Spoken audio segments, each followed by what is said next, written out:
Since the end of World War II, global capitalism, spearheaded by U.S. financial interests and backed by the most lethal military force that has ever been assembled, has consolidated its power over the world economy. In the past decades, especially, transnational corporations have tightened their control over national governments and international institutions. The imposition of free trade policies and the increasing privatization of social services have facilitated the accumulation of fabulous wealth for the owners of capital at the expense of working people and the environment worldwide. Contemporary capitalism now dominates every major sector of the world economy. The social and environmental costs of contemporary capitalism are prohibitive.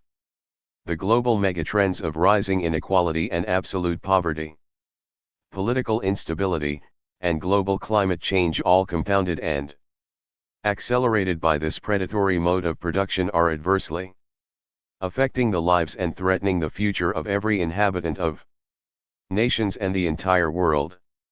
In view of these megatrends and the current global economic crisis, the conclusion that contemporary capitalism does not serve the interests of the vast majority of the people on the planet and is both economically and environmentally unsustainable, is self-evident. History offers harsh lessons. The political violence of the 20th century, which resulted in an estimated 200 million deaths and untold economic and environmental destruction, cautions us to work for socialism in the 21st century with every means at our disposal except violence. Facing the awful power and willingness of capitalism to coerce and corrupt, we must find ways to make soft power prevail. Clearly, a revolution is in order. It is time to place the socialist alternative on the national and world agenda. Professor Tatah Mentan has taught political science as well as journalism and mass communication in African, American, and Canadian universities. His research interests are in the areas of globalization and security issues, contemporary African politics, and the political economy of international relations. Dr. Tatah Mentan has authored over 10 books and scores of journal articles. Socialism, the only practical alternative to contemporary capitalism. Tatah Mentan. Disclaimer: all views expressed in this publication are those of the author and do not necessarily reflect the views of Longarpsig. 3. Preface. 7. Foreword. 17. Part 1, Prologue. Chapter 1, Introduction. 3. Part 2, Understanding the Stakes in Our Contemporary World. Chapter 2, World Capitalism. 33. Chapter 3, Planning and Development. 47. Part 3, Towards Socialist Freedom. Chapter 4, Democratic Socialist Theory and Practice. 75. Chapter 5, Strategy, the Role of the Party and the State. 83. Chapter 6, Transitional Strategy, Strengthening Public Provision and Democratic Control over Production. 89. Chapter 7, U.S. Imperialism, Islamic Fundamentalism, and Need for Another Way. 103. Chapter 8, Towards a Vision of Democratic Production and Social Provision. 111. Chapter 9, Socialist Internationalism versus Capitalist Globalization. 123. 4. Chapter 10, Contemporary Capitalism and the Revolutionary Working Class Movement. 141. Part 4, Looking Behind to Look Ahead. Epilogue. Chapter 11, The Promise of Socialism. 169. Chapter 12, The Music of the Future.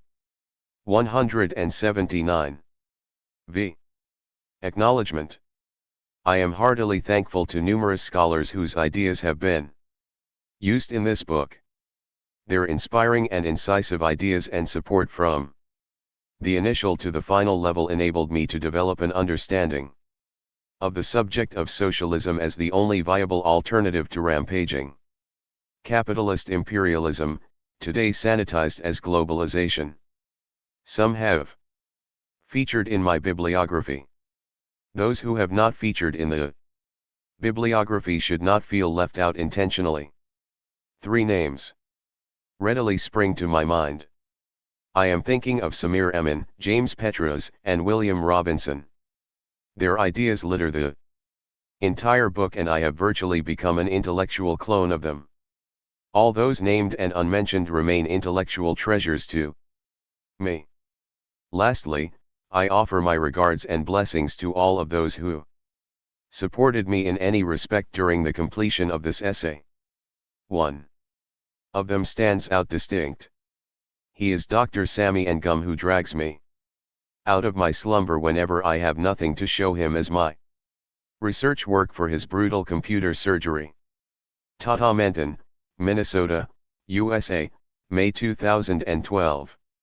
An ideology based on inequality, injustice, exploitation, militarism, and imperial wars eventually self-destructs or gets pushed. Growing evidence in America and Europe shows systemic unaddressed problems too grave to ignore. They remain so despite millions without jobs, savings, homes, or futures. Imagine nations governed by leaders letting crisis conditions fester. Imagine voters re-electing them despite demanding change. One day, perhaps, rage will replace apathy. In America and around the world, the latest loss of jobs report alone provides incentive enough to rise against it. On May 4, 2012, the Labor Department reported 115,000 new jobs in America. It had overstated the true number. Official figures belie the dire state of things.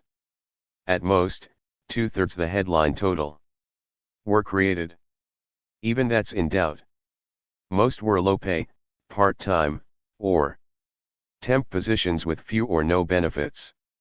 Decades ago, workers would have avoided them in America. Today, there's no choice. The report also showed economic decline. Expect much worse ahead. In 2008, Main Street Americans experienced depression. It rages today. Poverty's at record levels. Real unemployment approaches 1930s numbers. Dire conditions are worsening. Announced job cuts are increasing. Hiring plans are down compared to year-ago levels. They're off 80%. Income is stagnant for those lucky to have work. The Private Diffusion Index measuring growth fell sharply month over month. The unemployment rate decline reflects discouraged workers dropping out. They want jobs but can't find them. The Labor Department considers them non-persons. They're not counted to make official figures look better. Moreover, the broad-based household survey showed employment dropping 169,000. It was the second consecutive monthly decline. The Labor Department uses a population and payroll concept-adjusted calculation. Doing so tries to compare monthly payroll and household figures. The measure plunged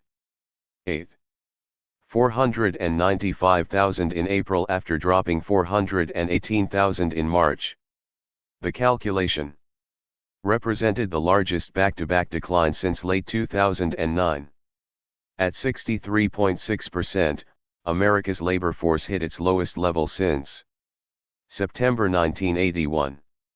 Since then, population totals grew from 229 million to about 312 million today. The state of the nation today reflects lots of people facing few jobs, and no policy to create them.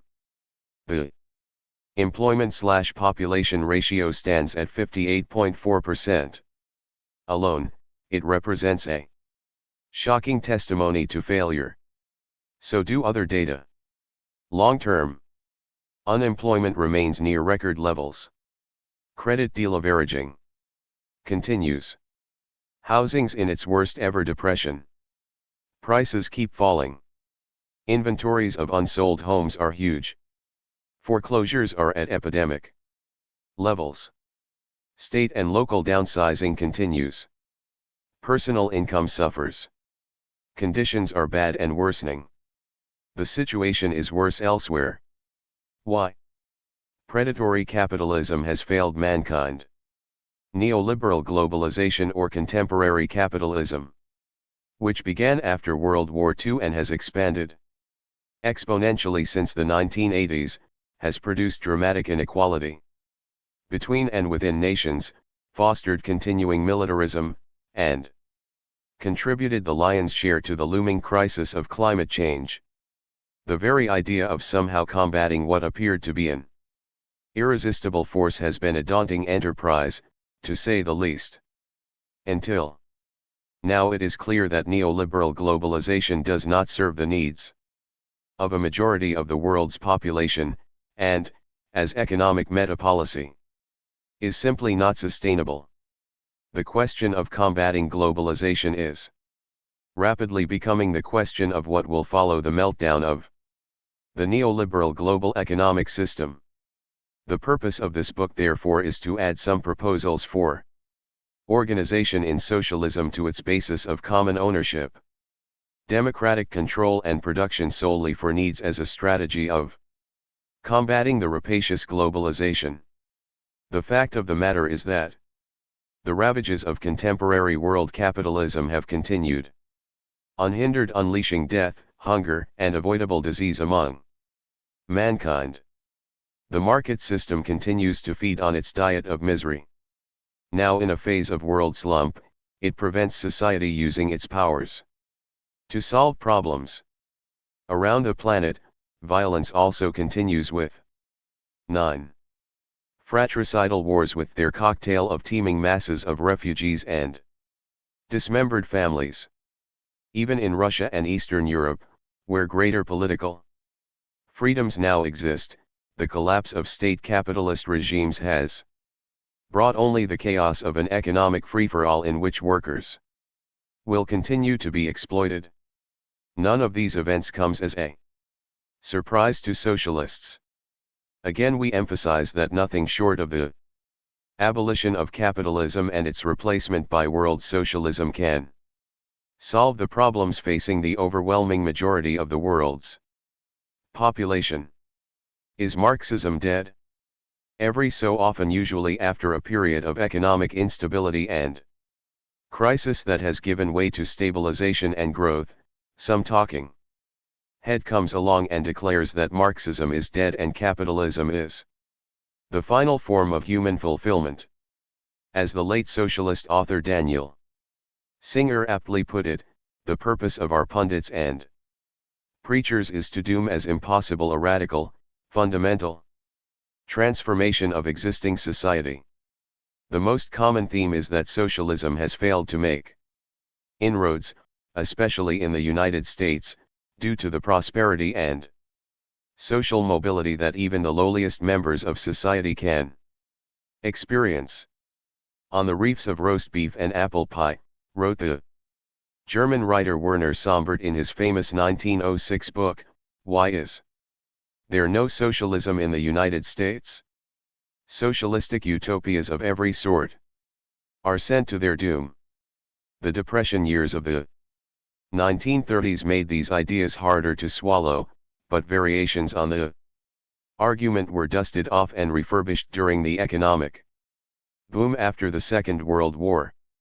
Daniel Bell's The End of Ideology told us that post-war Western prosperity and the rise of Stalinism signaled the exhaustion of the 19th century ideologies, particularly Marxism, as intellectual systems that could claim truth for their views of the world. Writers on the left, too, like German-American radical Philosopher Herbert Marcuse could ask, why should the X overthrow of the existing order be a vital necessity for people who own, or can hope to own, good clothes, a well-stocked larder, a TV set, a car, a house and so on, all within the existing order. 4. Marcuse, whose ideas were typical of a whole generation of post-Second World War left-wing thinkers, working-class struggle was no longer the connecting link between our society and a future socialist society. Workers were either bought off or simply so enmeshed in capitalism, and unable to see beyond it, that they were now part of the problem rather than the solution. The mass general strike of 10 million French workers in May 1968 offered strong evidence to the contrary, as did a whole period of working class and student rebellion that spanned the globe in the late 1960s and early 1970s. Poland's Solidarność in 1980 and the major role played by black workers in the downfall of apartheid South Africa are two other examples. But those movements receded and capitalism found its footing again, utilizing a period of economic crisis to begin an assault on working-class living standards that has continued unrelentingly to this day. Ideologists once again sprang forward to justify capitalism in its most naked, brutal, free market form. Then came the collapse of the bureaucratic regimes in Russia and Eastern Europe in 1989 to 1993. We were told then that the free market and liberal democracy had triumphed over totalitarian systems like fascism and communism. Historian Francis Fukuyama came forward and argued that society had indeed evolved, as Marx argued, from lower to higher forms of human social organization. However, instead of that evolutionary process leading to socialism, Fukuyama argued, liberal free market capitalism constituted the end point of mankind's ideological evolution, and the final form of human government. As such, it constituted the end of history. In a flush of exuberance, Western pundits waxed lyrically about a new era of endless peace and prosperity. But if this was the end of history, it didn't seem things were ending all that well. Instead, we entered a world of incessant war, where the United States, as the world's sole superpower, felt free to throw its military weight around, and, she did, a world of growing disparities between 11 rich and poor, and a world as we moved into the 21st century of economic and social instability. It was a world in which the much touted benefits of free trade and globalization dramatically enriched a very few but left tens of millions in ever worsening conditions. In short, it seemed like we had returned to the days of the robber barons and sweated labor of the late 19th century, only on a more colossally destructive, global scale. The obscenity of capitalism today is expressed in a few simple facts. The assets of the world's top 3 billionaires are greater than those of the poorest 600 million people on the planet. Globally, there are 70,000 people who possess more than $30 million in financial assets, enough to fill a large sports stadium. Half of the world's 587 billionaires are Americans, whose wealth increased collectively by $500 billion in 2003 alone. They possess the same amount of wealth as the combined gross domestic product of the world's poorest 170 countries combined, as reported by Jane Chapman, Forbes report. Billionaires' wealth grew by 36% in last year, March 9, 2004, World Socialist website. More than a third of the world's people, 2.8 billion, live on less than $2 a day.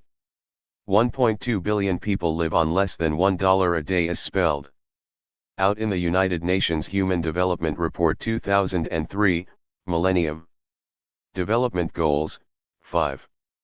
The statistics for the United States reveal a society that is certainly rich but only for a minority. The average compensation in 2004 for the CEOs of the top 367 U.S. companies was $11.8 million, up from $8.1 million in 2003.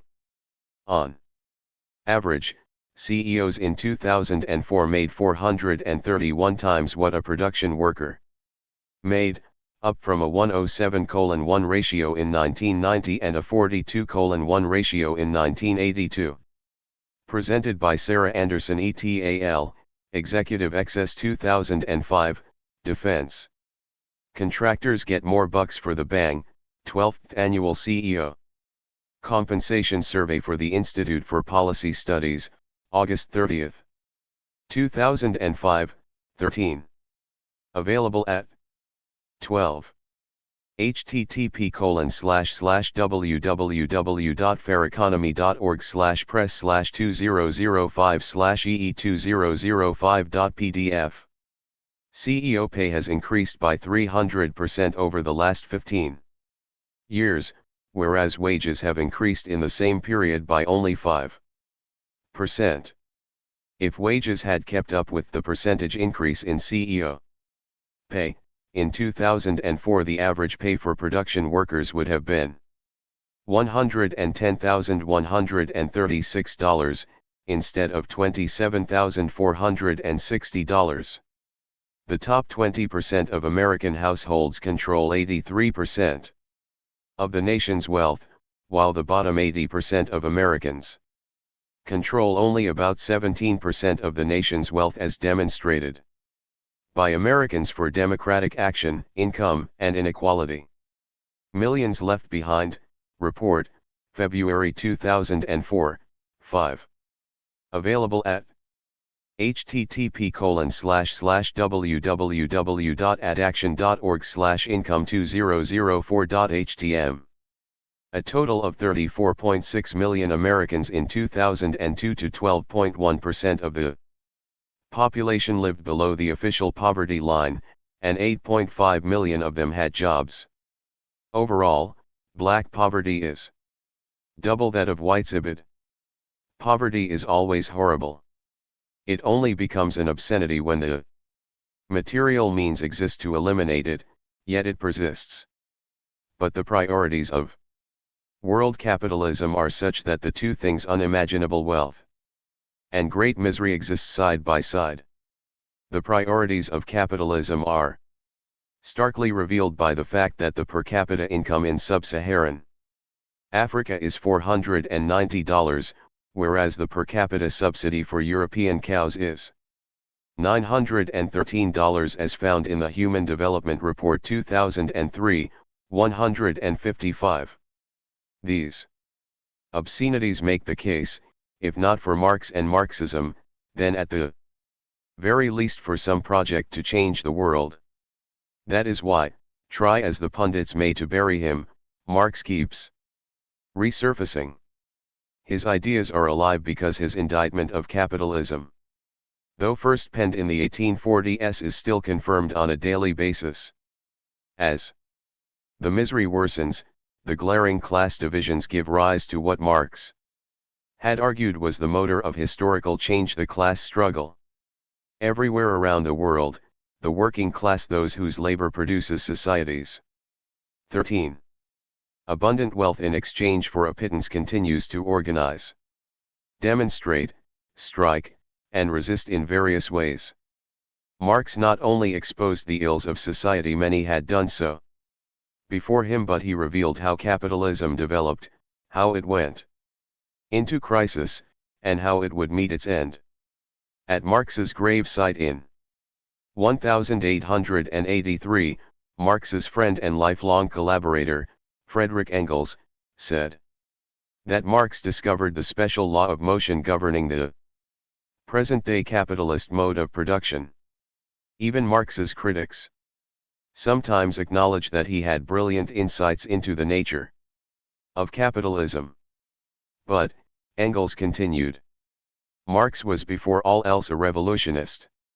His real mission in life was to contribute, in one way or another, to the overthrow of capitalist society and of the state institutions which it had brought into being, to contribute to the liberation of the modern proletariat, which he was the first to make conscious of its own position and its needs, conscious of the conditions of its emancipation. Of course, much has changed since Marx's day. But the essence of capitalism, the exploitation of the many by the few for profit, remains, and wreaks its damage on an ever-expanding scale. The insane anarchy of a world market that can produce enough food to feed everyone, but fails to feed the 6 million children who die every year from malnutrition, remains with us. The unplanned character of capitalist production, with its incessant drive for profit, has created an environmental crisis that threatens the Earth's inhabitants like a runaway train threatens its passengers. Indeed, many of the trends described by Marx and Engels, the creation of an increasingly interdependent world market, the system's tendency toward periodic economic crises, increasing productivity and wealth on one side and poverty on the other, the concentration and centralization of capital and the growth of monopolies give their writings an almost prophetic air. The task today, set out so long ago by Marx and Engels, also remains the same: to replace competition with association, to build a 14. Society in which all wealth is produced and held by its producers in common, and distributed according to human need rather than profit. In place of the old bourgeois society, with its classes and class antagonisms, wrote Marx and Engels in the Communist Manifesto, we shall have an association in which the free development of each is the condition for the free development of all. Only in such a society can humankind develop its full creative capacities, using our scientific knowledge to enhance lives, rather than destroy them. Moreover, those who loudly applauded the fall of Stalinism left out one important factor: the death of what passed for communism in the East, but what was in reality bureaucratic, state capitalism, paved the way for people to rediscover the real Marxist tradition, hidden behind years of distortion in both the East and the West. During the Cold War era, it is the tradition of working-class self-emancipation.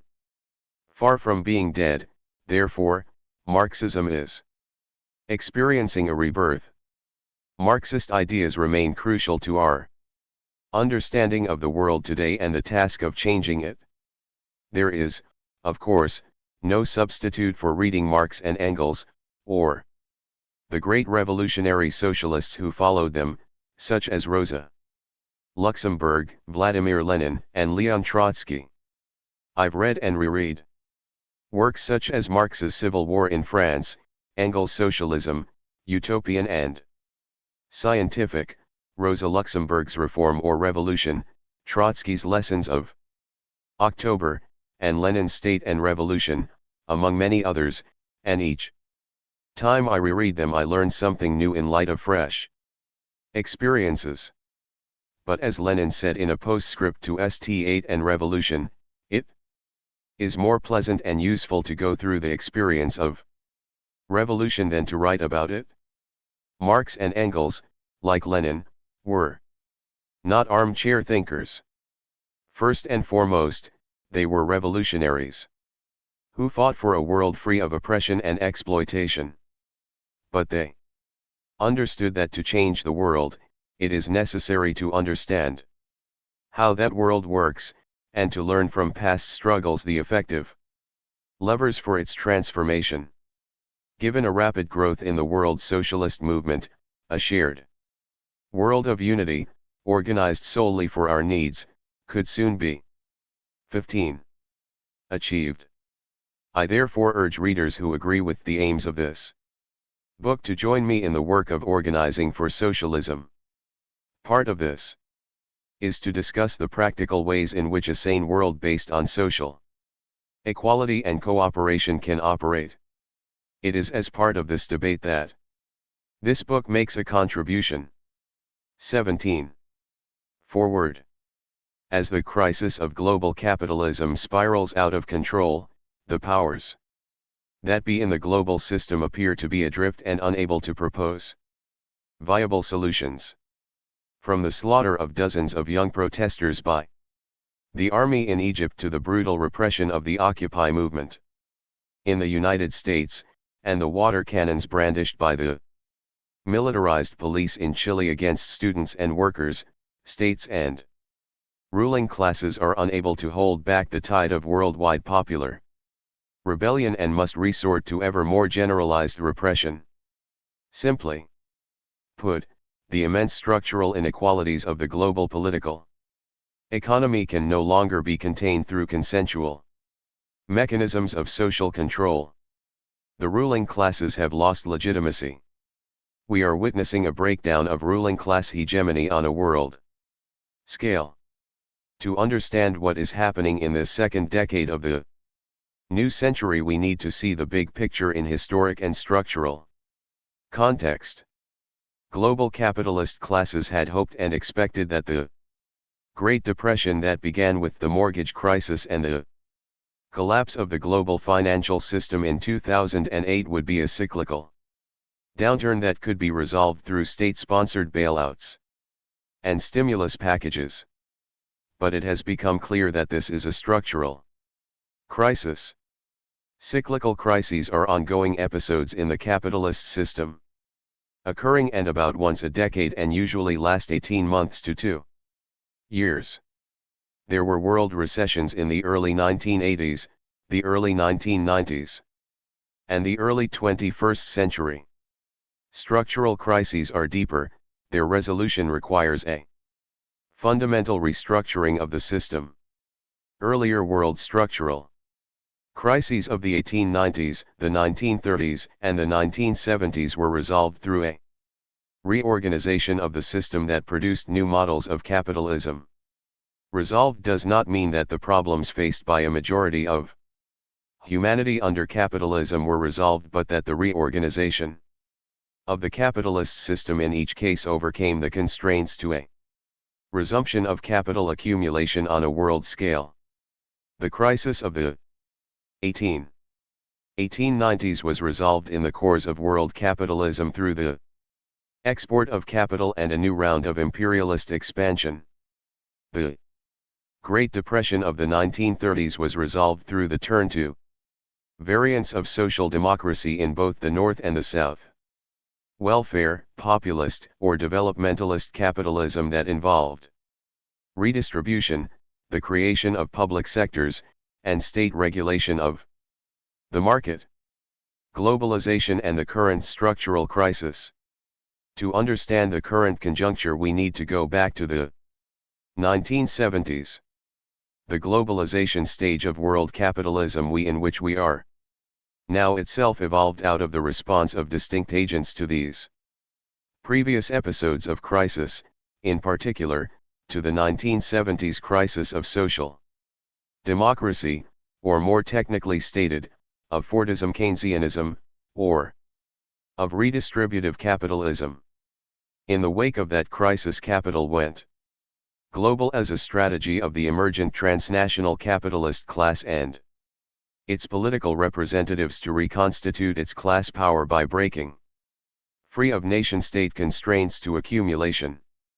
These constraints, the so-called class compromise, had been imposed on capital through decades of mass struggles around the world by nationally contained popular and working classes during the 1980s and 1990s.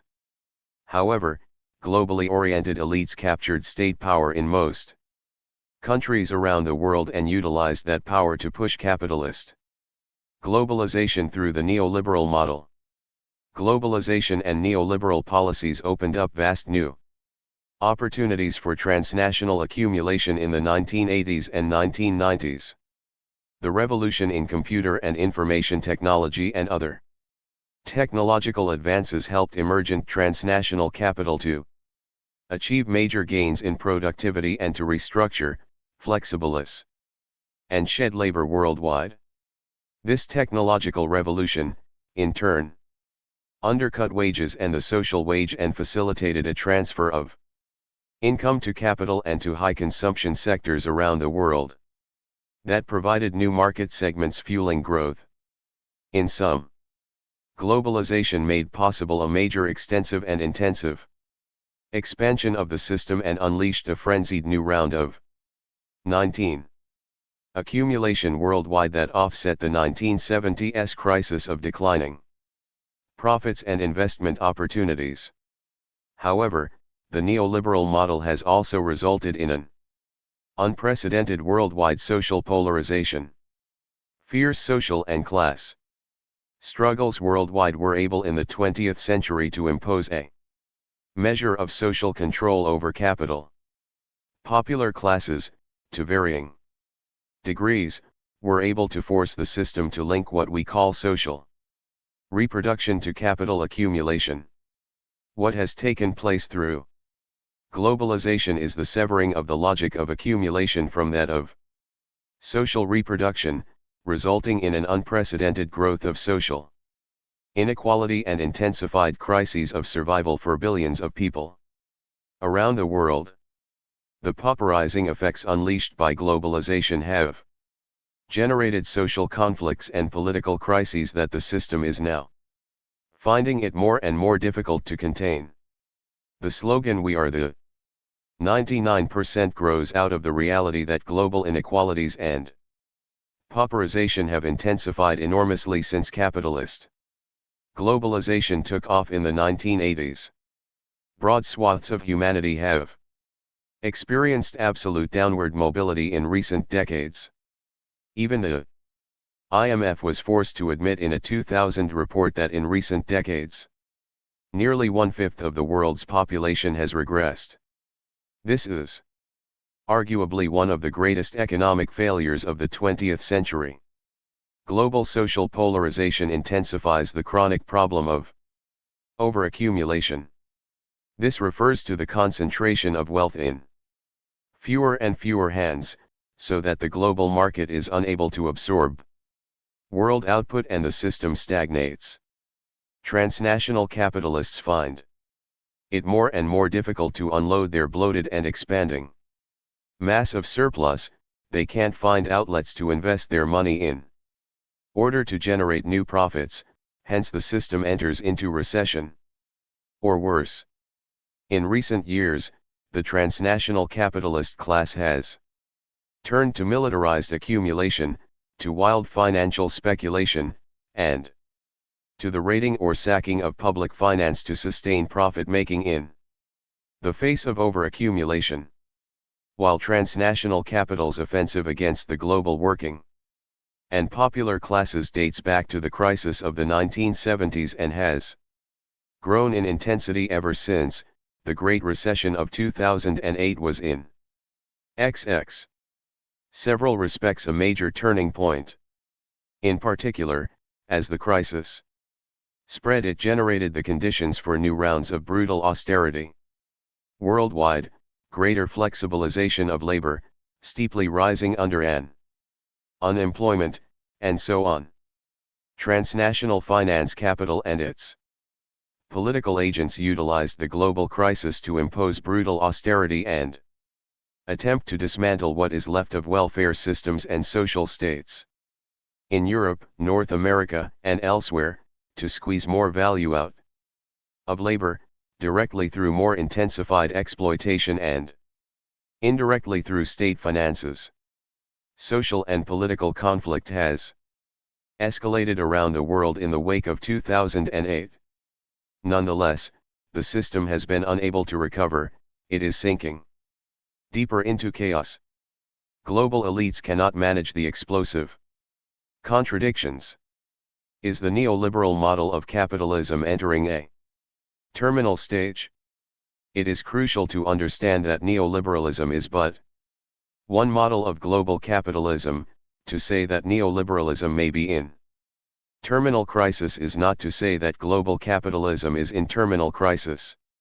Is it possible that the system will respond to crisis and mass rebellion through a new restructuring that leads to some different model of world capitalism, perhaps a global Keynesianism involving transnational redistribution and transnational regulation of finance, capital?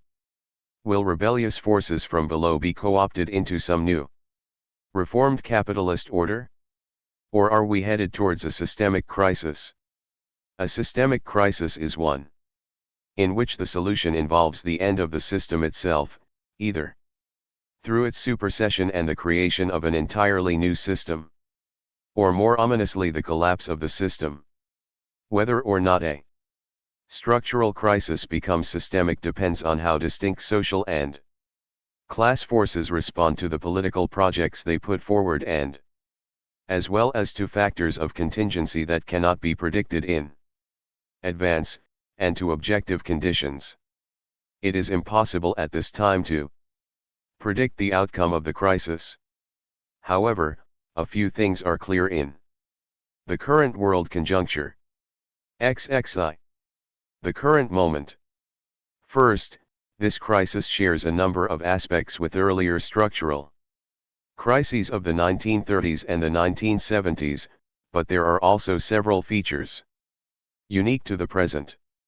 The system is fast reaching the ecological limits of its reproduction. We face the real specter of resource depletion and environmental catastrophes that threaten a system collapse. The magnitude of the means of violence and social control is unprecedented. Computerized wars, drones, bunker-buster bombs, Star Wars, and so forth, have changed the face of warfare. Warfare has become normalized and sanitized for those not directly at the receiving end of armed aggression. Also unprecedented is the concentration of control over the mass media, the production of symbols, images, and messages in the hands of transnational capital. We have arrived at the society of panoptical surveillance and Orwellian thought control. We are reaching the limits to the extensive expansion of capitalism, in the sense that there are no longer any new territories of significance that can be integrated into world capitalism. Ruralization is now well advanced, and the commodification of the countryside and of pre- and non-capitalist spaces has intensified, that is, converted in hothouse fashion into spaces of capital, so that intensive expansion is reaching depths never before seen. Like riding a bicycle, the capitalist system needs to continuously expand or else it collapses. Where can the system now expand? There is the rise of a vast surplus population inhabiting a planet of slums, alienated from the productive economy, thrown into the margins, and subject to sophisticated systems of social control, and to crises of survival, to a mortal cycle of dispossession, exploitation, exclusion. This raises in new ways the dangers of a 21st century fascism and new episodes of genocide to contain the mass of surplus humanity and their real or potential rebellion. There is a disjuncture between a globalizing economy and a nation-state-based system of political authority. Transnational state. XXII. Apparatuses are incipient and have not been able to play the role of what social scientists refer to as a hegemon, or a leading nation state that has enough power and authority to organize and stabilize the system. Nation-states cannot control the howling gales of a runaway global economy. States face expanding crises of political legitimacy. Second, global elites are unable to come up with solutions. They appear to be politically bankrupt and impotent to steer the course of events unfolding before them. They have exhibited bickering and division at the G8, G20, and other forums, seemingly paralyzed, and certainly unwilling to challenge the power and prerogative of transnational finance capital, the hegemonic fraction of capital on a world scale, and the most rapacious and destabilizing fraction. While national and transnational state apparatuses fail to intervene to impose regulations on global finance capital, they have intervened to impose the costs of the crisis on labor. The budgetary and fiscal crises that supposedly justify spending cuts and austerity are contrived. They are a consequence of the unwillingness or inability of states to challenge capital and their disposition to transfer the burden of the crisis to working and popular classes. Third, there will be no quick outcome of the mounting global chaos. We are in for a period of major conflicts and great upheavals. As I mentioned above, one danger is a neo-fascist response to contain the crisis. We are facing a war of capital against all 3 sectors of transnational capital in particular stand out as the most aggressive and prone to seek neo-fascist political arrangements to force forward accumulation as this crisis continues. Speculative financial capital, the military-industrial security complex, and the extractive and energy sector. Capital accumulation in the military industrial security complex depends on endless conflicts and war, including the so-called wars on terrorism and on drugs, as well as on the militarization of social control. Transnational finance capital depends on taking control of state finances and imposing debt and austerity on the masses, which in turn can only be achieved through escalating repression. And extractive industries depend on new XXIII rounds of violent dispossession and environmental degradation around the world. Fourth, popular forces worldwide have moved quicker than anyone could imagine from the defensive to the offensive. The initiative clearly passed this year, 2011, from the transnational elite to popular forces from below. The juggernaut of capitalist globalization in the 1980s and 1990s had reverted the correlation of social and class forces worldwide in favor of transnational capital. Although resistance continued around the world, popular forces from below found themselves disoriented and fragmented in those decades, pushed onto the defensive in the heyday of neoliberalism. Then the events of September 11, 2001, allowed the transnational elite, under the leadership of the U.S. state, to sustain its offensive by militarizing world politics and extending systems of repressive social control in the name of combating terrorism. Now all this has changed. The global revolt underway has shifted the whole political landscape and the terms of the discourse. Global elites are confused, reactive, and sinking into the quagmire of their own making. It is noteworthy that those struggling around the world have been shown a strong sense of solidarity and are in communications across whole continents.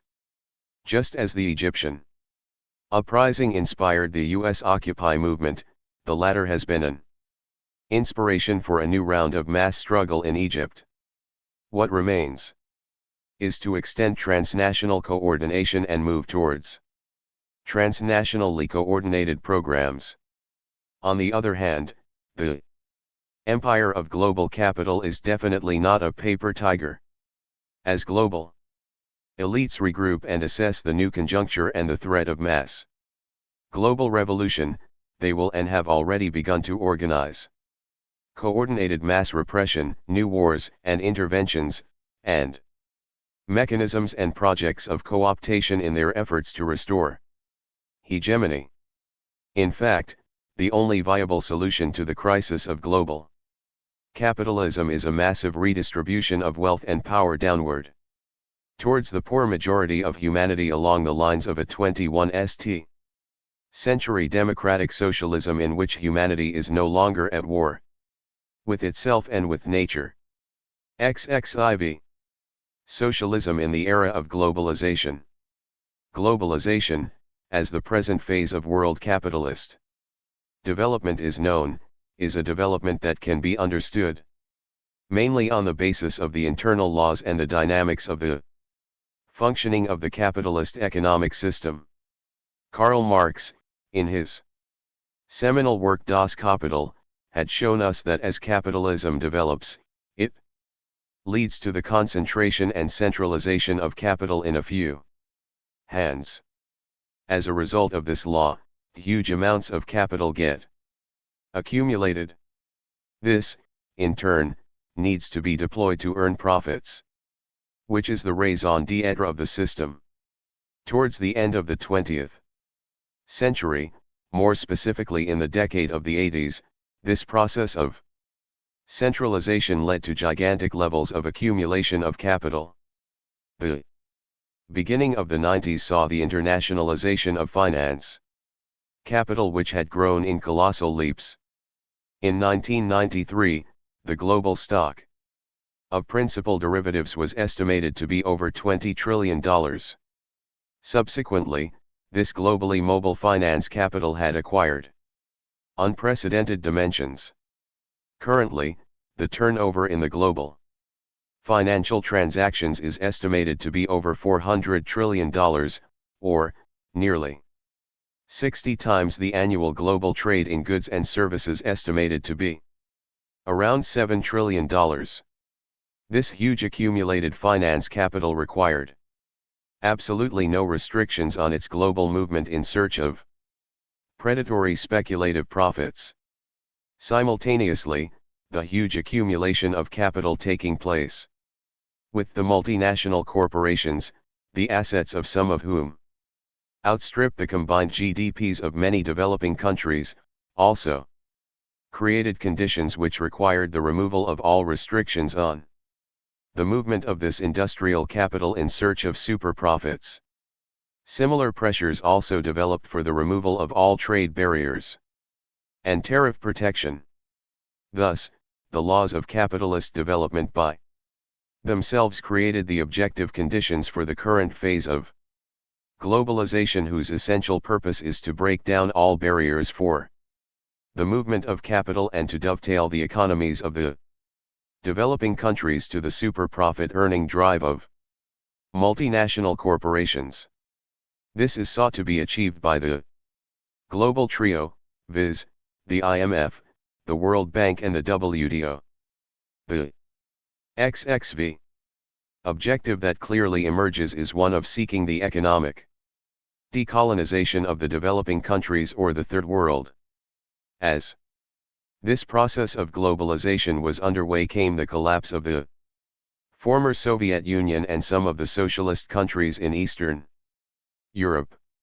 While it is a matter of a separate discussion to examine whether the process of globalization and the collapse of the Soviet Union were merely coincidental, or are related in some manner, it is sufficient for us to note here that this convergence at the beginning of the decade of the 90s set in motion a renewed aggressiveness by the remaining superpower, the USA. The visions of a new world order under the US leadership unfolded. The efforts to impose a comprehensive US hegemony on all global matters were unleashed. The natural tendency in the post-Cold War bipolar international situation was the movement towards multipolarity. This is sought to be short-circuited by the USA and in its place create a world of polarity under its tutelage. These efforts have been intensified further following the September 11, 2001 terrorist attacks in the United States. The war against terrorism has today been replaced with the Cold War imperialist slogan of war against communism as the excuse and pretext to militarily intervene in sovereign independent countries to advance US hegemonic interests. Thus, under globalization, what we are witnessing today is an effort towards the economic recolonization of the Third World and simultaneously a world that is sought to be dictated and ruled upon by us-led imperialism. While these are the objectives that imperialism seeks to achieve, certain other features of globalization need to be noted. These are important to underline the fact that for the bulk of humanity, globalization means nothing else but greater misery and exploitation. First, globalization is accompanied by the utilization of vastly growing scientific and technological advances not for the benefit of the vast masses of humanity but for strengthening the rapacious plunder for greater profits for the few. The nature of contemporary capitalist development increasingly is based on such advances which permit constant replacement of human beings by machines. The net result is, while moderate growth is achieved, done XXVI without generating employment and, in fact, reducing its future potential. This is the phenomenon of jobless growth. According to the International Labour Organization, while 12 crore people were officially registered as unemployed at the turn of the century, there were an additional 70 crore who were underemployed. In addition, 130 crore people live in absolute poverty earning less than $1 a day, while 300 crore people, in addition, live on less than $2 a day. Secondly, this phase of globalization is accompanied by sharp widening of inequalities. This is true for both between the developed and the developing countries, and between the rich and the poor in all countries. This is starkly illustrated by the fact that the combined assets of 358 billionaires in the world is greater than the combined annual GDP of countries constituting 45% of the world's population, or 230 crore people. The share of the poorest 20% in the world's population is less than 1%, down from 1.4% in 1991. Such large-scale impoverishment of the vast majority of the world's people means the shrinkage of their capacity to be consumers of the products that this globalized economy produces.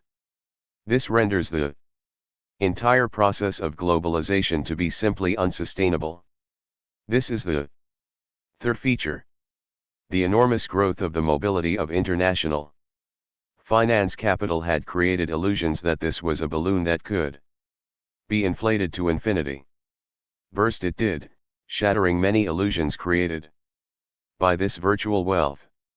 All the stock markets in the world, including the fancied Nasdaq, suffered major collapses by the middle of 2001. This was before September 11, and hence, it would be only a deliberate effort to try and link the current global recession to the terrorist attacks. If anything, the war against terrorism has to some extent bolstered public investment, particularly in the armament industry, given the aggressive U.S. hegemonic drive. The unsustainability of the present phase of globalization began to be noted when major financial crisis shattered the so-called Asian tigers. This later spread to many countries, leading towards a major world economic recession from early 2001. The OECD, comprising the world's richest 30 countries, grew at a mere 1%, both in 2001 and 2002. The global XXVII economy is predicted to grow by not more than 2.4% compared to 4.2% in 2000. The striking feature of the current global recession is the fact that all the three major capitalist centers are in the grip of a severe crisis. In the USA, the growth rate of the economy fell by more than half since the recession set in, i.e., between 2000 and September 2001. In the European Union, it fell from 3.4% to 1.9%. And in Japan for the year 2001, it fell from 1.8% to -0.54%. As a result, the pre-tax corporate profits of all non-financial firms put together fell by 26% in the USA during this period. the sharpest decline since the Great Depression. Apart from Enron, 352 publicly traded U.S. companies folded up in 2001. In 2002, nearly 1,400 companies are at high risk. These include companies such as Ford and Xerox. It is estimated that over 1.4 million people have lost their jobs so far in the USA. Similarly, in the 12 nations of the European Union, the industrial production had fallen by 4.1%. Unemployment had already reached 8.4% and was headed for double digits. For every dollar of the GDP, these countries together have piled up $1.82 in public and private debt. Japan, the world's second largest economy, is virtually at a stage of collapse. Its debts are staggering $7.5 trillion or 2.4 times their GDP. Of this, the government debt alone is 1.3 times the GDP. The recession has set in the process of deflation where consumer prices are coming down virtually non-stop, bankruptcies reaching to 18,000 per month, the worst in 17 years, and unemployment was the highest in 55 years. The only way imperialism seeks to sustain this unsustainable exploitative order is by intensifying its political and military hegemony. The burdens of the economic crisis will surely be shifted to the people who are already groaning under the globalization onslaught. In this context, it is pertinent to recollect what Marx had said in the Das Kapital.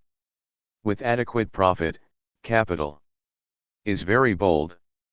A certain 10%er will ensure its employment.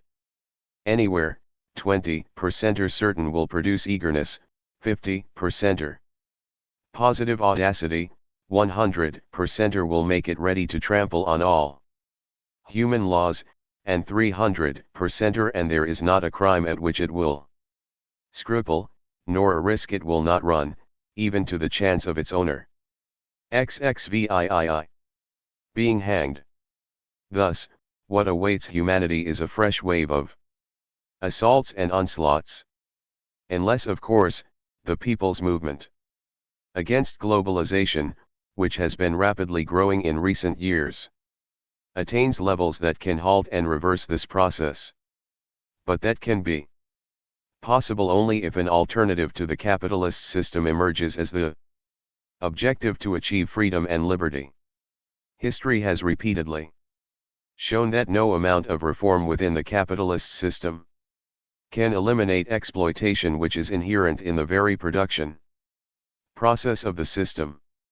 An alternative socio-economic political system has to be put in place, and that can only be socialism. Humanity, thus, has a choice. As Rosa Luxemburg many decades ago and Fidel Castro today put it, this is a choice between either socialism or barbarism. Thus, notwithstanding the ideological offenses that continue to parrot the so-called invincibility and eternally of capitalism, its global economy is on the verge of a serious crisis, and imperialism has embarked on a hegemonic drive to enslave the majority of the world's people. However, the success of the struggle for socialism, while depending merely on the strength of the popular mass movements, will also have to learn lessons from the past experiences and adapt to the changing situations. It is necessary, therefore, in order to strengthen this struggle, to make a brief analysis of the experiences of 70 years of socialism in the USSR and to evaluate the current experiences of socialist China. Socialism in the 20th century. The creation of the Soviet Union marked the first advance in human history of the establishment of a society free from class exploitation. The rapid strides made by socialism, the transformation of a once backward economy into a mighty economic and military bulwark confronting imperialism, had confirmed the superiority of the socialist system. The building of socialism in the Soviet Union is an epic saga of human endeavor. This remains a source of inspiration to all peoples of the world who are in the midst of struggle for social emancipation. The decisive role played by the XXIX USSR in the defeat of fascism and the consequent emergence of the East European socialist countries had a profound impact on world developments. The victory over fascism provided the decisive impetus to the process of decolonialization that saw the liberation of countries from colonial exploitation. The historical triumph for the Chinese Revolution, the heroic Vietnamese people's struggle, the Korean people's struggle and the triumph of the Cuban Revolution made a tremendous influence on world developments. The achievements of the socialist countries, the eradication of poverty and illiteracy, the elimination of unemployment, the vast network of social security in the fields of education, health, housing, etc. provided a powerful impetus to the working people all over the world in their struggles. World capitalism met this challenge to its order, partly by adopting welfare measures and granting rights that it never conceded to the working people before. The entire conception of a welfare state and the social security network created in the post-Second World War capitalist countries was a result of the struggles of the working people. In these countries inspired by the achievements of socialism, the democratic rights that are today considered as inalienable from human civilization are also the product of the people's struggle for social transformation and not the charity of bourgeois class rule. These revolutionary transformations brought about qualitative leaps in human civilization and left an indelible imprint on modern civilization. This was reflected in all fields of culture, aesthetics, science, etc. While Eisenstein revolutionized cinematography, the Sputnik expanded the frontiers of modern science to outer space. The panicky American response to Yuri Gagarin's flight into space in 1959 came in the form of President Kennedy's assurance to the U.S. Senate that within a decade they would put a man on the moon. The U.S. succeeded in doing this only in 1969, working overtime for a full decade. In the meanwhile, the USSR carried out many a space mission, including sending the dog Laika XXX reverses to socialism. Yet, despite such tremendous advances, that too under the most exacting of circumstances and hostile environment, why is it that the mighty USSR could not consolidate and sustain the socialist order? There were, generally speaking, two areas where wrong understanding and consequent errors were committed. The first pertains to the nature of assessments of contemporary world realities, and about the very concept of socialism. The second concerns the practical problems confronted during the period of socialist construction. A. Incorrect estimations. Despite the unprecedented and path-breaking advances made by socialism in the 20th century, it must be borne in mind that all socialist revolutions barring the few in East Europe took place in relatively backward capitalistically developed countries.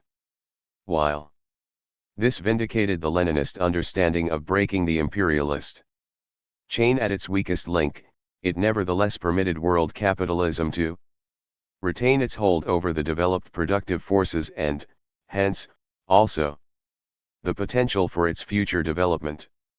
The socialist countries removed 1/3 of the world market from capitalism. This, however, did not directly affect either the levels of advances already made by world capitalism in developing the productive forces, or in capitalism's capacity to further develop the productive forces on the basis of scientific and technological advances. This permitted world capitalism to overcome the setbacks caused by socialist revolutions to develop the productive forces and further expand the capitalist market. Given the existing correlation of class forces internationally, imperialism achieved the expansion of the capitalist market through neocolonialism.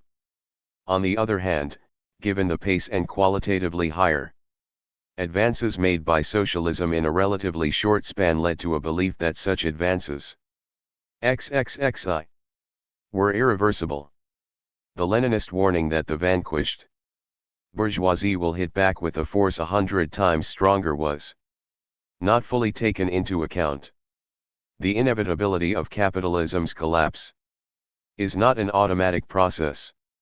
Capitalism has to be overthrown. An erroneous estimation of its strength only blunts the need to constantly sharpen and strengthen the revolutionary ideological struggle of the working class and its decisive intervention under the leadership of a party wedded to Marxism-Leninism, the subjective factor without which no revolutionary transformation is possible. Thus, the overestimation of the strength of socialism and the underestimation of the strength of capitalism did not permit an objective analysis and consequently the proper assessment of the emerging world situation. Further, socialism was perceived as a linear progression. Once socialism was achieved, it was erroneously thought that the future course was a straight line without any obstacles till the attainment of a classless, communist society. Experience has also confirmed that socialism is the period of transition or, as Marx said, the first stage of the communism period between a class divided exploitative capitalist order and the classless communist order. This period of transition, therefore, by definition implies, not the elimination of class conflicts but its intensification, with world capitalism trying to regain its lost territory. This period, therefore, was bound to be a protracted and complex one with many a twist and turn and many a zigzag. This was particularly so in these countries, which were capitalistically backward at the time of the revolution. The success or failure of the forces of world socialism in this struggle, at any point in time, is determined both by the success achieved in socialist construction and the international and internal correlation of class forces and their correct estimation.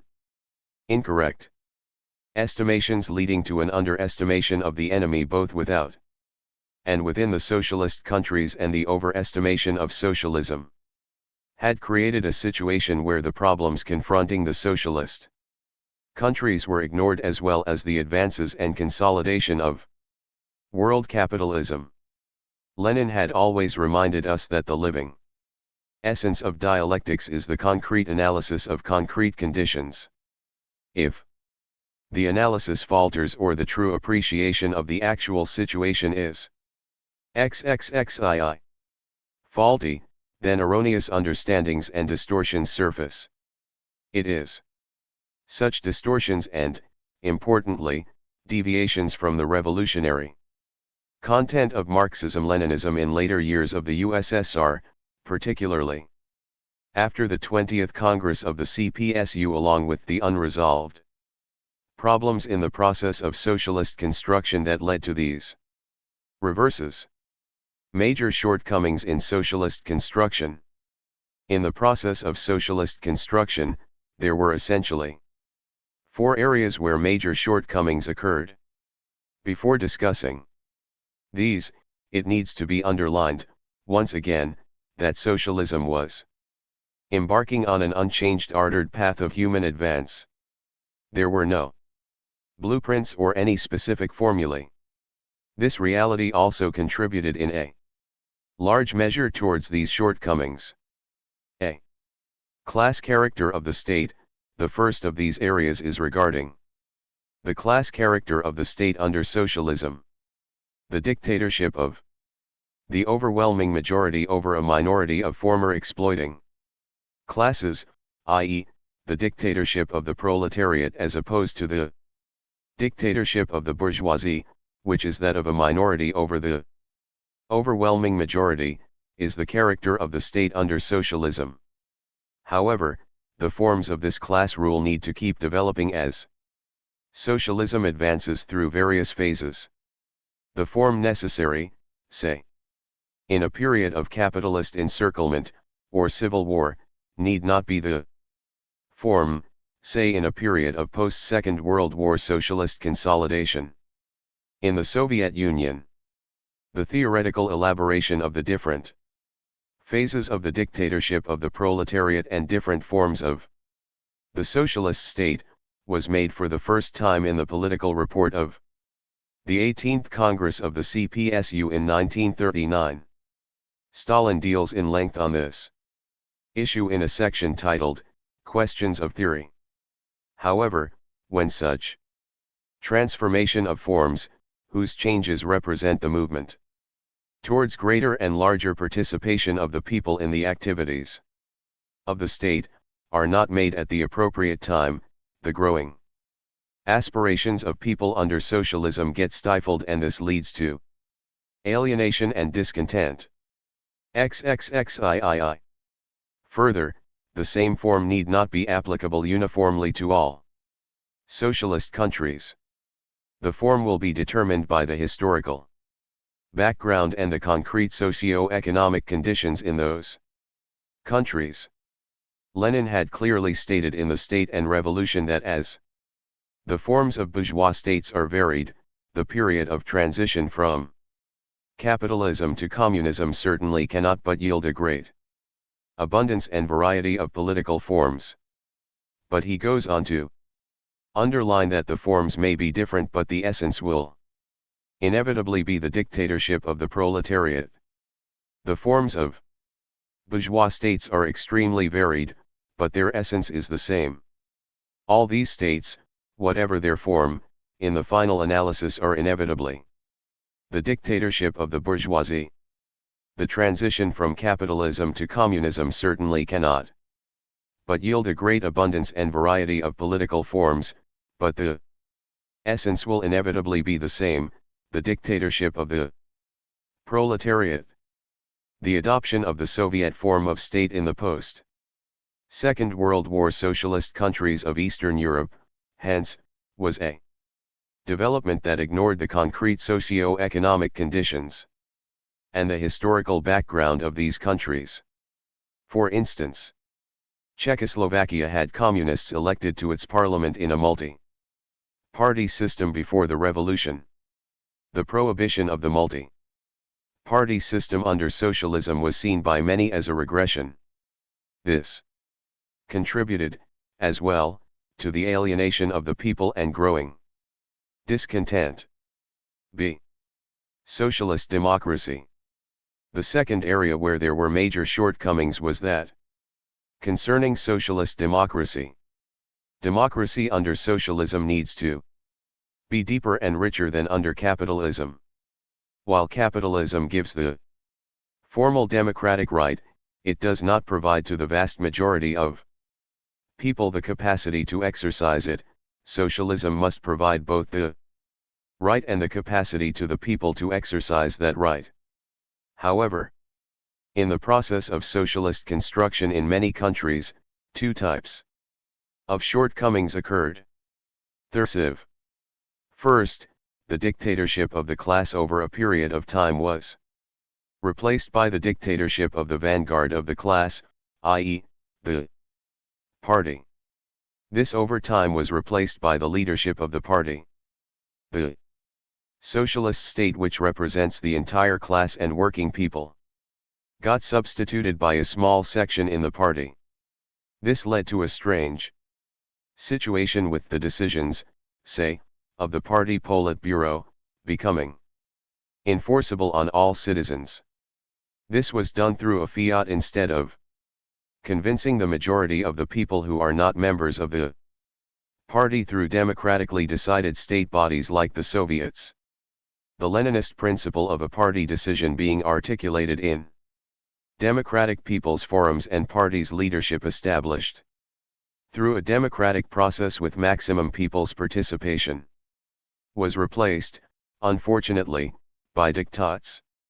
This, naturally, strengthened the sense of alienation amongst the people. Secondly, in the process of implementation of democratic centralism, inter-party democracy, often, became a casualty while centralism became strengthened, as certain periods in the history of the USSR shows. This led to the growth of bureaucratism, which is the very antithesis of democracy. Tendencies alien to socialism, such as corruption and nepotism, also surfaced. An example of this was the institutionalization of privileges to large sections of the leadership of the CPSU and other ruling communist parties. In this process, the vitality of this revolutionary principle was robbed, alienating the party from the masses and the party ranks from the leadership. It must be noted that instead of correcting these distortions both in the area of the class character of the state under socialism and socialist democracy, the Gorbachev leadership set about a course of abandoning both the concept of the leading role of the working class and democratic centralism. In the process, it disarmed the Revolutionary Party, prevented it from undertaking the necessary corrections which finally led to the dismantling of socialism. See socialist economic construction. The third area where some shortcomings took place was in the process of socialist economic construction. As productive forces rapidly developed under the social ownership of the means of XXXV production and centralized state planning, the methods of economic management that arise precisely due to this rapid economic development need to constantly change. The inability to transit to new levels by introducing such changes can lead to the stagnation of the economy. For instance, once all available land for agricultural production is utilized, then any further increases in production can happen only through increases in productivity. If such change is not affected in time, then problems arise. This is precisely what happened in the USSR in the 70s and the 80s. Once again, instead of effecting such changes, the Gorbachev leadership set about a course of abandoning the socialist economic foundations of social ownership of means of production and planning. Under the influence of the bourgeois god of market economy, the systematic dismantling of the socialist economic foundations took place, which contributed to the dismantling of socialism itself. Gorbachev and the liquidationist leadership of the CPSU thus emerged as the children of the illegitimate relationship between revisionism and imperialism. Neglect of ideological consciousness. The fourth area where major shortcomings occurred was in the field of strengthening the collective ideological consciousness of the people under socialism. Socialism can be sustained and developed only by the growing collective consciousness of the people, which, in turn, cannot be reared without the ideological steadfastness of the ruling Communist Party. Due to these shortcomings, a situation arose where counter-revolutionary forces, both external and internal, acted in concert to dismantle socialism. These reverses to socialism, therefore, have occurred not because of any inadequacies in the basic postulates of Marxism-Leninism. On the contrary, they have occurred primarily due to departures from the scientific and revolutionary content of Marxism-Leninism, incorrect estimations of the relative strengths of world capitalism and socialism, a dogmatic and mechanical interpretation of the creative science of Marxism, and also due to major shortcomings during the course of socialist construction. 30. While facing the current challenges, the socialist countries have embarked on a reform process, specific to the concrete situation of their countries. Particularly in the present situation where the international correlation favors imperialism with its virtual monopoly over capital and technology, the socialist countries are engaged in serious efforts at developing productive forces to consolidate socialism. These have generated concern and debate amongst well-wishers of socialism the world over. While these reforms have led to rapid economic growth in some countries, like in China, new problems have also arisen.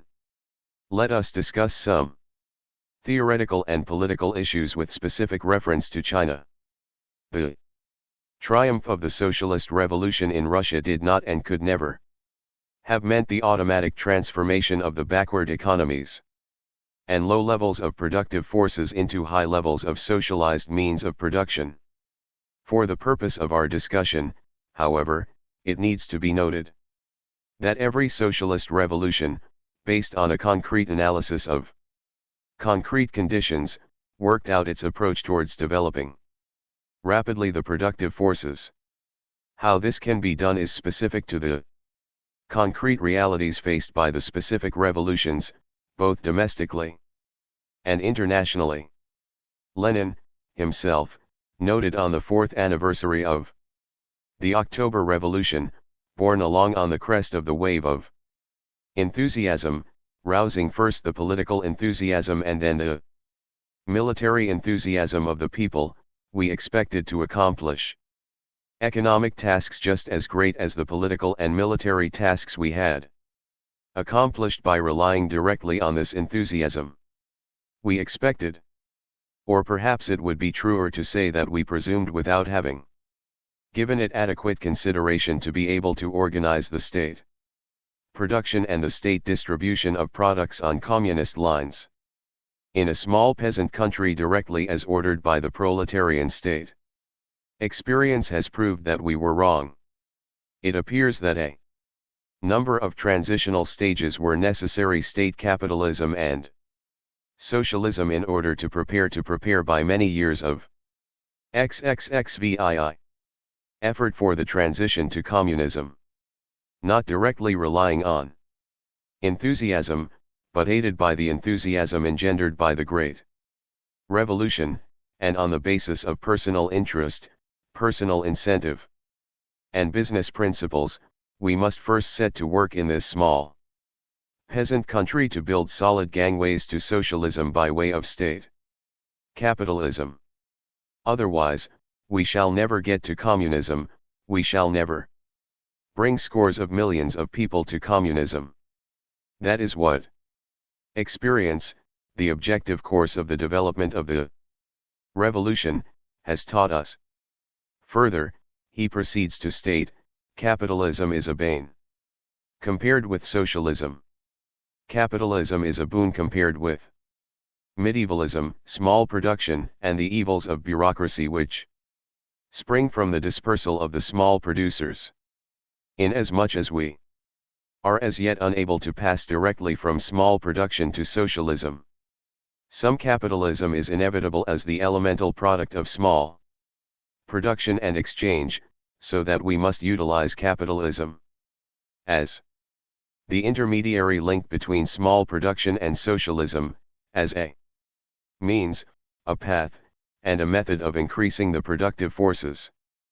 But, does this mean the restoration of capitalism? To this Lenin answers quite candidly during the period of the NEP that it means that, to a certain extent, we are recreating capitalism. We are doing this quite openly. It is state capitalism. But state capitalism in a society where power belongs to capital, and state capitalism in a proletarian state, are two different concepts.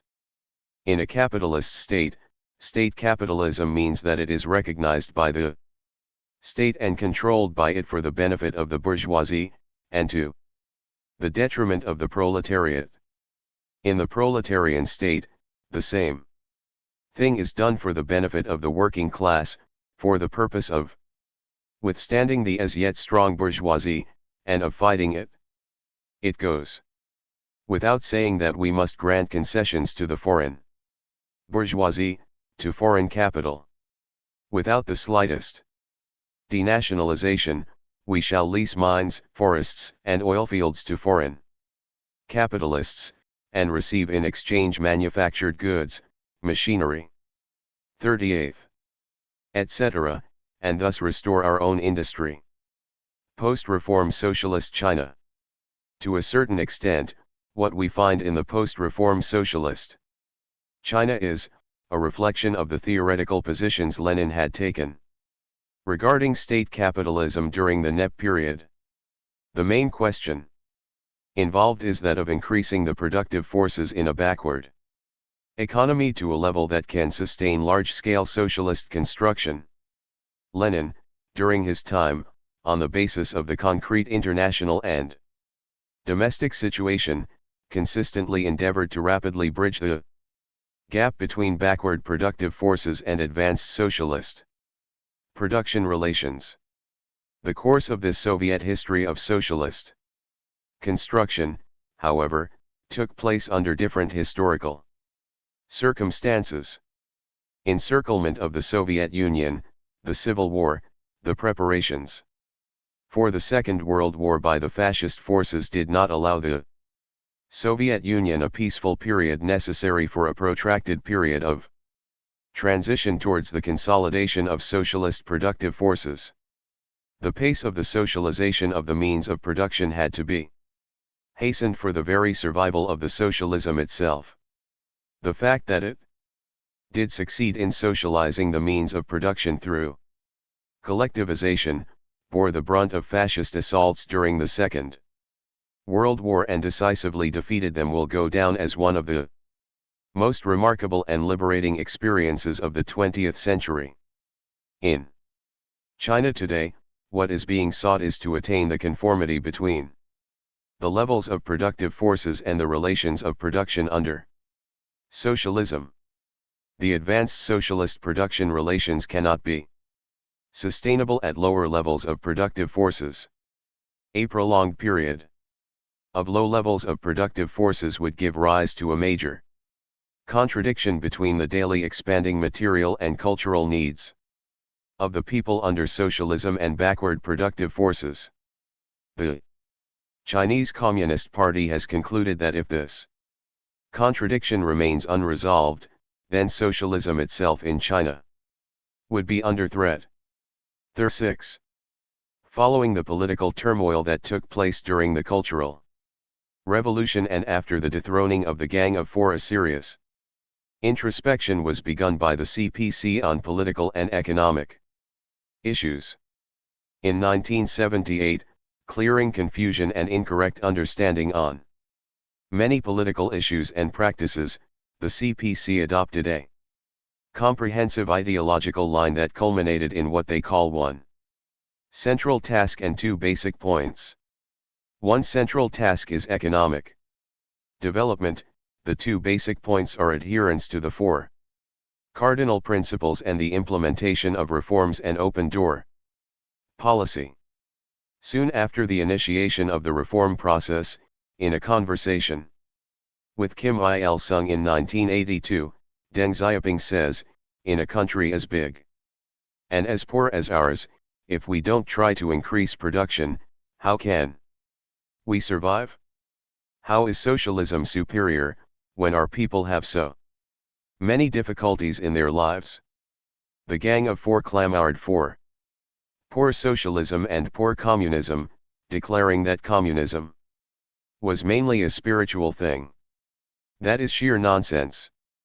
We say that socialism is the first stage of communism. When a backward country is trying to build socialism, it is natural that during the long initial period its productive forces will not be up to the level of those in developed capitalist countries and that it will not be able to eliminate poverty completely. Accordingly, in building socialism we must do all we can to develop the productive forces and gradually eliminate poverty, constantly raising the people's living standards.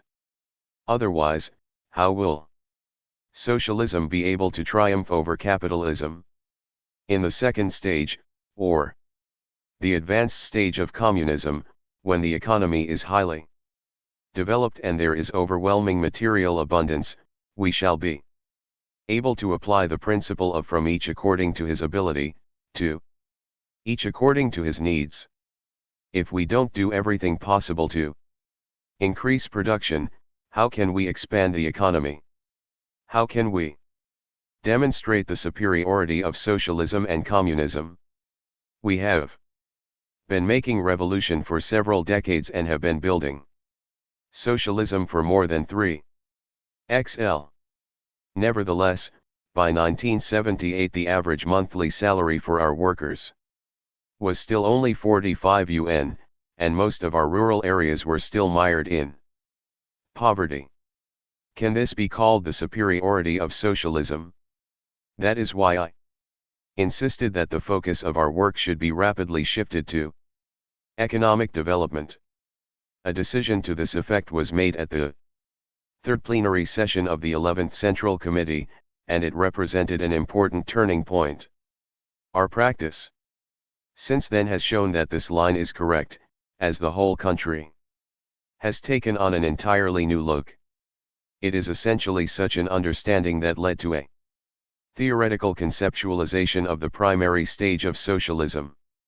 This, in fact, conforms to what Marx and Engels themselves had stated and what is accepted by all subsequent Marxists, that socialism is the transitory stage between capitalism and communism and hence constitutes the first stage of a communist society.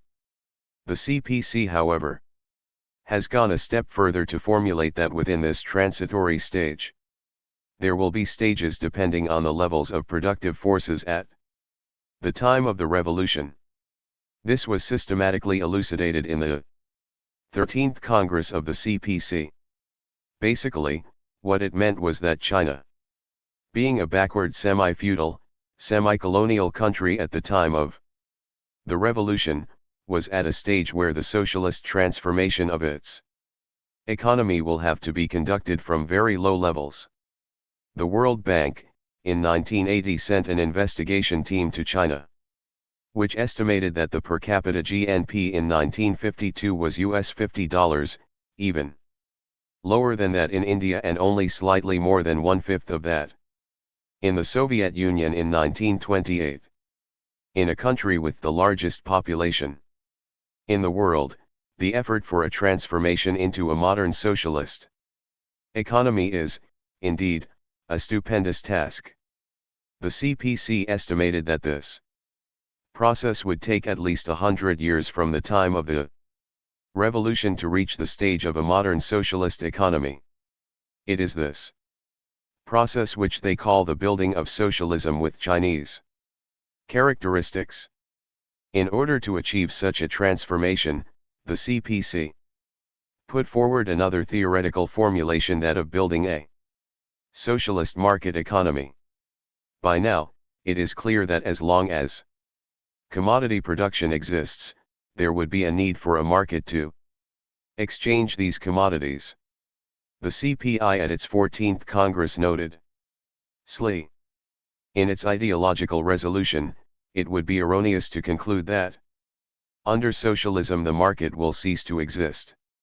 So long as commodities are produced, the market exists. The crucial question is not planning versus market but which dominates. Under socialism, market is one of the means for the distribution of the social product. Centralized planning, utilizing the market forces and the market indicators, will be able to efficiently develop the productive forces and meet the welfare demands of the people. Therefore, ignoring market indicators leads to greater irrational use of resources which will adversely affect the plan process itself.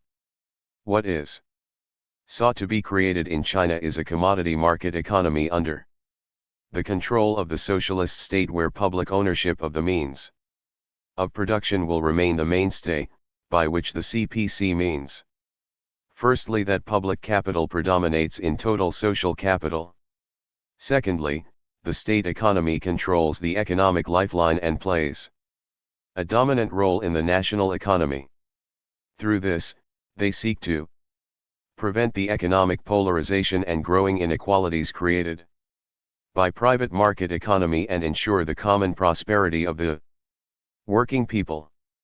As a result of these reforms, China over the last 2 decades has achieved tremendous successes. Material standards of living have grown by leaps and bounds. Poverty levels have come down sharply.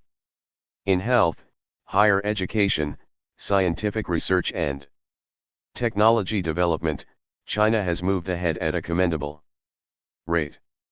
All these have been possible not because China broke from the Maoist past but because it developed on the solid foundations laid by the People's Republic of China during the first 3 decades of centralized planning. However, new problems are also cropping up as a result of these developments. They are mainly the growing inequalities, unemployment, and corruption. The CPC, cognizant of these dangers, is taking measures to tackle these problems. But the fact remains that with the current transformation of the state-owned enterprises, there is a net accretion to the unemployed every year. While the state maintains a minimum subsistence allowance and offers retraining programs for retrenched workers, unemployment is a serious problem. The main question that emerges is whether these sly growing inequalities will take the form of the formation of an incipient capitalist class. Lenin, while talking of state capitalism and emphasizing the need to rapidly expand the productive forces, also warned of the risks to the socialist state that such a period of transition will bring about, characterizing the process of building state capitalism as a war. Lenin says, the issue in the present war is who will win, who will first take advantage of the situation, the capitalist, whom we are allowing to come in by the door, and even by several doors, or proletarian state power. He proceeds further to state, we must face this issue squarely. Who will come out on top?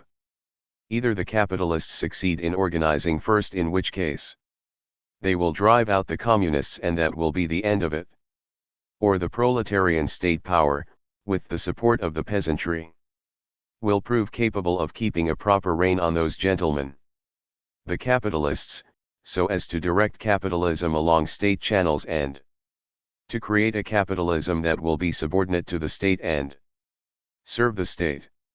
Similarly, Deng Xiaoping, in a talk during his visit to southern China, says, the crux of the matter is whether the road is capitalist or socialist. The chief criterion for making that judgment should be whether it helps promote the growth of the productive forces in a socialist society, helps increase the overall strength of the socialist state, and helps raise living standards. Further, in 1985, addressing some of the apprehensions of growing inequalities, Deng Xiaoping says, as to the requirement that there must be no polarization, we have given much thought to this question in the course of formulating and implementing our policies. If there is polarization, the reform will have been a failure. Is it possible that a new bourgeoisie will emerge? Slyine. A handful of bourgeois elements may appear, but they will not form a class. In short, our reform requires that we keep public ownership predominant and guard against polarization. In the last 4 years we have been proceeding along these lines. That is, we have been keeping to socialism. Clearly, the CPC is in the midst of a serious effort of building socialism with Chinese characteristics. The CPC is endeavoring to rapidly expand the productive forces and, thus, consolidate and strengthen socialism in China through these reforms. On the other hand, as noted above, this very process engenders certain tendencies which seek to weaken or even destroy socialism. As a result, ideas and values alien to socialism may also surface. Imperialist finance capital is there in China not to strengthen socialism but to earn profits and to create conditions of adversity to socialism. They would certainly seek the weakening of socialism or its dismantling in order to earn greater profits. This is the current struggle between imperialism and socialism that is taking place in the theater of China. And, in this struggle, the efforts to strengthen and consolidate socialism will receive solidarity from us and the communists the world over. Socialism tomorrow. As humanity moves into the third millennium, the situation confronting us is one where imperialism is preparing to unleash a renewed offensive against the majority of the world's population. As a result of these efforts of imperialism, all the main world social contradictions between imperialism and socialism, between imperialism and the third world countries, between imperialist countries themselves, and between labor and capital in the capitalist world are intensifying. Of these, the contradiction between imperialism and socialism occupies the central space, as the only alternative to imperialism and capitalism is socialism. No amount of reform of capitalism can make it an exploitation-free system. The only way of liberation from this exploitation is the establishment of a socialist system. However, in the immediate Sliv context, with imperialism bracing itself for a new offensive, the contradiction between imperialism and the third world countries is bound to intensify rapidly and come to the forefront. The recent years have seen growing global protest against globalization as well as against U.S. military interventions in pursuit of its efforts to strengthen its global hegemony. The global protests ranging from Seattle to Genoa, the international calls by trade union organizations for anti-WTO protest, the increasing participation in the World Social Forum, the struggles and joint resistance in many third world countries etc. have characterized this period. Newer forms of struggles are also emerging.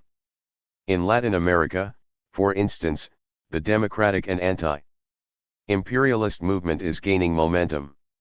The Bolivarian revolution in Venezuela has inflicted a tough defeat on the dominant and retrograde classes and their decayed institutions as witnessed in the latest defeat of US-inspired coup to depose Hugo Chavez.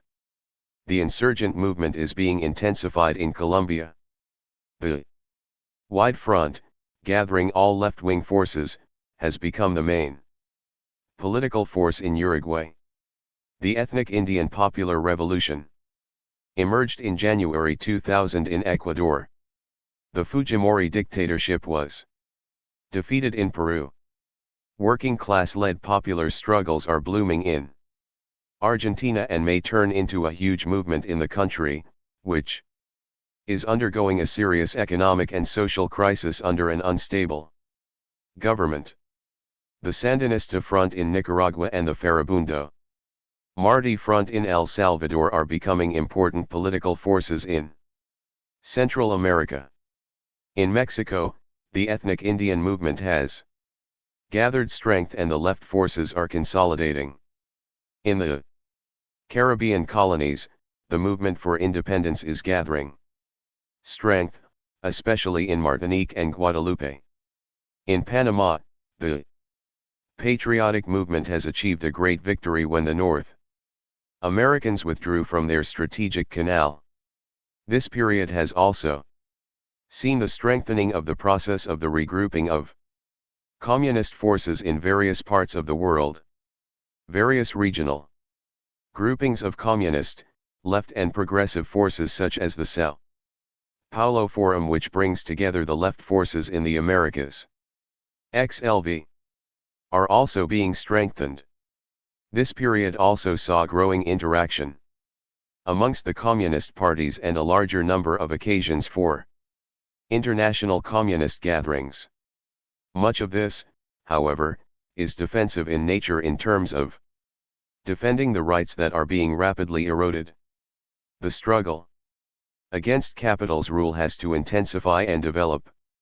This, however, is not to suggest that the advance of the communist forces would be automatic, but the objective conditions open up possibilities which the communists can utilize in strengthening the popular movement for ending a system based on exploitation of man by man.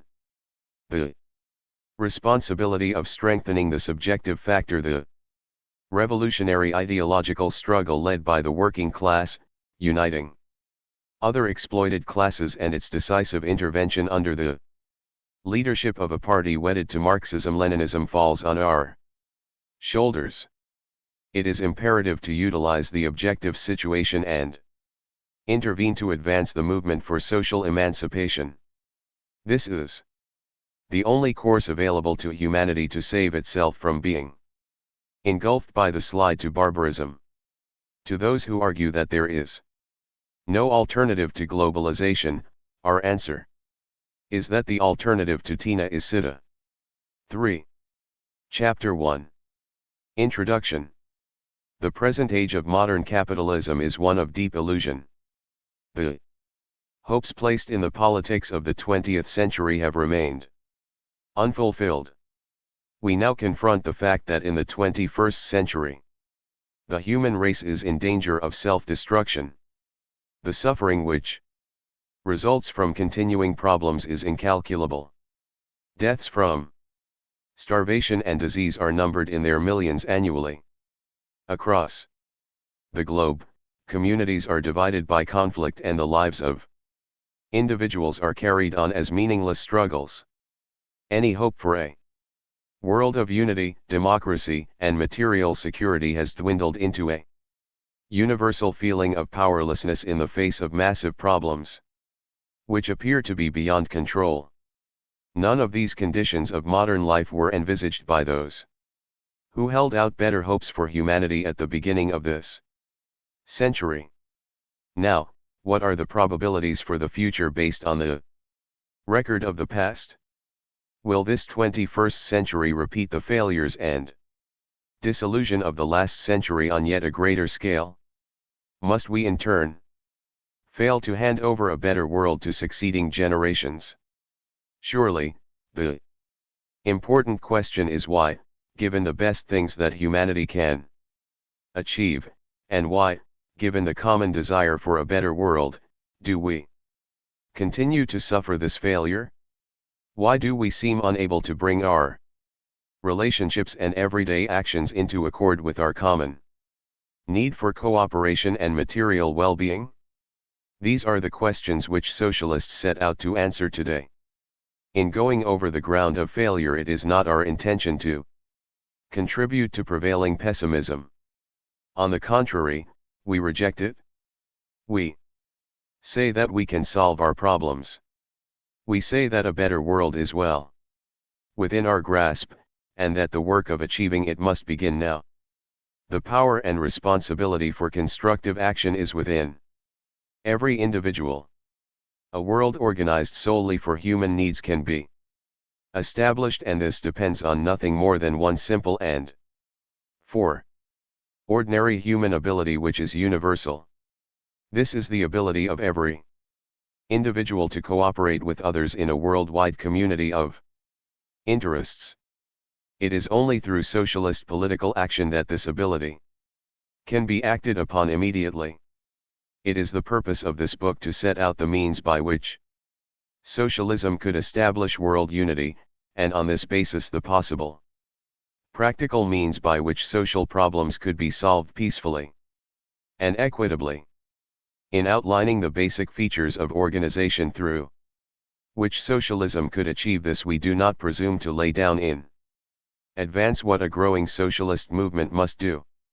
The possible lines of action and organization which are proposed in this pamphlet arise from the objectives which the socialist movement is now organized to achieve, but they are put forward solely as proposals.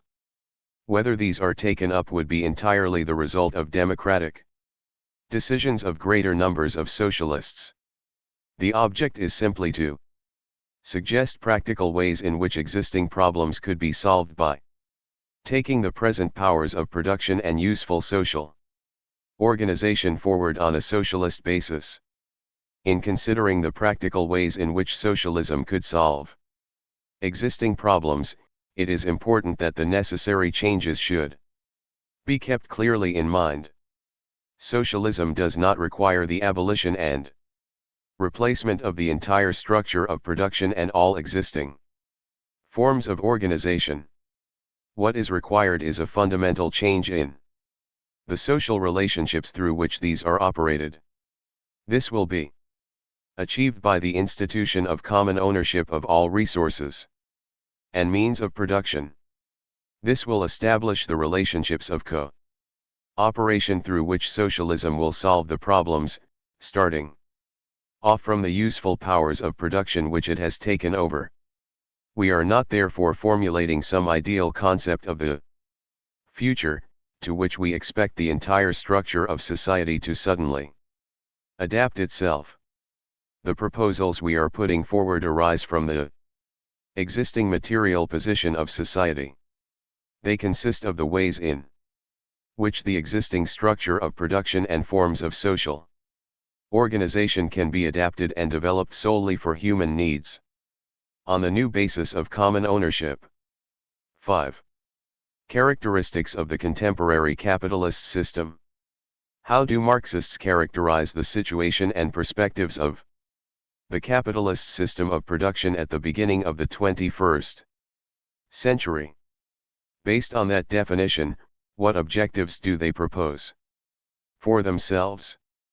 These two questions have a universal, categorical and unequivocal answer, that being the characterization of capitalism as a moribund social system in an advanced and irreversible state of decomposition, and the strategic objective of building a socialist society, the only alternative to the barbarism Rosa Luxemburg referred to as to the rest of the problems that present themselves in contemporary capitalism, while it is possible and necessary to make general considerations that would help to provide adequate solutions, it is the conditions prevailing in each continent, region and nation, and perhaps in each context, that determine the content of such solutions. Capitalist imperialism and the validity of the struggle for socialism. In virtue of the political and ideological impact of the disappearance of the Soviet Union and the other countries of what was called the European Socialist Community, which left the terrain open for the consolidation of the neoliberal doctrine, together with the broad gamut of pseudo-theories associated with it, like the one about the end of history, two myths have played a decisive role in the theoretical and political production since the beginning of the 1990s concerning contemporary capitalism. The first is that globalization causes a drastic rupture in the historical development of humanity, impeding the understanding and transformation of society. The second consists in attributing to the so-called scientific technical revolution the capacity to exorcise or indefinitely postpone the explosion of the capitalist system's antagonistic contradictions. The fetishes of globalization and the scientific technical revolution constitute the fundamental basis of the different variants of today's third way. They no longer try to position themselves 6. Between the political and ideological poles postdating the October Revolution of 1917, that is, between capitalism and socialism. Instead, they place themselves openly within capitalism, saying they occupy a democratic and socially motivated space between the starkest neoliberalism and the remnants of the so-called welfare state that functioned in part of Western Europe during the 20th century's post-Second World War period.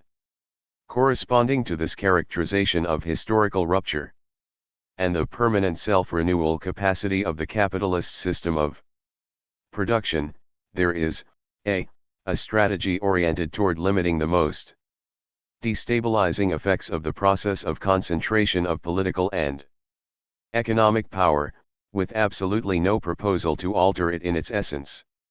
b. A tactic based on concessions directed to win or maintain capitals. Tolerance for the exercise of the function of government or the preservation of the ratio of forces of institutional representation. Deprived of the ability to exercise real political power on central questions. C. A non-class definition of the subject of the struggles, which, in spite of the unprecedented process of concentration of wealth and social polarization unfolding on the world scale, ignores the position of human beings with respect to property relations. D. An imprecise definition of the allies, derived first and foremost from the lack of a class conception of who forms the fundamental subject of the struggles, and E. The playing of a subordinate and secondary role in the politics of alliances. Contrary to the image it projects of itself, contemporary capitalist imperialism is characterized by the increasing concentration of property, production, and political power to a qualitatively higher level, in other words, by the escalation to a level of transnational concentration of property, production, and political power, whose nucleus is comprised of the transnational monopolies that are fused with the states of the main imperialist powers, which also take on transnational functions. This characteristic was delineated in the words of the first secretary of the Communist Party of Cuba, Fidel Castro Ruz: the transnational monopolies represent the most perfect synthesis, the more developed expression of monopoly capitalism in 7. This phase of its general crisis, and therefore they are the international carriers of all the laws that govern the capitalist mode of production in its present imperialistic phase, of all its contradictions, and are the most efficient mechanism for the development and intensification of the process of subordination of labor to capital on the world scale. Fidel Castro Ruz. La crisis económica y social del mundo. Ediciones del Consejo de Estado, La Habana, 1983, p. 153. This process, which constitutes the present stage of the development toward the universalization of human relations analyzed by Karl Marx and Friedrich Engels, is what is alluded to more and more often by the term globalization. Globalization is the historical continuation of capitalism's tendency toward universalization, initiated with the formation of the world market. It is based on political and economic conditions created in the course of the 20th century and, in particular, during the post-Second World War period. It began to unfold in the 70s, that is, beginning with the end of 2 decades of expansive growth of the world capitalist economy opened by the destruction of productive forces caused by the Second World War, and it received a decisive political and ideological impulse with the sharpening of the Soviet Union's crisis and its collapse, reaching its maximum intensity and violence. Also contrary to the postulates of the apologists of capitalism, the so-called scientific technical revolution in no way resolves or allows indefinite postponement of the capitalist system of productions. Antagonistic contradictions. The term scientific technical revolution is the one most used to refer to the development achieved by the productive forces of capital during the post-war period, which among other things was due to the stimulation of productive processes caused by European reconstruction and the arms race. But the notion of an exorcism of the contradictions is false because, precisely, it was this development which, at the end of the 60s, once the productive capacity of Western Europe and Japan had been reconstructed, caused the return of the crisis of overproduction of commodities, capital and population. The reign of the transnational monopolies did not come about as claimed by those imposing the unilateral opening and deregulation of 8. The underdeveloped countries under the signboard of universal expansion of productive investment, the transfer of the advances of science and technology, access to the markets of the first world, or the trickle-down of wealth. On the contrary, in a world economy oversaturated with commodities, capital, and labor power, in which the law of the most powerful rules, the transnational monopoly corporations use, with an unprecedented intensity, all their economic power and their control over the scientific technical innovations, together with the political and military power of the imperialist states of their nations of origin, in order to penetrate the areas of greater relative development of the so-called Third World, with the aim of absorbing or destroying local bodies of capital, whose markets they need to capture in order to guarantee their own subsistence. In the underdeveloped world, the empire of the transnational monopolies has enthroned a vicious cycle of unrestricted opening to the import of commodities and capital, bankruptcy of national industry, dollarization or monetary overvaluation guaranteeing maximum value in the export of profits, growing unemployment and informalization of work, decline in the living standards of the people, and, consequently, decrease of the capacity for solvency of the national market they have appropriated. The equilibrium of the balance of payments is maintained in a temporary and precarious manner by means of increasing interest rates to attract the flows of speculative capital that constitute imperialism's main instrument of expropriation. How has this been demonstrated by the Argentine crisis amongst other examples? Once all the blood had been sucked out, once all possibilities of capturing the income and reducing the spending of the dependent national state so as to maintain the spiral of external indebtedness had been exhausted, once the cadaver of the national market that had been so diligently restructured and reformed according to the neoliberal recipes was abandoned by the vampires, only the fear of a chain reaction of the economic and financial crisis solicits a rescue package which then in turn only further compromises the future of the nation. 9. The obsolescent nature of capitalism today is evident because a society which by definition is based on wage labor and the sale of commodities increasingly depends on the reduction of labor and wages and, as such, is forced to limit the horizon of the market that constitutes its source of subsistence. The political, economic, social, moral and environmental degradation of the present is the greatest indication that the world has already entered the phase of barbarism. The fable about the trickle-down effect did not last long.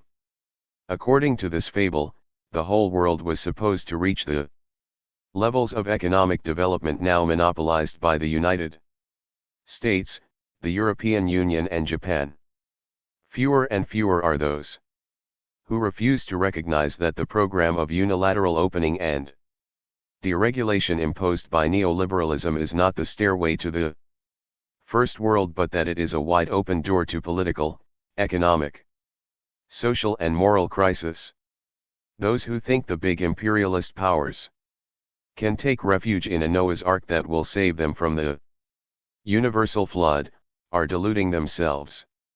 The terrorist crimes of September 11, 2001, constitute a tragic and unjustifiable reminder that the borders of the big imperialist powers are unable to contain the universal effects of underdevelopment, poverty, unhealthy conditions, lack of culture, illiteracy, drug trafficking, wars, terrorism, or the economic and financial crises that originate, precisely, from capitalism's inability to orient production toward the satisfaction of the material and spiritual needs of all the human beings inhabiting the planet. This is the reality that is already knocking on our doors, which puts humanity face to Face with the alternative stated by Rosa, socialism or barbarism. In other words, this is the reality that reaffirms our conviction that the strategic objective of the struggle of the peoples must be the construction of socialism. Marxism as key to content of the struggles and its potential allies. The class struggle and the politics of alliances have been the object of basic Marxist theoretical study and practical politics from 10. The beginning of the classic writings. In the Manifesto of the Communist Party, Karl Marx and Friedrich Engels declare that of all the classes that stand face to face with the bourgeoisie today, the proletariat alone is a genuinely revolutionary class.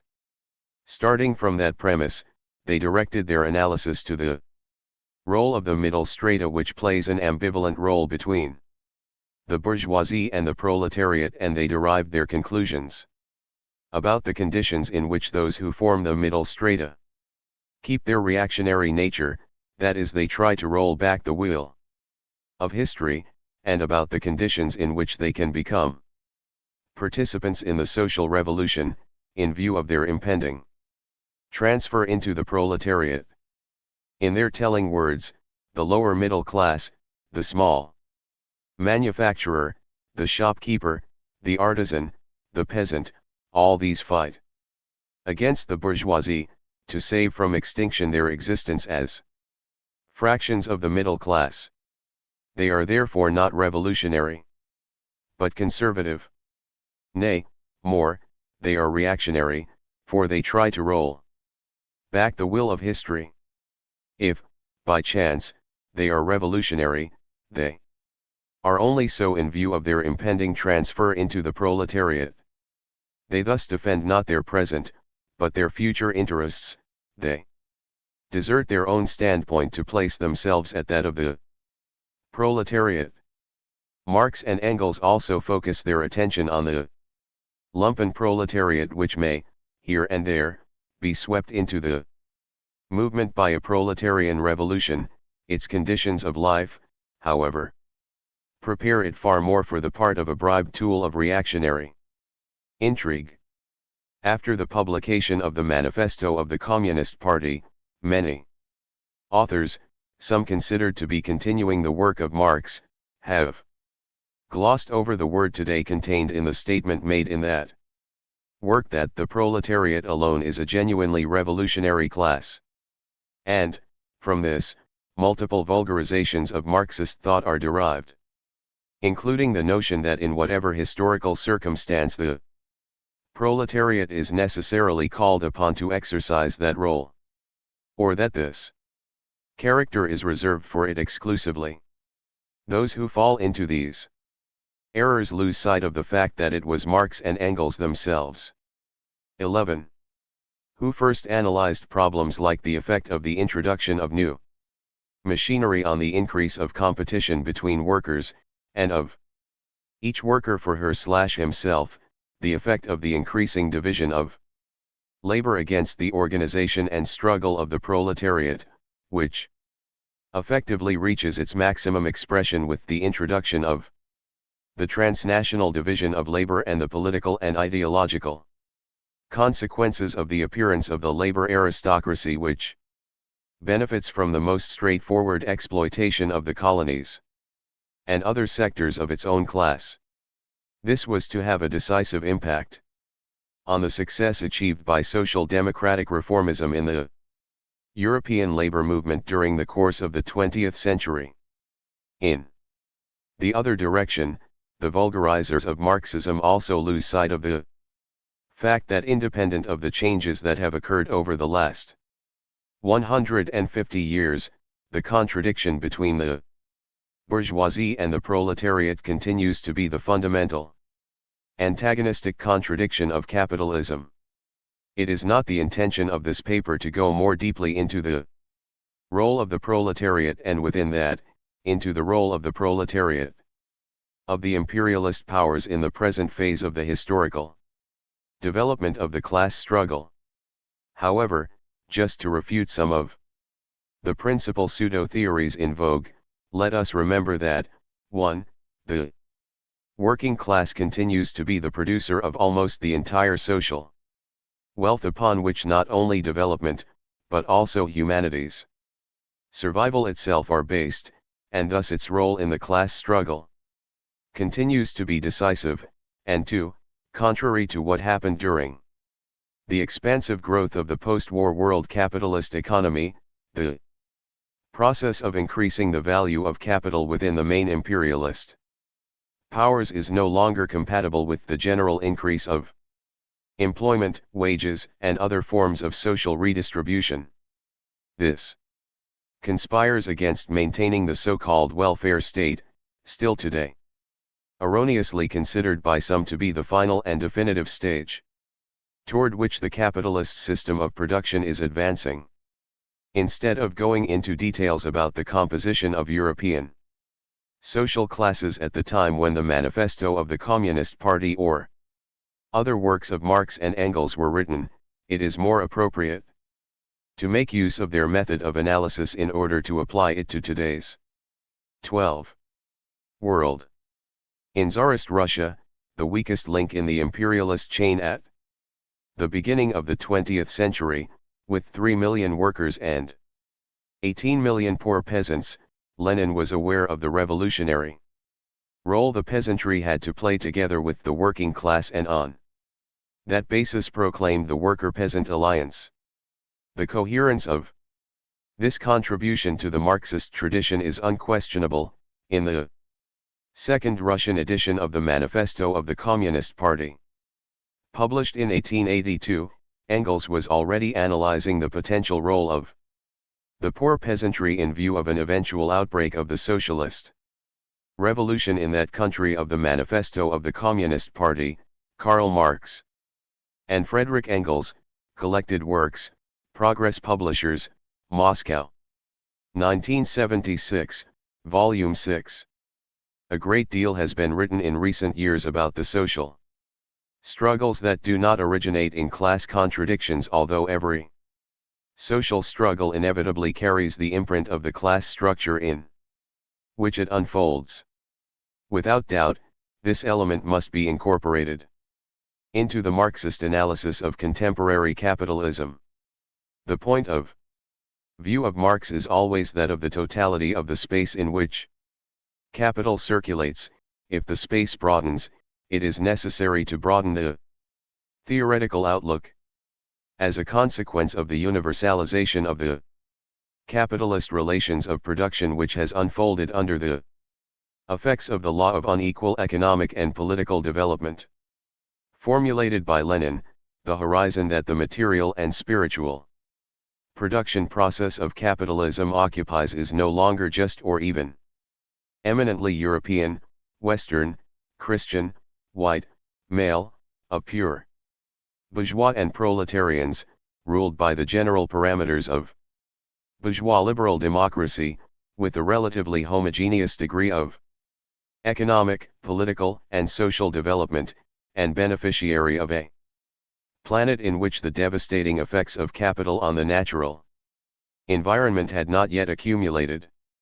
The creation of a single transnational space of capital circulation, incorporating the material and spiritual production process of bourgeois societies into nations with diverse degrees of political, economic and social underdevelopment, with non-Christian religions and cultures like the Islamic, Hindu and African ones, with 13 indigenous national majorities and minorities, with black populations, descendants of African slaves, with Asian populations descendants of indentured laborers also in conditions of slavery, with ancestral practices of discrimination against women, among other characteristics, means that a broad and varied range of social class contradictions and subjects come to occupy central places in the struggle against capital. All these factors must be incorporated into the Marxist analysis concerning the composition of the fundamental block of the popular struggles, the identification of their potential allies and the definition of the foundations on which it is possible to establish such an alliance, both on the world scale and in the indispensable reading of the particular and singular circumstances in which each Marxist party or political movement develops its struggles. As a logical consequence of the political and ideological intentions of its pseudo-theories about the omnipotence of contemporary capitalism, social democratic third-wayism does a partial, fragmentary, and one-sided reading of the social class transformation supposedly caused by globalization and the scientific technical revolution. Among its principal arguments, these stand out: the indefensible situation in which governments, political parties and unions supposedly find themselves as a consequence of the transnational mobility of capital that allows it to migrate if it does not receive every kind of concessions and privileges, and the fragmentation contemporary capitalism causes in the working class and other oppressed social class sectors as an negative element for popular organization and struggle. With respect to the supposed indefensible position into which nations and peoples have sunk, it is worth saying that it is undeniable that capital and especially speculative capital use their mobility as a mechanism of pressure and blackmail in order to force governments, political parties and unions of different countries and regions to compete among themselves, but it is also undeniable that, 1. The over-saturation of the goods, services, and capital markets, a characteristic of the present world capitalist economy, forces capital to anchor itself in the increasingly reduced spaces on the world scale where it 14. Can guarantee its extended reproduction. 2. That anchorage must be maintained even if the governments, political parties, and unions of the country in question take up and hold to a posture of defense of the legitimate national interests, and 3.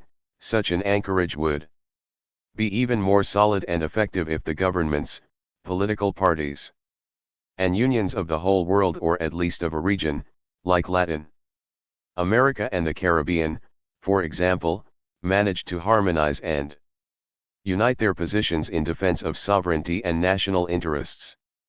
We insist that the issue is not so much the power, the objective factors attributed to globalization and the scientific technical revolution give to transnational finance capital for domination of governments, parties, and unions, as the ideological success they have harvested by convincing them of the supposed invincibility of a social system in a state of decomposition, and of the supposed weakness of the peoples to successfully fight against it.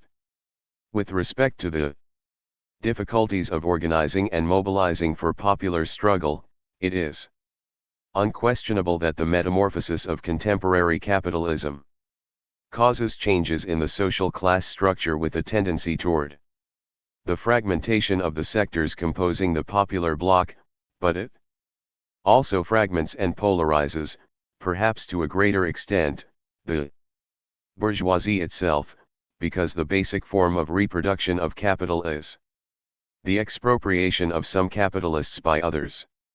Given capital's tendency to concentrate and universalize, today, we can state that the middle strata of contemporary global society are not just traditional small and medium-size industry, but also enterprises considered large by the standards of the so-called Third World, but incomparable to the power of the great transnational monopolies that need to corner their markets in order to guarantee the latter's own extended reproduction. Projected on the world scale today, this consists of a situation analogous to the one analyzed in the manifesto of the Communist Party when it refers to the middle strata that sink gradually into the proletariat, partly because their diminutive capital does not suffice for the scale on which modern industry is carried on, and is swamped in the competition with the large capitalists, partly because their specialized skill is rendered worthless by new methods of production. Of the manifesto of the Communist Party, Karl Marx and Friedrich Engels, collected Works, Progress Publishers, Moscow, 1976, Volume 6. As such, the essence of Marxist analysis needs to be recovered in order to evaluate when the middle strata of contemporary capitalism are trying to roll back the wheel of history and when they become potential allies of the popular bloc. To this central question there is no single and immutable answer.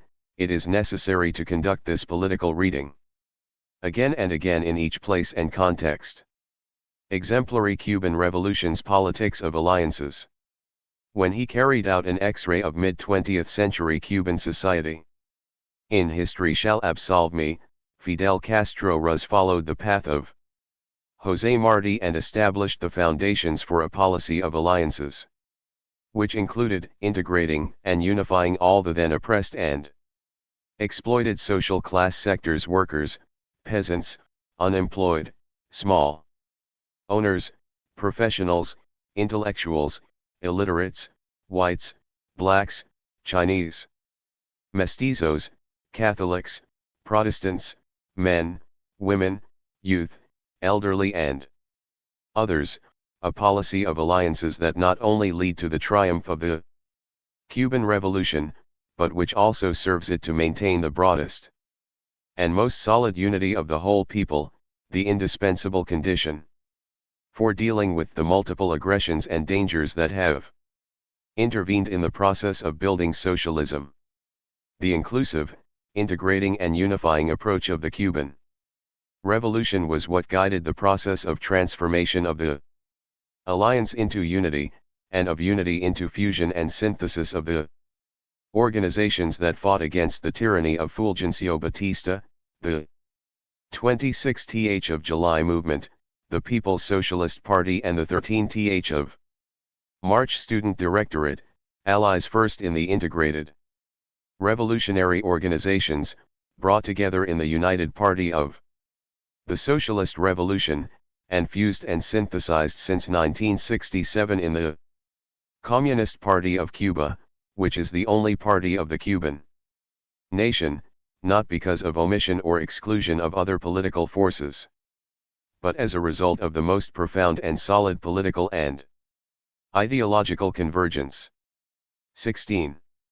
The foreign policy of the Cuban Revolution since January 1, 1959, has also followed the path of José Martí, aimed at promoting the convergence, unity, and integration of the nations, peoples, popular movements and political forces of the whole world, on the basis of an anti-imperialist platform, of the defense of the sovereignty, self-determination and independence that constitute the starting point for the conception and execution of any strategy oriented to achieving sustainable economic and social development with a true sense of justice and equity. With this objective in mind, the Cuban Revolution 1.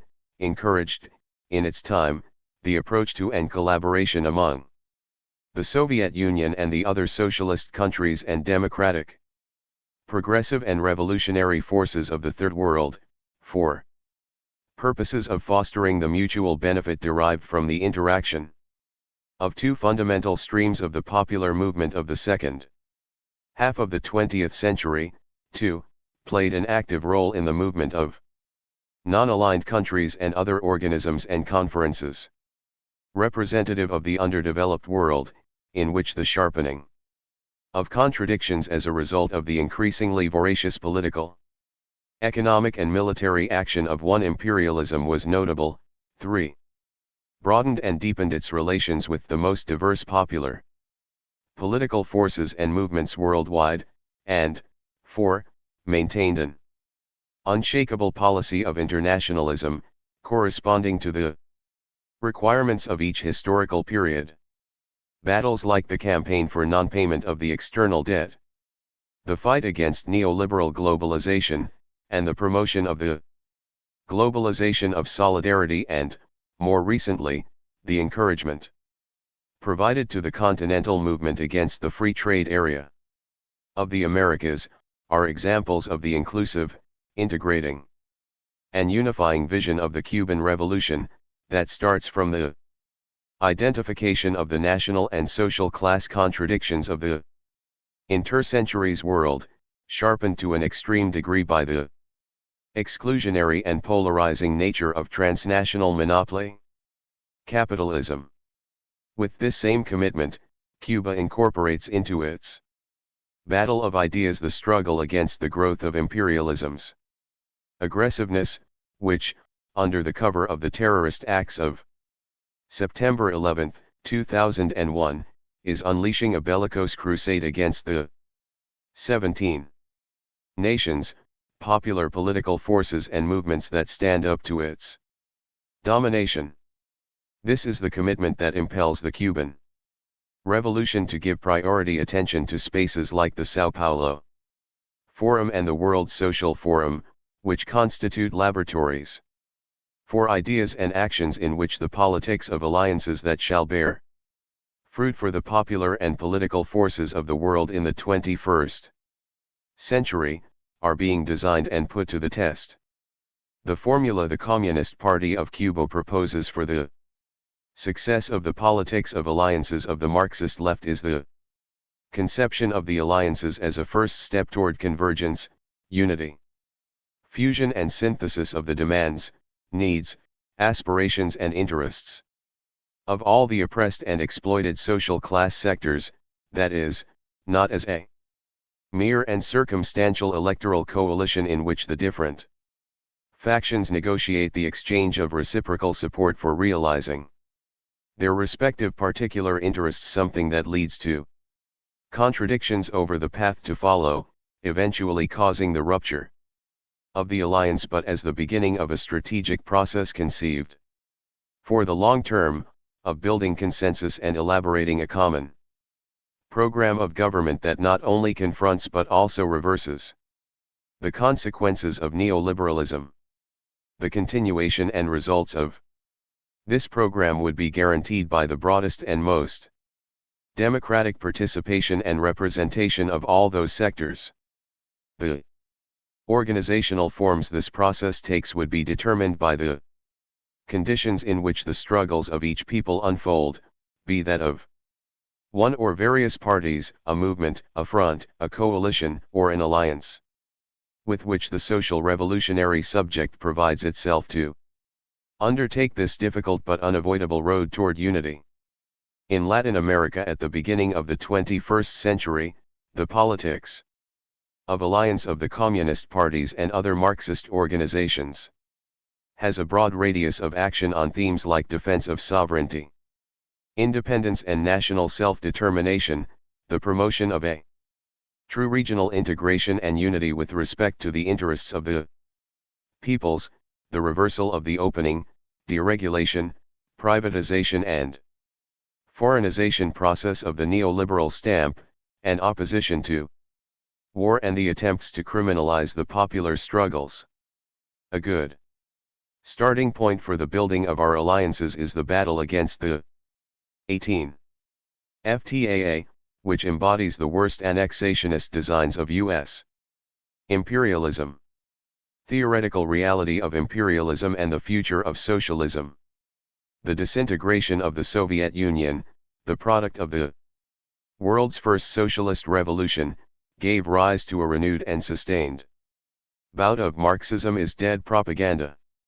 A corollary to such an offensive is the reaction that Marxism has to be revised in such a manner that it ceases to be Marxist.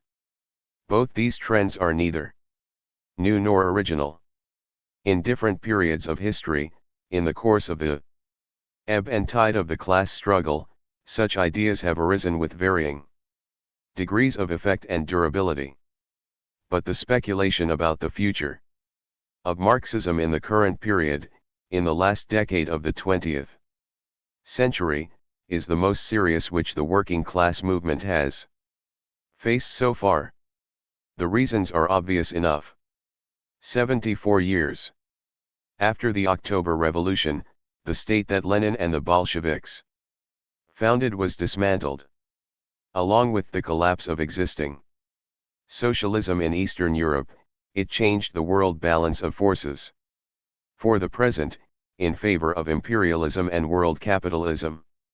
From such a dramatic event, stems the confidence of the bourgeois ideologues that Marxism as a viable worldview and scientific theory stands discredited and rendered obsolete. Marxism, as the exposition of scientific socialism, predates the October Revolution, and it will continue to be a revolutionary theory and guide to action after the demise of the Soviet Union. The existence or disappearance of the Soviet Union does not invalidate Marxism.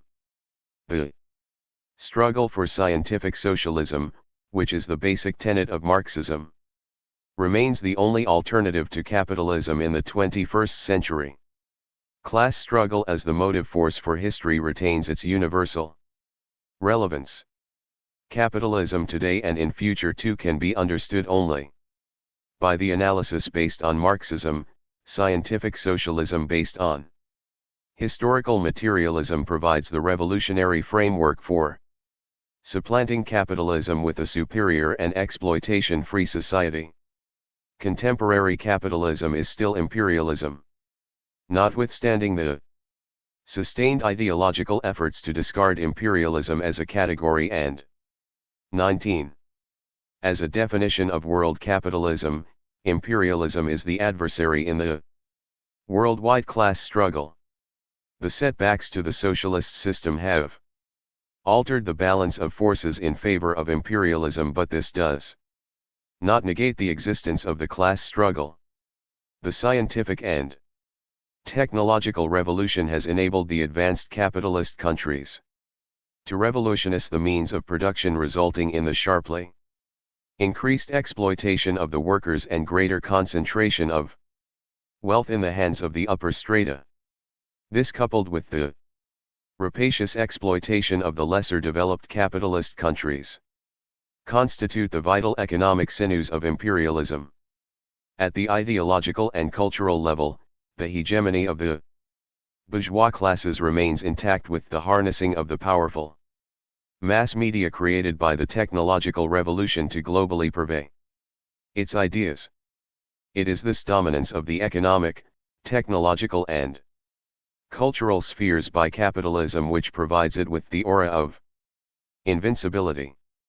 Marxism is the only scientific method to cut through to the kernel of the predatory and exploitative nature of world capitalism, and to have a methodology which updates the comprehension of the transformations wrought in the world capitalist system in the last 2 quarters of the 20th century. Imperialism is not about to disappear in the 21st century. The theoretical advance made by Marxist-Leninist analysis of the growth of monopoly capitalism resulting in the rise of modern imperialism has to be carried forward to take stock of the new developments in the last 2 decades of the 20th century. An important phenomenon is the highly mobile international finance capital which shifts from one part of the world to the other in search of quick profits. This international flow of capital is a major factor for the intensified exploitation of the Third World and also the high rates of unemployment prevailing in the advanced capitalist countries.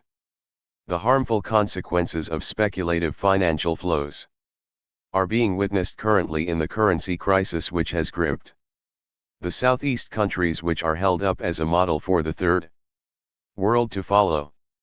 In the absence of a countervailing socialist bloc, imperialism is on the offensive to roll back the limited economic sovereignty of the Third World. 20. The IMF, World Bank, and WTO being the trinity which holds the lesser developed countries to ransom to impose the policies of neoliberalization. A hallmark of capitalism in the late 21st century is that it has gone back on the welfare capitalism which it touted as a humane system, which led to the theories of convergence between capitalism and socialism. Neither is the capitalism of the contemporary era able to eliminate high unemployment rates, leave alone provide full employment. It is this twin attack of dismantling the welfare system and inflicting high unemployment which is meeting with resistance and the intensification of the class struggle. One of the main factors discrediting Marxism-Leninism is supposed to be the irrelevance of class struggle and the central role of the working class. The argument is that under the rubric of globalization, the internationalization of capital and the growing might of the TNCs, the structural changes under capitalism have marginalized the working class and made class struggles ineffective within a nation state. This myth found increasing adherents after the setbacks to socialism. The recent period has provided enough evidence to challenge these false premises fostered in the name of globalization. The strike struggles of the French workers in the winter of 1995 and the 1996 general strike of the South Korean workers have graphically illustrated the existence and vitality of class struggle and punctured the myths built up about the nature of late 20th century capitalism. For those who doubt the capability of the working class and the relevance of class struggle against capitalism, the recent spate of working class struggles in Europe, Latin America, and Asia should be an adequate warning. These struggles, though of a defensive nature, are the centerpiece of the emerging worldwide resistance to the new offensive of capitalism. No other class or intermediate strata have shown even remotely the same capacity. The political impact of these struggles are already being felt in some of the countries of Europe and Latin America. In India, one of the biggest emerging markets targeted by the IMF and the World Bank, there were 4 one-day general strikes by the Indian working class between 1991 and 1995, which drew in sections of the peasantry and other working people.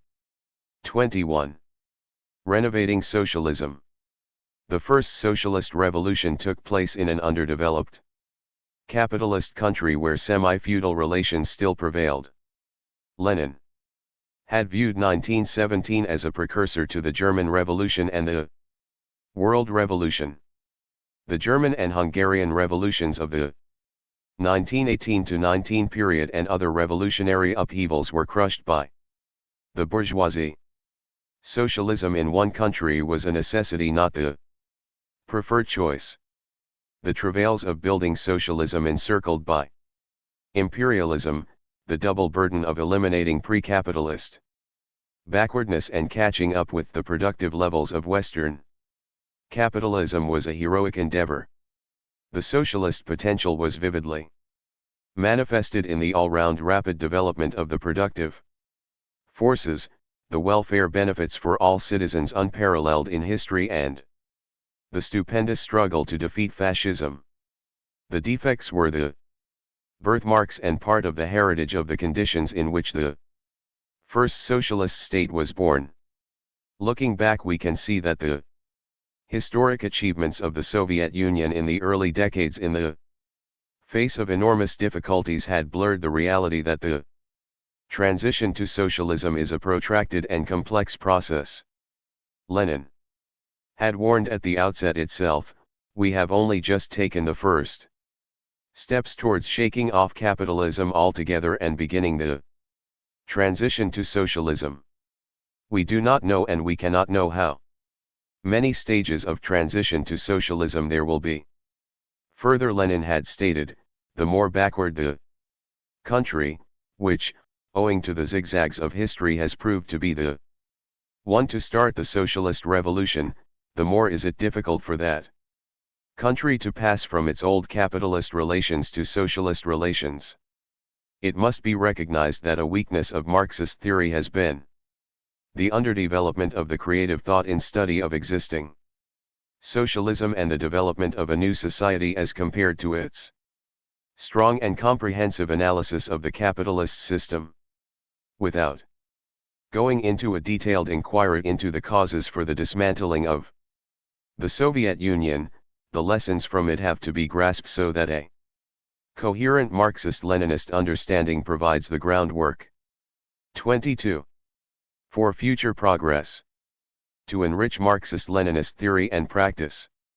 Some of the salient features which require critical study must be mentioned: socialist democracy, the institutionalization of democratic forums and participation of people in the political process, and economic management, need for a correct relationship between the state and the party in a socialist society, and flexibility in the management of the economy and multiplicity of the forms of ownership of property at different stages.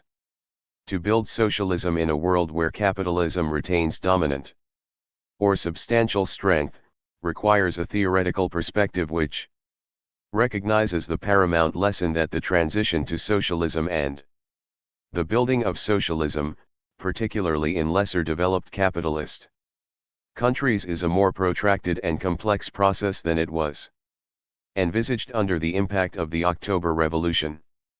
The substantial and historic achievements of socialism in the Soviet Union should be drawn upon to develop the theoretical basis for seeing the entire period of achieving socialist revolution and building socialism as a diverse process where there can be no one model. Socialism will be built in a country in a context where capitalist relations and influences will continue to prevail for a long period of time, both internationally and domestically. In such a situation, the difficult task of building an alternative model of socialist development will require constant raising and rejuvenation of political consciousness by the active participation of the people at all stages of political and economic development. It is here that the vital importance of socialist democracy is located. The sobering and hard lesson for the future is that the absence of democracy in any socialist experiment, the failure to expand and develop the potential of democracy, will deform and distort socialism. The Leninist conception of a party which has been the instrument for revolutionary seizure of power and consolidation of the new state has to be developed in such a manner that the correct relationship between the state and the party is established in a socialist society. This requires ending the misuse of democratic centralism, which is a party principle being extended to state functioning. It demands the institutionalization of democratic forums. 23. In society which are not the sole preserve of the ruling party, and the need for pluralism within the socialist framework. Above all, the paramount lesson is that the transition to socialism and the building of socialism, particularly in lesser developed capitalist countries, is a more protracted and complex process than it was envisaged under the impact of the October Revolution. Understanding the prolonged nature of the transition to a new society, a fresh look at Marxist theoretical work on economic development. This requires giving up the entrenched notion of public ownership being equated with only state ownership. Different forms of public ownership, other than state ownership, are necessary to prevent bureaucraticism and stagnation. The coexistence of planned and commodity market sectors will have to be constantly updated and innovated. Central planning as a singular/centralist model must give way to plans at different levels and the vital element of popular participation. The coexistence with capitalist forms necessitates the continuous ideological struggle against the bourgeois ideology it engenders and its corrupting influences. This is possible only if the revolutionary party does not confine its role to administering the state and managing the economy.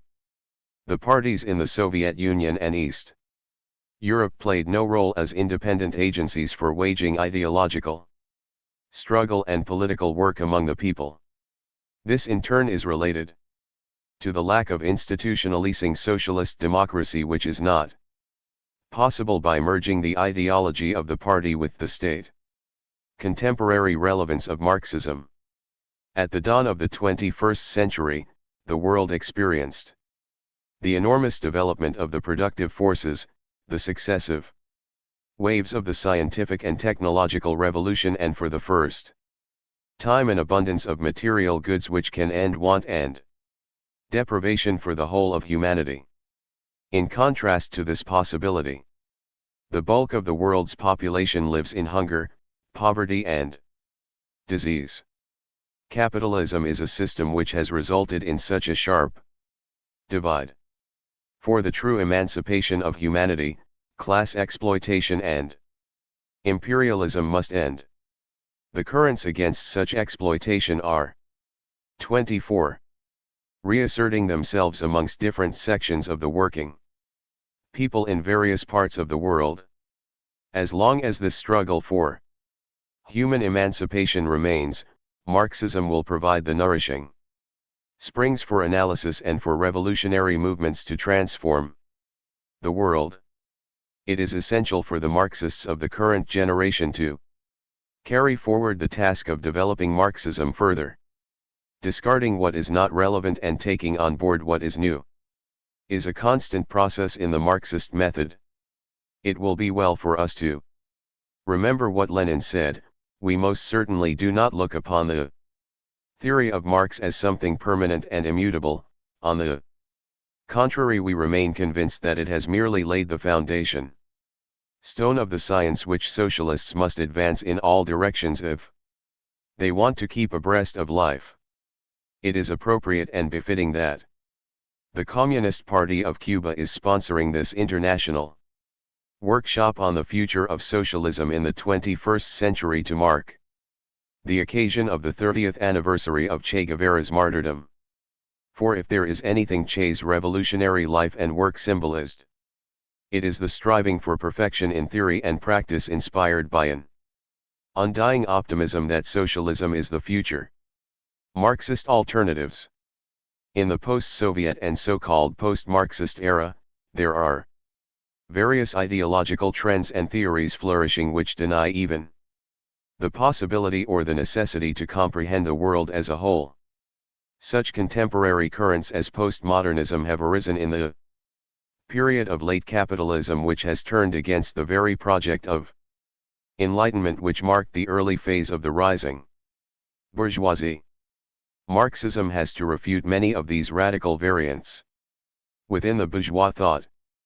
Theories of class convergence, disappearance of class struggle, and in practice class collaboration and co-option to the prevailing dominant bourgeois ideologies are a marked feature of the current period.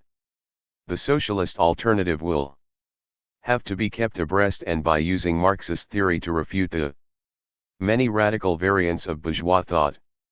The record of social democracy in the last decade of the 20th century shows a total 25. Collapse of the radical vision. Identity politics based on gender, race, and ethnicity cannot support a viable socialist project for the 21st century. The challenge before Marxism-Leninism is to integrate within the socialist alternative, based on class politics, all the living issues such as gender, environment, and racial ethnic inequalities. Given the constraints of the scope of the paper and the length, we can only briefly deal with two of the issues. In the conditions of contemporary bourgeois society, the question of gender oppression assumes vital importance. This makes it essential for Marxists to unravel the threads linking patriarchy and capitalism. Unlike the decades of the 60s and the 70s, when the feminist movement sought to address issues of gender oppression devoid of class, the present capitalist offensive with flexible employment and similar measures making women major victims has brought the class oppression of women into focus, while looking at working women as an integral part of the exploited classes. The social aspects of gender oppression within the class is something Marxist theory must seriously address. The world is faced with a serious threat to the ecology which threatens life and nature on the planet. The ecological problem and the environmental degradation is of global proportions and affects the future of humanity. To recognize this threat is one thing, but to pose it as an issue which transcends class and argue for a theory of interdependence with imperialism as Gorbachev did is another thing altogether. It is true that Marxists, particularly in the Third World, have not paid sufficient attention to developing a comprehensive analysis to deal with the question of ecology and environment. At the same time, it is wrong to claim that Marxism precludes a proper understanding of the issue of environment given its productionist bias. A careful reading of Marx and Engels shows that the whole basis of their philosophical understanding was that man is part of nature and his being and life is organically related to nature. As Marx wrote in 1844, man lives from nature, i.e. nature is his body, and he must maintain a continuing dialogue with it if he is not to die. To say that man's mental and physical life is linked to nature simply means that nature is linked to itself, for man is part of nature. 26. Engels wrote about how the division between town and country affects nature. However, in the 19th century, Marx and Engels could not have envisaged the global threat to ecology which developed over a sustained period of capitalist development with its profit-driven plundering of nature. On the global scale today, the threat to the environment is integrally connected to the mechanisms of worldwide capitalist exploitation. Fidel Castro's speech at the Rio summit in 1992 is a brilliant Marxist exposition of the environmental issue, wherein he said in essence, the North's ecological deterioration has been exported in large measure to the South as part of a long process of capitalist development. The advanced capitalist countries have to pay its ecological debt to the Third World. All too frequently in developed capitalist societies, it is clear that ecological concerns are incompatible with the profit principle, the exaggerated desire to consume, and the primary objective of individual well-being, which are the essential driving forces of those societies.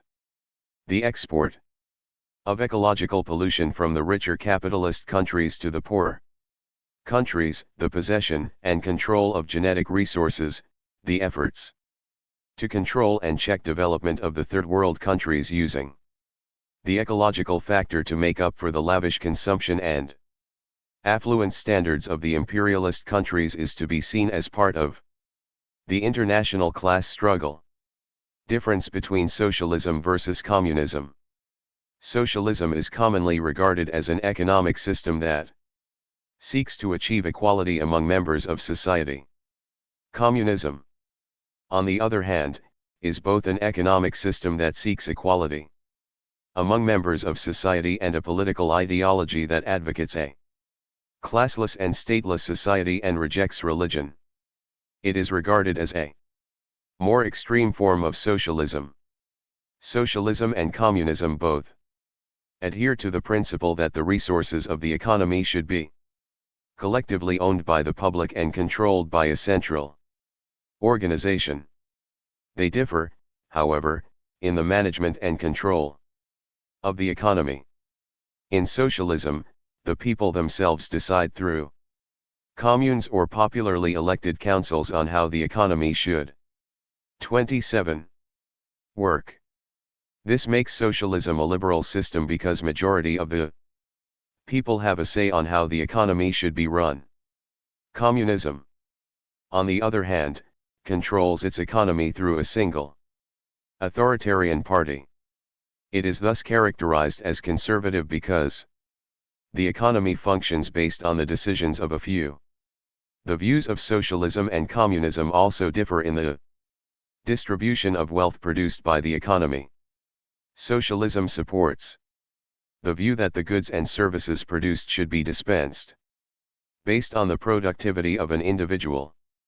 In contrast, communism believes that the wealth should be shared by the masses based on the needs of the individual. There are two kinds of properties in socialism: personal property that an individual can own and enjoy, and industrial property that is dedicated for the use of producing society's goods. Individuals, for example, can keep their digital cameras but cannot retain a factory that produces digital cameras. While personal properties can be kept, socialists make sure, however, that no private property will be used as an instrument for oppression and exploitation. In comparison, communism treats all goods and services as public property to be used and enjoyed by the entire populace. This explanation brings to the fore our choice of socialism as the only viable alternative to the devastating contemporary global capitalism. 31. Preview. Today, there is a muscular debate on the global crises of capitalism. Our simple question is, whose crises, who profits? The advocates of global crises argue that beginning in 2007 and continuing to the present, the world capitalist system has collapsed, and recovery is a mirage. They cite stagnation and continuing recession in North America and the Eurozone. They offer GDP data hovering between negative to zero growth. Their argument is backed by data citing double-digit unemployment in both regions. They frequently correct the official data which understates the percentage unemployed by excluding part-time, long-term unemployed workers and others. The crises argument is strengthened by citing the millions of homeowners who have been evicted by the banks, the sharp increase in poverty and destitution accompanying job losses, wage reductions and the elimination or reduction of social services. Crises is also associated with the massive increase in bankruptcies of mostly small and medium-sized businesses and regional banks. The global crises argument has lost its legitimacy. Critics, especially in the financial press, write of a legitimacy crisis of capitalism, citing polls showing substantial majorities questioning the injustices of the capitalist system, the vast and growing inequalities, and the rigged rules by which banks exploit their size to raid the treasury at the expense of social programs. In summary, the advocates of the thesis of a global crisis of capitalism make a strong case, demonstrating the profound and pervasive destructive effects of the capitalist system on the lives of the great majority of humanity. The problem is that a crisis of humanity is not the same as a crisis of the capitalist system. In fact, as we shall argue below, growing social adversity, declining income and employment has been a major factor facilitating the rapid and massive recovery of the profit margins of most large-scale corporations. Moreover, the thesis of a global crisis of 32. Capitalism amalgamates disparate economies, countries, classes and age cohorts with sharply divergent performances at different historical moments. 33. Chapter 2. Contemporary World Capitalism. Overview. From the Financial Times to the far left, tons of ink has been spilt, writing about some variant of the crises of global capitalism. While writers differ in the causes, consequences, and cures, according to their ideological lights, there is a common agreement that the crisis threatens to end the capitalist system as we know it. There is no doubt that, between 2008 to 2009, the capitalist system in Europe and the United States suffered a severe shock that shook the foundations of its financial system and threatened to bankrupt its leading sectors. However, I will argue the crisis of capitalism was turned into a crisis of labor. Finance capital, the principal detonator of the crash and crises, recovered, the capitalist class as a whole was strengthened, and most important of all, it utilized the political, social, ideological conditions created as a result of the crises to further consolidate their dominance and exploitation over the rest of society. In other words, the crisis of capital has been converted into a strategic advantage. For furthering the most fundamental interests of capital, the enlargement of profits, the consolidation of capitalist rule, the greater concentration of ownership, the deepening of inequalities between capital and labor, and the creation of huge reserves of labor to further augment their profits. Furthermore, the notion of a homogeneous global crisis of capitalism overlooks profound differences in performance and conditions between countries, classes, and age cohorts. 34. Historical overview. 200 years ago, the development of capitalism gained impetus from the Industrial Revolution. From Western Europe it spread irresistibly across the world. Now, the overwhelming majority of the world's population has been absorbed within its social relationships and the market system. Capitalism has imposed itself on the many different traditions and ways of life throughout the world. In Western Europe and America, capitalism developed in its more individualistic form through private enterprise. With the state capitalist revolutions of the 20th century, it adapted to the traditions of state control as in Russia and China. Capitalism is now the dominant world system, operating in every country either through its private or state forms or a mixture of the two. Capitalism is a system in which the means of production are owned or monopolized by a privileged minority. The great mass of producers live by selling their labor power for wages or salaries. The minority class of capitalists, including the ruling class of state capitalist countries, lives on the surplus wealth produced by the workers. Goods take the form of commodities which are produced for sale on the market with a view to profit. Capital accumulates through the exploitation of workers. No employer hires workers without the prospect that new wealth will be produced to a value greater than that paid out in wages. The development of capitalism out of feudalism brought with it an entirely new system of production and distribution. One result of this has been that society has lost control of what is produced. Capitalism developed with the use of labor in a new form. The serf labor of feudalism was replaced by the wage labor of capitalism. What was different about this development was that goods were no longer produced for direct consumption. As commodities, goods came to be produced for sale on the market. In this way, production came to be regulated by the capacity of the market for sales, and therefore society lost direct control over the productive process. This is the position of world capitalism now. 35. Every brand of government has to accept this basic feature of capitalism, namely production for profit, and no theory of so-called economic management has ever succeeded in bringing about policies which have been able to overcome it. Throughout the world, we find that human needs are denied while millions are unemployed, and production cannot go ahead.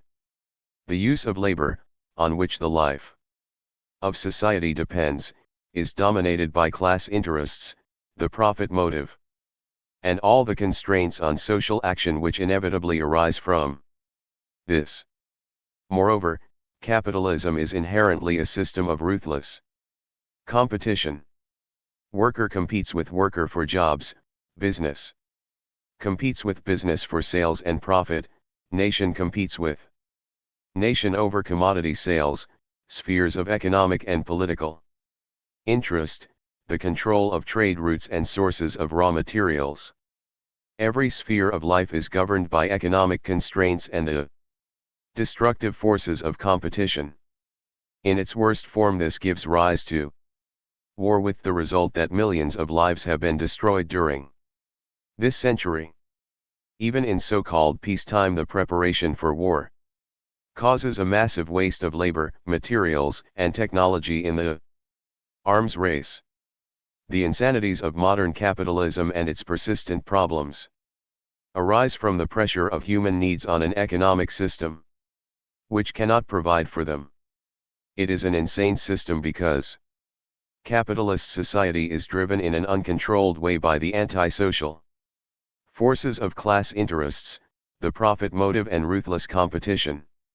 This is the main reason why ordinary hopes for peace, cooperation, and material security remain denied whilst we are threatened with ultimate obliteration. The vital question is, how do we rescue a world of sanity from this chaos? How do we establish a society which can be organized democratically in the interests of all people? Such a society can only be organized on the basis of common ownership, democratic control, and production solely for use. By common ownership we mean the conversion of the present class monopoly of the means of life into a system where the entire powers of production become freely available for use by the whole. 36. Community. This means that land, industry, mining, manufacture, transport, communications, and all resources must be held in common by all people. By democratic control we mean decisions being made by the whole community. This will not mean that responsibility cannot be delegated to groups or individuals, but that their decisions will be subject to democratic scrutiny by the whole community. To achieve this, workers will need first to combine to remove the power of the state to impose decisions on us from above. Then, we ourselves will be able to take responsibility for the organization of production and social affairs, and act on our decisions through cooperation. By production solely for use we mean bringing production into direct line with human needs. Instead of the wages system, work will be carried on as cooperation between producers. Instead of production for sale on the market, goods will become available for direct consumption by the community, and individuals will have free access to what is produced according to self-defined needs. Operating together, common ownership, democratic control and production for use are the only bases upon which society as a whole can consciously regulate social action in the interests of the whole community. The political objective. The question of what would be the basic features of democratic organization in socialism cannot be separated from the objective which the socialist movement is now organized to achieve. Initially, the outcome of the present political work would be the gaining of control of all the powers and machinery of governments. The achievement of this objective will mean that socialist delegates will be in place, locally, nationally and, in the case of bodies such as the European Parliament, internationally. More than this, the socialist movement is a world movement. The interest of workers is a common world interest and therefore rises above existing national or international political structures. In 37. Representing this interest, the socialist movement must take control as a coordinated world movement. In view of the objection that socialist ideas might develop unevenly across the world, the fact should be noted that before an overwhelming numerical majority is achieved, socialist ideas will be in the forefront of political debate throughout the world. Even in Britain, a relative small party of say 20,000 socialists would be in a position to present socialist ideas. Internationally, world cooperation already exists between the companion parties for world socialism. Linking up through developed organization, a small fraction of the world's population would still constitute a movement of many millions. These millions of socialists would be able to keep socialist ideas before the overwhelming mass of the world's population. In any case, given the nature of communications in the modern world, it is inconceivable that the growth of socialist ideas and organization could be confined to limited locations. As well as the development of world organization, socialists organized in their local areas would probably prepare programs of action for immediate implementation once the movement has gained control of the powers and machinery of governments. So, two key elements are involved in these developments. Firstly, an ability to maintain socialist ideas in the forefront of political argument as the most urgent and practical means of solving social problems. Secondly, the preparation of programs of action in advance of the capture of political power. Such programs will no doubt include the ways in which the present machinery of governments could be converted for the purpose of useful administration in socialism. The exercise of power by the state is one of the ways through which the present class domination of labor by capital is maintained. Therefore, the socialist movement must take this power out of the hands of the capitalist class. In the first instance, the capture of political control will render the capitalist class powerless. Furthermore, on this basis, with a majority of socialists having taken over democratic control, the common ownership of the means of production will be instituted. This will involve stripping the capitalist class of their monopoly of the means of living and the conversion of 38. All land, industry, mining, manufacture, transport, energy supply, communications and resources, into the common possession of the whole community. At the same time, the state will be abolished, and this means that the socialist movement will lose its political character. What will commence from this point will be the democratic administration of classless society and production solely for needs.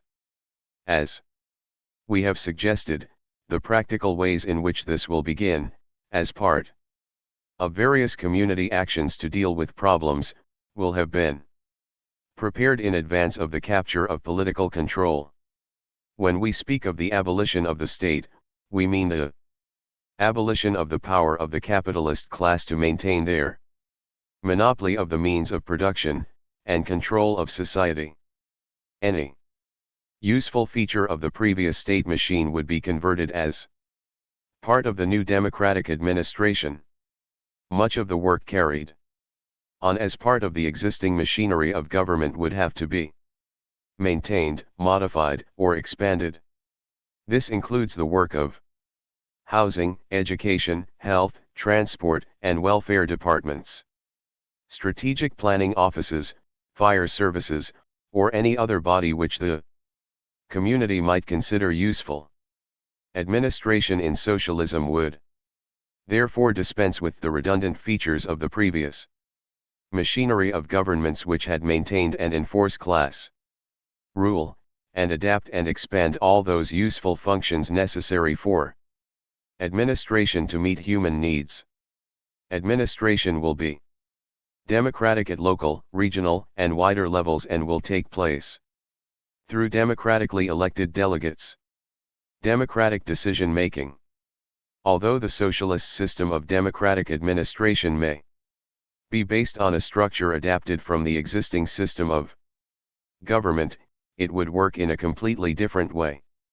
Under capitalism, governments, through their control of the state machinery, lay down the law and impose it on the whole of society, if necessary by force. In Britain, for instance, central government devolves some limited powers of decision-making downwards to the county, borough, district, and parish levels. It is also represented 39. Upwards at the European Parliament and the United Nations.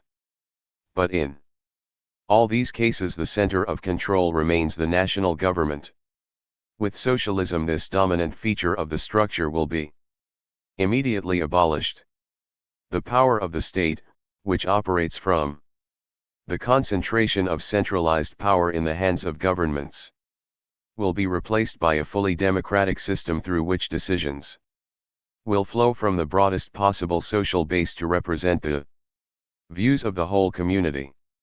A democratic system of decision making would require that the basic unit of social organization would be the local community, which could elect its delegates to a local council, which could be given the responsibility for local administration. If, for example, local communities in socialism began by operating from the basis of the existing structure of district councils in England, this would give 332 local communities. This would be a democratic development of the existing procedures for electing local councils, which could become the basic means for dealing with day-to-day local issues.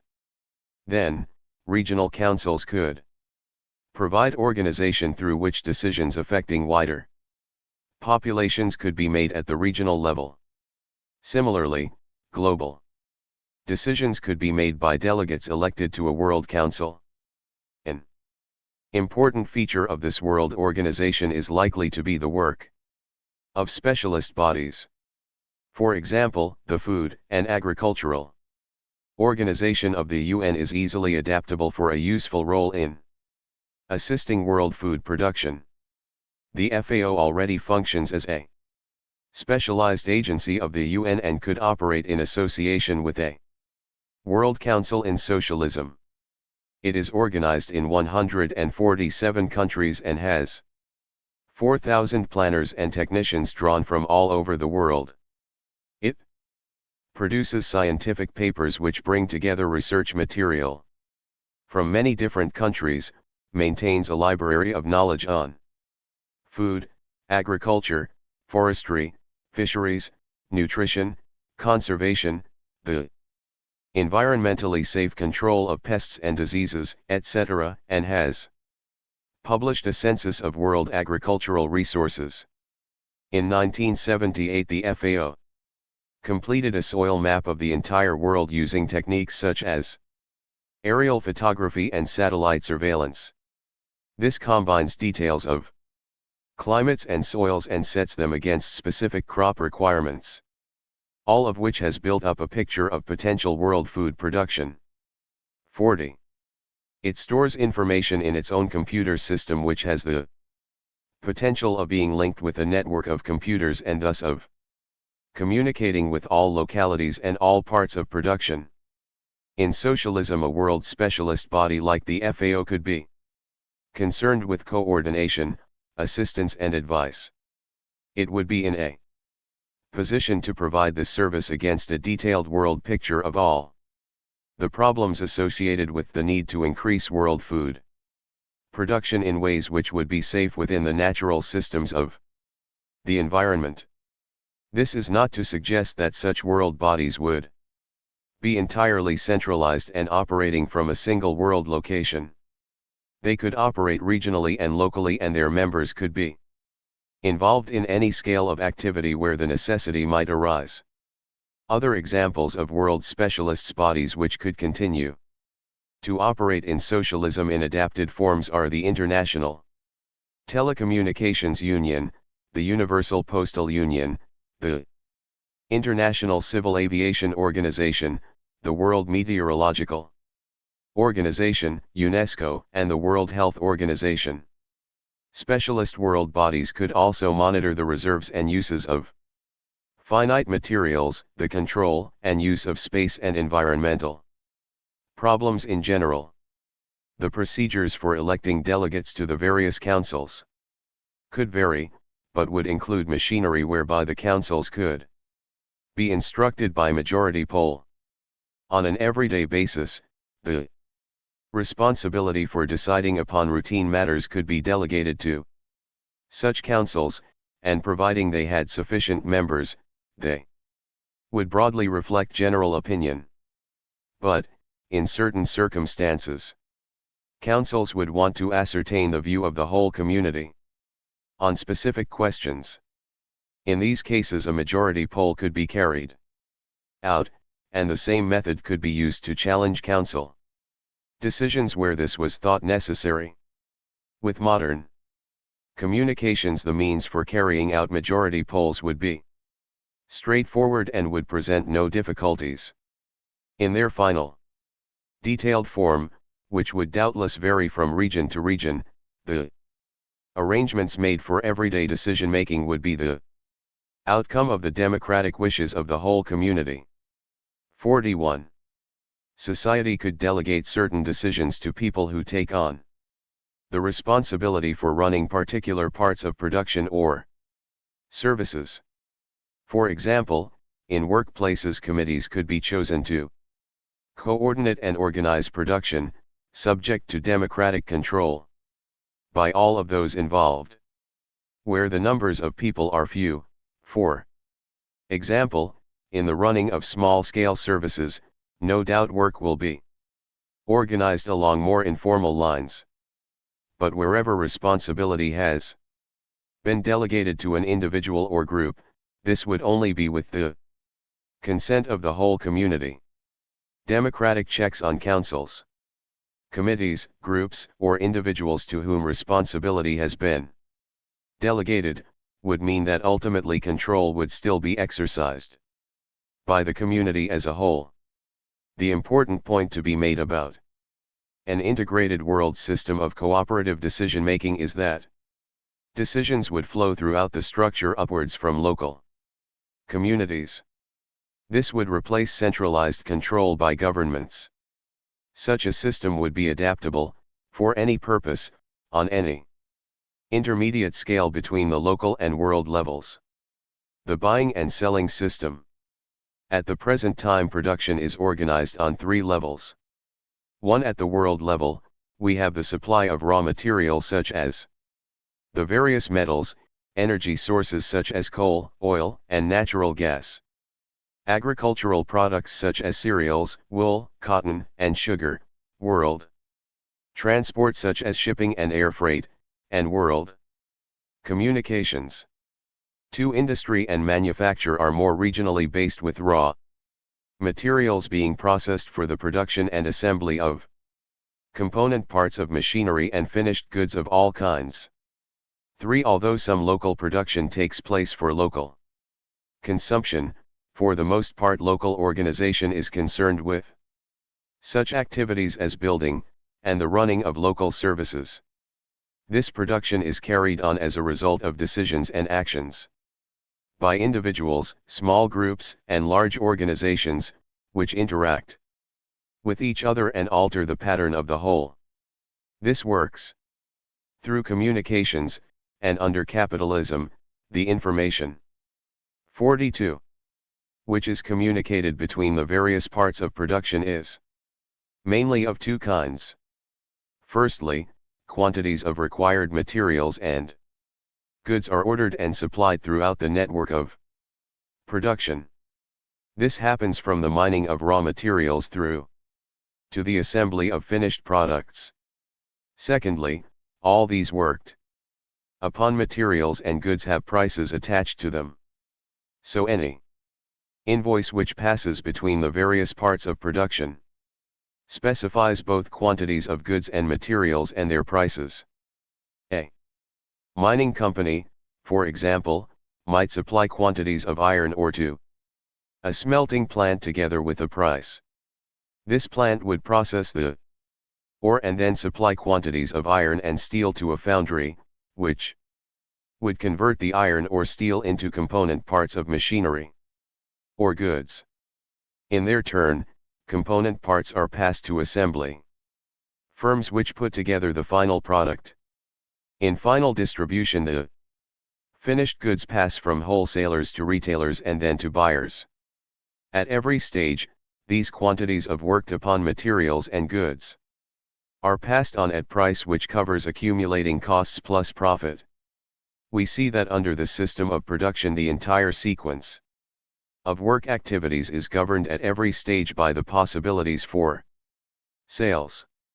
And one of the claims made by the defenders of this system is that it is the only way to bring together all the dispersed activities which make up modern world production.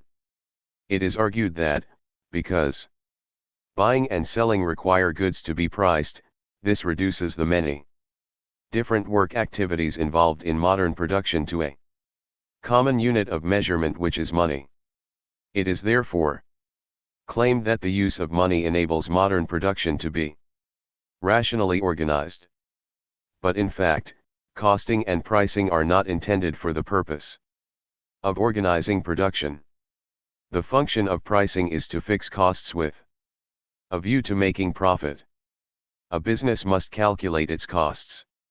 These include the costs of the materials which it buys in from its suppliers, and the costs of its own wages bill.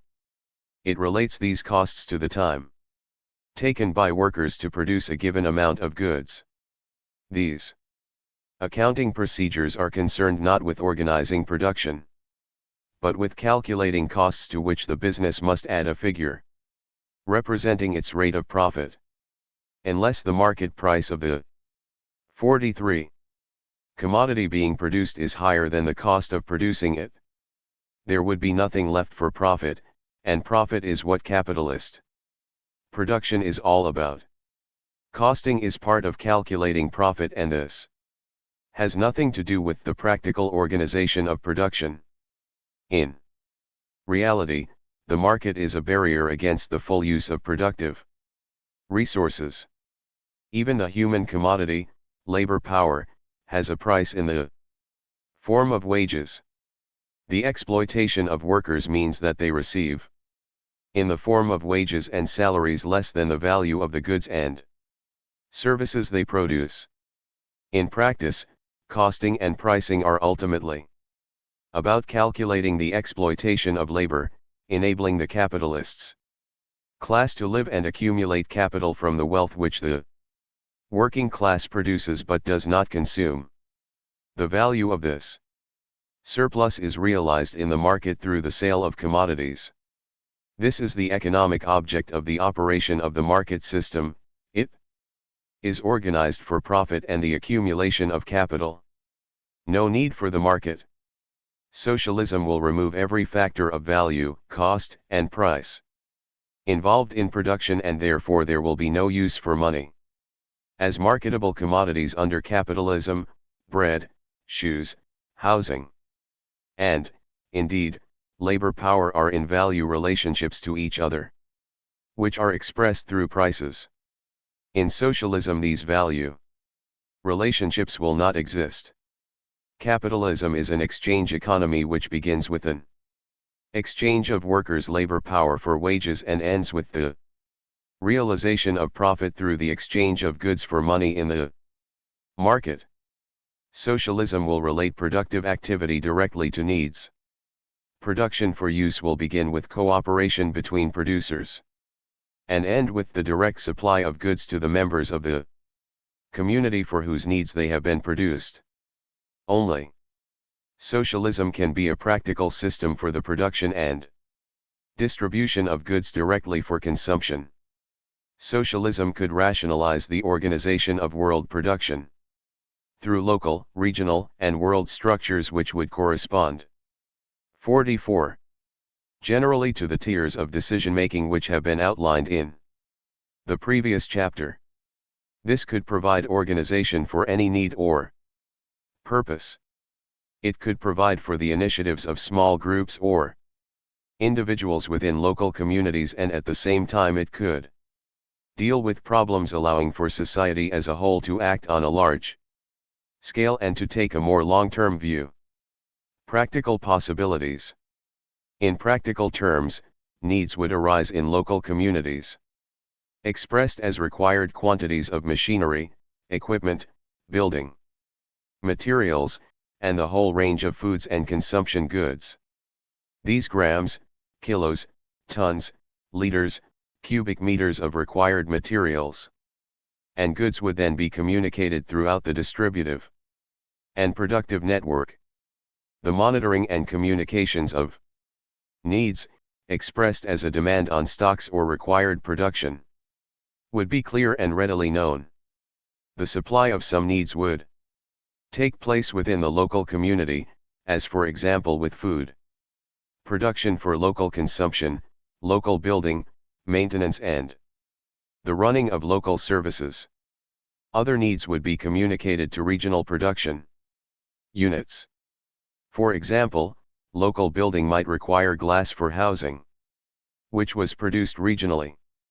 A local need for glass would then be communicated through the distributive network and would pass to the regional glass works. In its turn, the glass works would have its own suppliers of the materials used in glass production, so the required quantities of these would then be passed on. This would be the sequence of communications through which a local need for glass would be transmitted to every unit involved in glass production within a region. Other needs would be communicated throughout the structure of production up to a world scale. Local food production might require tractors. Regional manufacture would produce and assemble the component parts of tractors for distribution to local communities. These would be required in a definite number and therefore a definite number of required component parts would also be known. Again, the tractor producing plant would communicate 45 these requirements to its own suppliers. Eventually this would extend to world production units which would be mining and processing the raw materials, such as metals, required for tractor production. This could be a self-adjusting system of production for use. It would operate with the communication of needs expressed as required quantities of materials and goods, at the local, regional and world levels.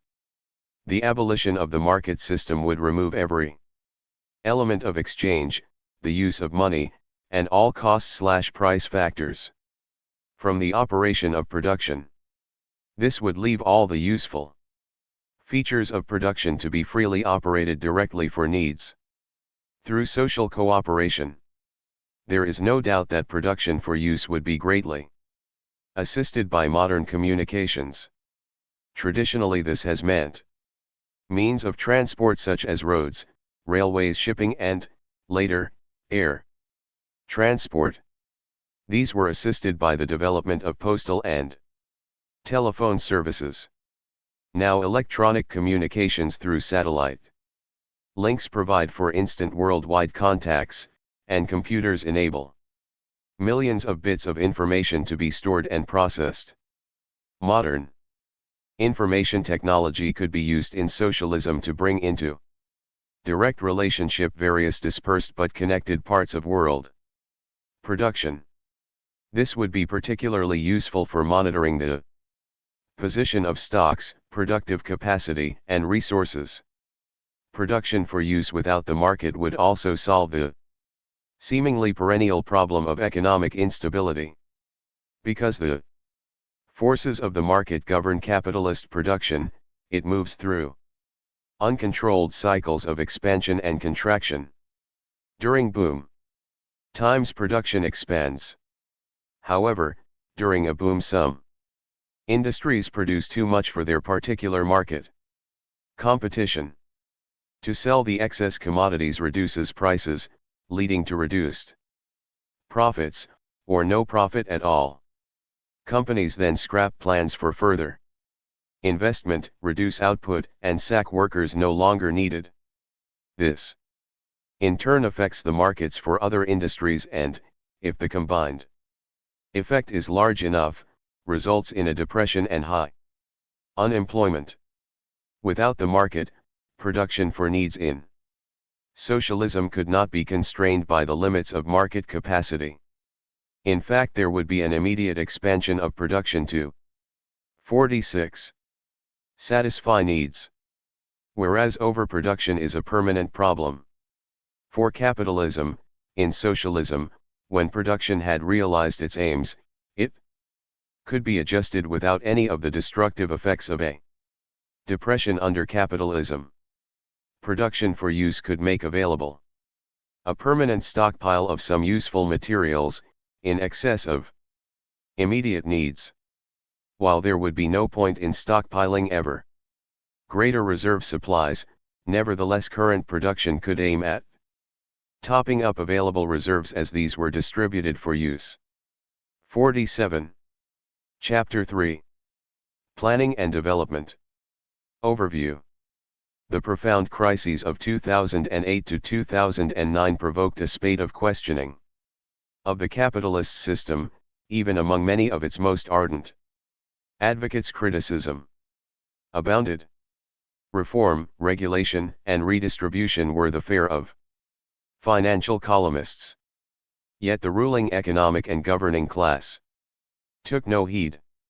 The workers are controlled by doormat union leaders and lack a political instrument. The right-wing pseudo-populists embrace an even more virulent pro-capitalist agenda, calling for across-the-board elimination of social programs and corporate taxes. Inside the state, a major transformation has taken place which effectively smashed any link between capitalism and social welfare, between government decision-making and the electorate. Democracy has been replaced by a corporate state, founded on the revolving door between Treasury and Wall Street, which funnels public wealth to private financial coffers. The breach between the welfare of society and the operations of the financial architecture is definitive. The activity of Wall Street has no social utility, its practitioners enrich themselves with no redeeming activity. Capitalism has demonstrated conclusively that it thrives through the degradation of tens of millions of workers and rejects the endless pleas for reform and regulation. Real existing capitalism cannot be harnessed to raising living standards or ensuring employment free of fear of large-scale, sudden and brutal firings. Capitalism, as we experience it over the past decade and for the foreseeable future, is in polar opposition to social equality, democratic decision-making and collective welfare. 48. Socialist planning and development. Socialism will deal with problems on the basis of common ownership, democratic control, and production for use. With useful labor acting in cooperation, socialism will release vast resources of human energy and skills in the interests of the whole community. The strategy for the deployment of these resources is given now by the nature of existing problems, which only socialism can solve. Socialism must immediately stop people dying from hunger, it must ensure adequate world food production. It must house the world's population in comfort, providing for the basic necessities of piped clean water, drainage systems, decent cooking facilities and so on. In socialism we must establish a safe world energy supply, stop pollution, and adopt techniques which could work within the natural systems of the environment in non-destructive ways. We must bring into balance the world distribution of means of production and transport systems, storage facilities, etc. We must extend health services, education facilities, and further develop communications of every kind. For this work, socialism would begin with a structure of production which is distorted by waste and the arms race, and is inadequate for all the real needs of the community. These aims would have to be accomplished in some order of priority. They could only be achieved in stages, doing what was manageable in the first instance, monitoring the progress made and then taking further steps.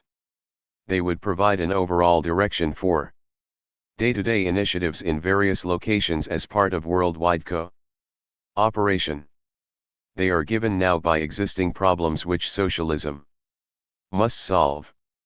For the purpose of planning the development of production, information could be brought together through the work of information centers, which could collate the appropriate statistics. Such information centers could exist on local, regional and world levels. On the smallest local scale, information centers could monitor the position of stocks and productive capacity to meet local needs. By collating these statistics, regional information centers would be in a position to know the complete picture throughout the region. This 49. could be achieved by also monitoring the position of stocks, productive capacity and needs among regional production units. A World Information Center could collate regional statistics in a similar manner. This would be a connected but decentralized world information system providing any combination of information that people required. Such planning could be concerned, for example, with housing, education, health services, land use, building, environmental problems, and provision for safety. Planning could also put forward specific proposals for developing the structure of production to provide for agriculture, energy supply, mining, industry, manufacture, transport, communications, etc., throughout the localities and regions. Such proposals for development could be placed before the democratically elected councils, which could have various options open to them. Here again, delegated function would be important. For some proposals, perhaps the sitting and construction of a new factory or workshop, or the use of land for housing, sports facilities, or any other purpose, these councils could be delegated the responsibility for making a decision. The practice of delegating various functions and responsibilities is one which would operate within democratic checks. For informed decisions on larger scale development, councils could have the option of setting up a public planning inquiry. Such inquiries are already in use under capitalism, but their reports and recommendations are not subject to democratic decision. Such inquiries in socialism would assemble information on the widest possible basis from any relevant or interested source. This process would involve considerations about priorities of need, the materials required in relation to their world supply and reserves, the proposed technology in relation to alternative technologies, conservation, protection of the environment, available skills, and so on. As with planning in general, the function of such inquiries would not be one of decision-making. Their essential work would be to collate information and issue a report, so that community decisions might be better informed. 50. Initially in socialism, some regional communities, as part of their world responsibilities, would no doubt have to respond to the needs of people in other, less developed regions. In these places, although people would be doing what they could on their own initiative, it is overwhelmingly likely that they would have urgent needs which they would be unable to meet themselves. This would apply particularly to areas where the means of production are less developed than in others. An example of this is in agriculture.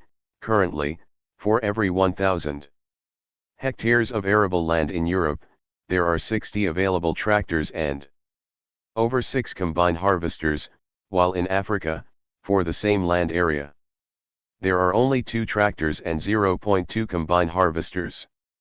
In South America, where food production could be vastly increased through irrigation schemes, of the 108 million hectares of arable and permanent cropland in use, only about 6 million are irrigated. Similarly in Africa, only 4% of the arable land is irrigated. This would mean that in view of the urgent need to increase food production and to assist with greater self-sufficiency of local food production in all places, initially the regional centers of developed industry and manufacture would need to supply machinery, installations, storage facilities, and to assist with irrigation schemes in these areas. Also, there is likely to be an urgent need for the setting up or improving of services and infrastructures such as those needed for health, transport, and communications. This would be part of inter-regional cooperation. A World Planning Office, assisted by specialist world bodies, could present proposals for such inter Regional cooperation, through a World Council. A World Council would be comprised of delegates from every region, and would also have direct links with every kind of regional organization. Nor would interregional cooperation in socialism arise solely as a result of uneven development in capitalism. A safe world energy system would be necessary, treating the world as a single resource and as a common environment for all people. The utilization of natural materials would also be a matter of world concern. Intersupply of some foods would take place between the tropical and temperate regions. Therefore, interregional cooperation and development would be a necessary feature of world organization. 51. Eliminating capitalist waste. It is often claimed that competition in the market brings about efficiency of production. It is even claimed that it maximizes the use of productive resources in the interest of society. But in reality, the destructive waste generated by the market system is so vast and complex that it is impossible to measure it precisely. An idea of the extent of present waste can be gained by assessing whether a particular employment is connected with providing for real needs, or whether it is only involved with the operation of the market or the safeguarding of the property interests for which the market is organized. For example, does a bank worker contribute to real needs? In their work, bank workers spend a day counting out money or transferring totals from one piece of paper to another.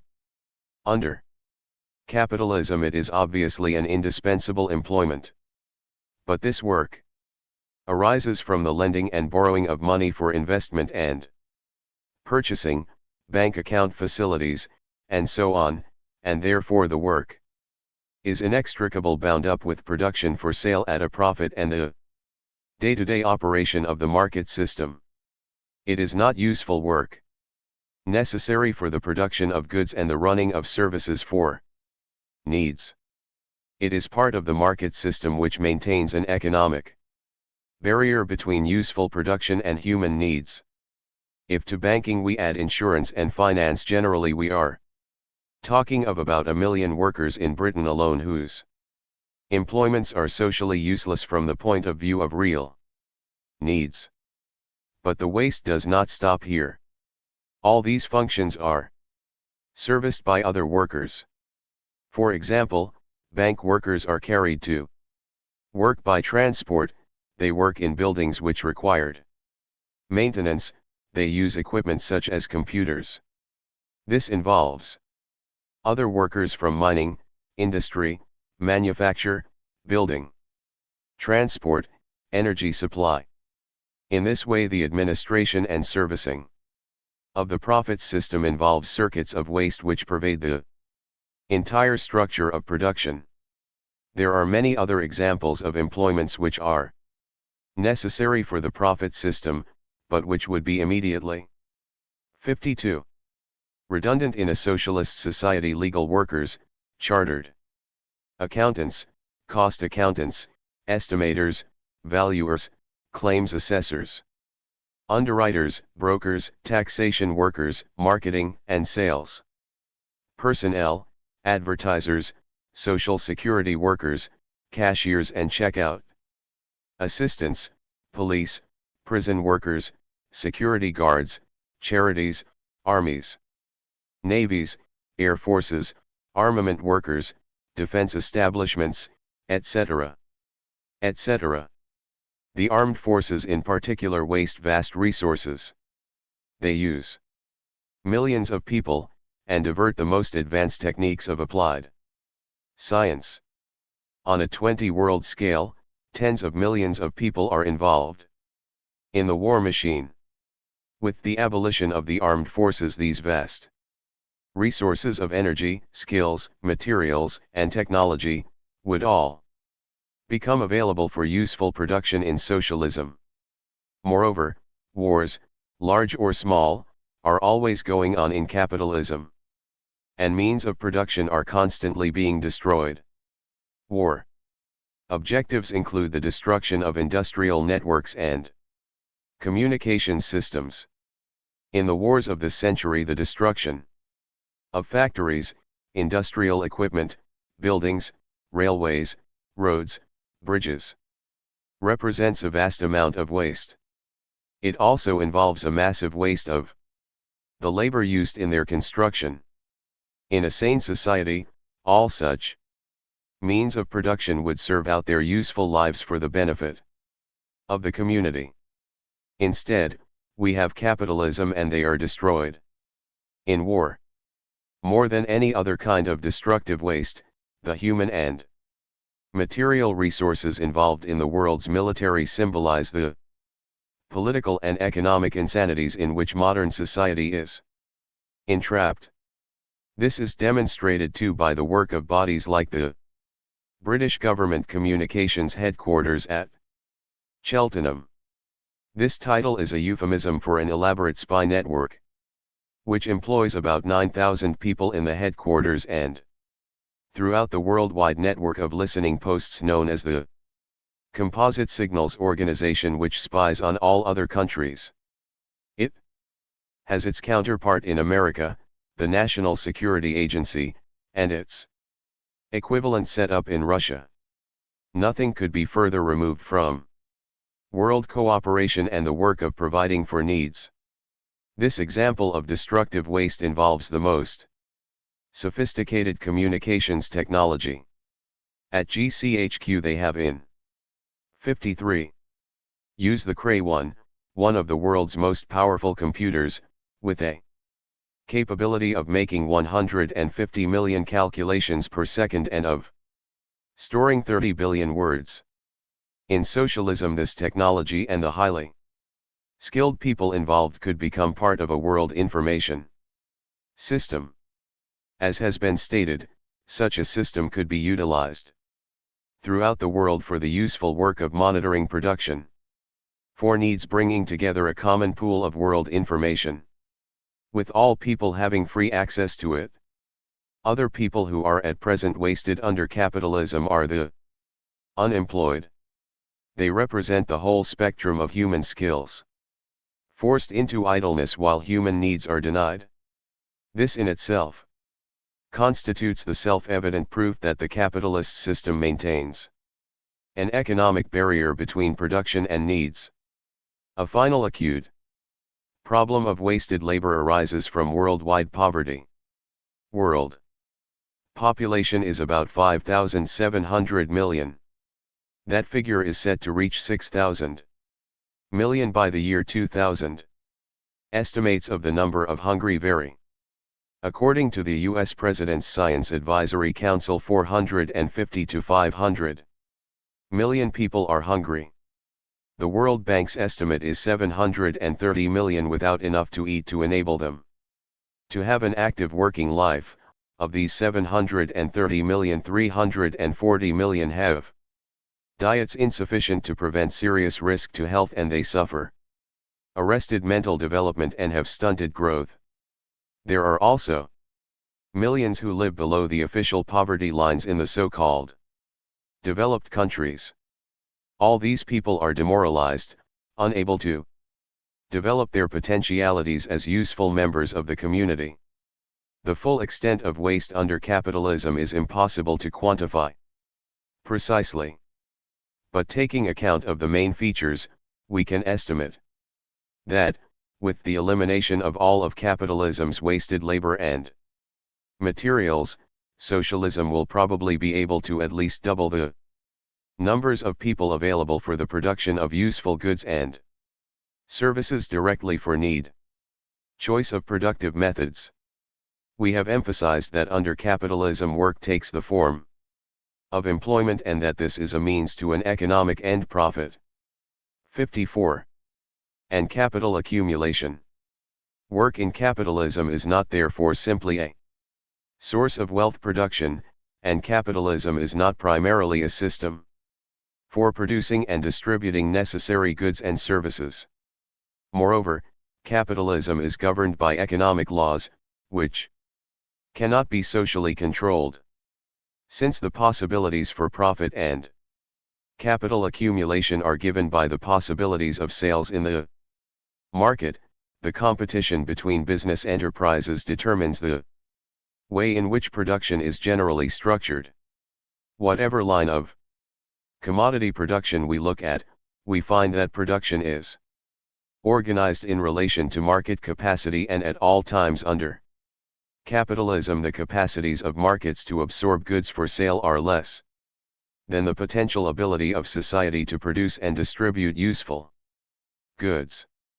This means that the powers of production which exist are not fully used. Gains in productivity.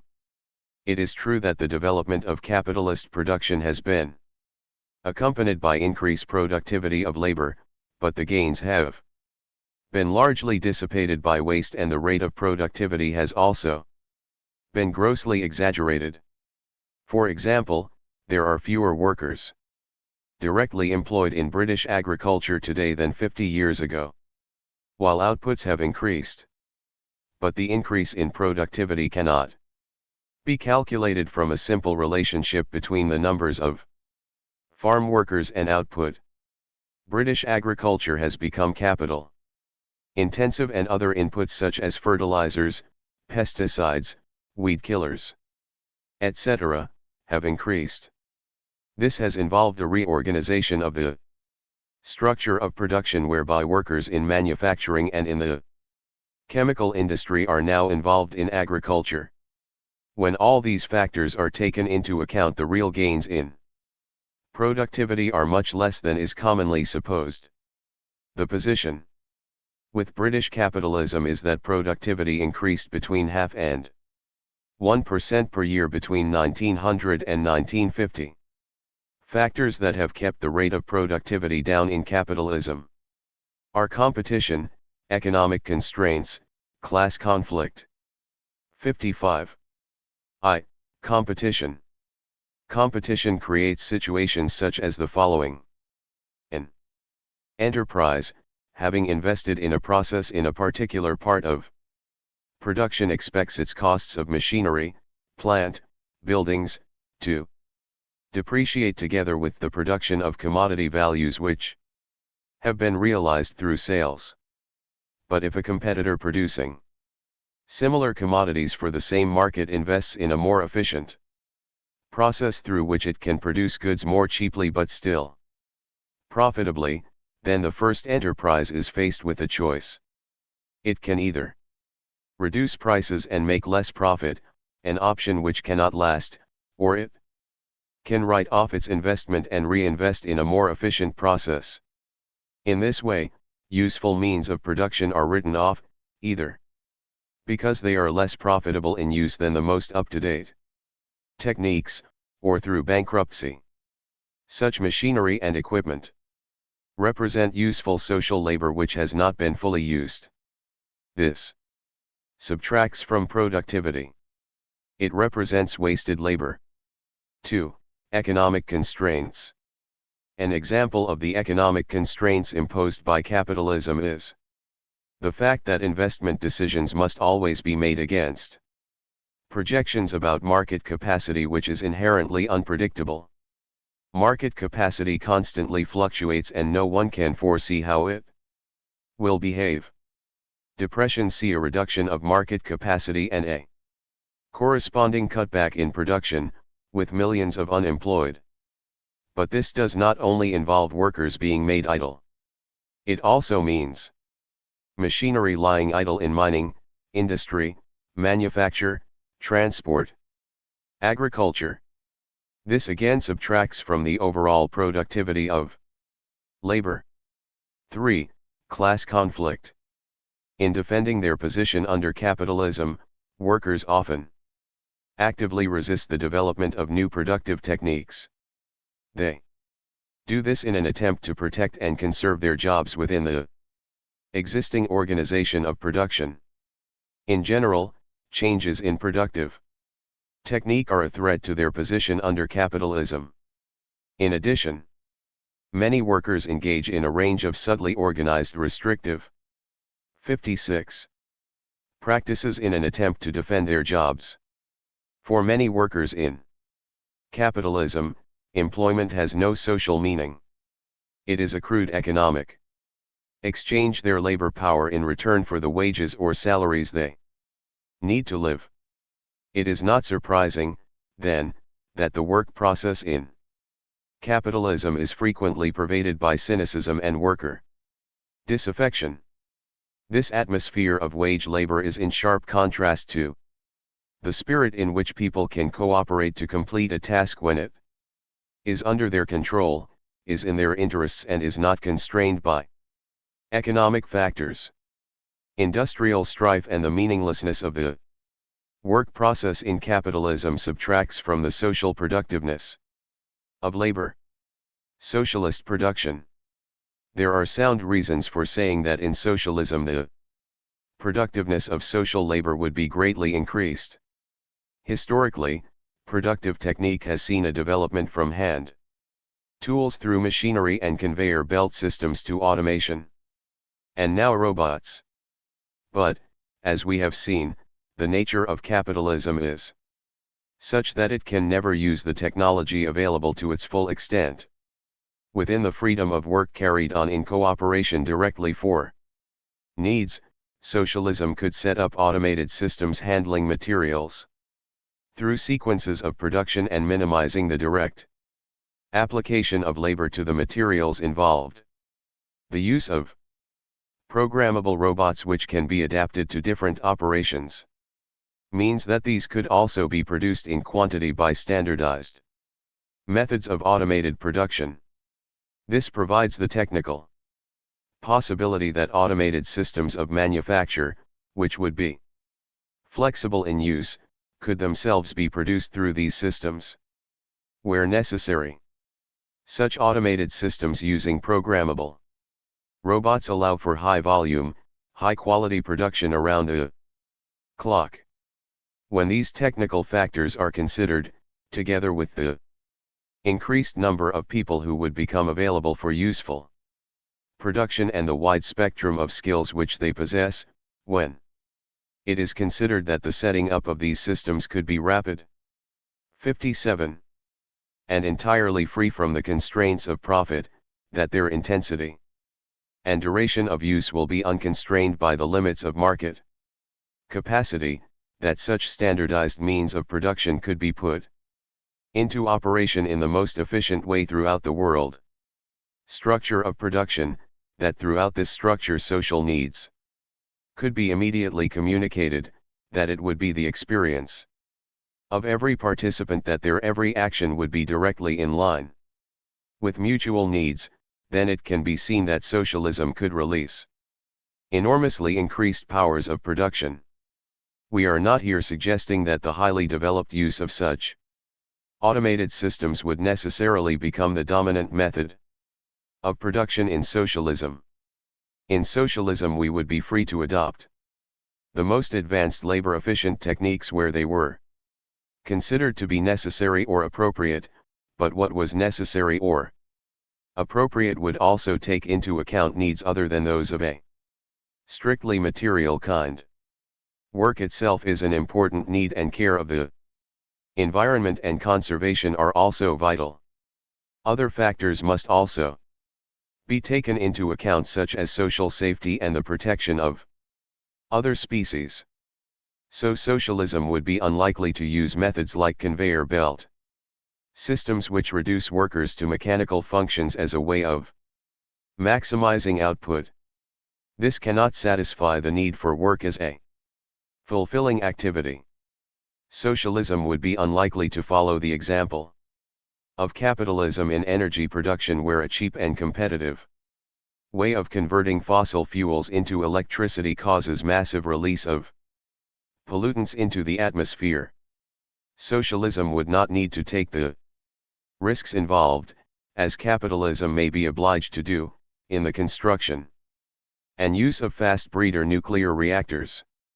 Massive inputs of fertilizers may be a necessary part of the competitive production of food in capitalism, but socialism would be unlikely to want to saturate the land with harmful chemicals. The confinement of animals in the dark and in cramped spaces may be part of the most labor-efficient method of converting cereal inputs into meat products, but socialism would surely not carry this on. 58. Conserving resources. In changing the productive relationship between people, socialism will change the relationship of society to nature. These go together. Capitalism is not simply based on the exploitation of labor. It exploits anything in nature that it can get its hands on.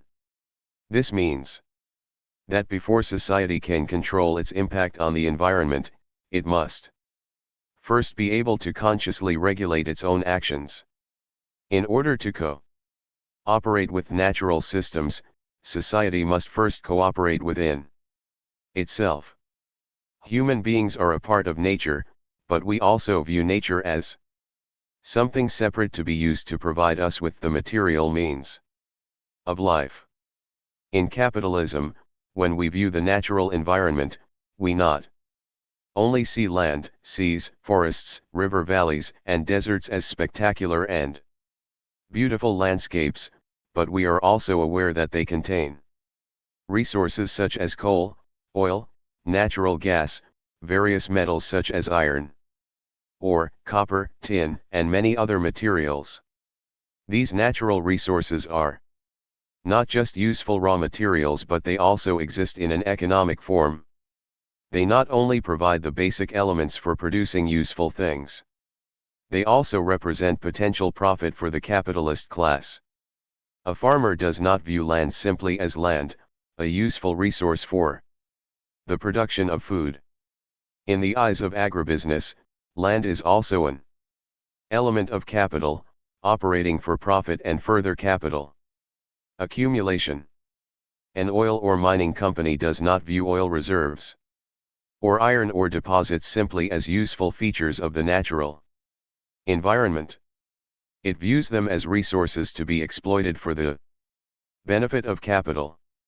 As capitalism has spread across the world to become the dominant world system, so has the entire planet come to exist in a economic form in which human labor works on the natural environment for profit. Capitalism exploits labor working on natural materials. It does so blindly in accordance with economic laws which cannot be rationally controlled. This means that the impact of production on the environment is hardly taken into account. It can only be a secondary consideration to the main purpose of capitalist production: profit. Compelled by the profit motive and the development of its war machinery, world. 59. Capitalism is altering natural systems on a scale which endangers their self-recovery. As a result of its destructive production methods, capitalism releases millions of tons of sulfur dioxide into the atmosphere, increases the level of radioactivity in the environment, saturates the land with industrial chemicals, creates deserts, pollutes the rivers and seas, forests and life in the rivers and lakes of Scotland, Canada, Scandinavia, Siberia, Poland, and Germany are being killed off. Apart from the desolation, all this combines to form massive unknown risk and threatens alteration of the balance of natural systems on which human life depends. Care of the environment is not primarily a technical problem. It is a problem arising from the social relationships of production. By freeing labor from its exploitation by capital, socialism will also free the natural environment from this same exploitation. With a direct relationship of work activity to needs, socialism will be free to work with methods which ensure the care of the environment. The fact that such methods might involve the use of more labor will not matter. Socialism will have an abundance of labor to work with in providing for needs and will not be constrained by the profit motive and competition to use the least amounts of labor in production. The aim will be to organize production in ways which will minimize the negative effect on the environment. Socialism would have no difficulty in adopting a practice that is Impossible under capitalism. This would be the practice of conservation production. Socialism would protect the balance of natural systems and would also conserve natural materials. The profit motive involves a plundering of natural resources against a background of market pressure to constantly renew capacity for sales. Cheap, shoddy articles and throwaway goods involve a massive loss of materials. Design for built-in obsolescence is deliberately aimed at a short time of use. The rotting hulks of millions of cars and other consumption goods are the ugly evidence of massive waste. No sane society would burn millions of tons of oil and coal in power stations without considering the alternative technology which already exists to produce electricity. 60. Socialism would avoid the loss and destruction of resources. It would require means of production, and the community would require consumption goods, but these could be designed and produced in a way which would be conserve materials. Such design could aim at a minimum of wearing parts, which, with simple maintenance, could be easily replaced and the materials recycled and used again.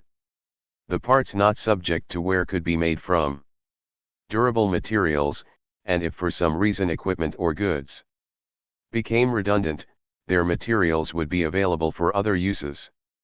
The materials lost from wearing parts would be a small fraction of the total materials in use.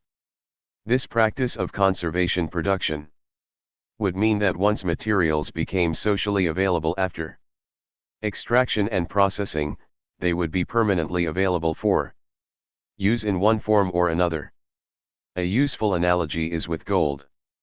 A small amount may be lost through accident, but because it is a precious metal, most of the gold that has ever been mined throughout history is still socially available. For this reason it is said that gold mined by the early Egyptians is still in use. Conservation production would mean the bringing into use of means of production of all kinds. Permanent installation and structures, durable consumer goods, all designed and produced to last for a long time and, even when redundant, capable of being recycled for other uses. In this way, materials would be available as a lasting resource. Socialism can and will make greater use of productive techniques directly for needs, but this would not result in unlimited production of material goods. The principle which would apply would be production solely for needs. What is meant by production for needs? It should be commonly agreed that society should provide for all its members enough good quality food, clothing, housing, piped clean water, sanitation, energy for eating, lighting, and cooking facilities, health services and education facilities, entertainment, communications, means of travel and recreation. If this is accepted, then the first task of socialism would be to apply its productive capacity for the supply of these materials, goods and services to every member of the world community. This would involve a rapid 61. Expansion of useful production achieved through a definite strategy of development. The work involved in setting up necessary means of production will mean that they are available for a long time, and this work will call for a high peak of initial activity. But as these become available for use, it is evident that the need for them will reduce. In this way, production could fall, and the community will need only to concern itself with the day-to-day production of goods for consumption, the running of services, and maintenance. This could also have an effect on social organization. The practical means which we have outlined for the supply of information, planning, and decision-making would be mainly called for by the need to adapt and develop the structure of production. Here we are talking about irrigation schemes, a safe world energy system, housing, drainage, clean water, roads, bridges, transport, communication systems, etc. These are the kinds of projects which would call for world cooperation in the supply of information, planning, and decision-making. But after these have become available for use, not only might production fall but the need for information, planning, and decision-making might also be reduced. So it can be envisaged that the centers of organization involved initially at the world and regional levels could give way to more local administration for the work of providing for daily needs, the running of services and maintenance. What is possible here is a self-regulating society with work activity in balance with daily needs and in balance with the environment. What this could mean is that providing for the necessities of daily life would be more under local control and on a more self-sufficient basis involving reduced amounts of social labor. This would widen the scope for individual development, releasing talents and skills in diversity of expression. What we can be sure of at any rate is that socialism will not go on and on with the increased production of goods and services for the sake of it. This would be a self-imposed treadmill. We would not follow the example of capitalism where life's objectives are focused on the acquisition and consumption of material things. It will of course be important that people's material needs are satisfied, but the concept of needs will no 62 longer be based on the idea that increased happiness comes with increased consumption and possessions. Such an illusion, expressing the values of a market society fraught with insecurity, will give way to a responsible self-determined appraisal of needs which will reflect the sense of security and belonging inherent in a socialist society. Human needs denied. Under capitalism, production begins with an exchange of the workers' labor time for wages and ends with the sale of commodities on the market, the object of this being profit and capital accumulation. The denial of human needs resulting from this is not solely of a material kind. The function of wage labor also involves the economic isolation of the worker and a denial of the need for co-operation. In the capitalist economy, the wage worker functions as a seller of labor power, and just as commodity goods compete for sales on the market, so does wage labor compete on the market. This conditions the way we see ourselves. But the idea that we are naturally competitive is a false one which seeks to justify the competitive nature of capitalism. The human species could never have succeeded without cooperation, and, even now, without it life would be impossible. Cooperation is to be seen now in the many voluntary organizations which exist. Trade unions, sports organizations, horticultural societies, archaeological societies, local drama groups, the Red Cross, charities, all these operate mainly through voluntary cooperation. The daily life of families would be impossible if all the work involved took place only with paid labor in competition. Similarly, in emergencies, it is often voluntary effort which plays a large part in coping. The long miners' strike in 1984–85 depended on voluntary cooperation amongst the miners and their families. The response of ordinary people to the plight of the world's starving shows the concern which exists.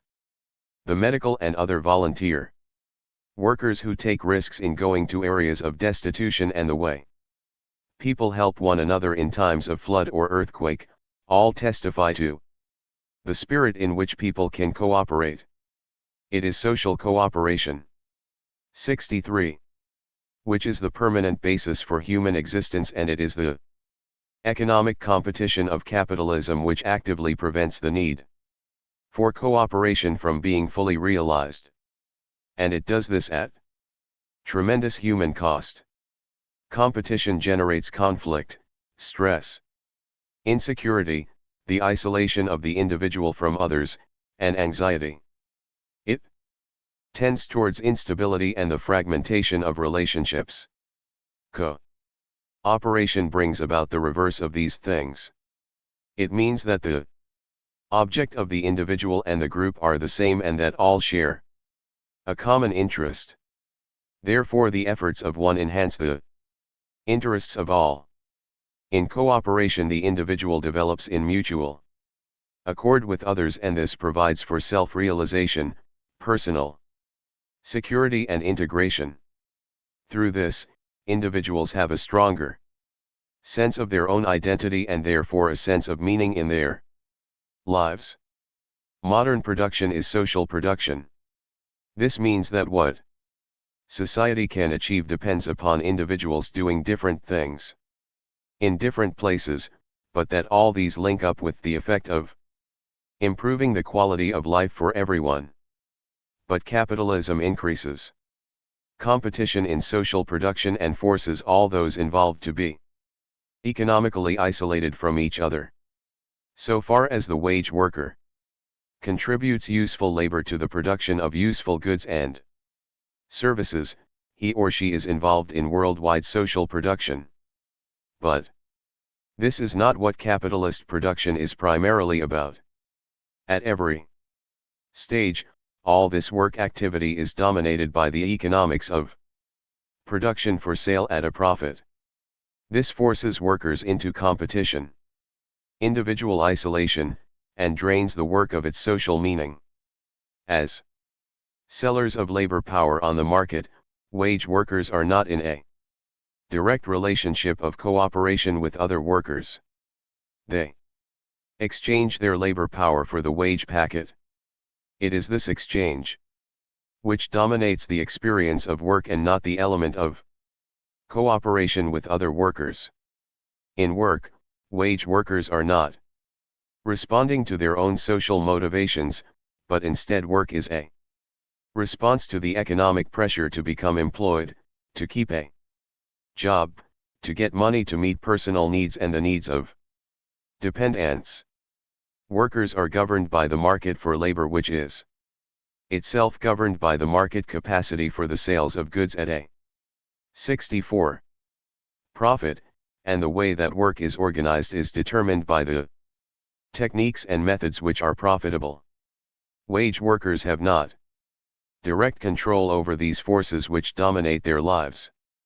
All these factors combine to isolate workers and force them into competition with each other, while individual and social needs go unmet. Such isolation, absence of control and insecurity generate stresses and anxieties which damage personal and social relationships. Human needs fulfilled. In socialism, the human capacity for cooperation would be set free to operate where it matters most in the organization, production and distribution of goods and the running of services. Cooperation would then operate throughout the entire structure of society. This will bring work under the democratic control of those who carry it out. It will be the self-determined activity of individuals, responding to the needs of the community of which they form a part, and having responsibility and the real power of decision-making and action. There are few problems which cannot be solved by useful labor, acting throughout the world in cooperation. This is the prospect that world socialism holds. In place of the far-reaching divisions which separate capitalist nations, divide them into antagonistic classes, and extend to wage workers in competition with each other, cooperation on the basis of common ownership can bring the world's people together. This will be the true power of social action. Combined with the powers of production which already exist, cooperation in socialism would, in a relatively short period of time, deal with problems that now appear to be beyond control. Local organization. In outlining some of the ways in which socialism could be organized, we have emphasized local organization. Local organization would not prevent society from organizing on a worldwide basis. It would mean that decisions and actions affecting local populations could be dealt with at a local level, but local action would also be part 65 of regional and world cooperation and, indeed, the different scales of organization necessary would enable the individual to think and act both locally and globally, as a member of the world community. The concept of local life is one which expands with extended communications, and the idea of what is local becomes more difficult to define. The world problems of modern society mean that every individual is affected by matters of world concern. Modern production is world production. The life of every individual is affected by the ways in which modern production uses particular production methods. More than this, the quality of life may be expanded by variety, made possible by world contact. It is often said that the spread of world capitalism is obliterating the variety and distinctiveness of local and regional cultures. This is true, and in a socialist society there will be no obstacles whatever to cultural diversity. But contact and communication have also brought gains. The intermingling of cultures can mean enrichment and diversity in the experiences of every individual. We can now speak of the world as a global village. When Armstrong stepped out of his spacecraft and set foot on the moon, communications enabled many millions of people to feel involved with a single human event in space. These are the technical means through which the involvement of the individual with the wider world community can be realized. But this requires more than technique. It requires a social basis which can provide the individual with responsibility and the real power of decision-making and action. In cooperation, capitalism cannot do this. It is a society in which the individual is a passive spectator swept along by economic forces over which he or she has not direct control. Only socialism can give this social basis, since it is built on common ownership, democratic control and production for need, and allows individuals to realize their full potential as human beings. In retrospect, in this book we have referred to the disillusion that exists through the failure to solve problems. Central to this disillusion has 66 been the mistaken idea that the nature of the present system can be changed by reformism of one kind or another, or by state control. In Britain and elsewhere, various governments have been formed with the intention of changing the nature of capitalism, so as to bring about a society which could work in the interest of the whole community. It was always inevitable that such ideas would fail. Far from being able to control capitalism, all governments have found themselves dancing to the tune played by economic forces. The futility of reformism is not only easy to prove in theory, it is also demonstrated by the practical failure of reform policies. No government has succeeded in controlling the economy or the market system for the benefit of the whole community. The capitalist system is not only still intact, but it has developed on a world scale as a gigantic structure of exploitation. As a consequence, its inherent problems have also grown to world proportions. Its essential contradiction is that while it involves social production, the means of production are owned privately or, if not, monopolized through the state. Capitalism subordinates the entire world structure of production to privileged class interests and the anarchy of the market. These relations of production, the relations of wage labor and capital, can only be removed from the structure by a democratic majority of socialists undertaking a single, conscious political act, the enactment of the common ownership of the means of living. This change in productive relationships will bring social production into accord with social ownership and therefore into accord with social needs. The necessary means of achieving socialism are determined by the nature of socialism itself. A society organized as a result of conscious democratic control can only be established by conscious democratic means. The ends and means are inseparable. The work of establishing socialism is already being carried on by the movement for world socialism, but it is vital that its rapid growth be ensured by all who identify with its aims. To those who might think that the establishment of socialism is too big a job, or the action could be better directed at improving capitalism, we say that those who took the same view in years past contributed by default to the present status of society. The challenge 67 of responsibility must be accepted. There can be no opting out. Without allowing capitalism to continue on its uncontrolled and destructive course, a sane society cannot be postponed without accepting the consequences of postponement. There is no way to improve capitalism except to work for socialism and the growth of the socialist movement. Any addition of new members to the existing socialist parties carries with it political implications of the most far-reaching revolutionary nature. The only power which can change capitalist society is the democratic power of a majority of socialists acting in world cooperation. By becoming part of the action to build this organization and comradeship on a world scale, we can act positively, and we can act now. 71. Preview.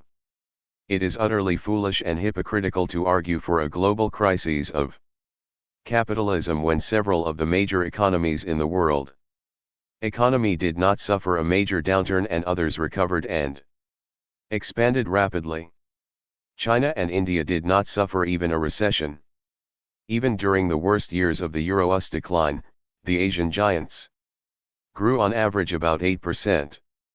Latin America's economies, especially the major agromineral export countries with diversified markets, especially in Asia, paused briefly before assuming moderate to rapid growth from 2010-2012. By aggregating economic data from the Eurozone as a whole, the advocates of global crises overlooked the enormous disparities in performance within the zone. While Southern Europe wallows in a deep sustained depression, by any measure, from 2008 to the foreseeable future, German exports, in 2011, set a record of €1 trillion. Its trade surplus reached €158 billion, after a €155 billion surpluses in 2010. While aggregate Eurozone unemployment reaches 10.4%, the internal differences defy any notion of a general crisis. Unemployment in Holland is 4.9%, Austria 4.1%, and Germany 5.5%. With employer claims of widespread skilled labor shortages in key growth sectors.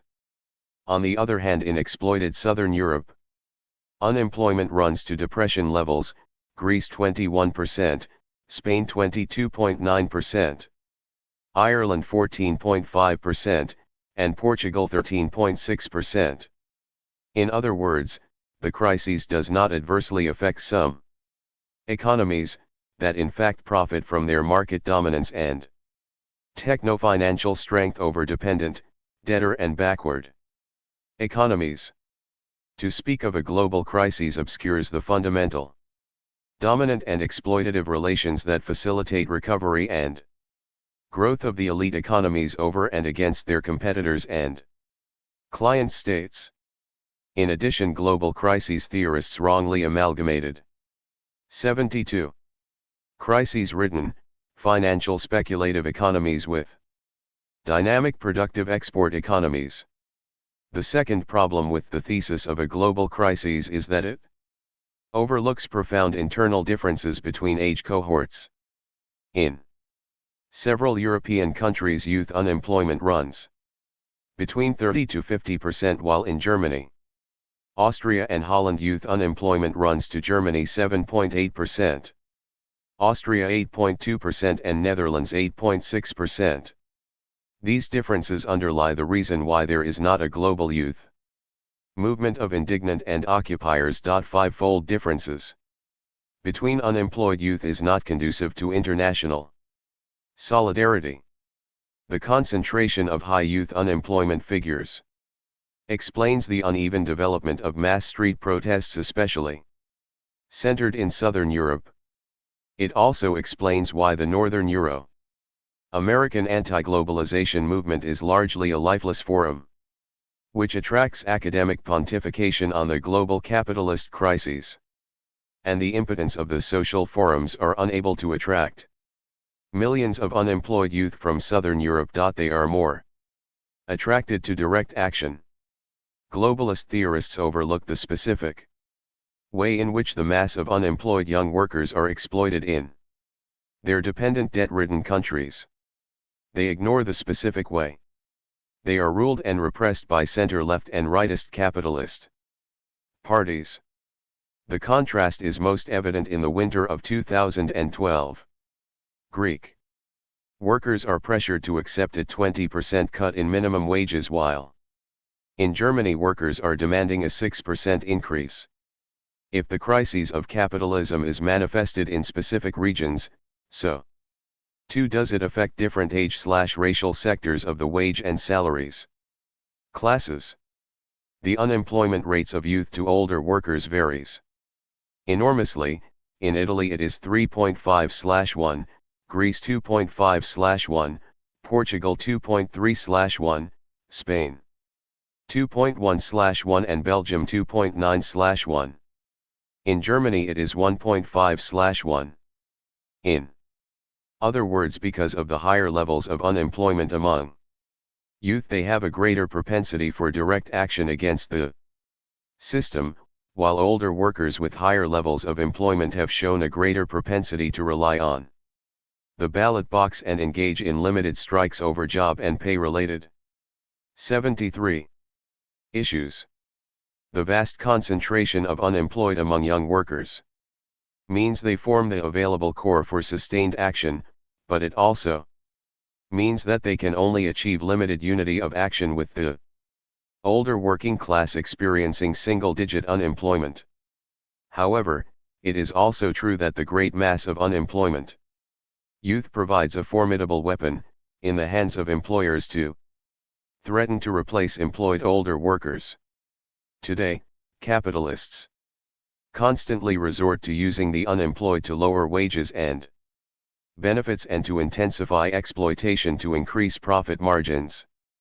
Far from being simply an indicator of capitalist crises, high levels of unemployment have served along with other factors to increase the rate of profit, accumulate income, widen income inequalities, which augments the consumption of luxury goods for the capitalist class. The sales of luxury cars and watches is booming. 75. Chapter 4. Democratic Socialist Theory and Practice. Overview. Serious defects in the capitalist system persist to this day. Long periods of mass unemployment, periodically recurring economic crises, unnecessarily great differences in income unrelated to efficiency, a concentration of private means providing individuals with an influence of power devoid of democratic legitimization, or the alienation of large parts of the population from capital and the economy, and so on. Humane economic democracy is the answer. The linking of market and planning should preserve the advantages of the free market economy in their entirety, particularly as regards a highly efficient, demand-oriented, and innovative production. At the same time, macro distribution planning should help overcome disturbances in the macro disequilibrium, the emergence of large surplus capacities, mass unemployment, the threatening destruction of the environment, as well as people's insecurity about the future. By the way of summary, it may be said that the humane economic democracy represents an ideal type of a system model with the following characteristics. It contains conditions for market mechanisms that can function as optimally as possible, for a free foreign trade, as well as for a convertible currency. It enables the achievement of socio-economic and ecological objectives with the help of macro distribution planning and a coordinated economic policy. It enables the prevention of macroeconomic disequilibria and mass unemployment by means of macro distribution planning, its full employment policy and its educational policy. 76. It is capable of overcoming the alienation from capital of personnel employed by market enterprises, by means of equity, participation, codetermination, and autonomy. It fully admits private enterprise, while restricting the formation of excessive private capital and power concentration. It allows for democratic decisions on socio-economic planning objectives from a variety of alternative plans. It preserves non-market activities and state control to areas where social security, equality of opportunity and ecological aims are more important than efficiency.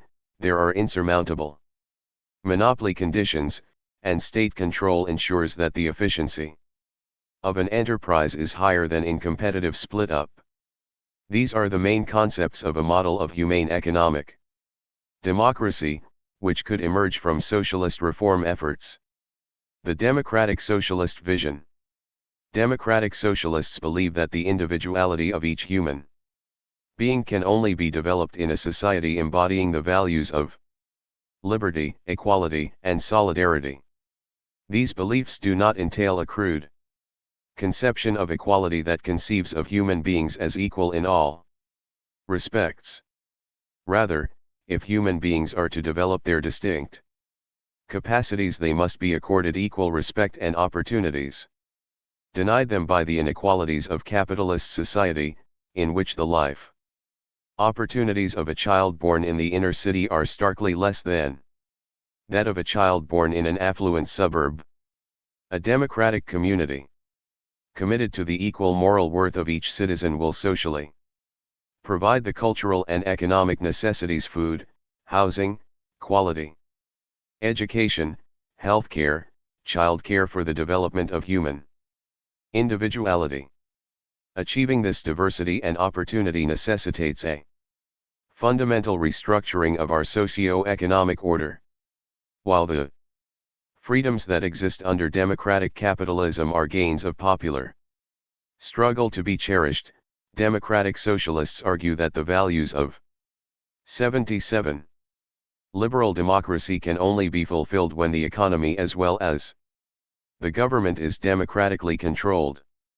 We cannot accept capitalism's conception of economic relations as free and private, because contracts are not made among economic equals and because they give rise to social structures which undemocratically confer power upon some over others. Such relationships are undemocratic in that the citizens involved have not freely deliberated upon the structure of those institutions and how social roles should be distributed within them. We do not imagine that all institutional relations would wither away under socialism, but we do believe that the basic contours of society must be democratically constructed by the free deliberation of its members. The democratic socialist vision does not rest upon one sole tradition, it draws upon Marxism, religious and ethical socialism, feminism, and other theories that critique human domination. Nor does it contend that any laws of history preordain the achievement of socialism. The choice for socialism is both moral and political, and the fullness of its vision will never be permanently secured. Marx's analysis of capitalism, social production vs. private control. Karl Marx, whose work is particularly relevant in our era of globalization, recognized that capitalism represented an increase in human freedom and productive power. Under feudalism, political and economic life had been merged. Born a serf, one remained a serf, subject to the political and economic domination of one's lord. Capitalism freed the economic sphere from the domination of the political. Under capitalism, the worker and capitalist contracted with one another, free of the burdens of traditional religious or status relations. Though the rise of capitalist economic relations in Europe predates political democracy by over 2 centuries, the rhetoric of freedom of contract and legal equality that arose during capitalism's 78 infancy in the 17th century contributed to the growth of movements for political democracy. In a capitalist democracy, one's economic status, in theory, does not affect one's political and legal status. All members of society are to be judged equally before the law and have the equal right to participate politically. But Marx illustrated that the inequalities in civil society undercut the promise of political equality. In the political free market for votes, capital has more influence than labor, and this structural inequality erodes the promise of political democracy. But Marx argued against authoritarian socialists who dismissed political democracy as merely bourgeois, as it is the existence of political democracy that enables the working class to mobilize its numbers against concentrated economic power. In retrospect, however, Marx did not make clear his commitment to political democracy. Marx often implied that under advanced socialism, communism, control of production by the free association of producers would end the need for politics. But even a society characterized by worker self-management of production and distribution would need political pluralism. There is no reason to think that there is one exact right answer as to how socialism should be constructed, or that there is no politics apart from economic issues. Democratic debates over policy are, therefore, inevitable. Marx did not only argue that capitalism undermined democracy. He argued against the very essence of it as an economic system. In his analysis, capitalism was an exploitative mode of production in which the capitalist class extracted surplus value from the working class. For the first time in human history, labor power itself was sold as a free commodity on the market. No longer were people slaves or serfs to their masters. Workers were free to sell their labor power to whatever capitalist chose to employ them. But the asymmetry of power in this alleged free exchange is that while the capitalist class owns the means of production, the working class only has their labor power to sell. This asymmetry means that while capitalists pay labor a living wage, the value of this wage is always less than the value of the commodities produced by the workers' labor. If capital could not make a profit, it would not 79. Employ labor. Workers' needs under capitalism are always subordinate to the bottom line. Marx explained that capitalism required a high level of organization and direction, which the profit motive alone could not provide. Production was becoming a more social enterprise, touching all of society's diverse interests. Yet these social forces of production are still controlled by private capitalists, and now also by top-level corporate managers who share an interest in long-run profitability. Socialists therefore argue that private corporate property is not only wrong, but also nonsensical. Wealth is a social creation and should be controlled by society as a whole. Of course, socialists must take seriously objections that there would be a need for expertise and job specialization under socialism. The division of labor might well be eroded by the rotation of menial tasks, frequent sabbaticals, job retraining, shortening the work week, and increasing the creativity of leisure. activity. But however we organize the division of labor, the structure of careers and life opportunities, it should be decided democratically, and not by the accident of chance or of opportunities conferred or denied by one's class position, class structure and political agency, the imperative of a coalition strategy.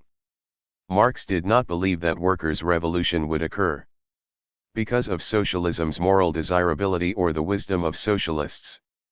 Rather, he posited that the increasingly interdependent nature of capitalist production would come into conflict with the private ownership and control of economic resources.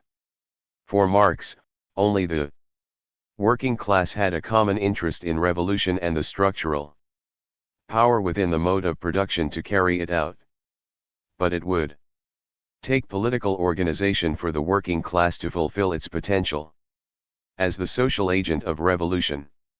It turned out that Marx was overly optimistic about the development of class consciousness and revolutionary activity on the 80 part of the working class. Though Marx recognized that the working class was divided by functional tasks, ethnicity, and race, he believed that trade union struggle and political activity would engender a universal identity on the part of the working class committed to socialism. But the paradox of mature capitalism is its coexistence with universal suffrage. In no country has there yet been mobilized a conscious majority for socialism. This is not to deny the significant popular support for social democratic and labor parties that favor a mixed economy and greater socio-economic equality.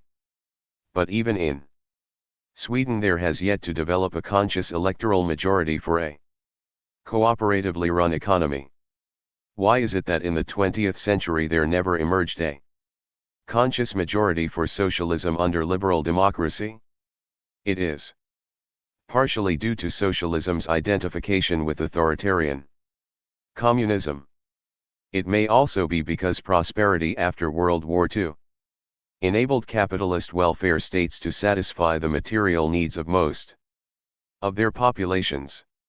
What's more, the capital strike by business, which has confronted ambitious socialist governments such as the Allende regime in Chile and the Mitterrand regime in France, makes clear the risks governments take when they try to limit the rights of capital. Marxists have often underestimated the functional differentiation among working people and the growth of a middle strata made up of those who are neither professionals nor blue-collar manual laborers. Today the number of working people who exercise some control over their labor and over others but who are not top-level managers is large. Socialists must also address the changing nature of capitalist production, which has led to a proliferation of low-skilled workers in the clerical and service sectors. These workers have difficulty organizing into unions because of the decentralized nature of their workplaces. The trade union movement is only beginning to adjust to an increasingly female and minority workforce, with different needs than male blue-collar workers.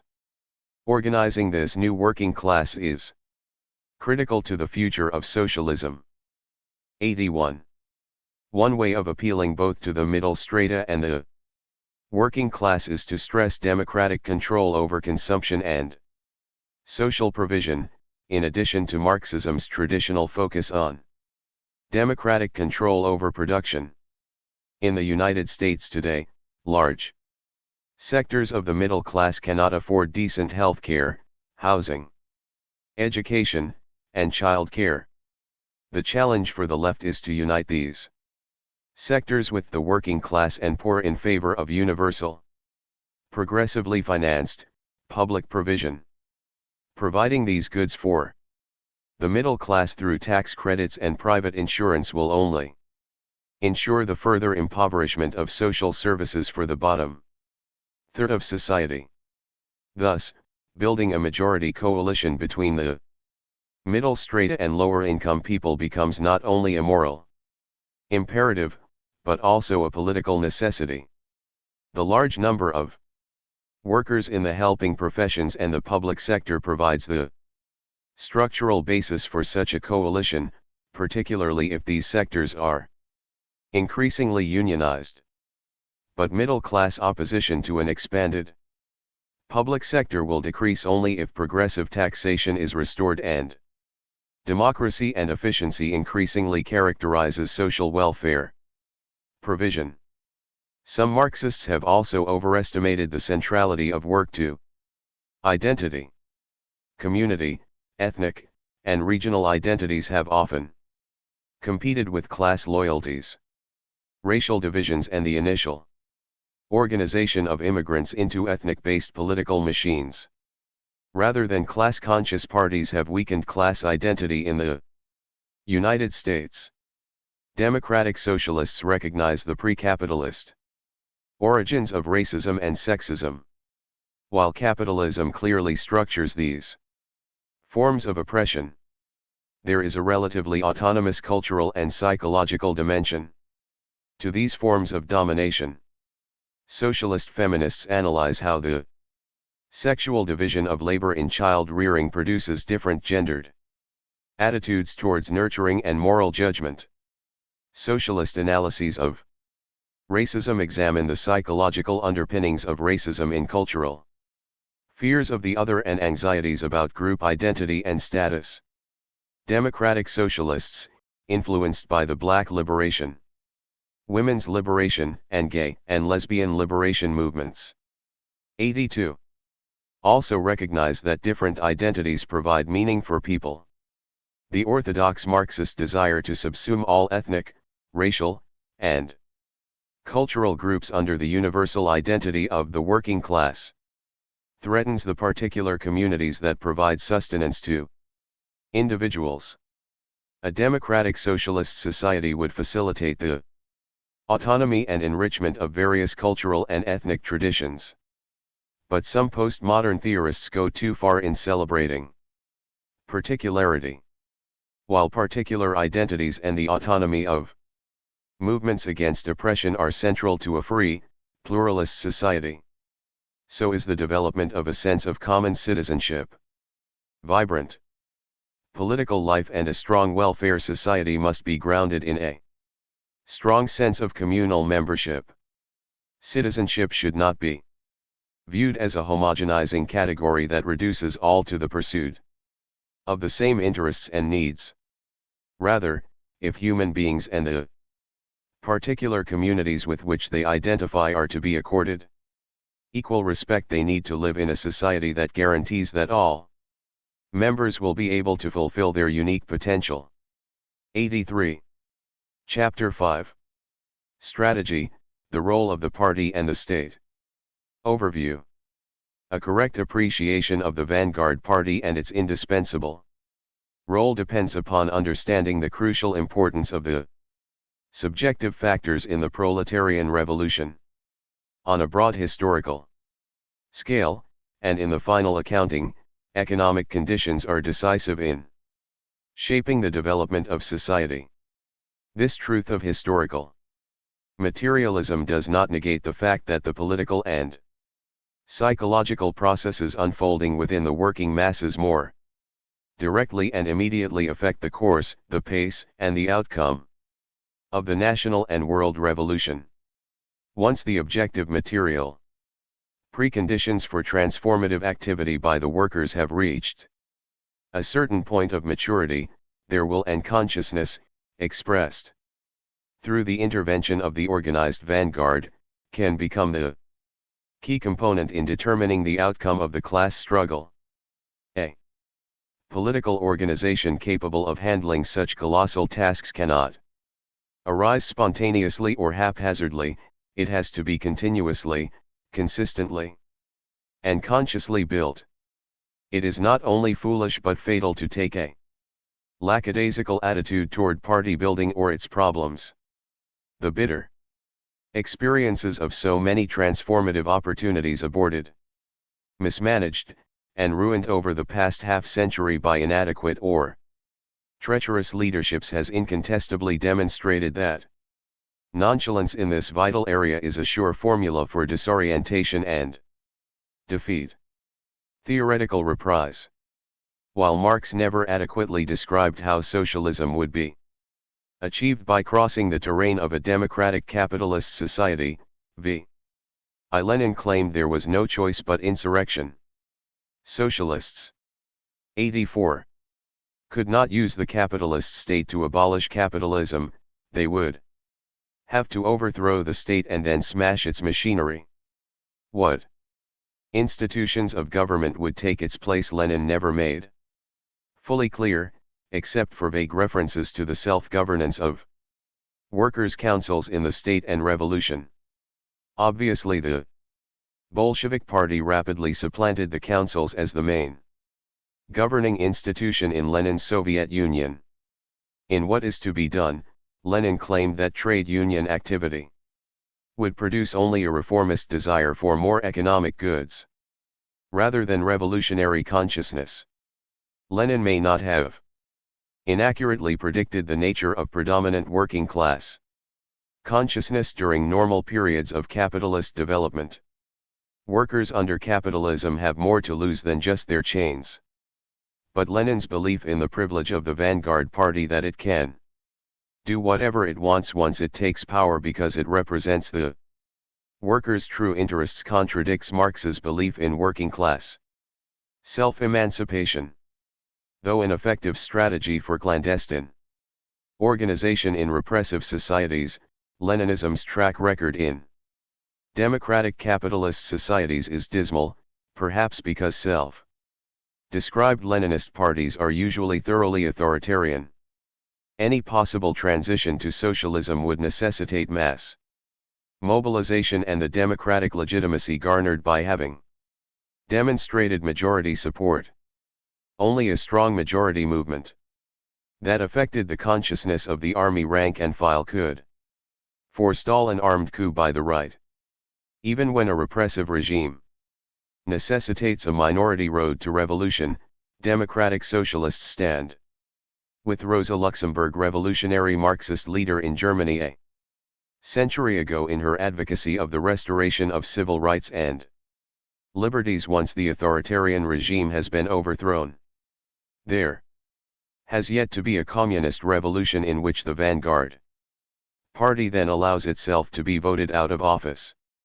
The end of communism in the former Soviet Union and Eastern Europe, and the inspiring struggles against communist capitalism in China, will hopefully lead to movements for democratic socialism in these countries.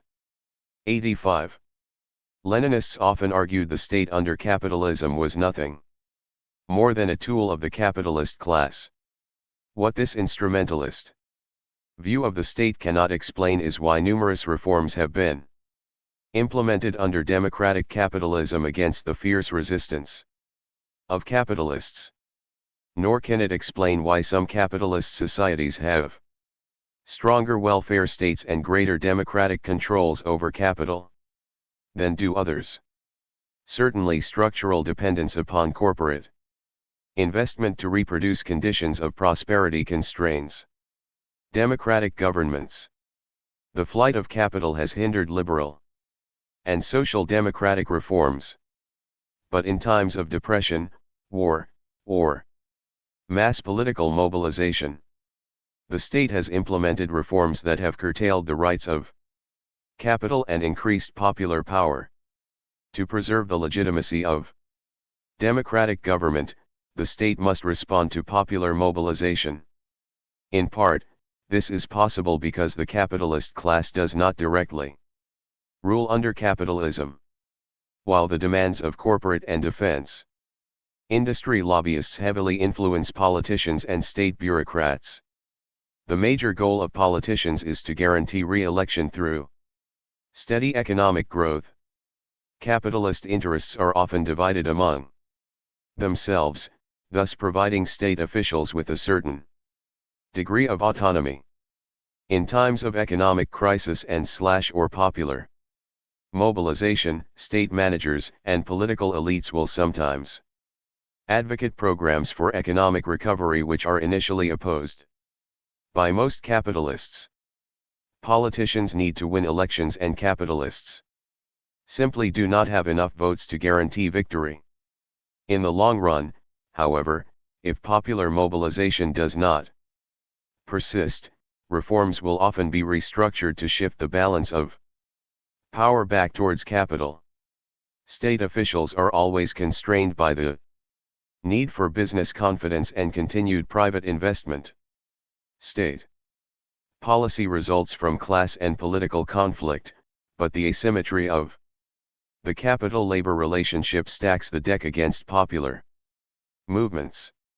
Only by building strong trade unions, community 86 organizations, and socialist parties can the left redress this imbalance of forces. Class consciousness and struggle in civil society. Marx believed that capitalist ideology would have a powerful sway over the working class. But Marx underestimated the predominance of ideas of individualism and competition in popular culture. In part, this is because such ideologies are not completely false. There is more political freedom and social mobility under Western capitalism than in all previous societies.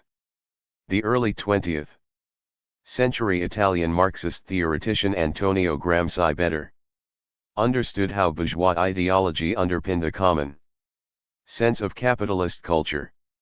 The capitalist class not only disproportionately influences the state, but ideas of consumer sovereignty, freedom and choice also dominate public opinion. In the institutions of civil society, such as schools, religion, and the media, Gramsci believed that the dominance of capitalist modes of thought could be countered by a conscious, counter-hegemonic, leftist cultural presence throughout civil society. The left would have to organize not only in the formal political arena, but also in the workplace, the neighborhood, the church, and the PTA. Though those who hold electoral state power set the boundaries within which political struggle occurs, organizing in civil society is critical for the growth of the left.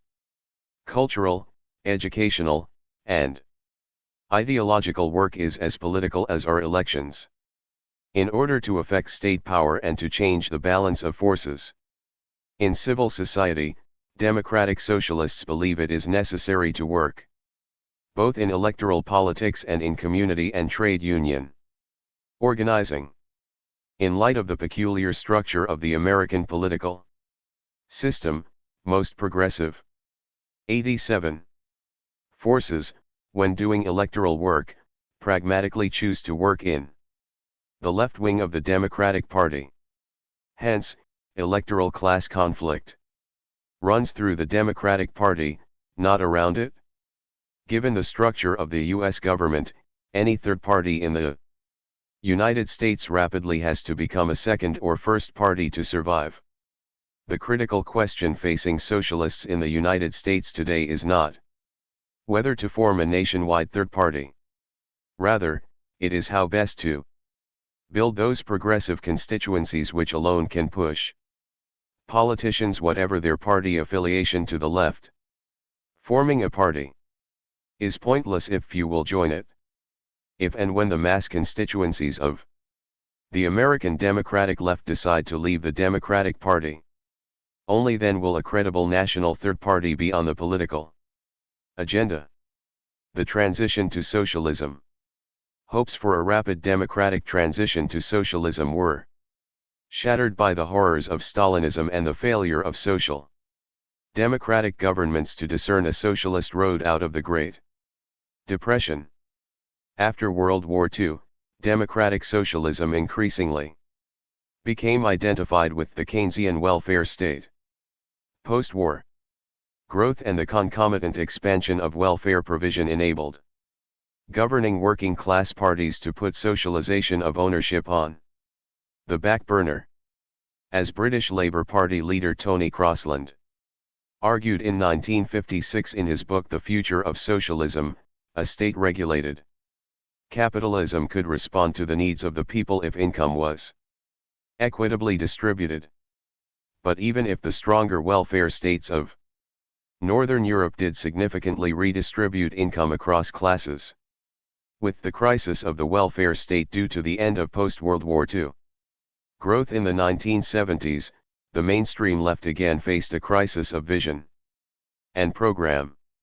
While expanded public provision and a strong infrastructure increases long-run productivity, it is impossible to achieve this when not only capital, but also significant populist movements demand that taxation and public provision be curtailed.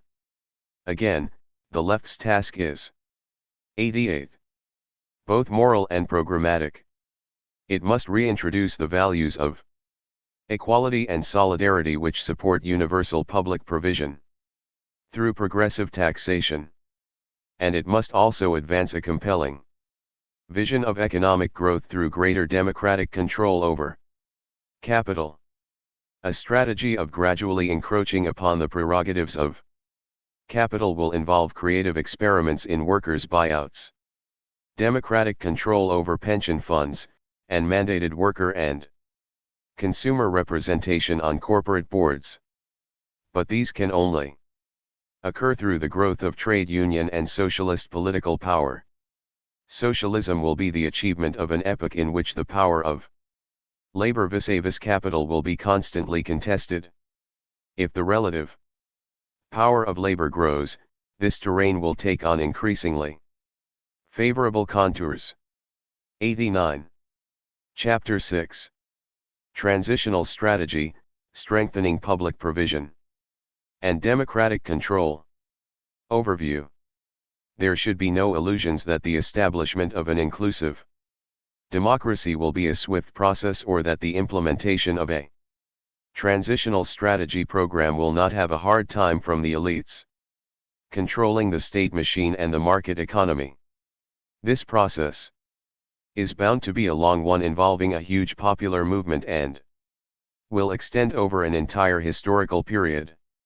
However, without underestimating the difficulties involved in the context of today's perfected methods of brain control and economic violence, which, in fact, might prove more effective methods than pure state violence in suppressing a movement for an inclusive democracy, strengthening public provision and popular democratic control is a realistic strategy on the way to a new society. Overproduction.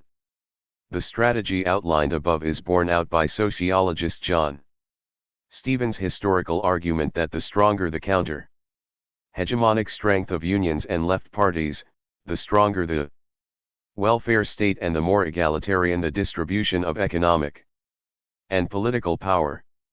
There is a reason why health and safety regulations are much stricter in the Scandinavian countries than in the United States, why Sweden and West Germany, under social democratic governments, funneled almost half of their respective GNPs through the public sector while the United States only transfers 25%, why social democratic welfare states are financed through progressive taxation while others are financed by regressive taxation. The structure of the 90 welfare state is profoundly affected by relative trade union and political party strength. As the fight for reforms usually involves struggle from below, in liberal democratic capitalist societies there is no radical divergence between strategies for reforms or revolution. Welfare state reforms that redistribute income and radical structural reforms that increase workers' control both necessitate stronger political and union organization. Young radicals today often act as though street protest and direct action tactics, even confrontation with the police, could bring about revolution. While direct action has its place in left politics, achieving serious social reform, let alone full socialism, requires movement building and mass action. To refrain from struggles for reform is to ensure marginality. Socialists must take part in concrete struggles to improve people's living conditions and do so in ways that increase their self organization, political consciousness, and capacity for collective action. U.S. imperialism, Islamic fundamentalism, and need for another way. Overview.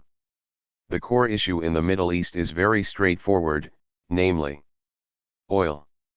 Since WWI, when the world began to move onto an oil-based economy, the Middle East has become central in world affairs, for the very obvious reason that it has, by far the largest and the most accessible petroleum resources, primarily in Saudi Arabia, secondarily in Iraq, and thirdly in the Gulf Emirates, and elsewhere.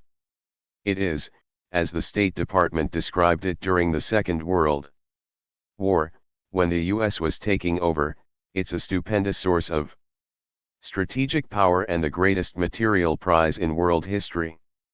It's strategically the most important part of the world, as the president of Columbia University described it, as he was making his transition from Supreme Commander of Allied Forces in Europe to Supreme Commander of the World in the White House. 91.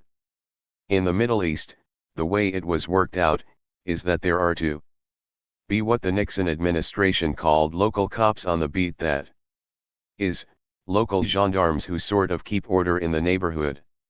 And it's best to have them be non-Arab cause they're better at killing recalcitrant Arabs.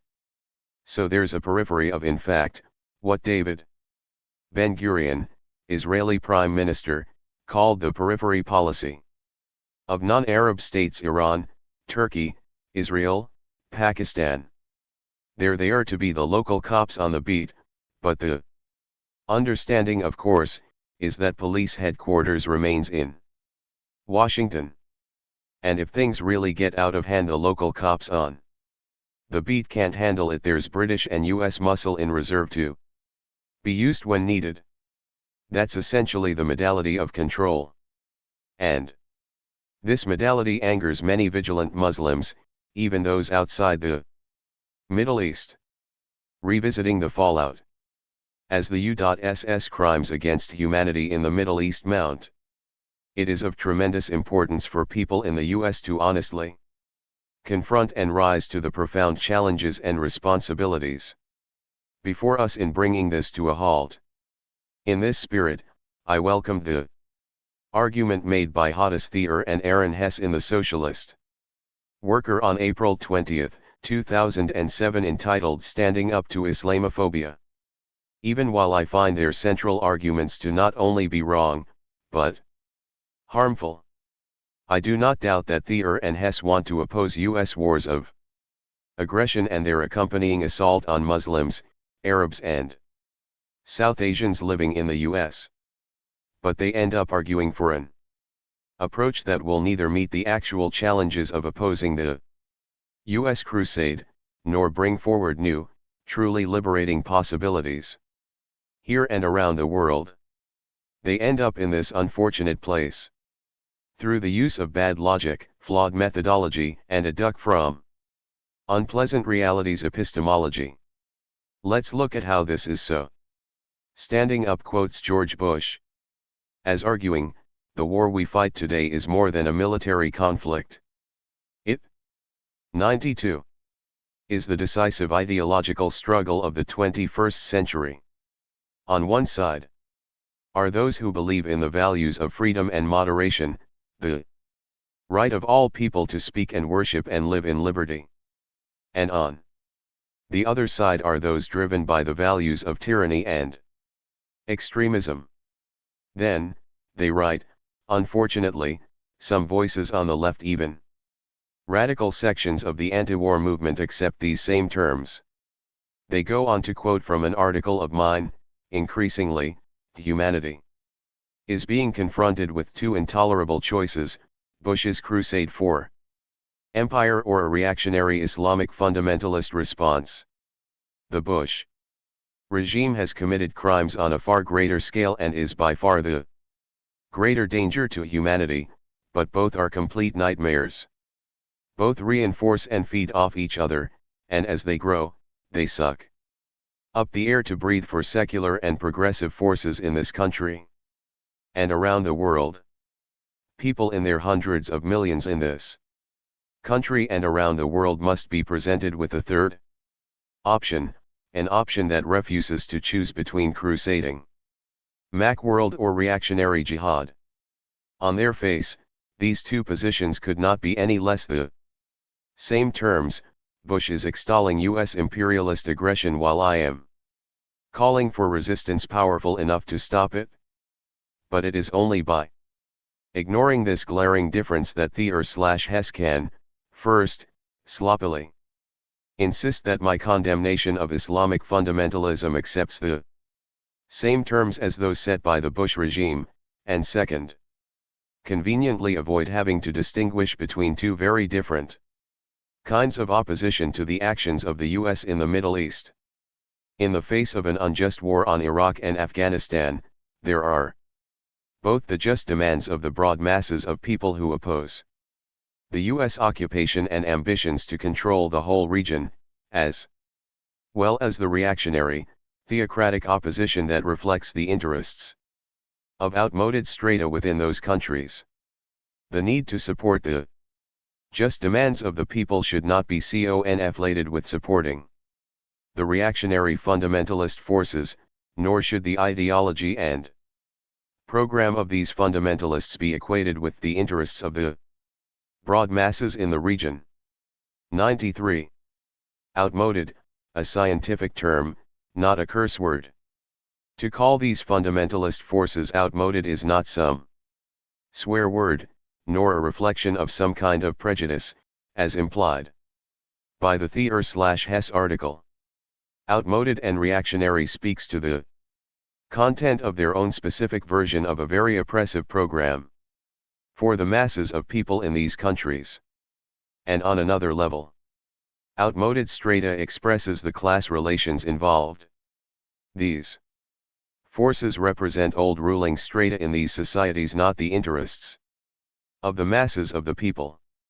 These forces and the program they advance reflect and advocate traditional, largely feudal-based class relations in these oppressed countries.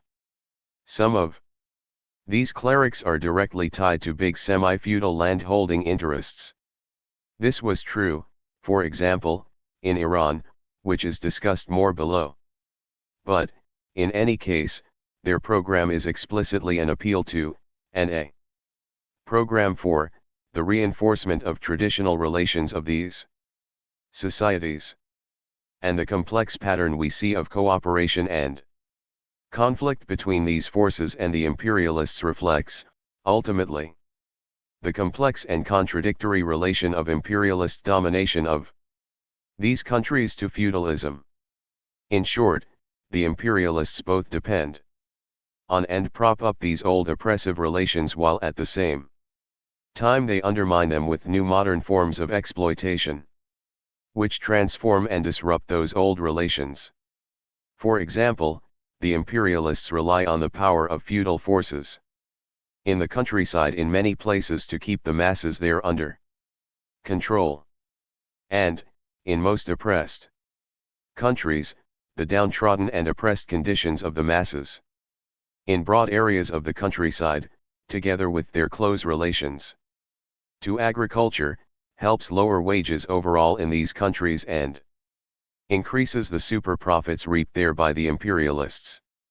At the same time, capitalist agriculture keeps penetrating into the countryside of these areas and undermines, as well as combines with 94. Older feudal relations there. For more on the dynamics and forms of imperialist domination in the oppressed nations, see America in Decline, Raymond Lotta, pages 98 to 112. THIRD-Hess argue against clumping all of fundamentalist Islam together, and there are, indeed, some differences among the various Islamic trends. However, anyone seriously interested in understanding the region and the ideological factors that are shaping events there cannot ignore the unpleasant fact that there is a common thrust to these trends. This ideology has taken the very concrete form of a theocratic program in countries around the region, despite some local variations and even conflicts within this broad trend.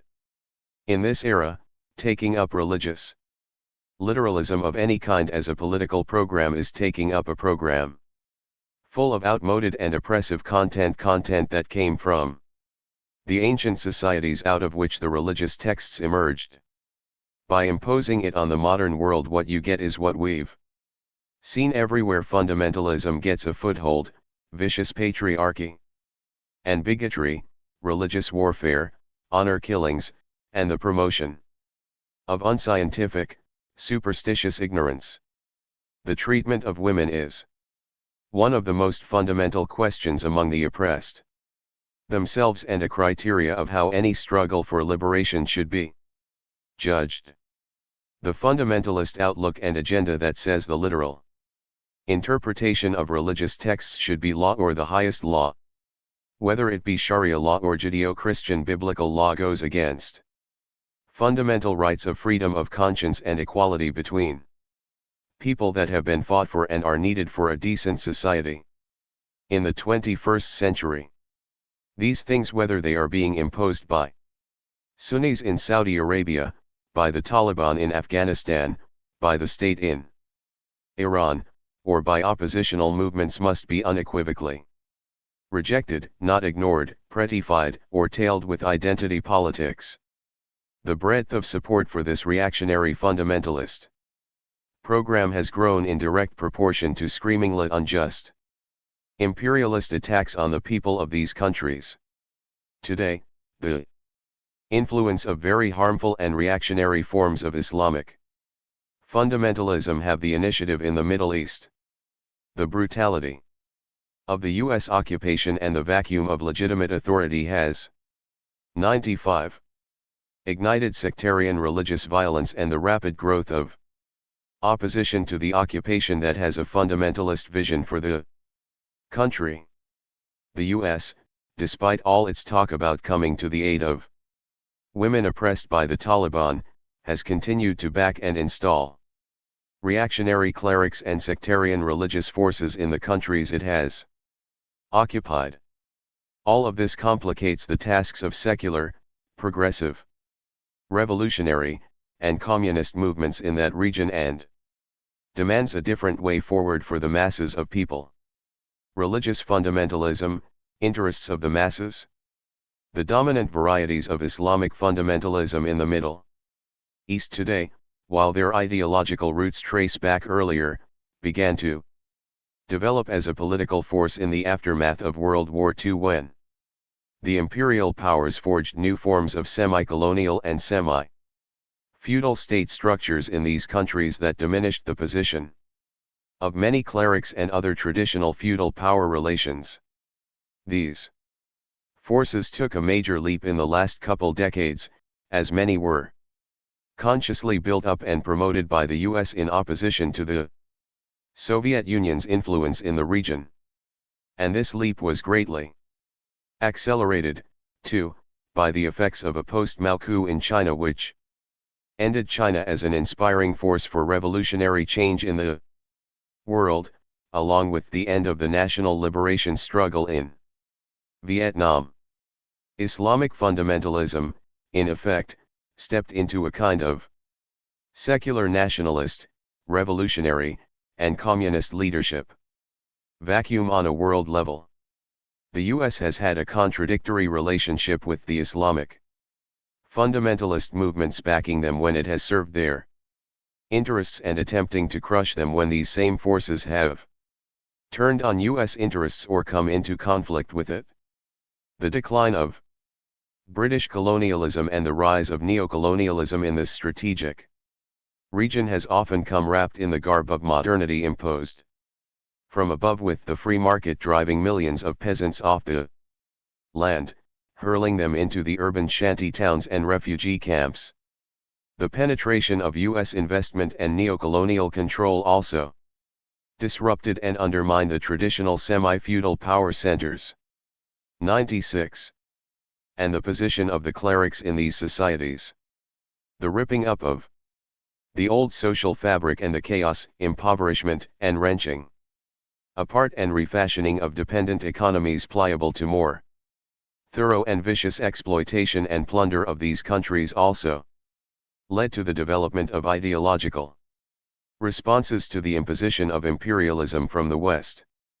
All this has fed the rise of Islamic parties and movements that have challenged the forms of rule and alliances that U.S. imperialism has struck in particular countries, and most often these political religious movements have reflected the interests of this outmoded strata of clerics and feudal forces whose position has been disrupted.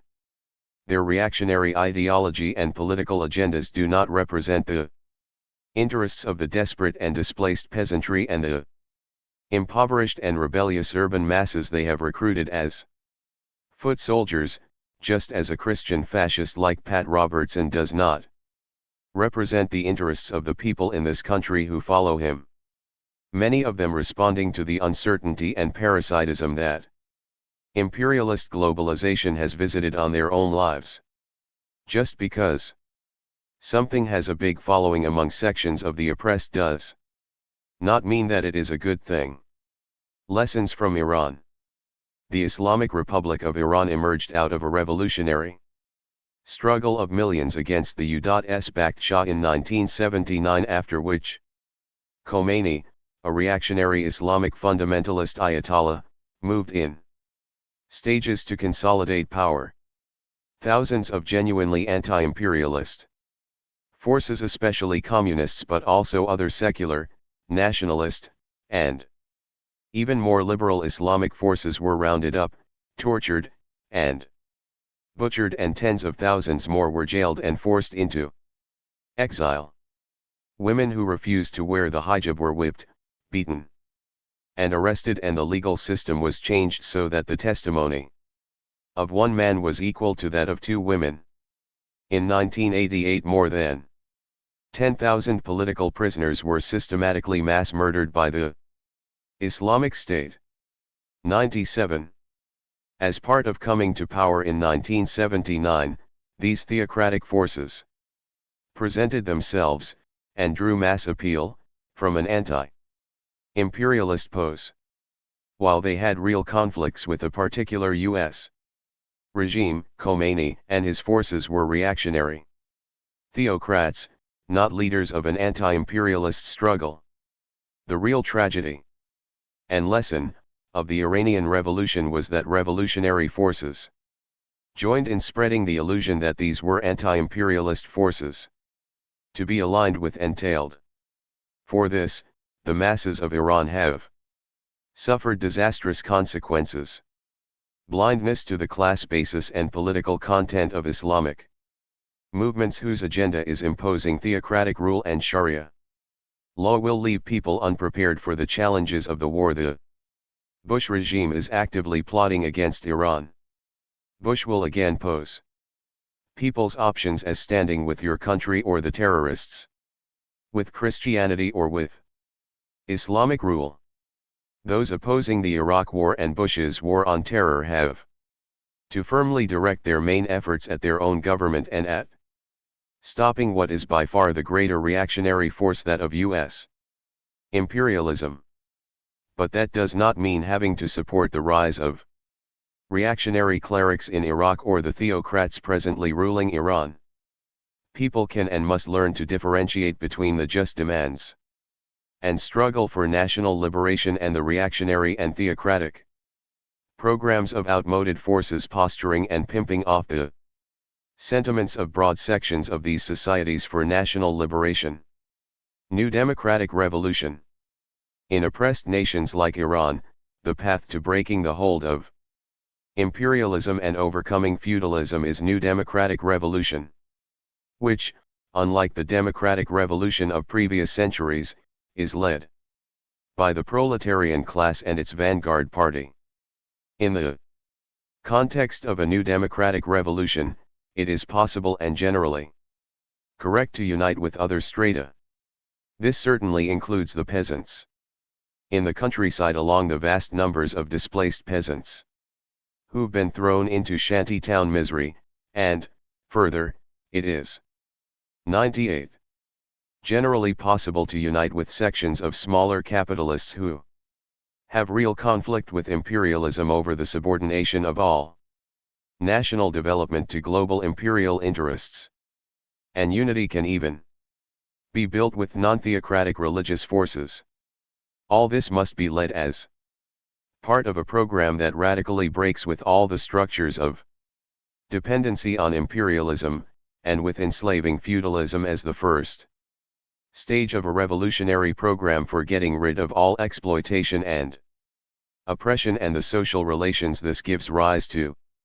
This is totally different from the program of backward-looking theocratic, feudal, and traditional forces. Among the first tasks of the new democratic revolutions that have taken place in places like China or Vietnam before they came to an end was to uproot forms of semi-feudalism that viciously exploited the peasantry. These genuine struggles for national liberation were fought with both goals and methods of warfare that are distinctly different than the methods of warfare being used in the Middle East today. They were people's wars that relied on and united the people to fight imperialism. And even the way the wars were fought and the forces they relied on reflected the aims of these revolutions, which included, for instance, the liberation of women. On another level, the more that there is powerful resistance in this country, resistance that cannot be hidden from the people of the world, including in areas that are targets of U.S. aggression and justifiably hotbeds of hatred against America, the more that two things will happen. First, this will contribute to halting the unjust wars being waged in our names, as well as creating more favorable conditions for revolution within the U.S. Second, this will be giving more air to breathe to the secular, progressive, and genuinely revolutionary forces who do exist in the Middle East, including in Iran. Who's offended by the truth about Tony Soprano's house? THIRD-Hess then pick up on a statement from Bob Avakian, chairman of the Revolutionary Communist Party. Living in the U.S.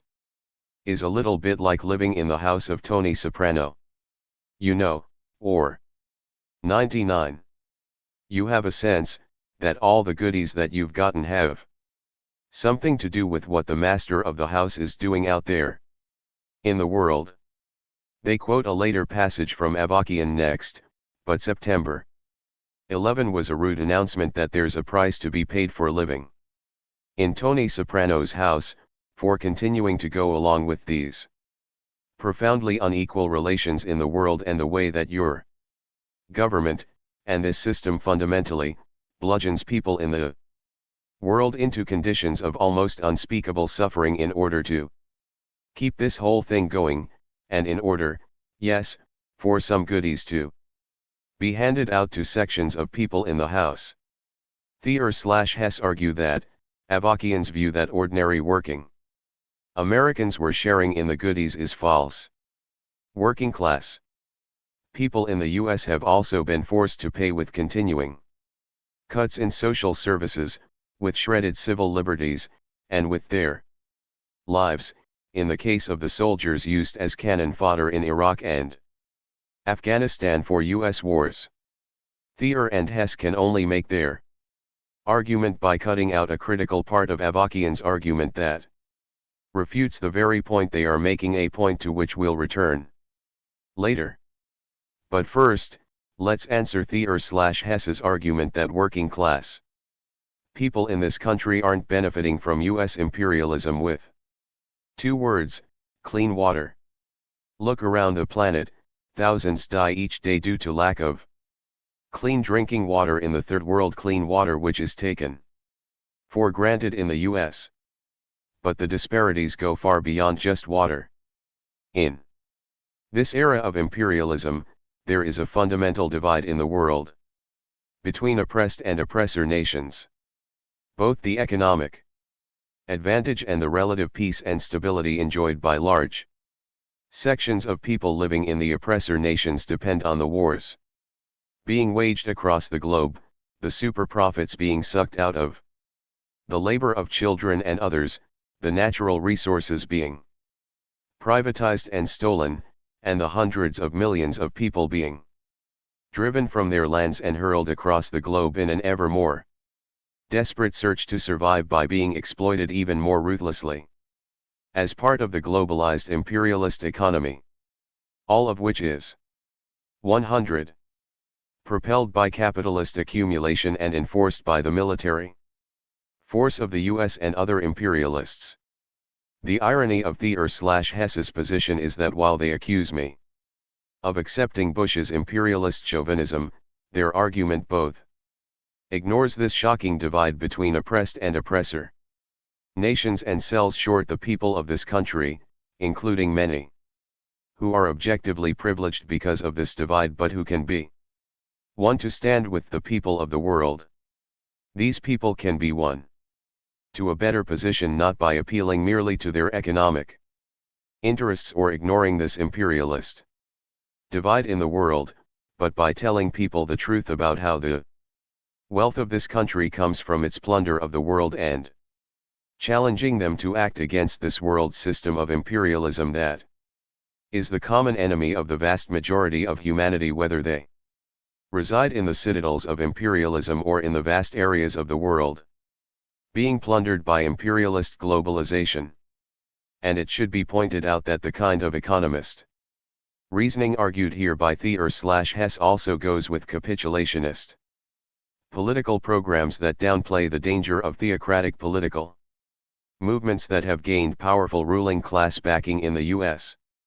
Christian fascist influence over public life is being accepted and accommodated in the name of political pragmatism and in the name of respecting religious faith.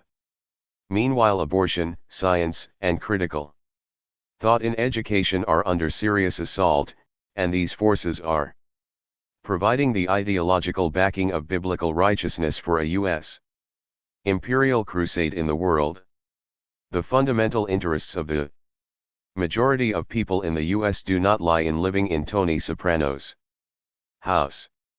Many in this country already gravitate towards a kind of internationalism in their sentiment that American lives are not worth more than the lives of others. This should be built upon as well as deepened with the scientific understanding of proletarian internationalism, that is the scientific understanding that, as Avakian has put it, the interests, objectives, and grand designs of the imperialists are not our interests, they are not the interests of the 101 great majority of people in the US nor of the overwhelmingly majority of people in the world as a whole. And the difficulties the imperialists have gotten themselves into in pursuit of these interests must be seen, and responded to, not from the point of view of the imperialists and their interests, but from the point of view of the great majority of humanity and the basic and urgent need of humanity for a different and better world, for another way.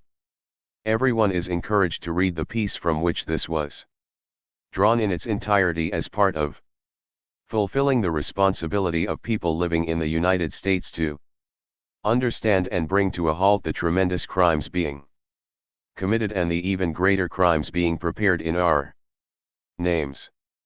As Bob Avakian went on to say in the passage THIRD/Hess quoted from, "We need a different world than one where there are a few houses of Tony Soprano, surrounded by a seemingly endless sea of suffering and oppressed humanity, living in terrible squalor and under undisguised tyranny, where the power, wealth, and privilege of the relative few depends on, and is grounded in, the exploitation and misery of the many.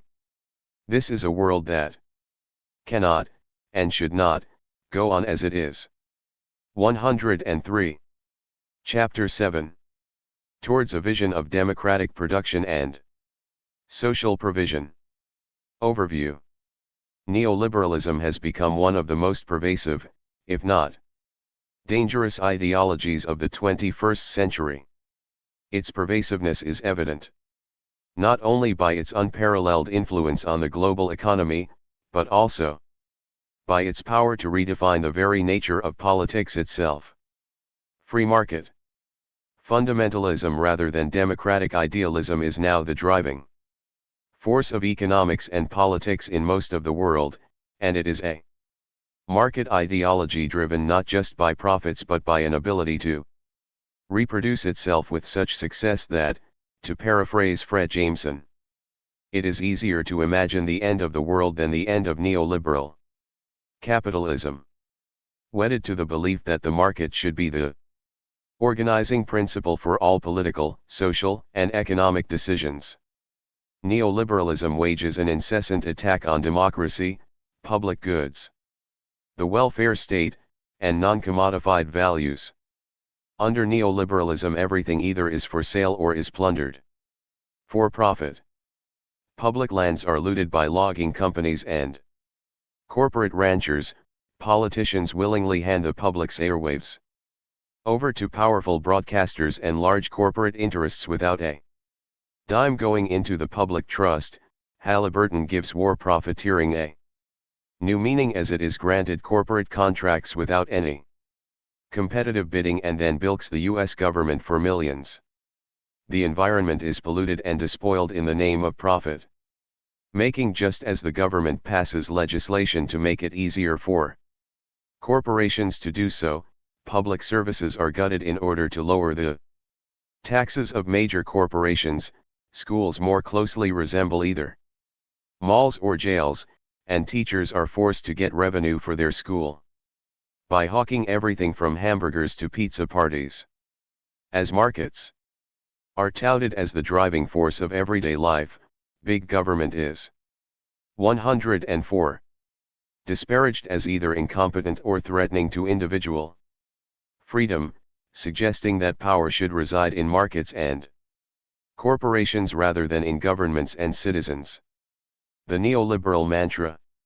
According to Henry Giroux, under neoliberalism, the state now makes a grim alignment with corporate capital and transnational corporations.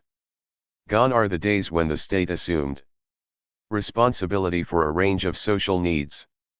Instead, agencies of government now pursues a wide range of deregulations, privatizations, and abdications of responsibility to the market and private philanthropy. Deregulation, in turn, promotes widespread, systematic disinvestment in the nation's basic productive capacity. Flexible production encourages wage slavery and disposable populations at home. And the search for ever greater profits leads to outsourcing, which accentuates the flight of capital and jobs abroad. Neoliberalism has now become the prevailing logic in the United States, and according to Stanley Aronowitz, the neoliberal economic doctrine proclaiming the superiority of free markets over public ownership, or even public regulation of private economic activities, has become the conventional wisdom, not only among conservatives but among social progressives. The ideology and power of neoliberalism also cuts across national boundaries. Throughout the globe, the forces of neoliberalism are on the march, dismantling the historically guaranteed social provisions provided by the welfare state, defining profit-making as the essence of democracy, and equating freedom with the unrestricted ability of markets to govern economic relations free of government regulation. Transnational in scope, neoliberalism now imposes its economic regime and market values on developing and weaker nations through structural adjustment policies enforced by powerful financial institutions such as the World Bank, the International Monetary Fund, and the World Trade Organization. 105. Secure in its dystopian vision that there are no alternatives, as England's former Prime Minister Margaret Thatcher once put it, neoliberalism obviates issues of contingency, struggle, and social agency by celebrating the inevitability of economic laws in which the ethical ideal of intervening in the world gives way to the idea that we have no choice but to adapt both our hopes and our abilities to the new global market. Coupled with a new culture of fear, Market. Freedom seems securely grounded in a defense of national security, capital, and property rights. When coupled with a media-driven culture of fear and the everyday reality of insecurity, public space becomes increasingly militarized as state governments invest more in prison construction than in education. Prison guards and security personnel in public schools are two of the fastest growing professions. In its capacity to dehistoricize and depoliticize society, as well as in its aggressive attempts to destroy all of the public spheres necessary for the defense of a genuine democracy, neoliberalism reproduces the conditions for unleashing the most brutalizing forces of capitalism. Social Darwinism has been resurrected from the ashes of the 19th century sweatshops and can now be seen in full bloom in most reality TV programs and in the unfettered self-interests that now drives popular culture. As narcissism is replaced by unadulterated materialism, public concerns collapse into utterly private considerations, and where public space does exist it is mainly used as a confessional for private woes, a cutthroat game of winner take all, or an advertisement for consumerism. Neoliberal policies dominate the discourse of politics and use the breathless rhetoric of the global victory of free market rationality to cut public expenditures and undermine those non-commodified public spheres that serve as the repository for critical education, language, and public intervention. Spewed forth by the mass media, right-wing intellectuals, religious fanatics, and politicians, neoliberal ideology, with its ongoing emphasis on deregulation and privatization, has found its material expression in an all-out attack on democratic values and on the very notion of the public sphere. Within the discourse of neoliberalism, the notion of the public good 106 is devalued and, where possible, eliminated as part of a wider rationale for a handful of private interests to control as much of social life as possible in order to maximize their personal profit. Public services such as healthcare, childcare, public assistance, education, and transportation are now subject to the rules of the market, construing the public good as a private good and the needs of the corporate and private sector as the only source of investment. Neoliberal ideology produces, legitimates, and exacerbates the existence of persistent poverty, inadequate health care, racial apartheid in the inner cities, and the growing inequalities between the rich and the poor. As Stanley Aronowitz points out, the Bush administration has made neoliberal ideology the cornerstone of its program and has been in the forefront in actively supporting and implementing the following policies: regulation of business at all levels of enterprises and trade, tax reduction for wealthy individuals and corporations, the revival of the near-dormant nuclear energy industry, limitations and abrogation of labor's right to organize and bargain collectively, a land policy favoring commercial and industrial development at the expense of conservation and other pro-environment policies, elimination of income support to the chronically unemployed, reduced federal aid to education and health, privatization of the main federal pension programs, Social Security, limitation on the right of aggrieved individuals to sue employers and corporations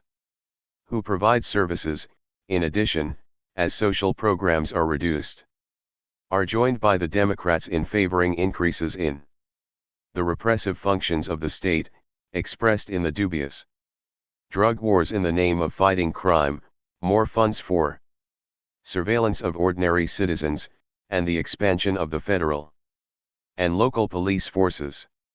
Central to both neoliberal ideology and its implementation by the Bush administration is the ongoing attempts by free market fundamentalists and right-wing politicians to view government as the enemy of freedom and discount it. 107.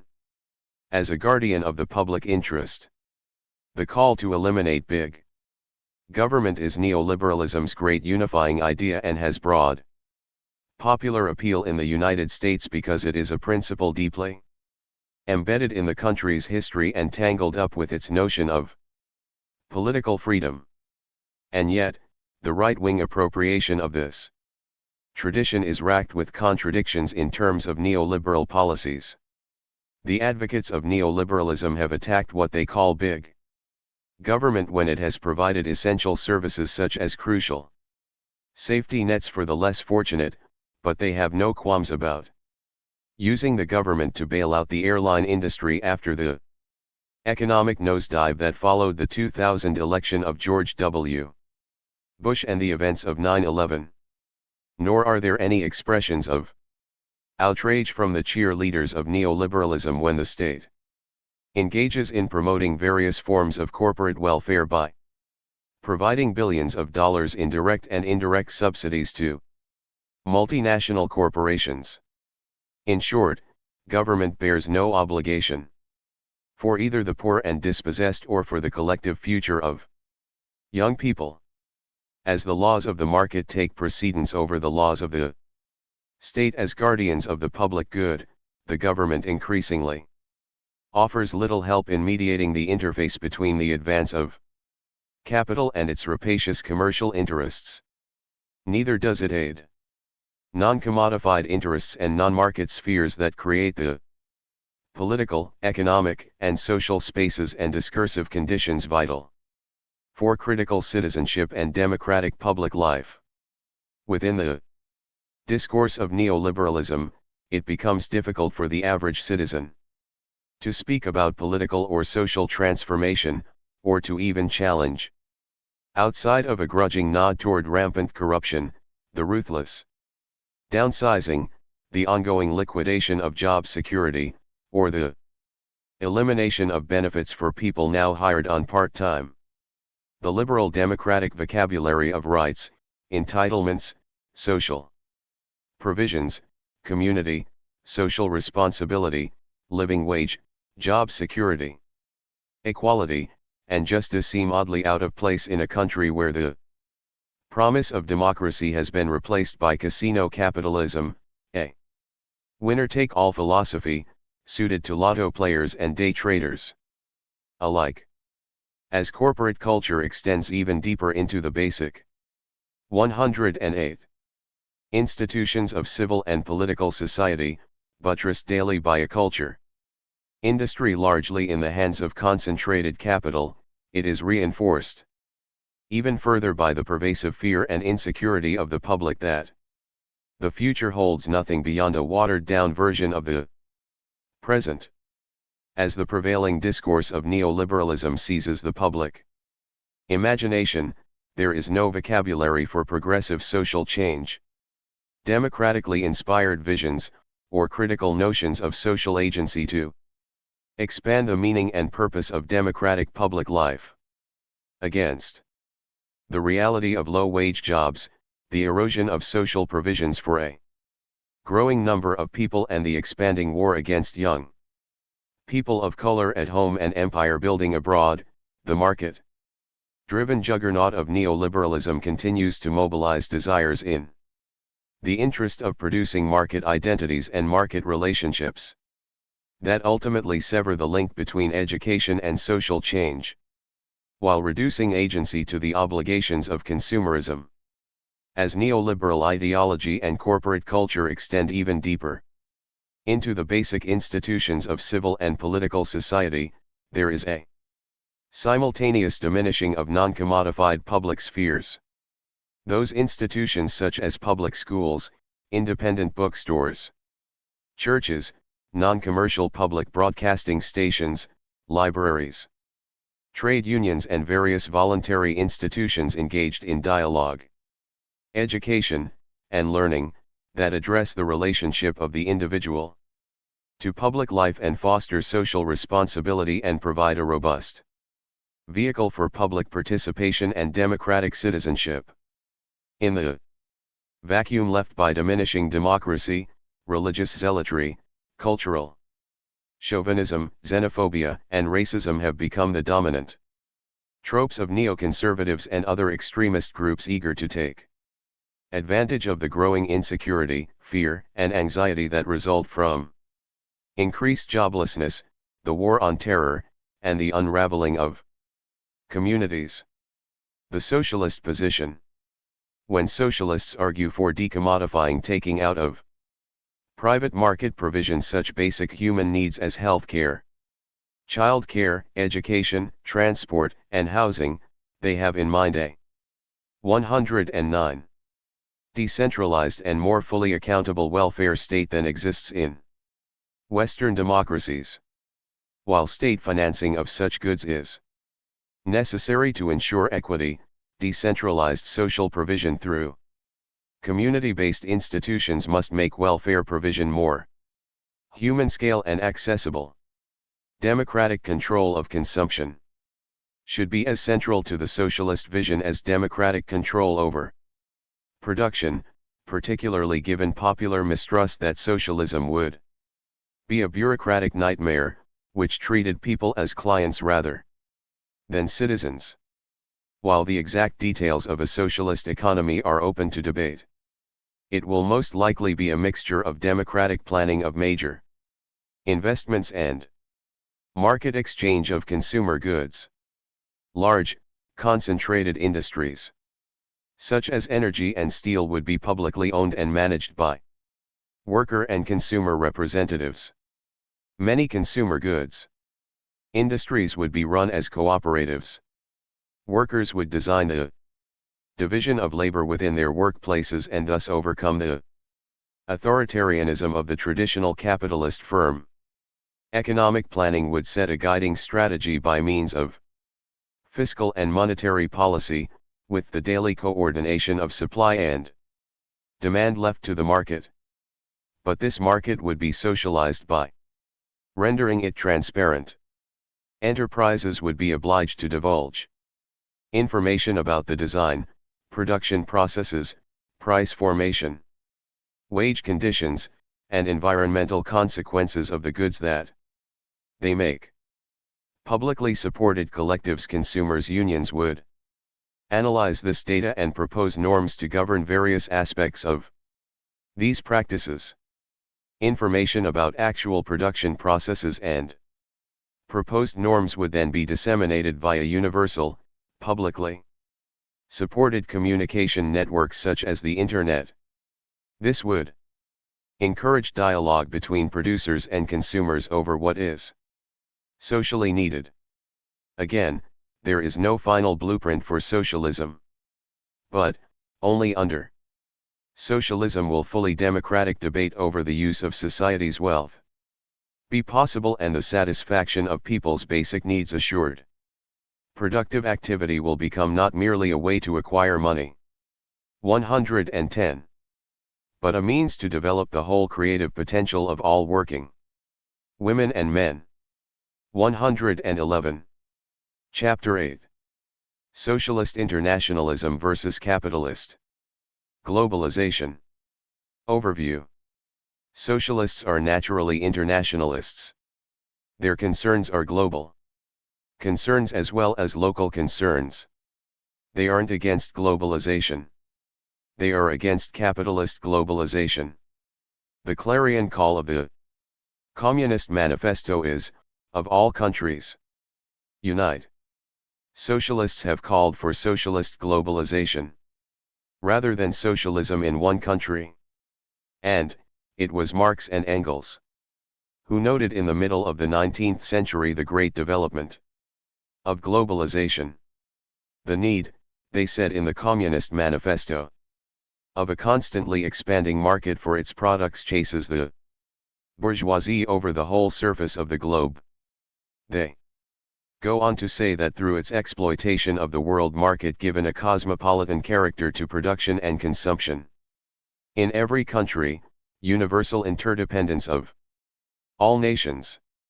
With cheap prices, it batters down all Chinese walls. Introduction. An explanation of the movement towards socialist internationalism and global polarization is essential here. The Polarization of incomes confirms the importance of the theory in its first sense.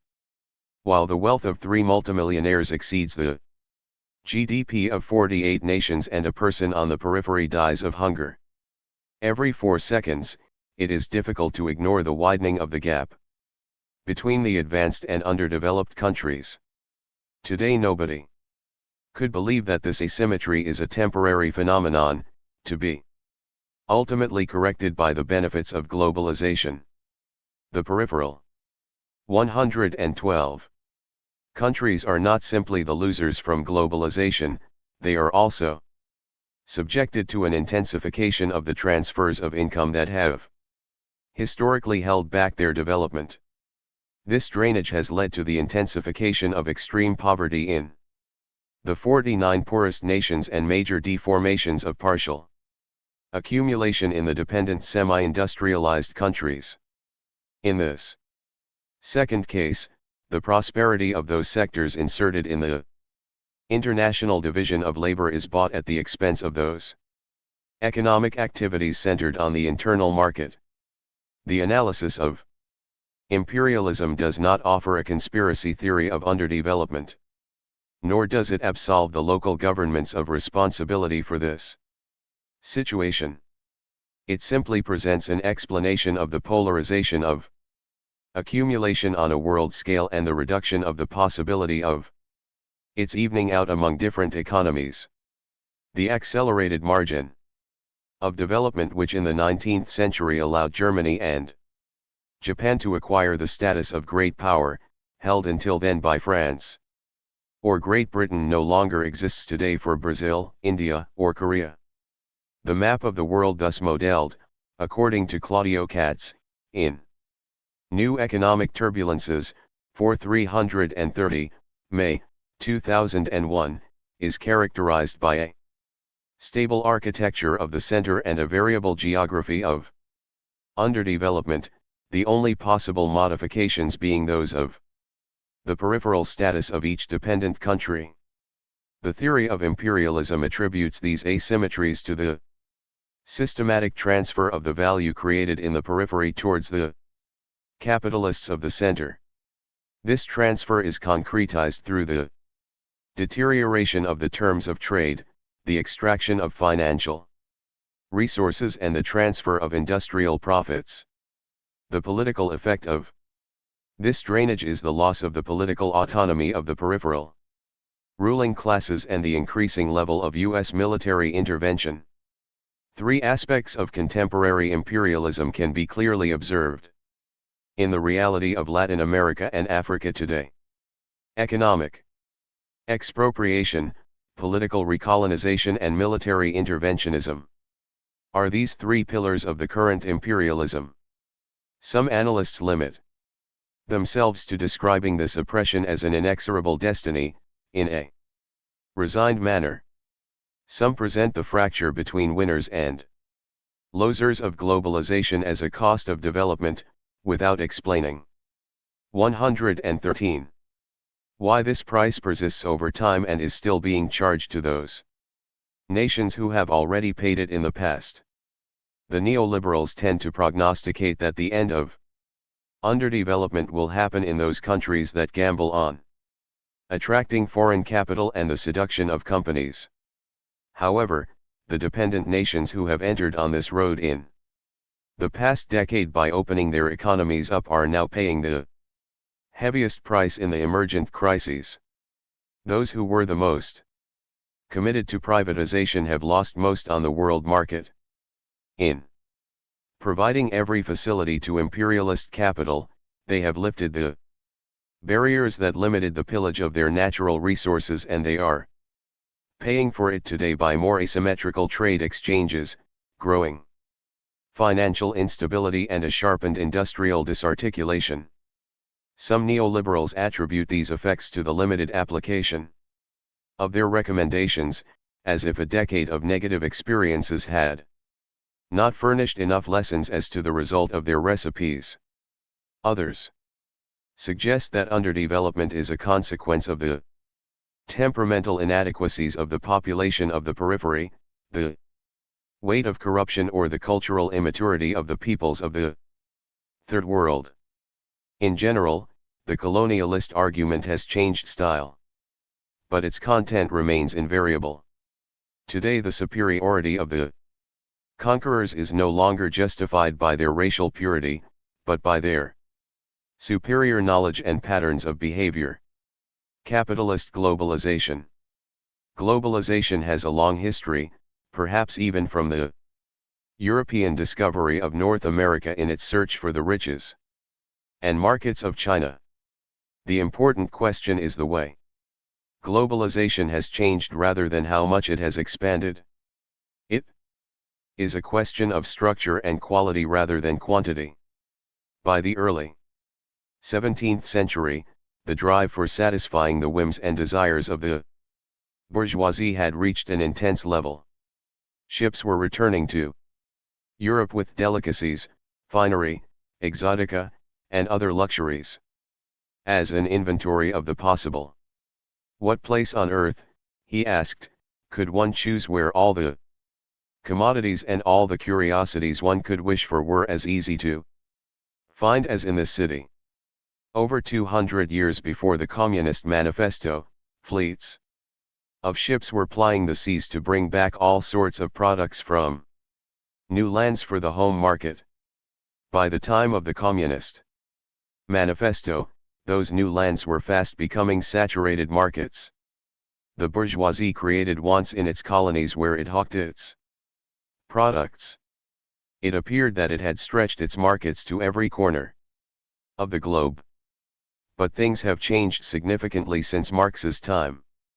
The tables have been turned, and the lands of the bourgeoisie have become the markets for cheap products, especially from the land of the Great Wall. China now feeds those who are addicted to consumerism in the homelands of capitalism.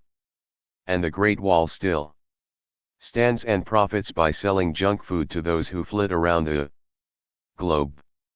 Whole factories are now sent to all parts of the globe, especially China, to exploit workers elsewhere and to further exploit the needs of consumers at home.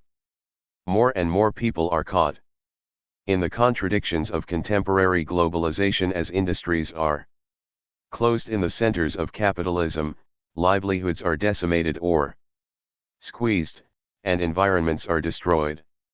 Globalization has changed with new complexities. Marx would now stand in wonder and horror in learning about export processing zones, structural adjustment, and public-private partnerships. Marx and Engels predicted change in relations and what capitalism calls civilization, but little did they know how different globalization would become 160 years later. Now capitalism uses free trade, regarded by them with such contempt, to move whole factories of computerized machines to other countries with cheap labor or to move vast armies of cheap labor to new industries. Still further changes in globalization seem to be in process in the 21st century. It is now clear that free trade is more about unfettered investment rather than expanded markets. As Samir Emin argues, the end of the post-war systems has reversed the balance of forces to the direct advantage of capital, and high finance has found itself 115 capable of seizing the command posts.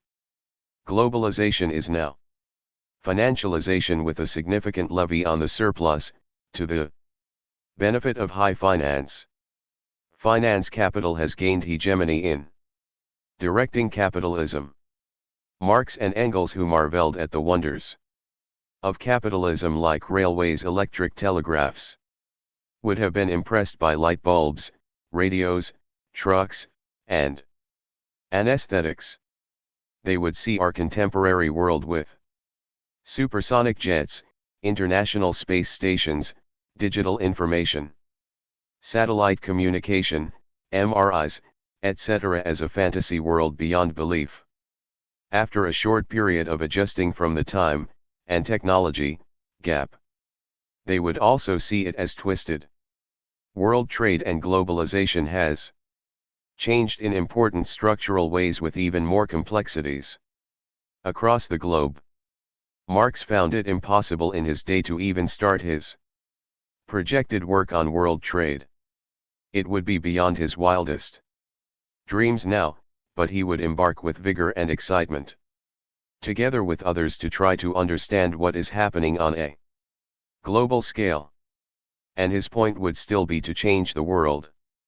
The world desperately needs the socialist tradition to revive. As globalization has changed, so might the ways that people respond in order to establish truly human societies across the globe. If the world is differently globalized, then the people may be differently mobilized and organized. For Marx and Engels, the workers of the world should unite, and in various ways the socialist movements have searched for the vanguard for winning a new world of socialism. With Marx, and for many years after him, the principal concern was with revolutionary leaders and well-trained vanguards. Because of the successes of the leaders, or sometimes their failures, whole nations have been set up as models of socialism. Enough history is behind us to see the error in our ways. As the world is globalized and the capitalist pressures and the virus of neoliberalism from capital spread, we do not have socialism in any country that can serve as a model for another country. No longer can we unite around a home of socialism with the hope of spreading its image across the globe. Disappointments have also grown around attempts to understand who will unite to change the world. Socialists have gone from the proletariat as a whole to the working class. 116. Vanguard to the new working class to the contradictory class to no proletarian class, with many taking these positions and other variations. According to some, it is not just that the world no longer has a proletariat of the sort that the early socialists counted on. It is not clear who will act to win a new world. 25 years after the publication of the Communist Manifesto, Marx and Engels abandoned their revolutionary measures of 1848. Otherwise, they said, the manifesto stands as it was, except for a few details here and there. They retained their call on the proletarians of the world to unite. It is difficult not to agree with this clarion call, but I think closer attention reveals that the rhetorical flourish hides the need for new approaches to contemporary conditions. The misperception. Marx may have underestimated the capitalist state's ability to regulate the business cycle, but the stagnation and restructuring of capitalism since the 1970s demonstrates that the system is less stable than its apologists contend. The growing internationalization of capital erodes the ability of nation-states to control their economic destiny. Thus, if socialism is to be a viable movement in the 21st century, it must become as international as is capital. How to maintain living standards in the first world while promoting equitable development in the third world poses a major challenge for democratic socialists. Lenin's theory of imperialism was dominant on the socialist left until the 1960s. His theory held that the advanced capitalist nations would export their surplus capital to the less developed world, while the developed capitalist nations would control this capital. Lenin envisioned rapid development in the colonized nations and the eventual rebellion of their emerging working classes.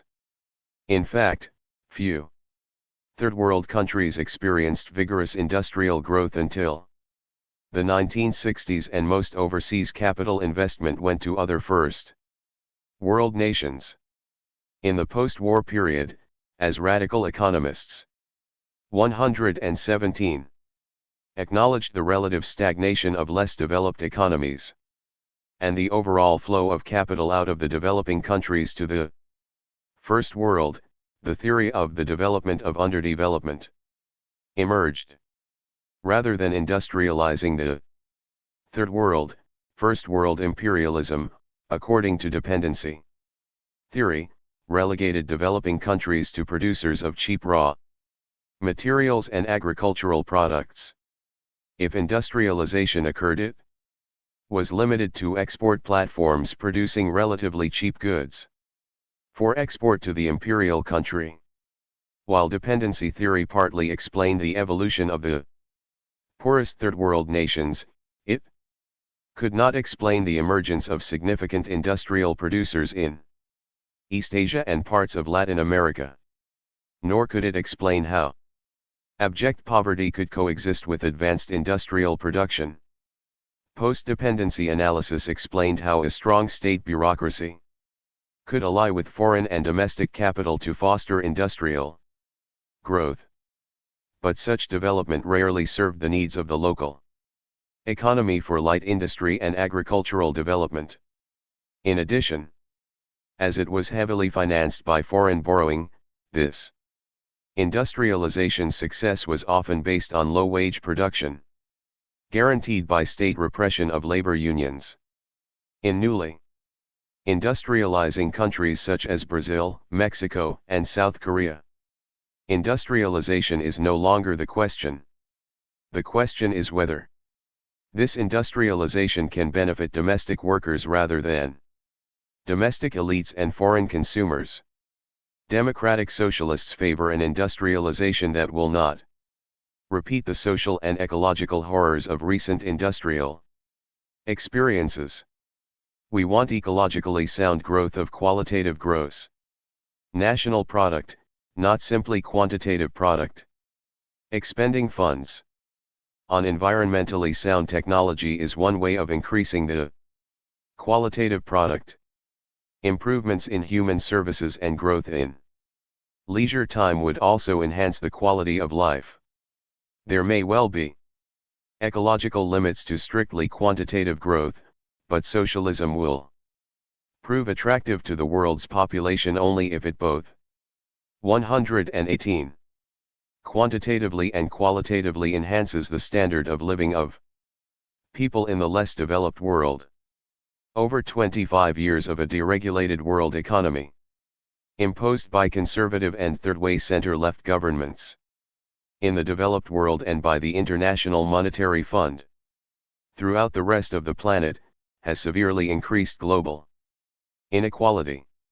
Masked in the rhetoric of comparative advantage and economic efficiency, free market policies impose the gutting of living standards and labor rights. By demanding that all nation-states remove regulatory constraints on corporations, cut social welfare programs, enact fiscal austerity, and declare war on unions, the World Trade Organization ensures that capital will be able to move labor-intensive forms of production to the lowest-cost producers in the developing world, while more knowledge-intensive production remains in advanced industrial nations, such as software design and computerized tool production.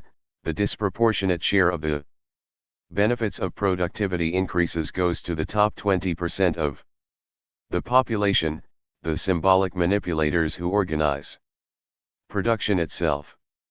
Contrary to mainstream propaganda, nation-states can still influence corporate behavior. To do so, they must engage in regional and international cooperation aimed at instituting a new global social contract that would level up living standards, impose labor and environmental regulations upon transnational corporations, and regulate global financial actors in the interests of equitable and sustainable development. A rebuilt international socialist movement must work towards international cooperation among states to re-institute capital controls and reverse the unfavorable economic conditions of developing nations. If the social democratic welfare state can no longer be sustained strictly on a national level, it must be created on an international level. Absent a worldwide New Deal, Even the privileged workers of the advanced industrial nations may join the global majority in poverty and hunger.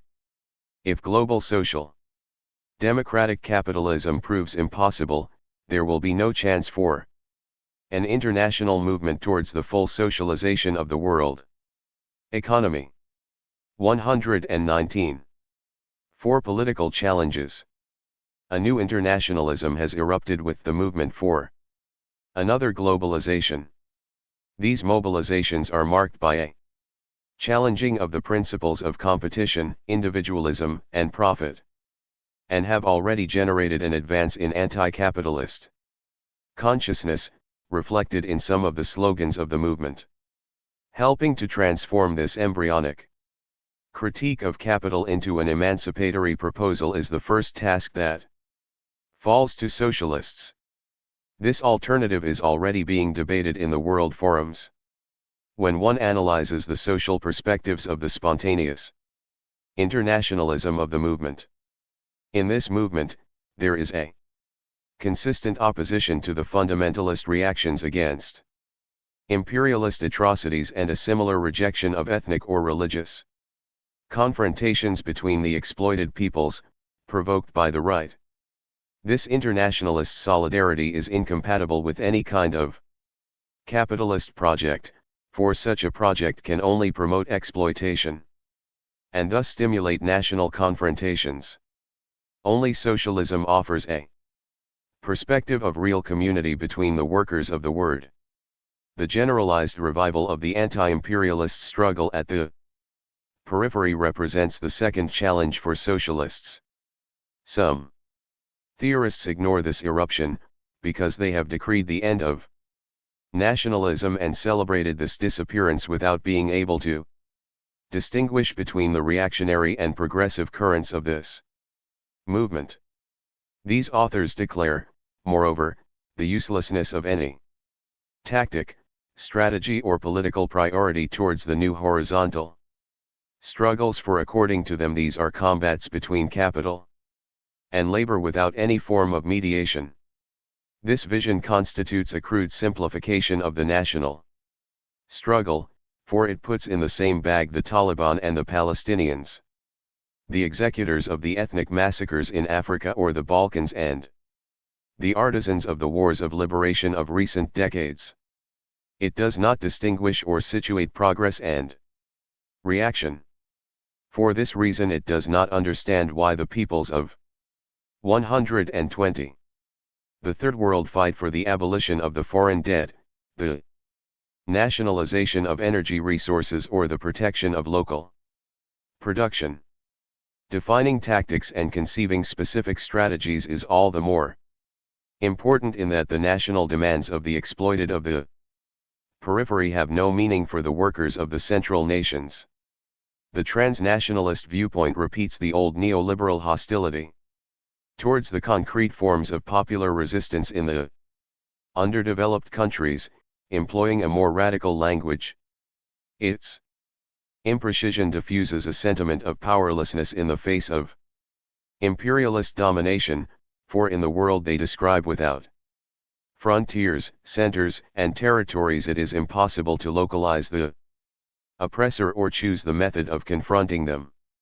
The third challenge for socialists is conceiving the strategies of seizure and radical transformation of the state to open the road to emancipation.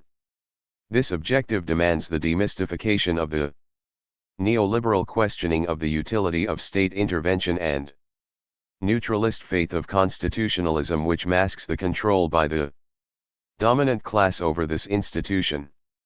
In particular, the opposition between neoliberal deregulators and the advocates of regulation only hides a common capitalist management of the state.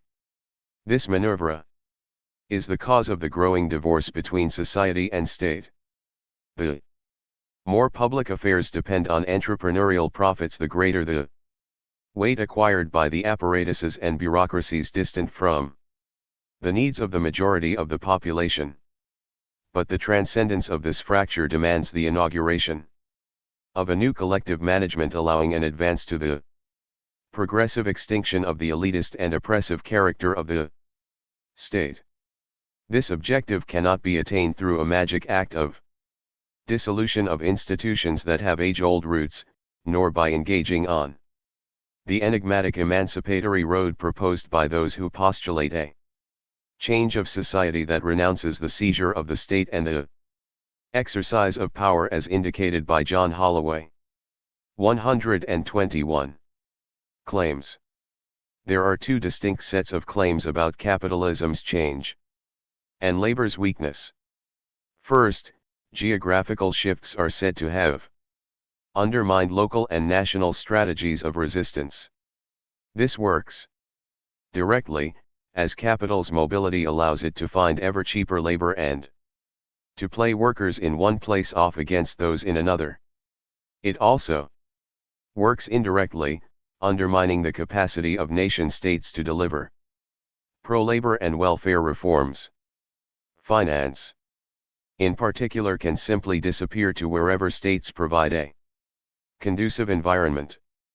Capital's mobility thus extracts more corporate welfare while the burden of paying for it shifts to the poorest and least mobile, especially to workers. Therefore, globalization throws workers in different places and countries into ever sharper competition with each other. Second, it is claimed that a disorganized capitalism means widening social differences.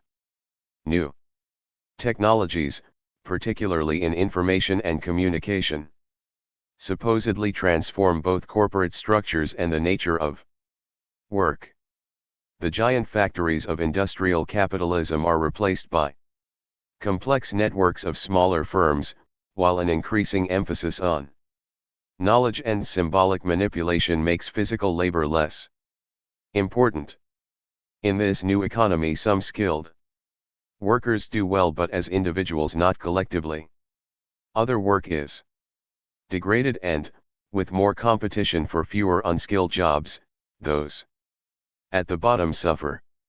Thus, even according to more sober accounts, there is greater polarization within the working class, with growth at the two ends of the skill spectrum historically least susceptible to organization. 123. Chapter 9. Contemporary Capitalism and the Revolutionary Working Class Movement. Overview. A real capitalist crisis would adversely affect profit margins, gross earnings, and the accumulation of cash piles. Rising profits are being hoarded because as capitalists profit from intense exploitation, mass consumption stagnates. Crises theorists confuse what is clearly the degrading of labor, the savaging of living and working conditions, and even the stagnation of the economy, with the crises of capital, when the capitalist class increases its profit margins, hoards trillions. It is not in crises.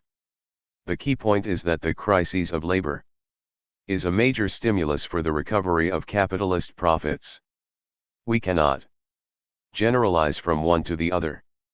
No doubt there was a moment of capitalist crises, but thanks to the capitalist states' unprecedented massive transfer of wealth from the public treasury to the capitalist class, Wall Street banks in the first instance, the corporate sector recovered, while the workers and the rest of the economy remained in crises, went bankrupt and out of work. Introduction. Today, the contemporary proletariat is heterogeneous, consisting of the working class of the socialist countries, the capitalist countries, and the countries that have shaken off the yoke of colonialism as a result of crass exploitation in the name of capitalist crisis. In this huge army of labor, an important place is occupied by the numerically large working class of the capitalist countries, which still has to fulfill its great liberating mission. In this chapter we shall deal primarily with this contingent of workers, with its aims and tasks, and with the conditions and difficulties of its selfless struggle against 124. Capitalism. Inasmuch as this struggle is being waged under conditions Of contemporary capitalism, let us start with an analysis of these conditions and show the essence of contemporary capitalism. The crisis of world capitalism. The socialist world is opposed by the world of capitalism, in which private ownership and exploitation are predominant. The latter world has no historical prospects and is experiencing a deep general crisis caused by the objective laws and the irreconcilable contradictions of capitalist development. The general crisis of capitalism is a state of its decline and disintegration, a state embracing all capitalist countries, the entire capitalist world from top to bottom, its economy and social system, its policy, ideology, and culture. Gripped by this general crisis, the capitalist world is finding it increasingly more difficult to retain in its orbit individual countries that prefer to break away from it and take the road of socialist development. The beginning of this crisis, its first stage, was sparked off by the October Socialist Revolution in Russia, as a result of which capitalism ceased to be the only and all-embracing world social system. Despite all its efforts, it proved to be unable to hinder the formation of the Soviet Union. The world's first socialist state withstood the military crusades, the economic blockade, the endless slander campaigns and the ideological sabotage of the imperialists, thereby demonstrating its vitality and invincibility. The second stage of this general crisis began during World War II and the socialist revolutions that took place in Europe and Asia. Today capitalism is no longer the only world system. Socialism has stepped across the boundary of one country. And along with the world capitalist system there is now a world socialist system. The new, third stage of the general crisis. The present, third stage of the general crisis of world capitalism started in the 1950s, and its main feature is that there has been a 125 radical change in the balance of world forces in favor of socialism. More and more countries are breaking away from capitalism, and the forces working for socialism and social progress are rapidly growing throughout the world. The position of imperialism in the worldwide economic competition with socialism is inexorably growing weaker. The unparalleled upsurge of the national liberation movement has brought about the downfall of the imperialist colonial system. It is important to note that the new stage of the general crisis of capitalism was brought on not by a world war but by peace, by the peaceful coexistence of states with opposing social systems.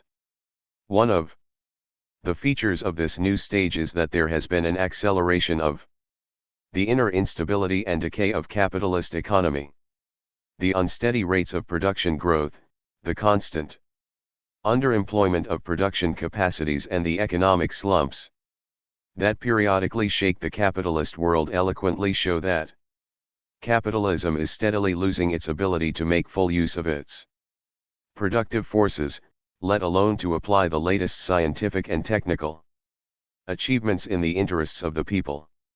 In the USA, for example, there have been several economic recessions since the war. The 1957-58 slump alone cost the country $60,000 to $65,000 million worth of industrial output and pushed industrial production down to the 1953 level. The workers' loss in wages amounted to $19,678,000 million.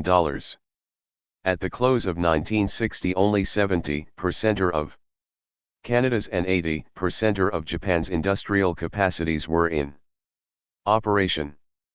In 1961, industry was underemployed by 12% in the Federal Republic of Germany and by a still higher percentage in Britain and Belgium. Entire industries are being curtailed. Shipbuilding in Italy and France, textile manufacturing, and railway transport in Britain, and so forth. Capitalism is unable to make full use of the main productive force, the working people, thereby dooming the working masses to unemployment, depriving them of the means of subsistence. Official bourgeois statistics indicate that 8 million to 10 million people are fully unemployed in North America, Western Europe, Japan and Australia. Of this number, at least half are in the United States of America. Instead of serving people, automation and 126. Mechanization, those superb achievements of the human intellect, are used to the detriment of the working man. In the USA, automation and mechanization are making 1,800,000 to 2 million people redundant annually. From this one can infer that in the capitalist countries the conflict between the productive forces and the relations of production has become unprecedentedly acute, that capitalist relations of production are fettering the productive forces. But this does not mean that the economic development of imperialism has stopped.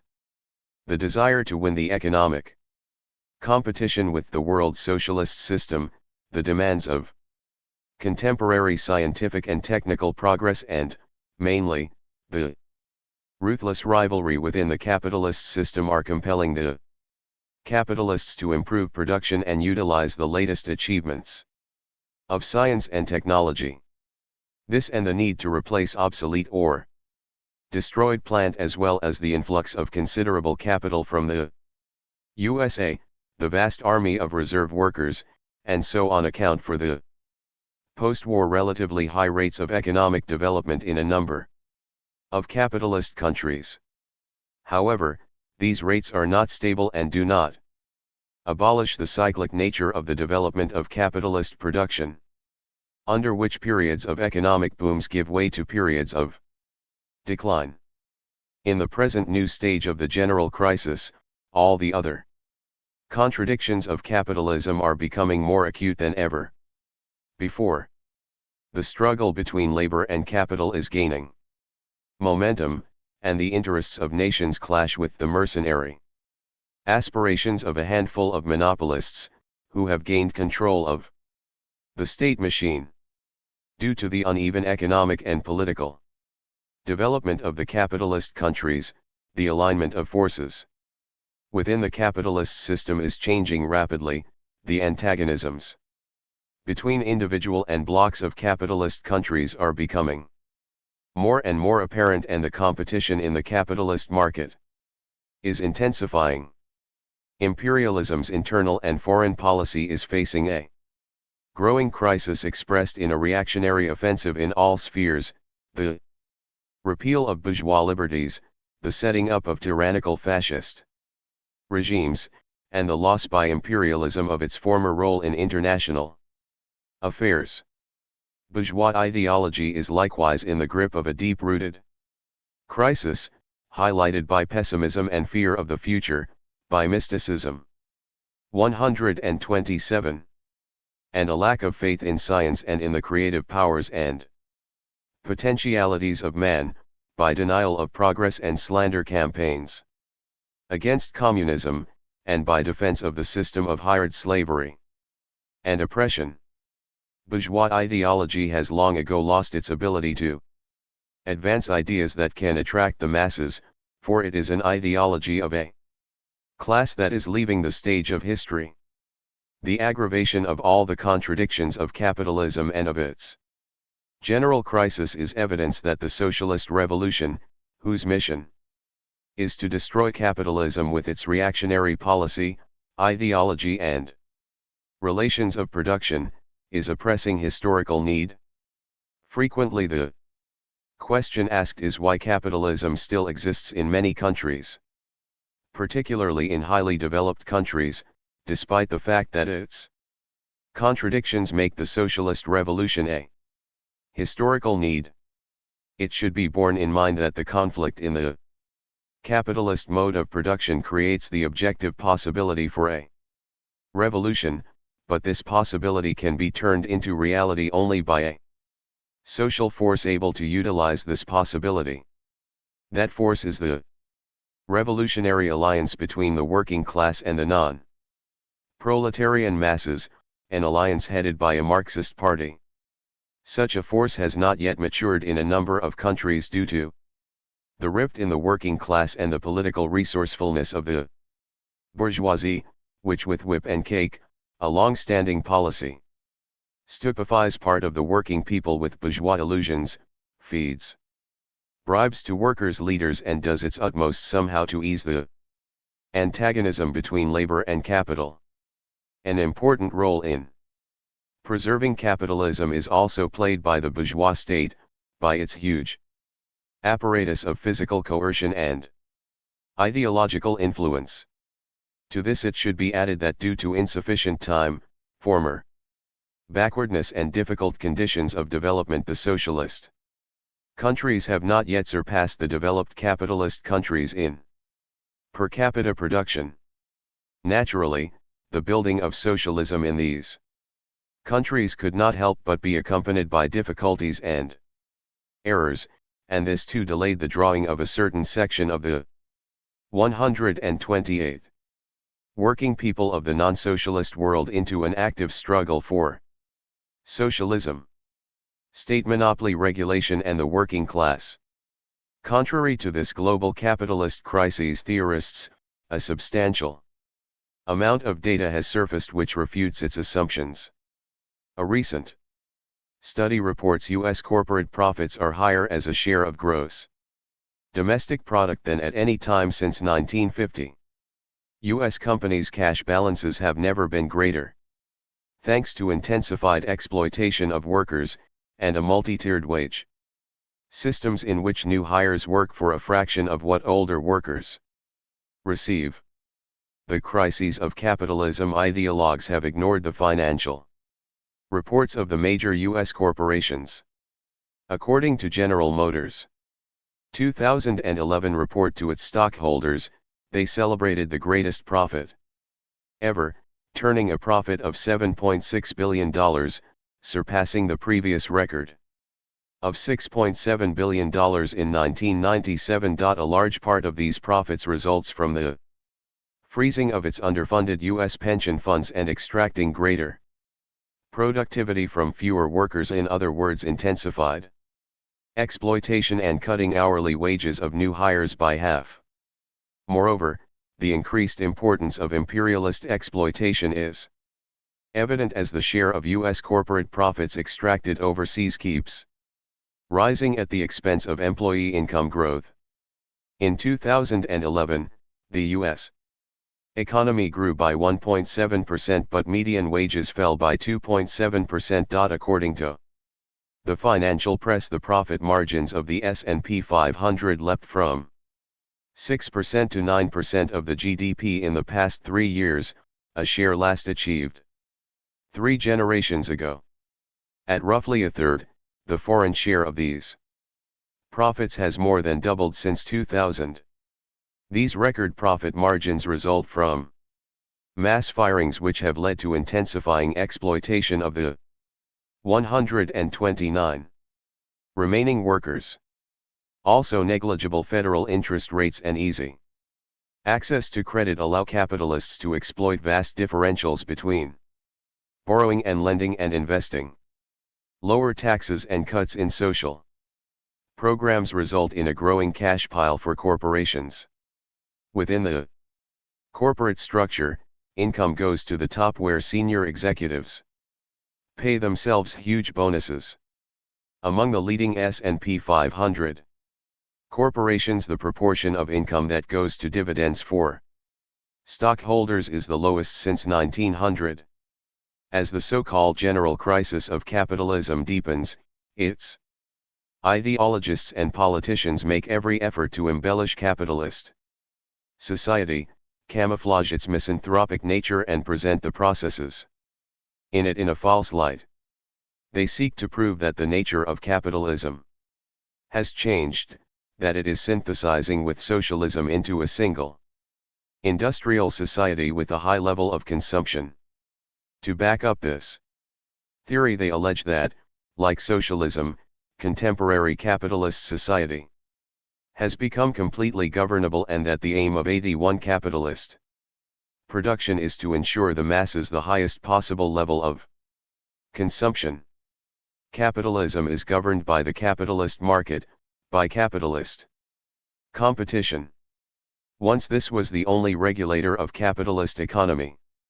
However, the growth of pre-monopoly into monopoly capitalism and the outbreak of the general crisis made this regulator inadequate for the functioning, let alone the further development of capitalism. The monopolies were forced to invest the bourgeois state with the function of direct intervention in the process of capitalist reproduction, in the process of social life. This is one of the cardinal reasons, dictated by economic pressure, for the rise of state monopoly capitalism, in which the economic might of the monopolies has merged with the political power of the state.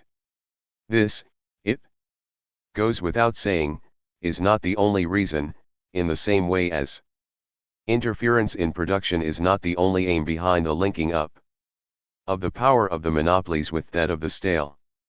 The purpose behind this process is to enrich the monopolies, crush the working class movement and the national liberation struggle, save the capitalist system and unleash wars of aggrandizement. However, 130. These aims cannot be realized without preserving what is basic in capitalism, its economy, founded on private ownership. The bourgeois state accomplishes its regulating role chiefly in the sphere of state ownership, state economy, emanating from capitalist nationalization and representing nothing more than collective ownership by the monopolies. The state directly manages the enterprises and entire industries, transport, banks, insurance agencies and other establishments belonging to it. However, the programming role of the bourgeois state is not confined to its property and manifests itself in one way or another in the entire economy and social life of capitalism. One of its primary concerns is at least partially to remove indications of the general crisis of capitalism, particularly the crises of overproduction. To counter crises, the bourgeois state places ever larger orders, especially orders of a military nature, with the monopolies, artificially holds up the production of consumer goods, and thereby reduces the supply, extends economic aid to the 82 monopolies, granting, in particular, non-repayable subsidies to monopolies finding themselves in financial difficulties, creates extra norm state reserves by purchasing surplus goods from the monopolies, and so forth. The brunt of this burden is borne by the working masses, through taxes from which, in the main, is formed the state budget used to finance anti-crisis measures. At the same time, the monopolies are insured with fabulous profits. Under capitalism, state monopoly regulation of the economy is no longer reduced to anti-crisis measures. It is also exercised at the ascendant stage of the economic cycle with the purpose of securing economic development for a more or less long period. The state coordinates the government and private investment programs, distributes orders and critical raw materials, regulates prices, redistributes the national income through its tax policy, and allocates credits and subsidies for the modernization of plant. More and more frequently, the bourgeois state plays the role of founder of new branches of production and technology, undertakes the risk of investing capital in branches which at the early stages of development hold out no 131 promise of a profit large enough to satisfy the monopolies, and controls military production and basic scientific research. It would be wrong, however, to regard state monopoly programming as something artificial, as a result of the subjective desire of the monopolists. It is dictated by the course of events, by the requirements of modern production, technology, and science. The Contemporary scientific and technical revolution demands a greater concentration of production, greater integration of material, financial, and manpower resources, and a larger scale of research and experimentation, which the monopolies frequently cannot achieve without support and aid from the state. An extremely important factor stimulating state monopoly regulation is the economic challenge from the socialist system. In order to meet this challenge, the bourgeois state seeks to activize production and increase its rate of development. Yet, no matter how great the role state regulation plays under capitalism, it has nothing in common with scientific 83 regulation of the economy as a whole, with planning, which is incompatible with private capitalist ownership. It neither changes the essence of imperialism nor removes exploitation, chaotic market conditions, competition, and anarchy of production. An eloquent indication of this are the post-war crises of overproduction in the USA, the currency crises in Britain, the inflation in a number of capitalist countries, the unfavorable trade and payments balances, the stock market crashes, the numerous bankruptcies, the flow of gold from the USA, and so on. Regulation has proved to be unable to eradicate the chronic idleness of part of the production capacities and unemployment or to secure stable rates of production growth. State monopoly capitalism supplements economic regulation with social regulation. In itself, economic regulation implies social regulation, inasmuch as its purpose is not only to ensure the monopolies with enormous profits but also to safeguard capitalism against political and social shocks, in which a far from unimportant role is played by economic crises, unemployment, and other ulcers of capitalist economy. The bourgeois state attaches special significance to the regulation of relations between labor and capital, naturally, in favor of the capitalists. Here the bourgeois state 132 seeks to reconcile something that is irreconcilable within the framework of capitalism, namely, labor and capital, and thereby preserve the capitalist system of exploitation. Now and then it is compelled somewhat to curb the excessive claims of the monopolists, forcing them to make some concession to the workers and thereby either ease or extinguish the conflicts between labor and capital. It frequently maneuvers and resorts to social demagogy, but this does not prevent it from fleecing the working class economically and non-economically, by sheer force. Of course, state monopoly capitalism complicates and impedes the revolutionary struggle of the working class, for now it has to deal with the combined power of the monopolies and the state. Yet one cannot fail to appreciate that nationalization, the setting up of a state sector in capitalist economy, and economic and other programming reflecting the long-term interests of the monopolies and 84 their economic and political strategy convincingly reveal the economic and political bankruptcy of capitalism. Socialism is insistently knocking on the door of the capitalist world. The course of events and the development of modern economy are forcing the bourgeoisie to beat a retreat from the sacred right to private ownership, to set up a programmable state economy. Although this remains a capitalist economy, the very fact of its emergence indicates that capitalists are not needed as organizers of production, that they are parasites on the body of society. Moreover, state economy prepares the material soil for socialism inasmuch as it can be turned into socialist property most easily and painlessly, as a result of a socialist revolution. For that reason, while opposing the monopolies, the working class champions the nationalization program on a democratic foundation, seeks to secure economic regulation in the interests of the people and claims The right to direct the economic and social life of society.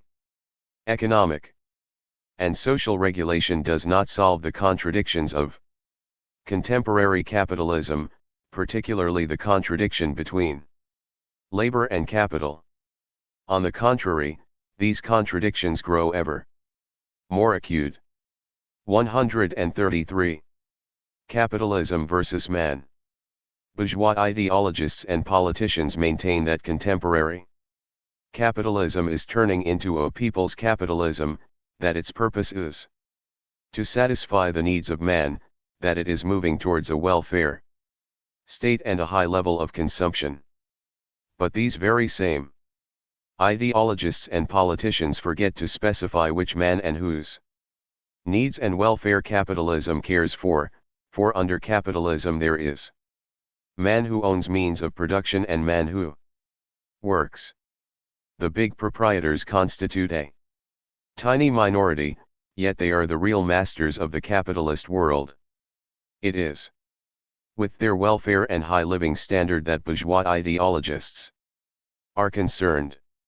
The big proprietors hold the key positions in the economy and in political and spiritual life, and they own colossal material and spiritual wealth.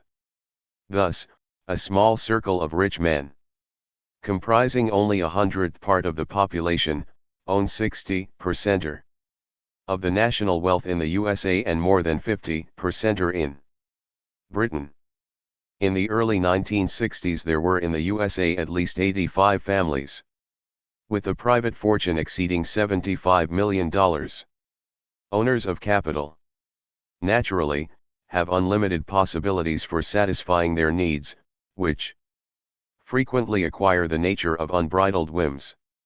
The millionaires of present-day America are more extravagant than the monarchs and princes of the past have ever been. They spend enormous sums of money to build and run their residences, on luxury yachts, private railways, trains, aircraft, cars, and so forth. Many of them have turned their wives into walking fortunes.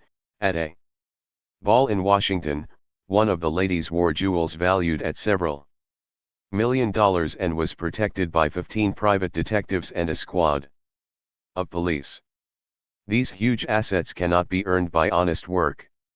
To build up a fortune rivaling that of the Rockefellers, the Mellons or the Dufonts, a well-paid worker would have to save his pay for nearly 1 million years.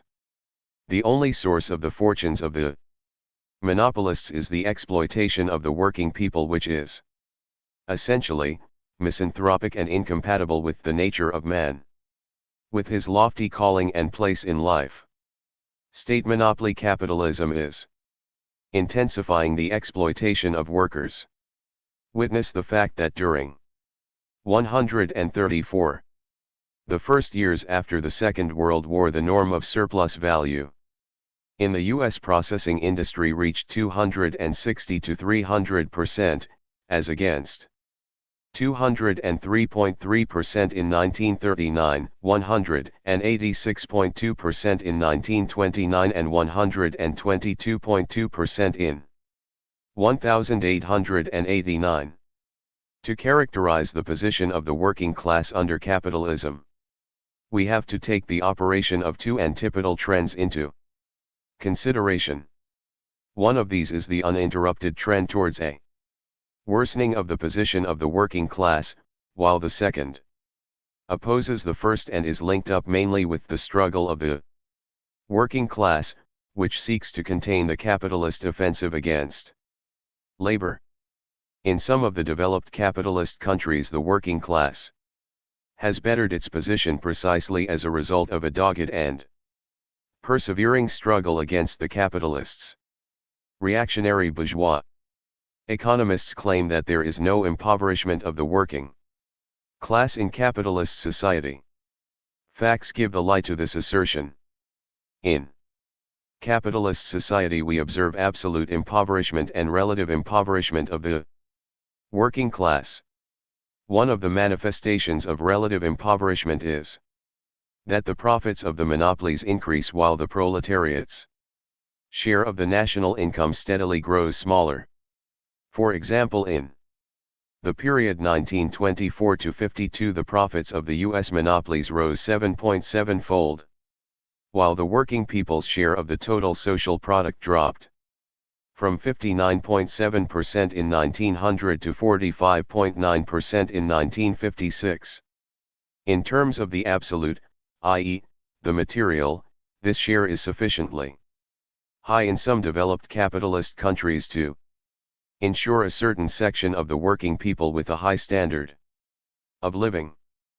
But it should be borne in mind that this high living standard exists side by side with the poverty of another, considerably larger section of the working people of these countries, as well as with the 135 appalling poverty, undernourishment, and illiteracy of the bulk of the population of countries that have, for one reason or another, lagged behind in economic development. Even in one of the richest of the capitalist countries, the USA, the government has itself admitted that 32 million people are poverty-stricken. What about the standard of living in the undeveloped countries, whose per capita national income is many times smaller than in the USA? In Latin America, 5,500 people daily die of starvation, disease, or premature old age. Yet, in that area of the world, some $5 million daily go into the pockets of the U.S. monopolists. In the USA, bastion of capitalism, millions of Negroes are exploited and politically and spiritually oppressed. According to rough estimates, the U.S. monopolies received $4,000 million annually in the 1940s from the super exploitation of Negroes. An existence as miserable as that of the underclass in the USA is eked out in some of the developed West European countries by millions of worker immigrants who left their homeland, in many cases without their families and relatives, in search of a livelihood. In these countries they are subjected to exploitation and racial discrimination and denied political rights.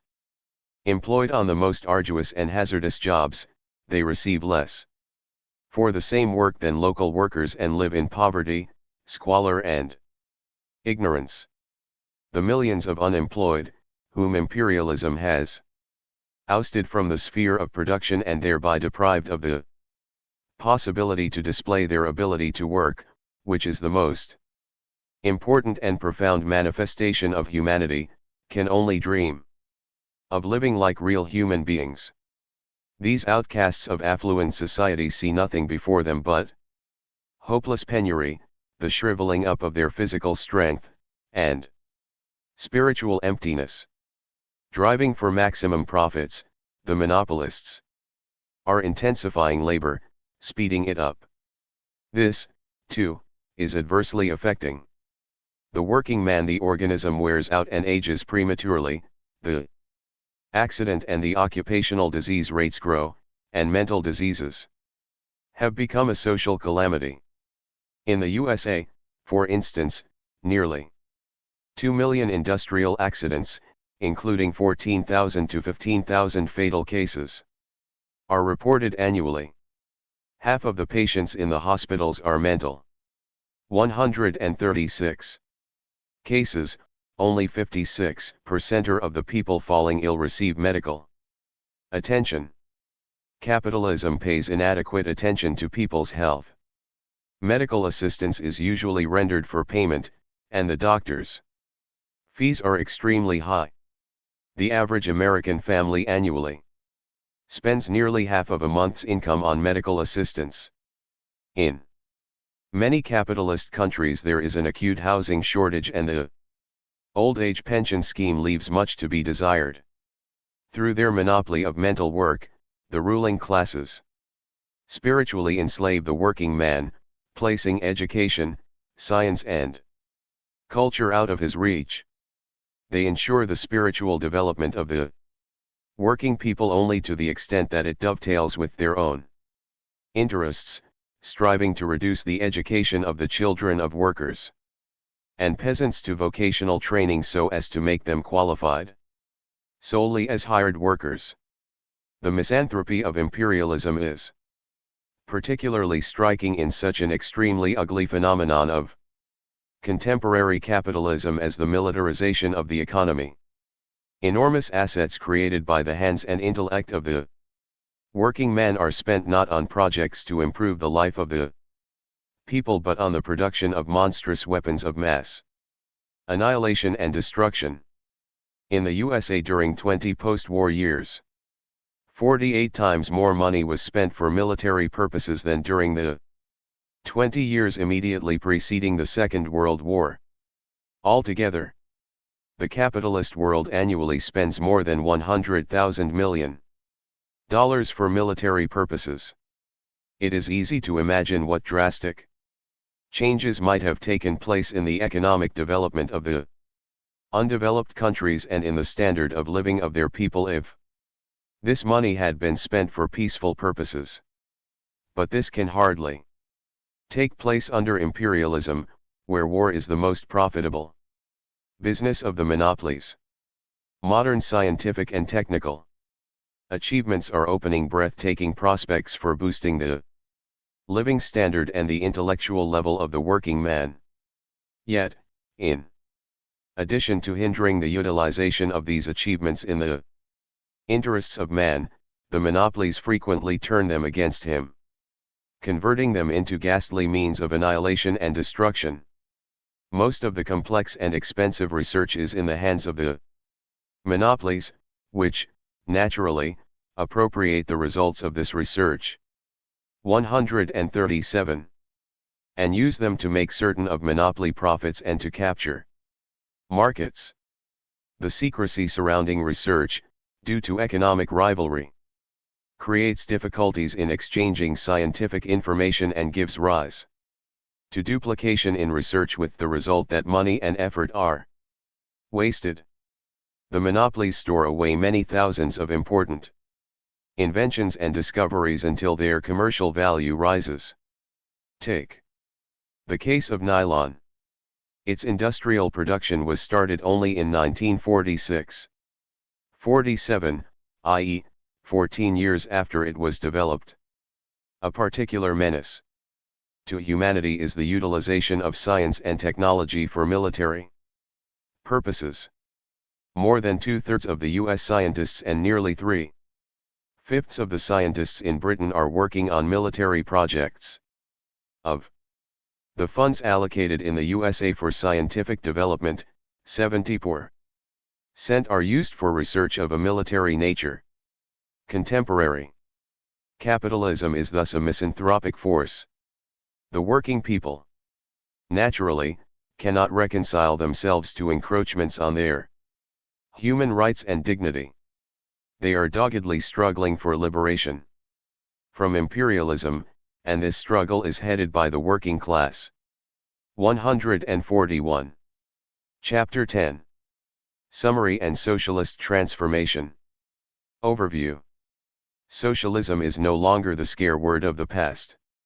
Socialism involves the large-scale reorganization of the economy, the transfer of trillions from the coffers of predator classes of no social utility to the public welfare. This change can finance a productive and innovative economy based on work and leisure, study, and sport. Socialism replaces the everyday terror of dismissal with the security that brings confidence, assurance, and respect to the workplace. Workplace democracy is at the heart of the vision of 21st century socialism. We begin by nationalizing the banks and eliminating Wall Street. Financial institutions are redesigned to create productive employment, to serve social welfare and to preserve the environment. Socialism would begin the transition from a capitalist economy directed by predators and swindlers and a state at their command, toward an economy of public ownership under democratic control. Introduction. Contemporary capitalism, sanitized as globalization at a minimum, involves the creation of a world economy that is not merely the sum of its national economies, but rather a powerful independent reality, created by the international division of labor and the world market, that, in the present epoch, predominates over national markets. Large scale, long-term flows of capital, commodities, technology, and labor across national boundaries define the process of globalization. Unfortunately for mankind, this contemporary capitalism has enduringly as well as inevitably created crucial contradictions which cannot easily be overcome. 142. Among these are the inability to generate sufficient employment, inequality on a global scale, the continuation of imperialism and imperialist wars, continued enclosure of the Earth's resources, pauperization, ecological crises, overproduction and under-consumption, the enormous waste of human potential on a global scale, and the forging of a global working class which is in an ever more precarious position even as net global wealth increases. Worse off still, this dominant mode of production tends to fragment consciousness, drowning class awareness in a sea of consumerism, which is making organizing and class struggle to overthrow it more difficult. What is undeniable today is the move from crises to recovery of profits, 2008/9 to 2012. The key to the recovery of corporate profits had little to do with the business cycle and all to do with Wall Street's large-scale takeover and pillage of the U.S. Treasury. Between 2009 to 2012, hundreds of former Wall Street executives, managers and investment advisors seized all the major decision-making positions in the Treasury Department and channeled trillions of dollars into leading financial and corporate coffers. They intervened financially troubled corporations, like General Motors, imposing major wage cuts and dismissals of thousands of workers. Wall Streeters in Treasury elaborated the doctrine of too big to fail to justify the massive transfer of wealth. The entire speculative edifice, built in part by a 234-fold rise in foreign exchange trading volume between 1977 to 2010, was restored. The new doctrine argued that the state's first and principal priority is to return the financial system to profitability at any and all cost to society, citizens, taxpayers, and workers. Too big to fail is a complete repudiation of the most basic principle of the free market capitalist system, the idea that those capitalists who lose bear the consequences, that each investor or CEO is responsible for their action.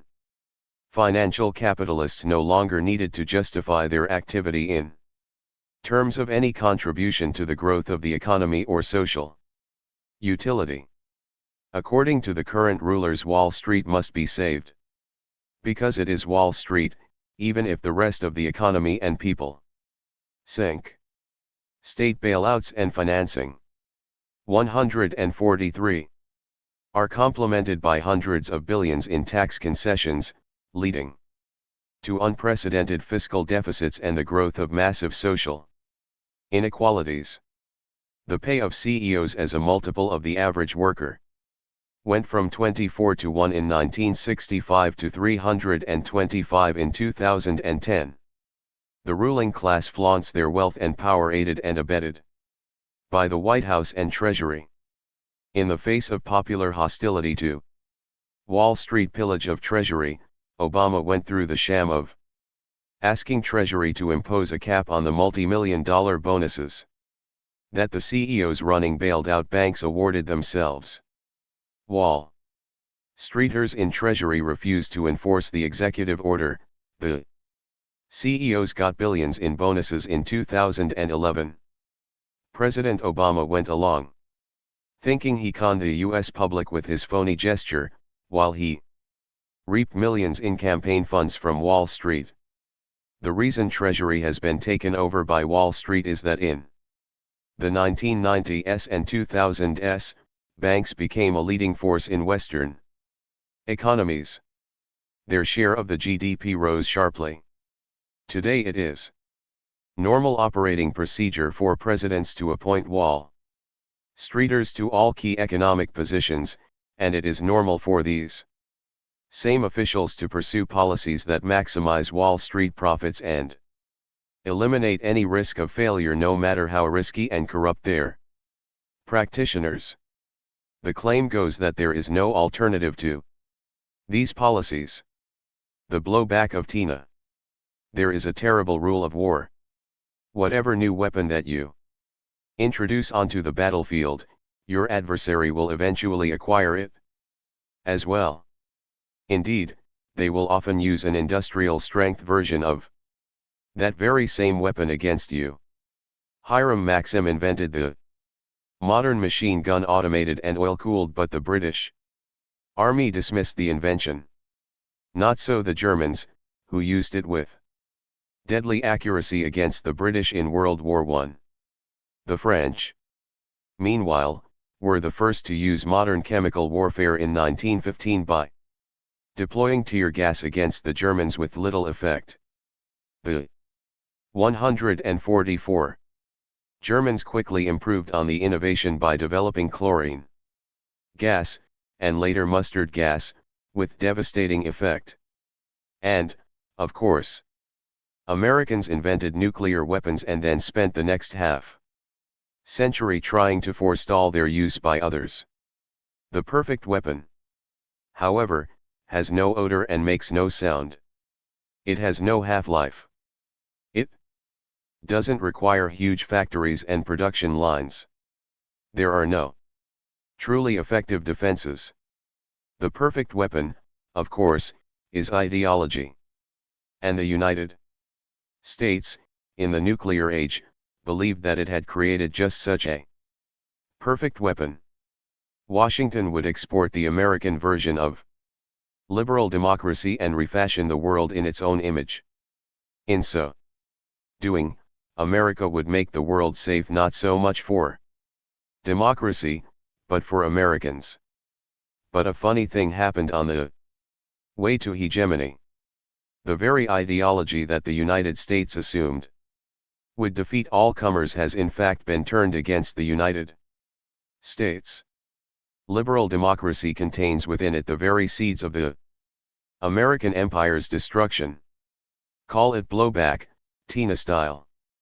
But before tackling the paradox of there is no alternative, let's first look at how liberal democracy was supposed to work. The first component of America's ideology of export is the market. According to the late 17th century theory of le-doux commerce, sweet commerce, trade smooths the rough edges of human interaction. There was much talk, from the late 17th century on, about the douceur of commerce, writes theorist Albert O. Hirschman. Sweetness, softness, calm, and gentleness, the antonym of violence. Countries that trade together, in other words, are less likely to attack each other. In the Cold War era, the United States promoted this approach. For instance, by supporting the creation of the European Union, a collection of previously antagonistic countries that turned toward building a cooperative trade organization. Washington might have wars with its allies during this period, with Japan, for instance. But these were only trade wars. As the Cold War faded, the World Trade Organization represented the triumph of sweet commerce as China and Russia entered a new international community dedicated to reducing trade barriers. As Francis Fukuyama argued, the great 145 passions that prompted armed struggle and tremendous acts of heroism had been transmuted into the considerably less martial interests of the marketplace. The existential threat of Soviet communism was no more. Not only was capitalism triumphant, but it had established a measure of security for the United States. No one would attack the country of the Treasury bond, Morgan Stanley, Apple Computer, and America's Got Talent. No one would see red when there was serious green to be obtained. The yin to the market's yang has been, of course, democracy. The corollary to le commerce is that cornerstone of modern political theory: democracies don't go to war with one another. According to this theory, democracies are more likely to compromise with one another. Democracies inherently respect other democracies, and democratic leaders fear losing elections if they lose wars. During the Cold War, the United States gathered around itself a league of democracies to counter the influence of communism. And when democracies produced leaders that were skeptical of American intentions, Mossadegh in Iran, Allende in Chile, we didn't go to war with those countries. We simply engaged in the more cost-effective techniques of subterfuge and subversion to install more malleable leaders. The Cold War necessitated alliances with some bad apples, Washington realists contended. But the end of the Cold War unleashed a new wave of democracy in the former Soviet bloc, in South Africa, throughout Latin America, and most recently in the Middle East. The autocratic rogues that Washington once needed, Hussein, Mubarak, Gaddafi, were no more. The expanded arsenal of democracy provided another layer of security for the United States. Democrats might get testy with one another, they might bristle at leaders like George W. Bush, but they would never dream of using arms against the United States. The combination of the market and democracy became the political economy equivalent of peanut butter and jelly, the default combo of simple comfort food for the leaders of the free world. Margaret Thatcher coined the phrase Tina because she was 146. Convinced that the demise of the Soviet Union meant that she and Ronald Reagan had solved all of human history's thorny questions. Market democracies would prevail forever after. A decade later, here in America, the crowd around George W. Bush modified the TINA principle so that it would be our version of market democracy, without the peculiar deformations of capitalism and electoral politics practiced in quasi-socialist Europe, that would occupy the top spot in political economy's greatest hits. In the same way that the dollar's status as the global currency sustains U.S. economic supremacy, the victory of the U.S. version of market democracy would sustain U.S. geopolitical hegemony. It hasn't quite worked out this way, however. The United States currently faces the challenge of the rise of the rest. Countries like China have used market forces to challenge the economic advantages of the United States. And the Arab Spring has demonstrated once again that democracy can easily produce nationalist or religiously inspired parties that steer their countries away from U.S. influence. Let's begin with China. The once communist country has ruthlessly used its comparative advantage, cheap labor, to attract an incredible amount of U.S. manufacturing, including the firms that originally relocated across the border in Mexico. The United States could have broken the rules and passed laws that would have made outsourcing very difficult. But U.S. corporations were more interested in profit than in helping maintain U.S. geopolitical hegemony. They don't call them transnational for nothing. Washington's adherence to laissez-faire capitalism has come back to haunt it. Unfettered markets unleash the forces of creative destruction. And the United States is currently the epicenter of this tornado, with the 99% bearing the brunt of the gale force winds. Once China democratizes, so the argument goes, it will gradually come into line with internationally established economic practices. Independent labor unions will drive up wages. The government will respect intellectual property rights. the exchange rate will float into place. This might be true. But by the time these trends materialize, 147. China will have already become the world's largest economy and the United States will already be shrinking in its rear-view mirror. The spread of democracy worldwide promises a similar blowback, which is why Washington realists fear the spread of popular uprisings against the remaining authoritarian allies of the United States in Bahrain, Yemen, and elsewhere. U.S. post-Cold War anxiety about the geopolitical implications of democracy began in Algeria where, in local elections in 1990, an Islamic party won 62% of the vote. In the national elections the following year, the new party Front Islamique du Salat won more seats than any other. The Algerian government took a dim view of this democratic development, however. With French support, it banned the new party, threw its leaders in jail, and sent thousands of activists to detention camps in the Sahara Desert. A civil war ensued that left more than 100,000 dead. As John Pfeffer writes in his new book, Crusade 2.0, the overturning of an election followed by gross human rights abuses would ordinarily have elicited a strong condemnation from Washington.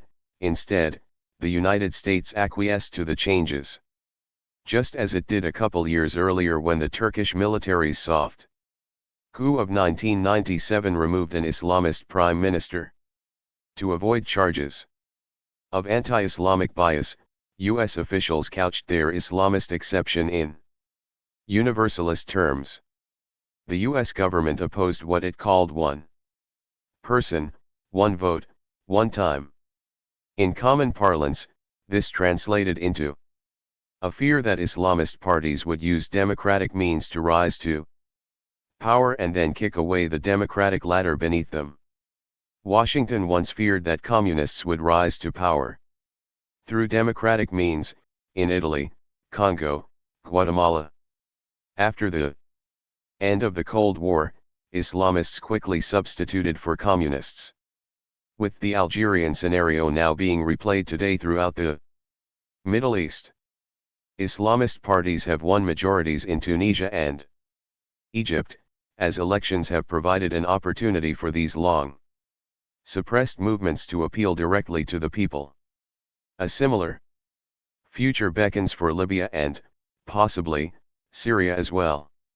Elections have invariably produced leaders, whether Islamist or nationalist or socialist, who have questioned their country's alliance. 148. With the United States.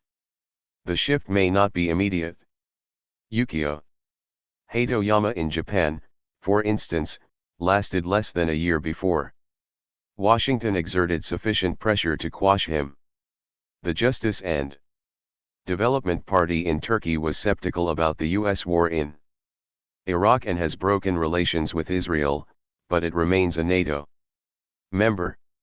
Lula in Brazil ultimately presided over a generally amicable relationship with Washington. Egypt under the Muslim Brotherhood is not going to suddenly reverse all the agreements made under Hosni Mubarak. But in all these countries, the governments have been hedging their bets, cultivating closer ties with China or Russia or Iran. And the United States cannot take for granted any military basing agreement, from Bahrain to Okinawa. Elections in America's rivals will not necessarily produce liberals. The recent recoronation of Vladimir Putin in Russia, even acknowledging the widespread voting regularities, testifies to the popularity of the Iron Fist, particularly outside the Moscow, Petersburg intelligentsia. The prevailing ideology in China, meanwhile, is remarkably similar. The Chinese people, if elections were held today, would not elect prominent dissidents or human rights lawyers. They would likely elect candidates as nationalist or more so than the Communist Party officials currently in charge. More democratic China would be less able to restrain public tendencies toward a kind of aggrieved nationalism, writes Richard Bernstein in the New York Review of Books, with their components of anti-American and anti-Japanese sentiment. The center of economic gravity is shifting toward China. The spread of democracy has complicated America's alliance structure and created new challenges to U.S. global leadership. The result of all this political and economic blowback will not likely be a war against the United States. China is not marshaling its strength to attack the Pacific Fleet. Iran is not waiting for the day when it can launch a nuclear-tipped missile at Topeka. Rather, the American empire will suffer a death of 1,000 cuts. It will be like the failure of your computer, one virus, then another, then the inevitable slowing of the operating system, a patch that doesn't work. 149. Properly, a program that stops responding, and one day it all adds up to the blue screen of death. The weapons that will destroy the US empire will be weapons of our own fashioning. The Chinese economy only became a threat to the United States when it copied our economic example. The leaders that will create the new international alliances that replace US hegemony will be democratically elected. We will be hoisted by our own TINA. Perhaps only then will the world be able to enter the post-TINA era. Perhaps only then will we find a more nourishing meal than the PB&J ideology that has dominated our menu of options since the fall of the Berlin Wall. Torture and complicity. In 1963, the CIA funded research into psychological techniques to break down potential informants. US interrogators used this Kubark manual throughout Latin America and Southeast Asia. After September 11, Kubark returned in a different form. Although some of the material in Kubark remained in use, psychologists augmented already existing material with newer techniques, some of which had been developed from torture resistance protocols used to train US military personnel to survive capture and interrogation. Themselves, write Foreign Policy in Focus contributors Laura Melendez Palito and Robert Paulito in Psychologists and Torture. Then and Now. Discoveries initially applied to help possible torture victims were later used to break interrogation subjects held in U.S. custody. Psychologists were complicit in designing and using techniques to break subjects rather than aid them, and in so doing, they made a mockery of their ethical obligation to do no harm. New deals. The United States and North Korea are on the verge of making nice. A new deal will freeze North Korea's uranium enrichment program and establish a moratorium on nuclear and missile tests. All the United States has to do is fulfill an earlier promise to provide 150 humanitarian assistance. As the Obama administration attempts a Pacific pivot to refocus its geopolitical energies from the Middle East to Asia, North Korea has been executing a pivot of its own. From North Korea's pivot, the centennial of the birth of the country's founder Kim Il-sung, 2012 is also the year that North Korea has pledged to achieve the status of Kangsong-taeguk, an economically prosperous and militarily strong country. To attract the economic investment necessary to achieve this goal, North Korea has reached out to friend and foe alike. The United Kingdom, meanwhile, is trying to broker a deal on Somalia. But as FPIF contributor Francis Njabi Nesbitt argues, it will not be so easy to put the pieces of the Somali Humpty Dumpty together again. It seems the West is still tied to the concept of a unified Somalia with a strong centralized state based in Mogadishu. He writes in UK takes the lead in Somalia. This notion, however, is a pipe dream. The Somali people have a long history of decentralized administration based on the traditional clan structure run by councils of elders and Islam. The idea that a centralized government based on the Western model can be transplanted to Somalia is unrealistic at best. Oil, Cuba, war. The discovery of oil in Ghana promises a future of wealth or a future of discord. There is a multi-directional tug of war in Ghana's petroleum industry among the Ghanaian government, the multinational oil companies, the citizens of the country, and the environment, writes FPIF columnist Quay Carty in Oil Over Troubled Waters. Like most contests, it is unlikely that they will all be winners. Ghanaians in the homeland and abroad fear that the country and the environment will be the eventual losers and that the dreaded specter of another Niger Delta looms. Indeed, there is an alternative, that the enforced austerity for the 99% and vast wealth grab by the 1% is not a force of nature. Economies face two different types of growth policy. Neoliberal policy promises to help the body politic grow by draining the blood. 151.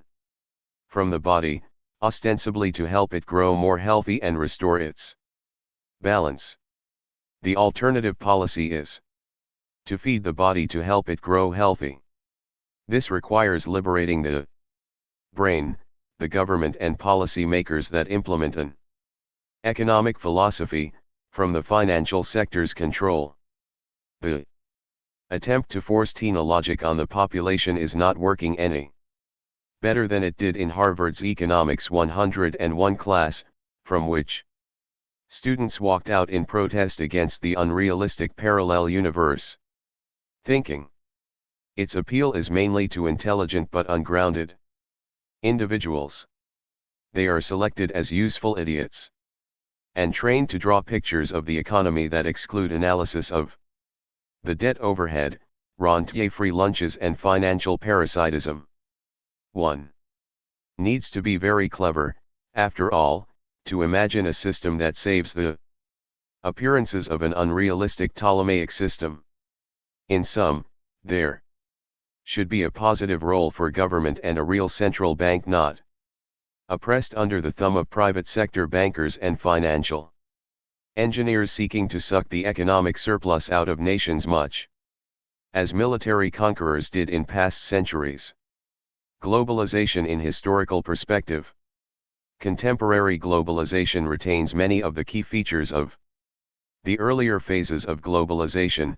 The driving forces are centered in the imperial state and the multinational corporation and banks, backed by the international financial institutions. What is significantly different are the scale, scope, and speed of the circulation of capital and commodities, particularly financial flows between deregulated economies. The technological changes, especially in communications, have been a prime factor in shaping the high velocity of movements of capital. The scope and scale of movement of capital and commodities, however, are due less to technological than to political changes. The demise of socialism in the former communist countries of Europe and Asia, the conversion of nationalist populist third world regimes to unregulated capital and the demise of the welfare state in the West, have opened vast areas for accumulation of profits and new markets for sales and investment. These political victories are central to the advance of the contemporary process of globalization in relation to the historical period immediately following World War II, and certainly in relation to the interwar period. The conflict between globalizing imperialist forces and the Third World, what was erroneously referred to as the Cold War, was evident in the 23 million people who died in 143 wars, overwhelmingly in the Third World, between 1945 and 1992. The contemporary phase of globalization was a consequence of what Subcommander Marcos refers to as the Third World War. which continues to this day. A historical analysis of the phases of globalization allows one to refute some of the ideological claims of its proponents. A retrospective analysis reveals that globalization has been cyclical in world historical development. There were periods of high globalization, moments of crises, and periods in which economic flows turned inward. There is no universal inevitable tendency toward globalization. Inter-imperial wars resulting from global competition, internal crises of overproduction, and more important social and political revolutions have all affected the trajectory of globalist nations and classes. The cyclical nature of globalization allows analysts to identify the internal/external weaknesses of the globalist project and identify the alternative strategies that emerged from the crises of global projects in earlier times. The very idea of globalization as a historical necessity is questioned by its cyclical history. The notion that we enter a new period is also dubious. Foreign trade and overseas income were a greater percentage of GNP in Europe during the late 19th century than at the end of the 20th century. The idea that technology drives globalization omits the point that most of the new technologies emerged before the current globalist phase and are compatible with expanding domestic production and popular consumption. The globalization idea is itself suspect. In its most widely expressed usage, it argues for a universal incorporation to the world marketplace and the spread of benefits throughout the world. The empirical reality is neither universal incorporation nor the spread of 153 benefits. There are wealthy creditors and bankrupt debtors, super-rich speculators and impoverished unemployed workers, imperial states that direct international financial institutions and subordinate states that submit to their dictates. A rigorous comparative analysis of contemporary world social economic realities would suggest that the globalist concept of interdependence is far less useful in understanding the world than the Marxist concept of imperialism. Rise of globalist ideology. The rise of globalist ideology is found originally in the business journals of the late 1960s and early 1970s. The major expansion and conquest of markets by the multinationals was described as globalization by business journalists searching for an alternative to the existing Marxist vocabulary, since they sought to present the process in a favorable light. Gradually the term was taken over by the mainstream academic world and became the acceptable framework for talking about international capitalist expansion, without having to deal with its origins, power relations and exploitative outcomes. What emerged from the academic recycling of the concept was globalony, the embellishment of the concept by linking it to what was called the Third Technological Revolution and imputing to it a historical inevitability and degree of interdependence that was remote from reality. From the business, journalistic and bourgeois academic world, the term was incorporated into the vocabulary of the left intelligentsia. They too began to parrot the same properties and arguments in the context of a mindless flight from critical socialist paradigms. Thus globalization seems to have become a universal category of analysis, through which the imperial ruling classes exercise power and paralyses mass popular opposition. The retreat of the left intellectuals from the imperialist theoretical approach toward globalization is intimately related to the defeat and decline of revolutionary socio-political movements and the ascendancy of the financial and export elites. There is a dialectical interplay between imperialist power, globalist ideology and revolutionary socialist politics. The ascendancy of imperialism is 154. Directly related to the circulation of the globalony discourse and the Eclipse of the revolutionary paradigm. The retreat of the left intellectuals and the subsequent theoretical disarray of the popular movement contributed to the further strengthening of the imperial ruling classes. Objective shifts in power resulting from political and economic successes were amplified by the ideological capitulation of the ex-leftist intellectuals and the confusion sown in the popular movement. Left intellectuals and influential political leaders, having lost their conceptual anchorage, drifted from an imperialist conceptual framework to a technological determinism that undercut any notion of systemic transformative politics.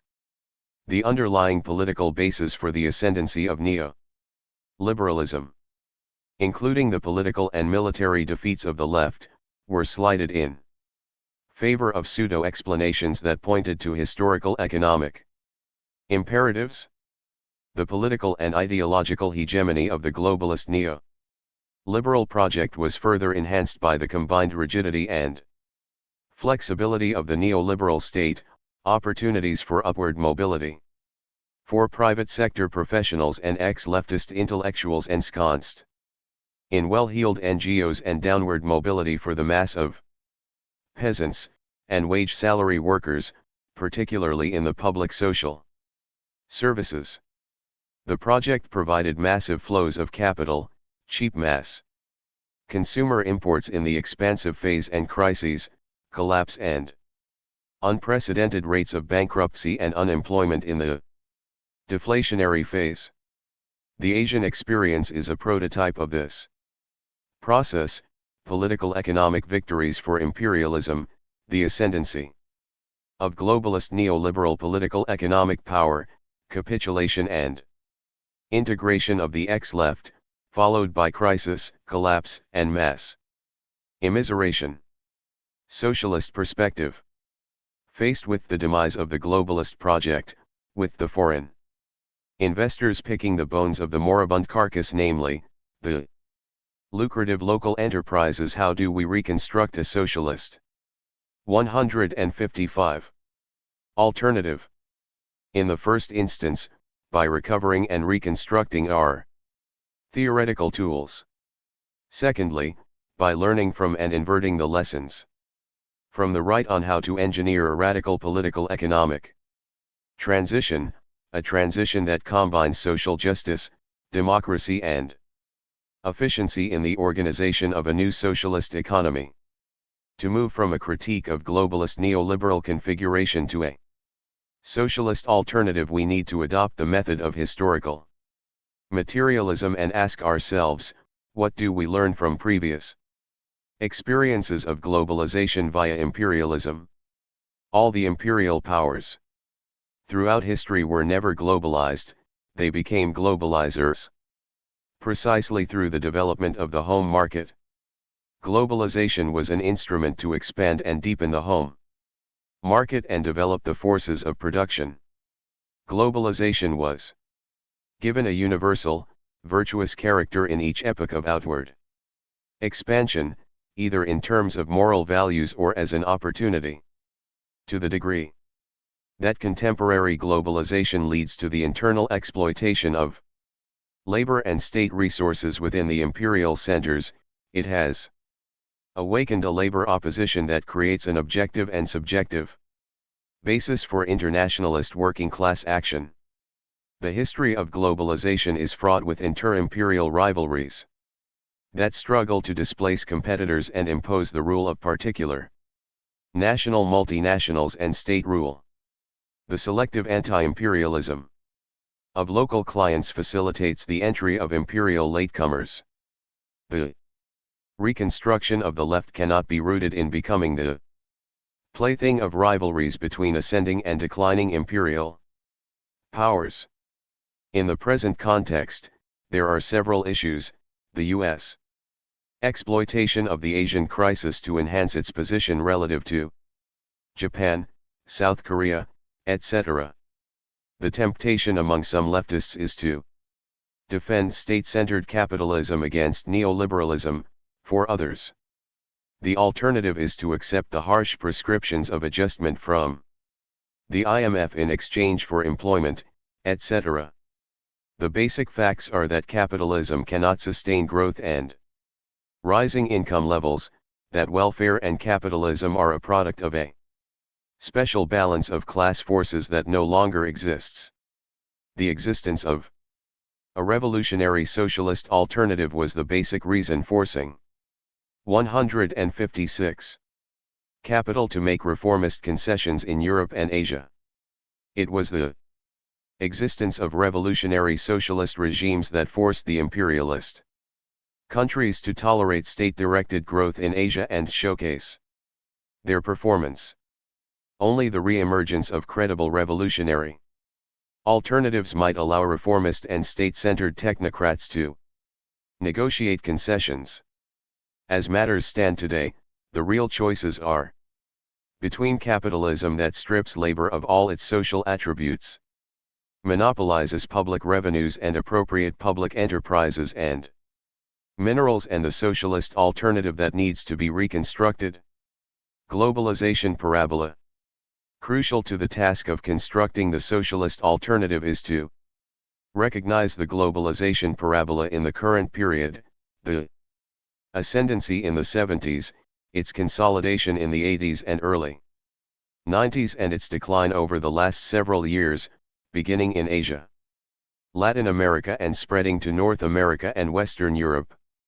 The second biggest capitalist economy, Japan, is in a terminal tailspin, accompanied by its Asian clients. In China, stagnation and mass unemployment has set it. The Russian economy has collapsed. The US and European economies will soon feel the reverberations as corporate earnings declines, and exports collapse, and speculative capital cannot find new lucrative outlets. Globalization works in reverse. The extraordinary profits based on capital's appropriation of speculative returns no longer fuel the American and European stock market and giant financial monopolies.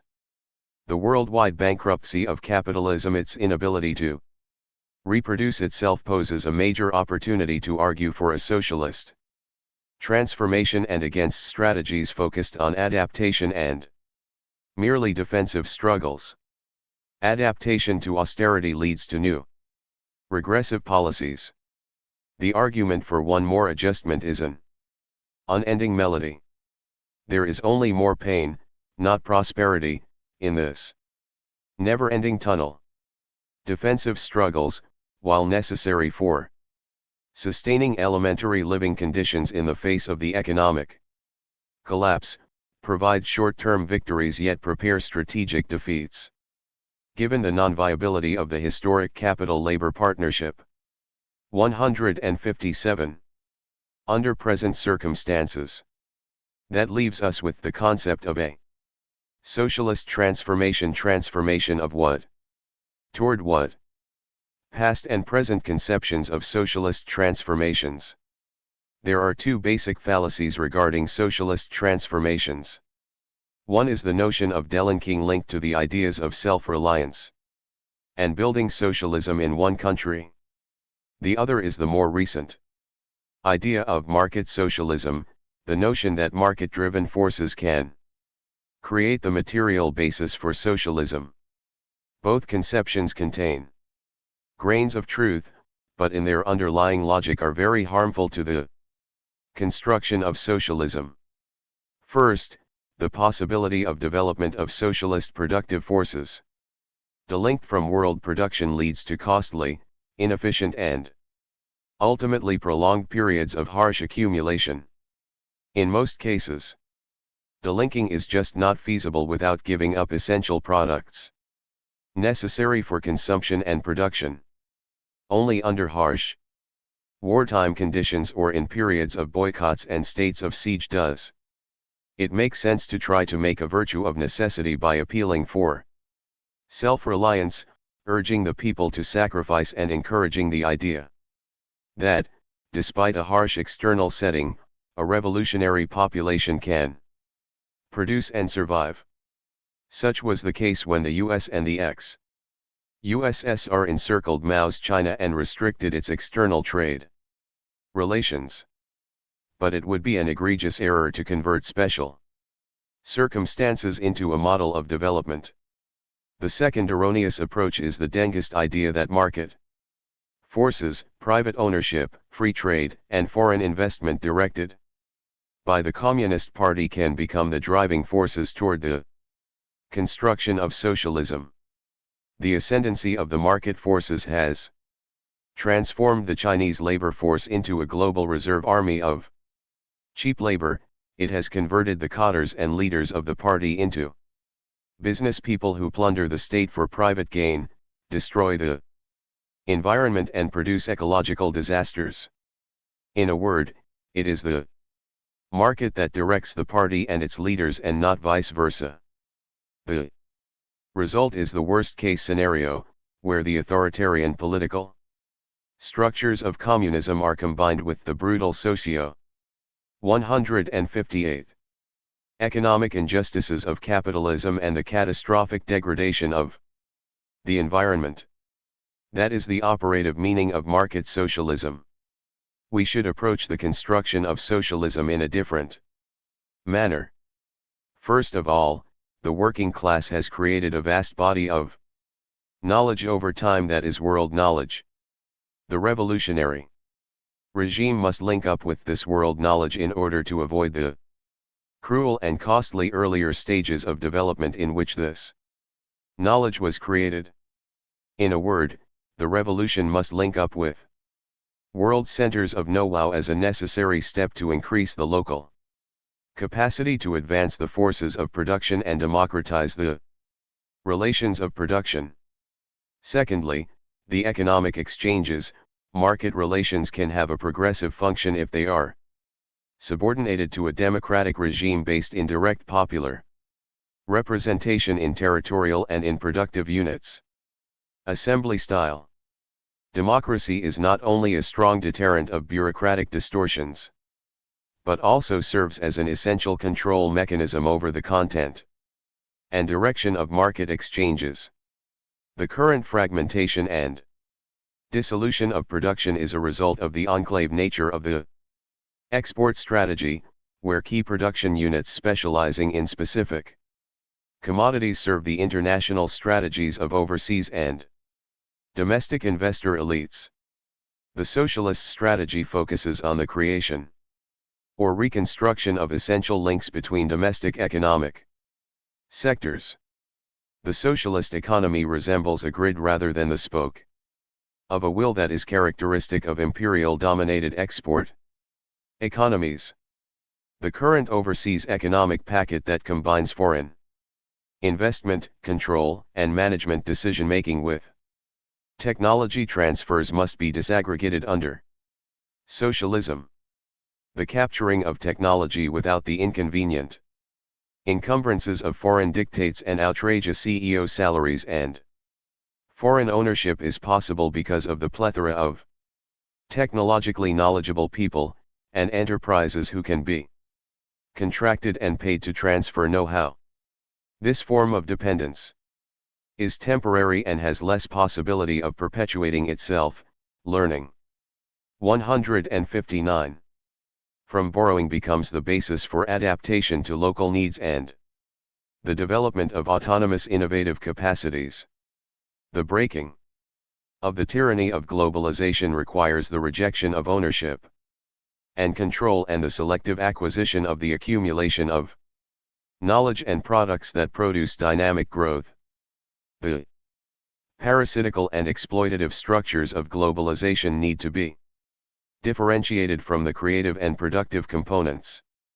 This processes of rejection and acquisition poses one of the most important challenges to any transition from neoliberal globalism to a socialism, namely managing the inherent contradiction between internal socialist relations and external participation in the capitalist marketplace.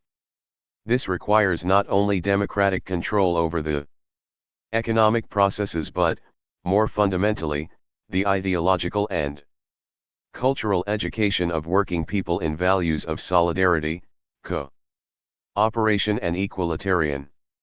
This educational and cultural process can have credibility only if the values articulated reflect the behavior and practices of the leadership and cadres. The great failure of socialism in the ex-USSR was the dissociation of the ideas expressed by the leaders and their practices, which led to disillusion, cynicism, distrust and, worse, a fatal attraction for globalist propaganda. A fundamental appeal in constructing the socialist power bloc to transform the society, and a primary task on assuming power, is the creation of socio-economic linkages between domestic needs and the reorganization of the productive system. The socialist transformation recognizes the enormous potentialities of the domestic market based on equalized property, income and education and health. It recognizes the tremendous potential in the utilization of unused or underused labor among the employed. The turn inward is essential, but the external linkages to overseas markets and knowledge remains a key factor to provide earnings and technique to complement the domestic revitalization of the economy. What is crucial, however, is that external exchange is not substitute for local production and the creation of local centers of technical knowledge creation. Essential to any socialist undertaking is a profound agrarian reform that includes redistribution of land and transfer of property. 160. Ownership, along with the reorientation of credits, technical assistance, marketing, and transport, to facilitate food production for mass consumption at affordable prices while providing livable income for rural producers. Whatever the particular ownership patterns, and there are too many variables to provide general blueprints, the agrarian reform should encompass agro-industrial complexes and related job-generating employment. Practical experience, plus the negative lessons of the ex-USSR, teach us that the structure of agriculture requires a decentralized organization, in which direct producers make basic decisions in consultation with technical advisors in the context of integrating exchanges between regions, sectors, and classes. The transition from a globalized imperial export strategy toward an integrated domestic economy depends on integrating regions and production/consumption into a unified whole, of recreating the nation in a substantive way and reorienting the state away from serving the imperial or globalist aspirations of export and financial elites. Strategy of the transition. A necessary precondition of a socialist transformation is a fundamental political change in the structure of the state. Contrary to the unreflective musings of globalist theorists in both their rightist and leftist versions, the state has played a powerful role in formulating the strategies of globalization, allocating economic resources to global actors, bailing out elite losers, and reinforcing the policing of globalist victims and opponents. To argue that the state has been weakened is to mistakenly identify the state with the welfare state. It is to confuse the apologetic pronouncements of the ideologues of the globalists, who lament their impotence faced with globalist pressures, with the reality of their active collaboration via state institutions. The state and nation become the central units for reconstructing a new internationalist socialist order. The popular movements in civil society are in basic conflict with the ruling classes of civil society over who controls the state and the nature of the socio-economic project. 161. Once again, ex-leftist ideologues disorient the popular movement by pointing to conflicts between the state and civil society rather than examining how the most willful and cruel exploitation occurs within civil society between landowners, bankers, and financiers on the one hand, and landless peasants, indebted small producers, and unemployed workers on the other. So let us move on beyond the Intellectual posturing of repentant ex-leftists seeking merit points. From their new paymasters to the practical measures that move the popular movement from political power to a socialist transformation. In this regard we can learn a great deal from the transition strategies engineered earlier by the neoliberal globalists. Key to the implantation of the new socialist economy is the immediate implementation of shock therapy for the ruling class. Profits should be drastically reduced, bank accounts and financial holdings intervened and frozen, overseas payments suspended and a moratorium on debt payments implemented. The shock therapy has political and economic value. Politically it disorganizes and disorients the ruling class, economically it prevents hoarding, capital flight and the provocation of hyperinflation.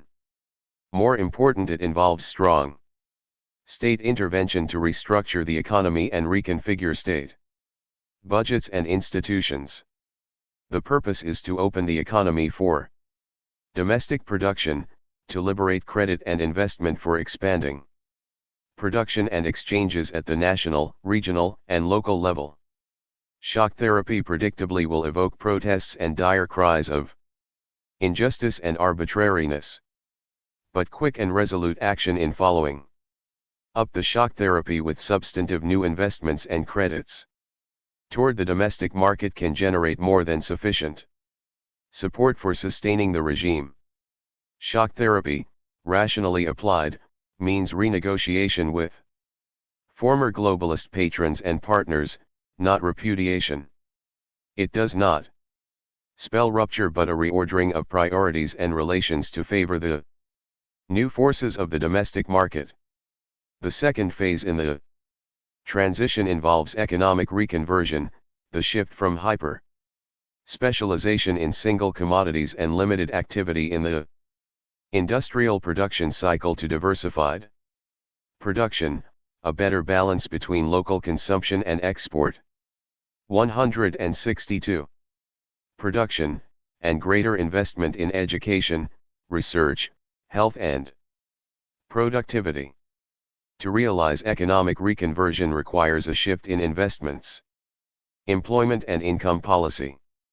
This means the implementation of a structural adjustment program from below. Essentially this means the redistribution of land, income, and credits, the breakup of private monopolies and the reform of the tax system, the protection of emerging industries and the opening of trade for commodities that don't compete with local producers. Financial controls will eliminate speculative activity, and state planning can redirect investments to human capital formation, employment generating public works and inter-regional production. To avoid inflation and stabilize the economy, a tight monetary policy will need to be put in place.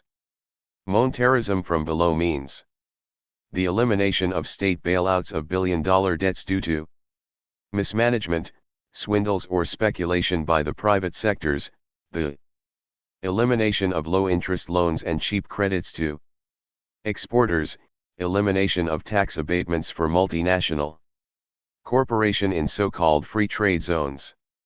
The gains in state revenues and savings can fund alternative socio-economic activity without resorting to the printing of money. There are significant differences between a socialist and a neo-liberal structural adjustment program. Socialization will replace privatization as a key to increasing efficiencies, competitiveness and productivity. Socialization will include extending transport and communication networks to further inter-regional exchanges, thus revitalizing provincial enterprises, markets, and producers. Socialization of economic enterprises is necessary but not sufficient to create a viable socialist economy. What is required is a plan of industrial reconversion that allows popular demand, not impersonal corporate bureaucrats to decide on winners and losers. This means closing or reconverting luxury producing and importing Enterprises and substituting enterprises that produce quality of goods for mass local consumption. This requires that working people as consumers play a vital role in the decision-making process to avoid the shabby quantitative output of the ex-communist states. 163. Industrial reconversion requires, however, a balance between domestic and overseas production. Exports earnings will continue to be important to finance vital inputs to the dynamic domestic growth model. What is crucial in this relation is the reinvestment of surplus export earnings in the development of the internal market, not their transfer overseas or to speculative activity as is the case today. Crucial to the structural adjustment model from below is the modernization of the state. The state in the export model is largely made up of regulators who fashion rules and allocate resources to satisfy overseas investors and traders, drawing on domestic resources and providing little information to local producers about the decision-making process. In rejecting the neoliberal export model, there is no going back toward the centralized bureaucratic state that stifled popular democracy, blocked innovative initiatives and produced gross inefficiencies. The modernization of the state means the decentralization of administrations of state allocations to local recipients in civil society who vote on their priorities. State reform means the relocation of health workers to the neighborhoods, agronomists to the countryside and teachers to the overcrowded popular urban schools. Consumers and citizens have to play a key role in directing the state and economic institutions to avoid having another dictatorship over the proletariat or an abundance of cheap consumer goods that nobody is interested in purchasing because of quality, style or attractiveness. Probably the most basic and novel feature of the new socialism is the key role that workers, consumers, and ecologists will play in the review, evaluation, hiring and firing of managers. The avoidance of a privileged bureaucracy in the public economic enterprises rests with an active role of the direct producers and consumers in fundamental decision-making. Thus, under the new socialism, self-management at the state, regional and local level is the alternative to the private export elite of the globalized economy and the state bureaucrats of the past. The key role of direct producers also involves responsibilities. Guaranteed lifetime employment is not viable. Periodical peer. 164. Evaluations of performance of quality and quantity of services should be the norm. Chronic offenders should be fired. Abusive bureaucrats called to account.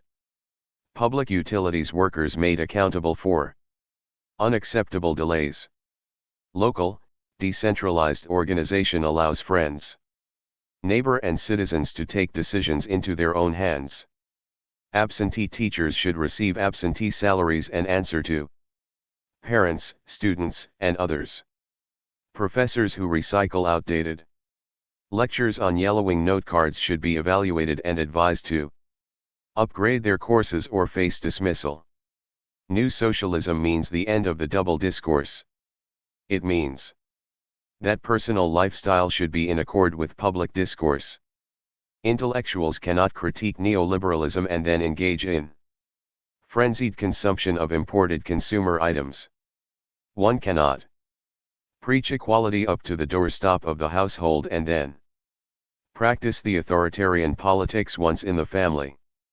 The new socialism recognizes the complexity of the contradictions in the transition, foremost the need to democratize gender, ethnic and race relations to engage those struggles as important in themselves as key elements in the transition from globalism to new socialism.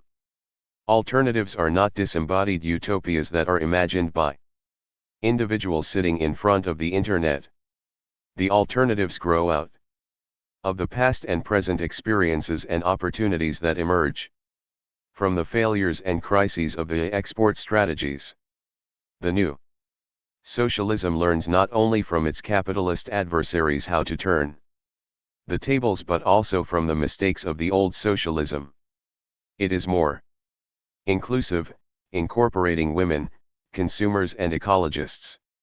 It possesses a greater sensibility to the notions of freedom at the workplace and on farms. It possesses a greater appreciation of the integration of personal values and public practice. The collapse of globalization, as it has been understood up to now, in Asia, ex-USSR, Africa, and Latin America is creating tremendous hardships, but it is also a historic opportunity to transcend capitalism. It would be a failure of the nerve to settle for anything less than a new socialist society, a new nation as an integral whole, a new culture of participants and not spectators, and a new internationalism of equals. 165. Contrary to thinkers, writers, and politicians of both the left and the right, globalization has not spelled the end of socialist revolution.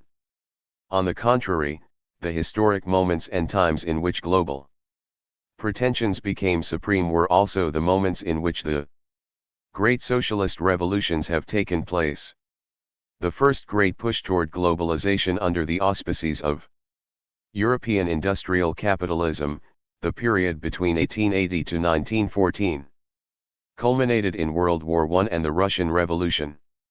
The dynamic global expansion of Japan, beginning in the 1920s, culminated in World War II and the Chinese Revolution.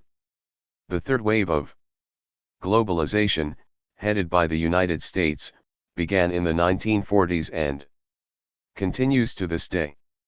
It produced the Cuban and Vietnamese revolutions. In the period leading up to revolutionary upheavals, there were bitter debates between those who argued that globalization was making socialist revolution impossible and those who argued that the expansion and extension of capitalism was opening the way to more profound social contradictions and new revolutionary situations in different geographic sites. Shortly after successful revolutions, the end of revolution, globalizers, having lost the first round of the debate, shifted their argument. They proceeded to argue that the revolution could not survive under conditions of global capitalism. They argued that political hostility, military encirclement, and economic boycotts from the global centers would lead to the quick demise of the revolutionary adventure and the return to global capitalism.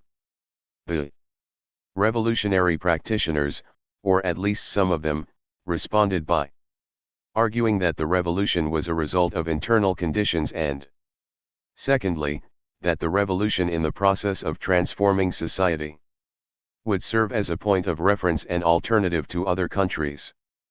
They insisted that capitalist globalization would be challenged by the emergence of a series of interconnected revolutionary societies, the beginning of a new socialist global system, the survival and consolidation of post-revolutionary societies, and their extension to new regions, as well as the growth of support.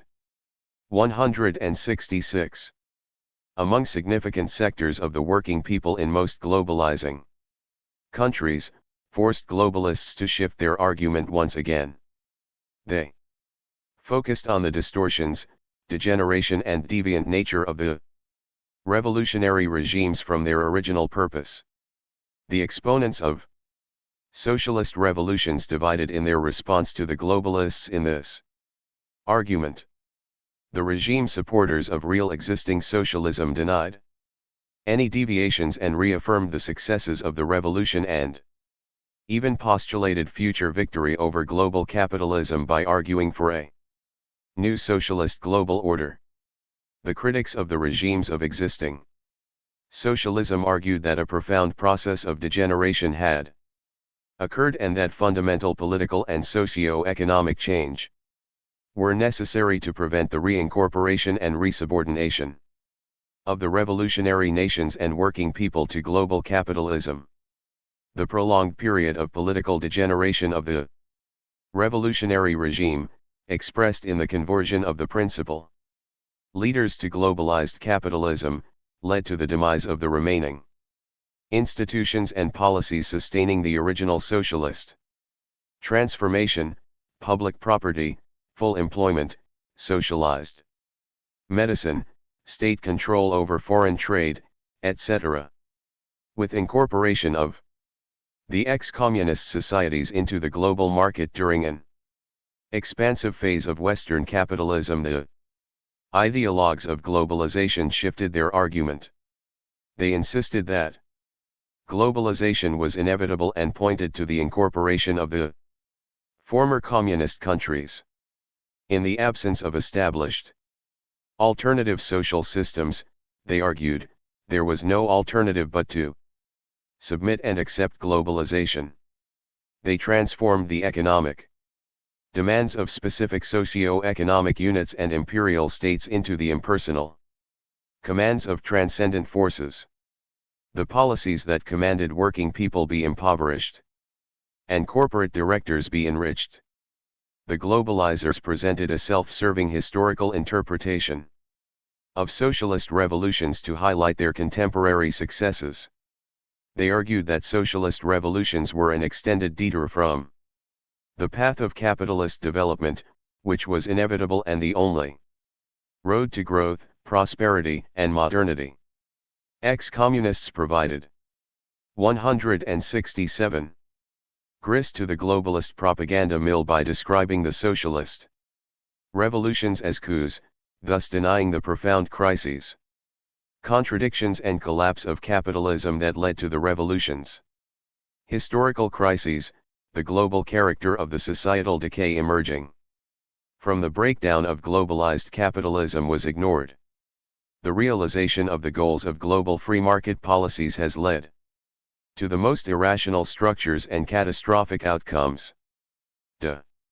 Regulation of capital had led to massive speculation and volatile fluctuations of capital flows, leading to stock market panics, currencies collapsing, massive bankruptcies and large-scale firing of workers.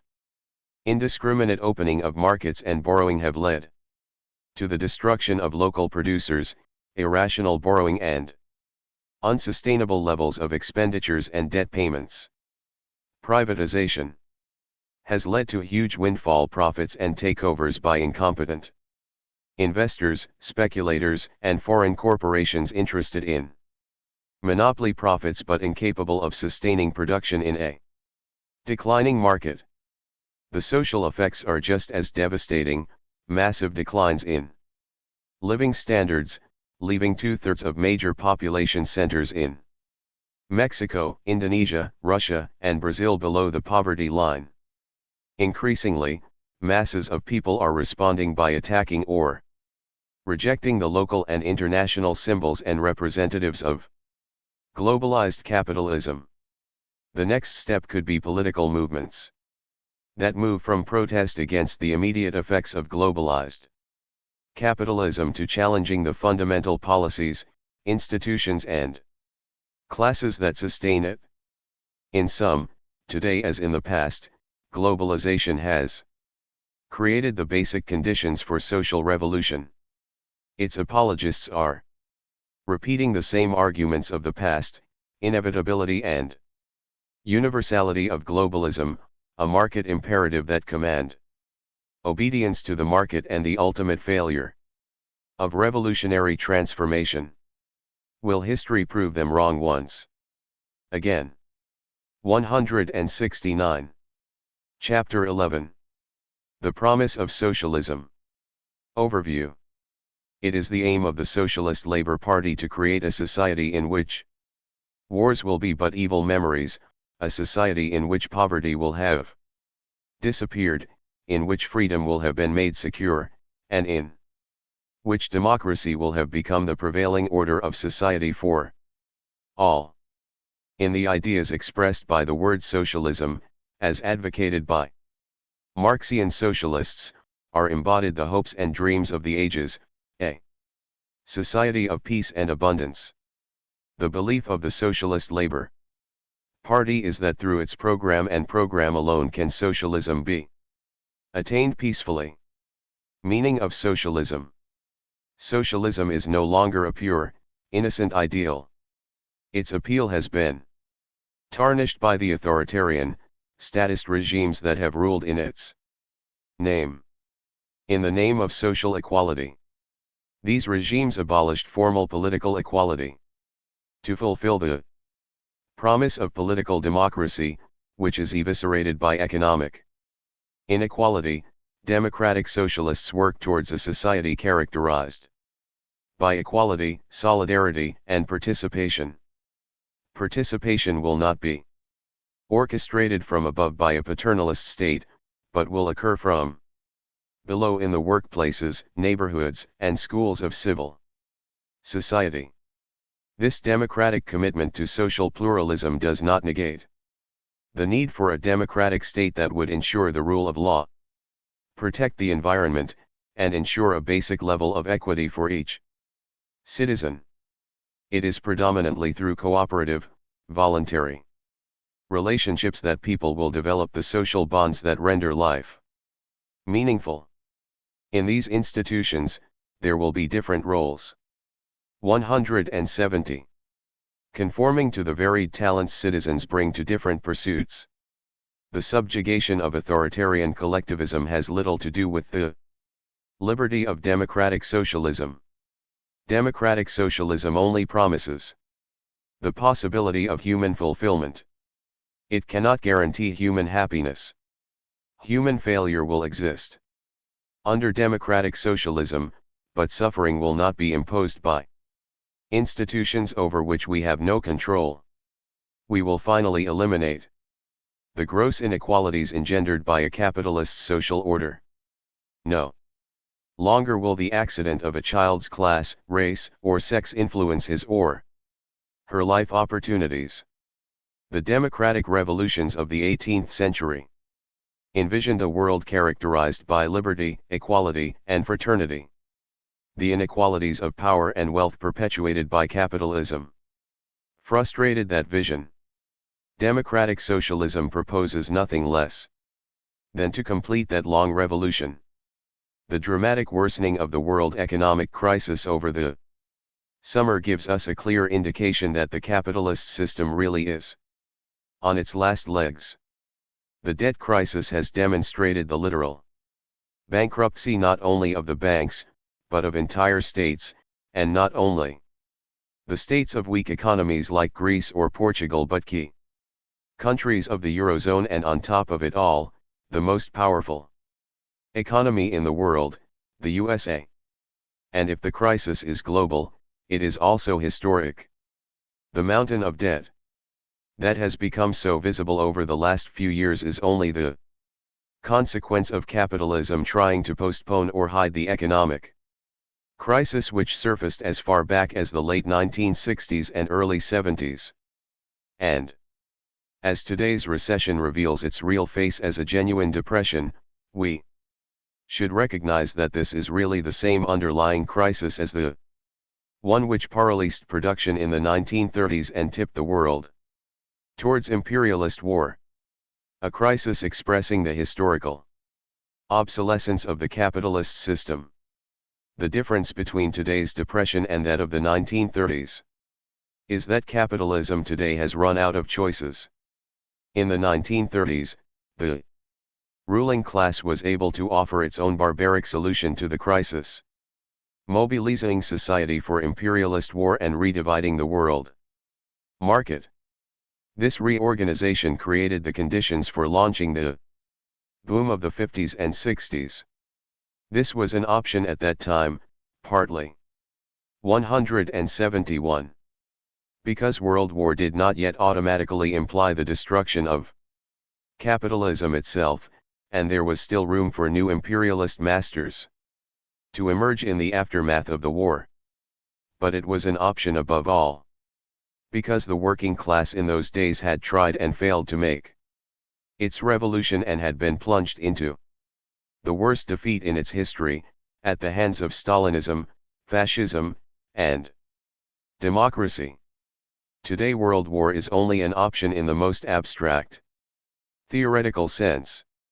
In reality, the road to a global imperialist war is obstructed by the fact that, in the wake of the collapse of the old two-block arrangement, capitalism today is unable to forge any stable imperialist alliances.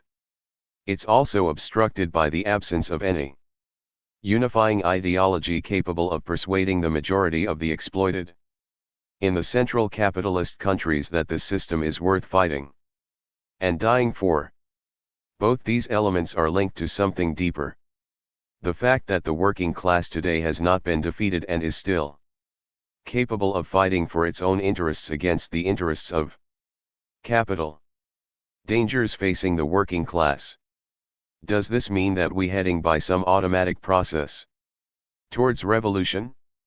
Not at all. The revolution of the working class can never be automatic because it requires a higher level of consciousness than any past revolution in history. It is nothing less than the moment where human beings first assume control of their own production and distribution, in a society with relations of solidarity at its heart. It can therefore only be prepared by increasingly massive struggles which generate a wider and deeper class consciousness. Since the latest phase of the crisis first raised its head in the late 60s, there have been many important struggles of the working class. From the international wave sparked off by the events of May 1968 in France to the mass strikes in Poland in 1980 and the miners' strike in Britain in the mid-80s. And even though there was a long retreat in the class struggle during the 1990s, the last few years have shown that 172. There is now a new generation which is becoming actively indignant about the failure of the present social order to offer it any future. In the struggles in Tunisia, Egypt, Greece, Spain, Israel, and elsewhere, the idea of revolution has become a serious topic for discussion, just as it did in the streets of Paris in 1968 or Milan in 1969. But for the moment this idea remains very confused. Revolution can easily be mistaken for the mere transfer of power from one part of the ruling class to another, as we saw most clearly in Tunisia and Egypt, and as we are now seeing in Libya. And within the recent movements, it is only a minority which sees that the struggle against the current system has to declare itself openly as a class struggle, a struggle of the proletariat against the entire ruling class. After 4 decades of crisis, the working class, especially in the central countries of capitalism, no longer even has the same shape that it had in the late 60s. Many of the most important concentrations of industry and of class militancy have been dispersed to the four winds. Whole generations have been affected by permanent insecurity and the atomization of unemployment. The most desperate layers of the working class are in danger of falling into criminality, nihilism, or religious fundamentalism. In short, the long, cumulative decay of capitalist society can have the most profoundly negative effects on the ability of the proletariat to regain its class identity and to develop the confidence that it is capable of taking society in a new direction. And without the example of a working class struggle against capitalist exploitation, there can be many angry reactions against the unjust, oppressive, corrupt nature of the system, but they will not be able to offer a way forward. Some may take the form of rioting and looting with no direction, as we have seen in Britain over the summer. In some parts of the world, legitimate rage against the rulers can even be dragged into serving the needs of one bourgeois faction or one imperialist power against another, as we are seeing in Libya. In the most pessimistic scenario, the struggle of the exploited will be dissipated in futile and self-defeating actions, and the working class as a whole will be too atomized, too divided to constitute itself into a 173 real social force. If this happens, there will be nothing to stop capitalism from dragging us all towards the abyss, which it is perfectly capable of doing without organizing a world war. But we have not yet reached that point. On the contrary, there is plenty of evidence that a new generation of proletarians is not going to let itself be pulled passively into a capitalist future of economic collapse, imperialist conflict and ecological breakdown, and that it is capable of rallying to its banners the previous generations of the working class and all those whose lives are being blighted by capital, economic problem and economic systems. The economic activity of a society consists of activities related to the production and consumption of goods and services. Since earliest times, the primary function of organized society has been economic in nature. The other elements of civilized society, architecture, literature, music, etc., emerge only after the material needs of the society have been amply provided for. Poor societies do not build great pyramids, erect magnificent cathedrals, or place men on the moon. Every day, all of us are involved in activities that are primarily economic in nature. To fully understand these activities, we need to create a new perspective of the world, an economic perspective. Let's begin this task with some definitions. Production is the creation of goods and services by combining various elements in the production process. For example, the farmer grows a wheat crop by combining his labor with the land, seed, fertilizer, and machinery. Consumption is the destruction of goods and services to satisfy the wants and needs of people. A person who is hungry eats a meal, and the food ceases to exist as food. Goods are tangible outputs of the production process. The good has a physical existence. Production and consumption can be separated by time and place. The farmer grows the wheat in Iowa in May. The girl eats the bread in Georgia in September. Goods include 174 consumer durables, consumer non-durables, and capital. Services are intangible outputs of the production process. Services have no physical existence.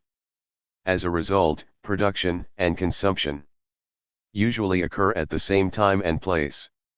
The professor gives a lecture to students in the classroom. Services include education, repair, finance, government, energy, and telecommunications. The economic problem. The economic problem emerges because our desire for goods and services to consume is greater than our ability to produce those goods and services. The demand for goods and services arises from human wants. There are three types of human wants. Biological wants are for the goods and services needed to sustain human life. These are food, shelter, and clothing. These goods are often called necessities. Cultural wants are for goods and services beyond necessities in order to maintain the socially accepted standard of living. The idea of a standard of living will vary with time and place. An acceptable living standard for 1800 would not be acceptable in 2000. These goods and services are called conveniences. Demonstration wants are for goods and services beyond conveniences. Thanks to modern telecommunications, we all know about the lifestyles of the rich and famous, and would not mind it for ourselves. These goods and services are called luxuries. Note that economic development means that the luxuries of yesterday become the conveniences of today. Economists assume that human wants possess a critical characteristic that I will state as a proposition. 175. Proposition A, human wants for goods and services to consume are, in the aggregate, insatiable. We have never seen any human society enjoying want saturation, including the United States today. Sadly, the developing nations of the world often cannot even provide for life-sustaining biological wants. The supply of goods and services results from the production process. In production, various inputs are brought together and combined to create goods and services. These inputs are classified into the three factors of production. Land is natural resources or our endowment from nature. The payments for the use of land are called rents and royalties. Labor is all human effort, both physical and mental, used in production. The payments for labor are wages and salaries. Capital is all goods used to produce other goods and services. Capital is also called producer durables. Capital has to be produced. And to get more capital we must reduce our production of consumer goods. The payments for capital are interest for debt capital and profits for equity capital. The factors of production are versatile and may be combined in different proportions to produce the same thing. The United States is capital abundant and uses machinery intensively for farming. China is labor abundant and uses people intensively for farming. The factors of production possess a critical characteristic. Proposition B, the factors of production, at any time, exist in fixed and limited quantities, therefore placing a ceiling on the output of goods and services. Combining propositions A and B yields the economic problem. The wants of a society for goods and services to consume will always exceed the ability of that society to produce goods and services. 176. This problem poses serious policy questions to all nations, the advanced as well as the less developed. For the less developed, it is often a cruel dilemma, for their economies are often hard-pressed even to furnish the biological necessities. Poverty in the third world is not the same as poverty in the United States. Economic efficiency and functions. Since economic resources are scarce, they must be used efficiently. We want to produce as much goods and services as we can, and in the process, produce the goods and services needed the most. Technical efficiency means getting maximum production from the available land, labor, and capital resources. This is often called full employment or the natural level of output. There should be no resources lying idle, especially in the long run. Getting maximum output is also equivalent to producing at the lowest possible cost. Allocative efficiency means producing goods and services in the best relative amounts to maximize the economic well-being of the society. What constitutes best is a source of intense debate, and even leads to armed conflict. The great wars and revolutions of the past century have, in large part, been over this question. There are 5 functions an economic system performs in producing goods and services for consumption. These functions are: 1. How much to produce. The how much function relates to technical efficiency. Do we produce at a maximum level, or do we have unemployed and unused resources? 2. What to produce. The what function is very important. Do we produce capital goods or consumer goods? Do we produce goods for home consumption or for trade?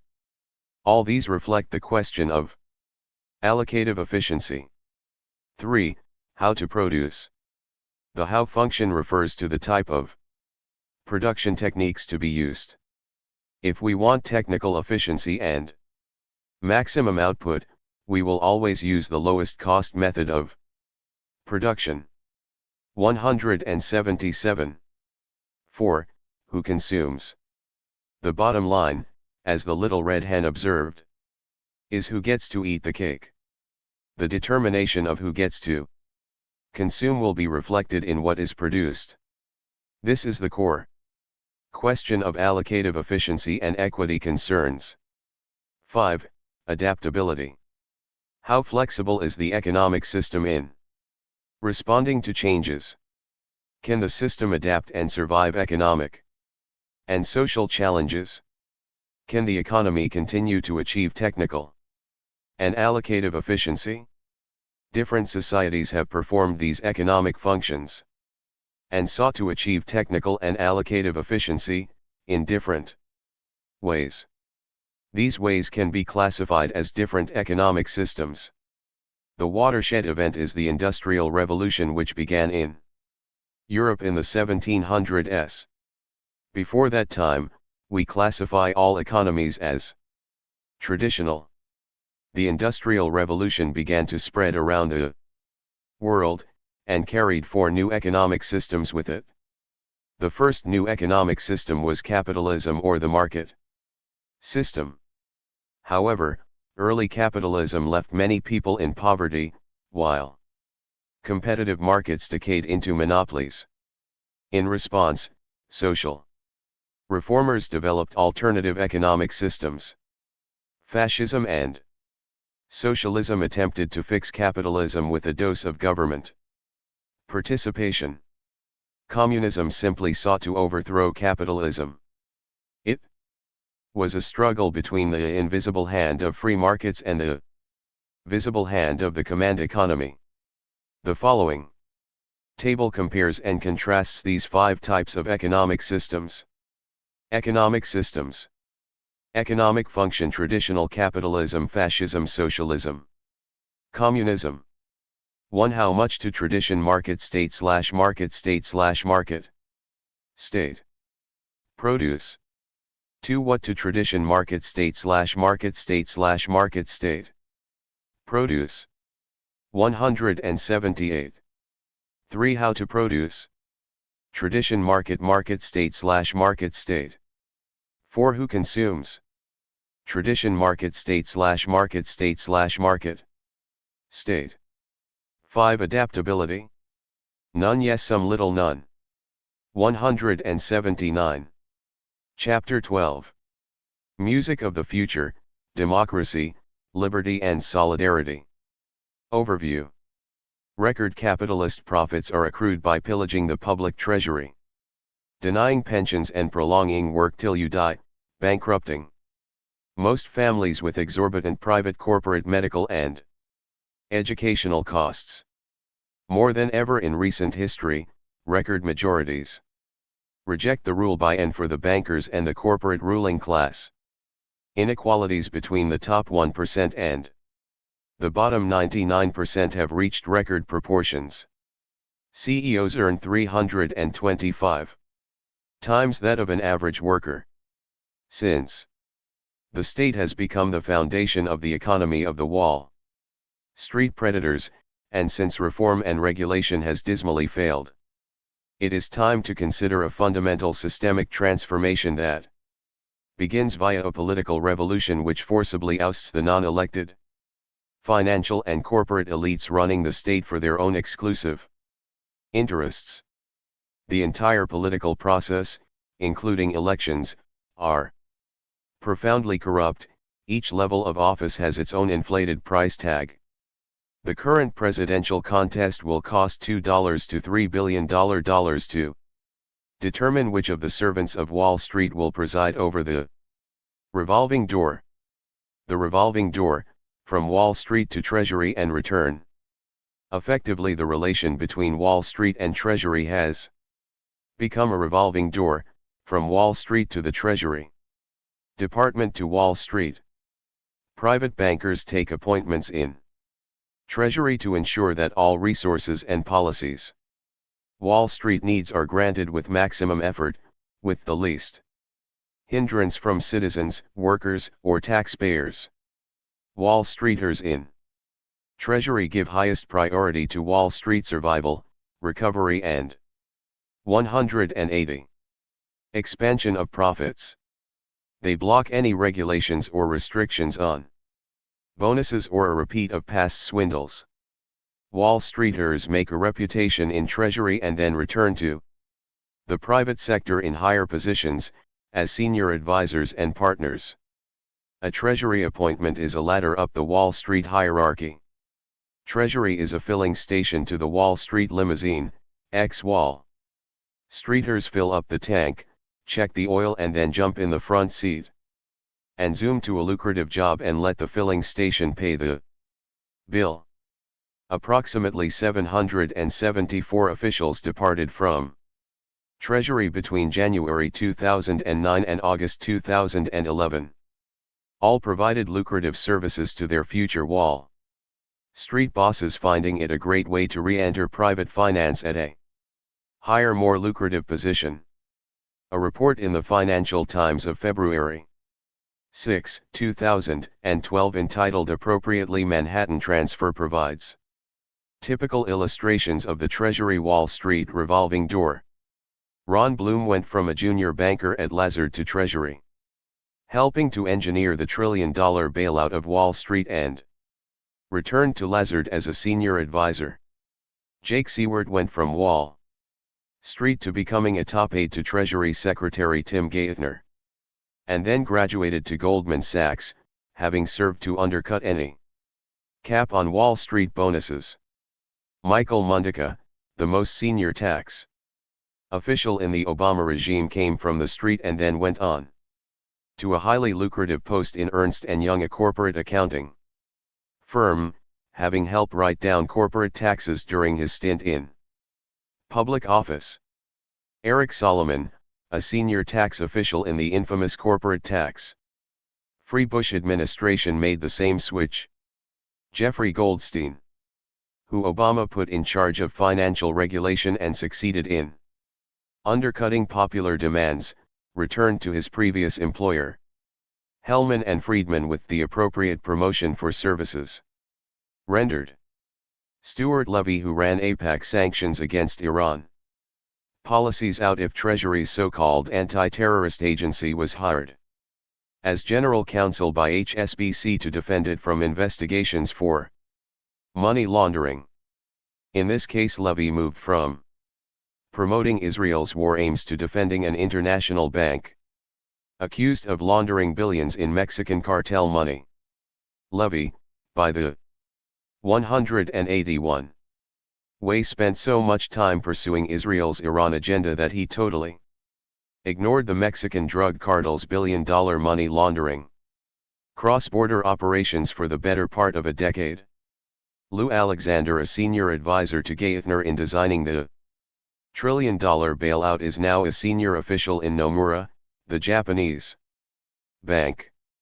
Lee Sachs went from Treasury to Bank Alliance. James Milstein went from Lazard to Treasury, bailed out AIG Insurance run into the ground by Greenberg, and then established his own private investment firm, taking a cluster of well-connected Treasury officials with him. The Goldman Sachs Treasury revolving door continues today. In addition to past and current Treasury heads Paulson and Geithner, former Goldman partner Mark Patterson was recently appointed Geithner's chief of staff. Tim Bowler, former Goldman managing director, was appointed by Obama to head up the capital markets division.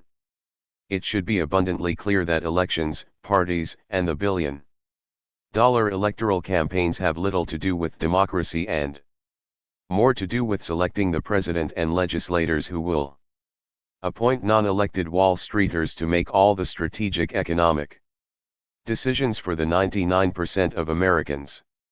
The policy results of the Wall Street Treasury revolving door are clear and provide us with a framework for understanding why the profit crisis has vanished and the crisis of labor has deepened. The policy achievements of the revolving door. The Wall Street Treasury conundrum has performed Herculean and audacious labor for finance and corporate capital. In the face of universal condemnation of Wall Street by the vast majority of the public for its swindles, bankruptcies, job losses, and Mortgage foreclosures, the WSTC publicly backed the swindlers with a $1 trillion bailout. A daring move on the face of it, that is if majorities and elections counted for anything. Equally important, the WSTC dumped the entire free market ideology that justified capitalist profits based on its risks, by imposing the new dogma of too big to fail, in which the state treasury guarantees profits even. 182. When capitalists face bankruptcy, providing they are billion-dollar firms, the WSTC dumped the capitalist principle of fiscal responsibility in favor of hundreds of billions of dollars in tax cuts for the corporate financial ruling class, running up record peacetime budget deficits and then having the audacity to blame the social programs supported by popular majorities. Thirdly, Treasury and the central bank provide near zero interest loans that guarantees big profits to private financial institutions which borrow low from the Fed and lend high, especially in purchasing overseas government and corporate bonds. They receive anywhere from 4 to 10 times the interest rates they pay. In other words, the taxpayers provide a monstrous subsidy for Wall Street speculation, with the added proviso that today these speculative activities are now insured by the federal government under the too big to fail doctrine. Under the ideology of regaining competitiveness, the Obama economic team has encouraged employers to engage in the most aggressive shedding of workers in modern history. Increased productivity and profitability is not the result of innovation as Obama, Geithner and Bernanke claim. It is a product of a state labor policy which deepens inequality by holding down wages and raising profit margins.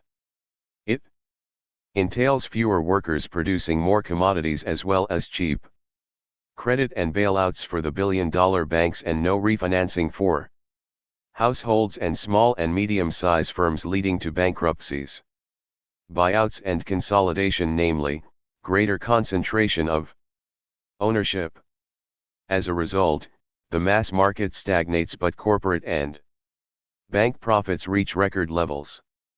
According to financial experts under the WSTC New Order, bankers are a protected class who enjoy bonuses regardless of performance, while relying on the taxpayer to socialize their losses. In contrast, labor, under Obama's economic team, faces the greatest insecurity and most threatening situation in recent history, in what is unquestionably novel is the ferocity with which U.S. business sheds. 183. Labor. Now that executive pay and incentive schemes are linked to short-term performance targets, things cannot continue like this forever. Section 1, Democracy, Liberty, and Solidarity. Our vision of socialism is a profoundly democratic one, rooted in the belief that individuals can only reach their full potential in a society that embodies the values of liberty, equality, and solidarity. Only through creating material and cultural bonds of solidarity across racial, gender, age, national, and class lines can true equality of opportunity be achieved. Solidarity, gender, and sexuality. Our conception of socialism is also deeply feminist and anti-racist. We are committed to full equality for women in all spheres of life, in a world without prescribed sex roles that channel women into subordinate positions at home and at work. We seek a world that no longer oppresses women through undervaluation of their work, lack of political representation, the inability to control their own fertility, denial of their sexuality, or violence and abuse. Gender equality requires great changes in social attitudes, in economic and social structures, and in relationships between men and women and adults and children. The socialist society we seek to create will not discriminate on the basis of sexual orientation. It will value sexuality and all sexual relationships. Gay, lesbian, heterosexual, based on mutual respect and the enhancement of human dignity. Racial/ethnic equality. Our concept of socialism is forthrightly anti-racist and anti-ethnic chauvinisms. After many centuries, racism/ethnicism is deeply ingrained in our society's institutions, social patterns, consciousness, and even social movements. The post-independence civil rights movement broke the back of segregation and renewed the struggle against its consequences, bringing to the left in our society a new moral vision and a more developed understanding of the importance of community, institutional networks, and popular symbols in shaping a political movement. 2. Be genuinely multiracial and multi-ethnic, a socialist movement must. 184. Respect the particular goals of all citizens and other communities. It must place a high priority on economic justice to eradicate the sources of inequality, on affirmative action and other compensatory programs to overcome ongoing discrimination and the legacy of inequality, and on social justice to change the behavior, attitudes, and ideas that foster racism and ethnicism. Democratic D-community. Democratic socialists recognize that for individuals to flourish, a society must be grounded in the moral values and institutions of a democratic community that provides quality education and job training, social services, and meaningful work for all. Leaving the provision of such common needs to the private marketplace guarantees a starkly inegalitarian class system of access to opportunity. Democratic socialists are committed to political institutions based on one voice, one vote, and to the elimination of the pernicious and corrupting influence of corporate money from public political deliberation. Socialist democracy fosters popular participation at every level of decision-making. In an age when global communications technologies are within the reach of hundreds of millions of people, such a commitment means equal access to information, increased democratic and not corporate control over public policy, and decentralized, democratic institutions wherever possible in the workplaces, neighborhoods, and schools. Liberty. A democratic commitment to a vibrant pluralist life assumes the need for a democratic, responsive, and representative government to regulate the market, protect the environment, and ensure a basic level of equality and equity for each citizen.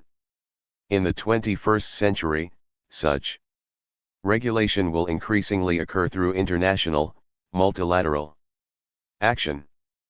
But while a democratic state can protect individuals from domination by inordinately powerful, undemocratic transnational corporations, people develop the social bonds that render life meaningful only through cooperative, voluntary relationships. Promoting such bonds is the responsibility of socialists and the government alike. 185. Democratic socialism is committed both to a freedom of speech that does not recoil from dissent, and to the freedom to organize independent trade unions, women's groups, political parties, and other social movements. We are committed to a freedom of religion and conscience that acknowledges the rights of those for whom spiritual concerns are central and the rights of those who reject organized religion. Control of economic, social, and cultural life by either government or corporate elites is hostile to the vision of democratic pluralism embraced by democratic socialism. The social welfare programs of government have been for the most part positive, if partial, responses to the genuine social needs of the great majority of Americans. The dismantling of such programs by conservative and corporate elites in the absence of any alternatives will be disastrous. Abandoning schools, healthcare, and housing, for Example, to the control of an unregulated free market magnifies the existing harsh realities of inequality and injustice. Section 2, Democratic control of productive and social life. The capitalist marketplace. As democratic socialists, we are committed to ensuring that any market is the servant of the public good and not its master. Liberty, equality, and solidarity will require not only democratic control over economic life, but also a progressively financed, decentralized, and quality public sector.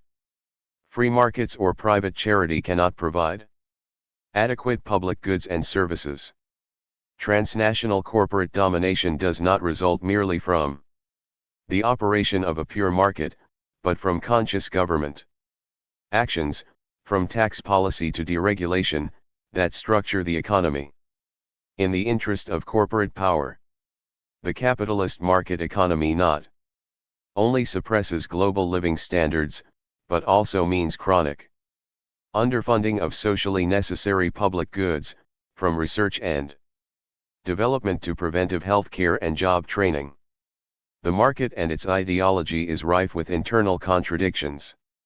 While capitalists abhor public planning as inefficient and counterproductive, transnational corporations make decisions with 186 tremendous social consequences, including automation, plant shutdowns and relocations, mergers and acquisitions, new investment and disinvestment, all without democratic input.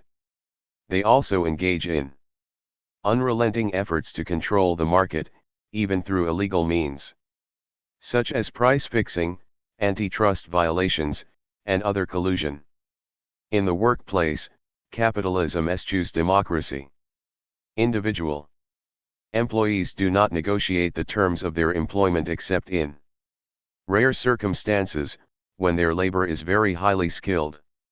Without unions, employees are hired and fired at will.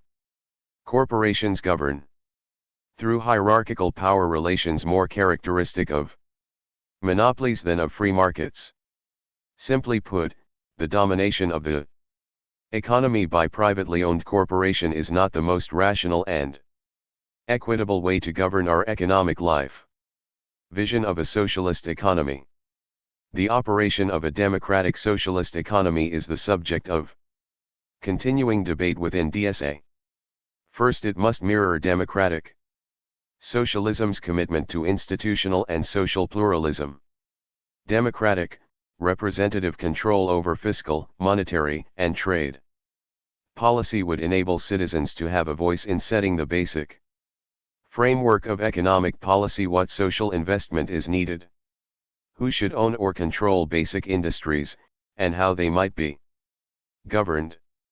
While broad investment decisions and fiscal and monetary policies are best made by democratic processes, many argue that the market best coordinates supply with demand for goods, services, and labor. Regulated markets can guarantee efficiency, consumer choice, and labor mobility. However, democratic socialists recognize that market mechanisms do generate inequalities of wealth and income. But, the social ownership characteristic of a socialist society will greatly limit inequality.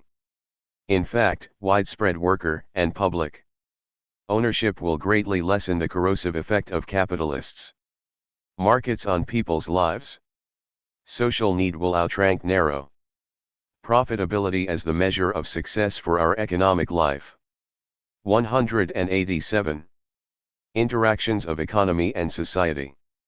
Democratic socialists are committed to the development of social movements dedicated to ending any and all forms of non-economic domination. As activists within these movements, with a visible socialist identity, we bring an analysis of how the globalization of capital influences racism, sexism, homophobia, and environmental degradation. Economic democracy alone cannot end the domination of some over others, but it is a prerequisite, especially given how global capital Uses racial, national, and gender divisions to divide the world's work force. Yet traditional assumptions about the universal nature of the working class no longer adequately describe who will fight for a radical democracy.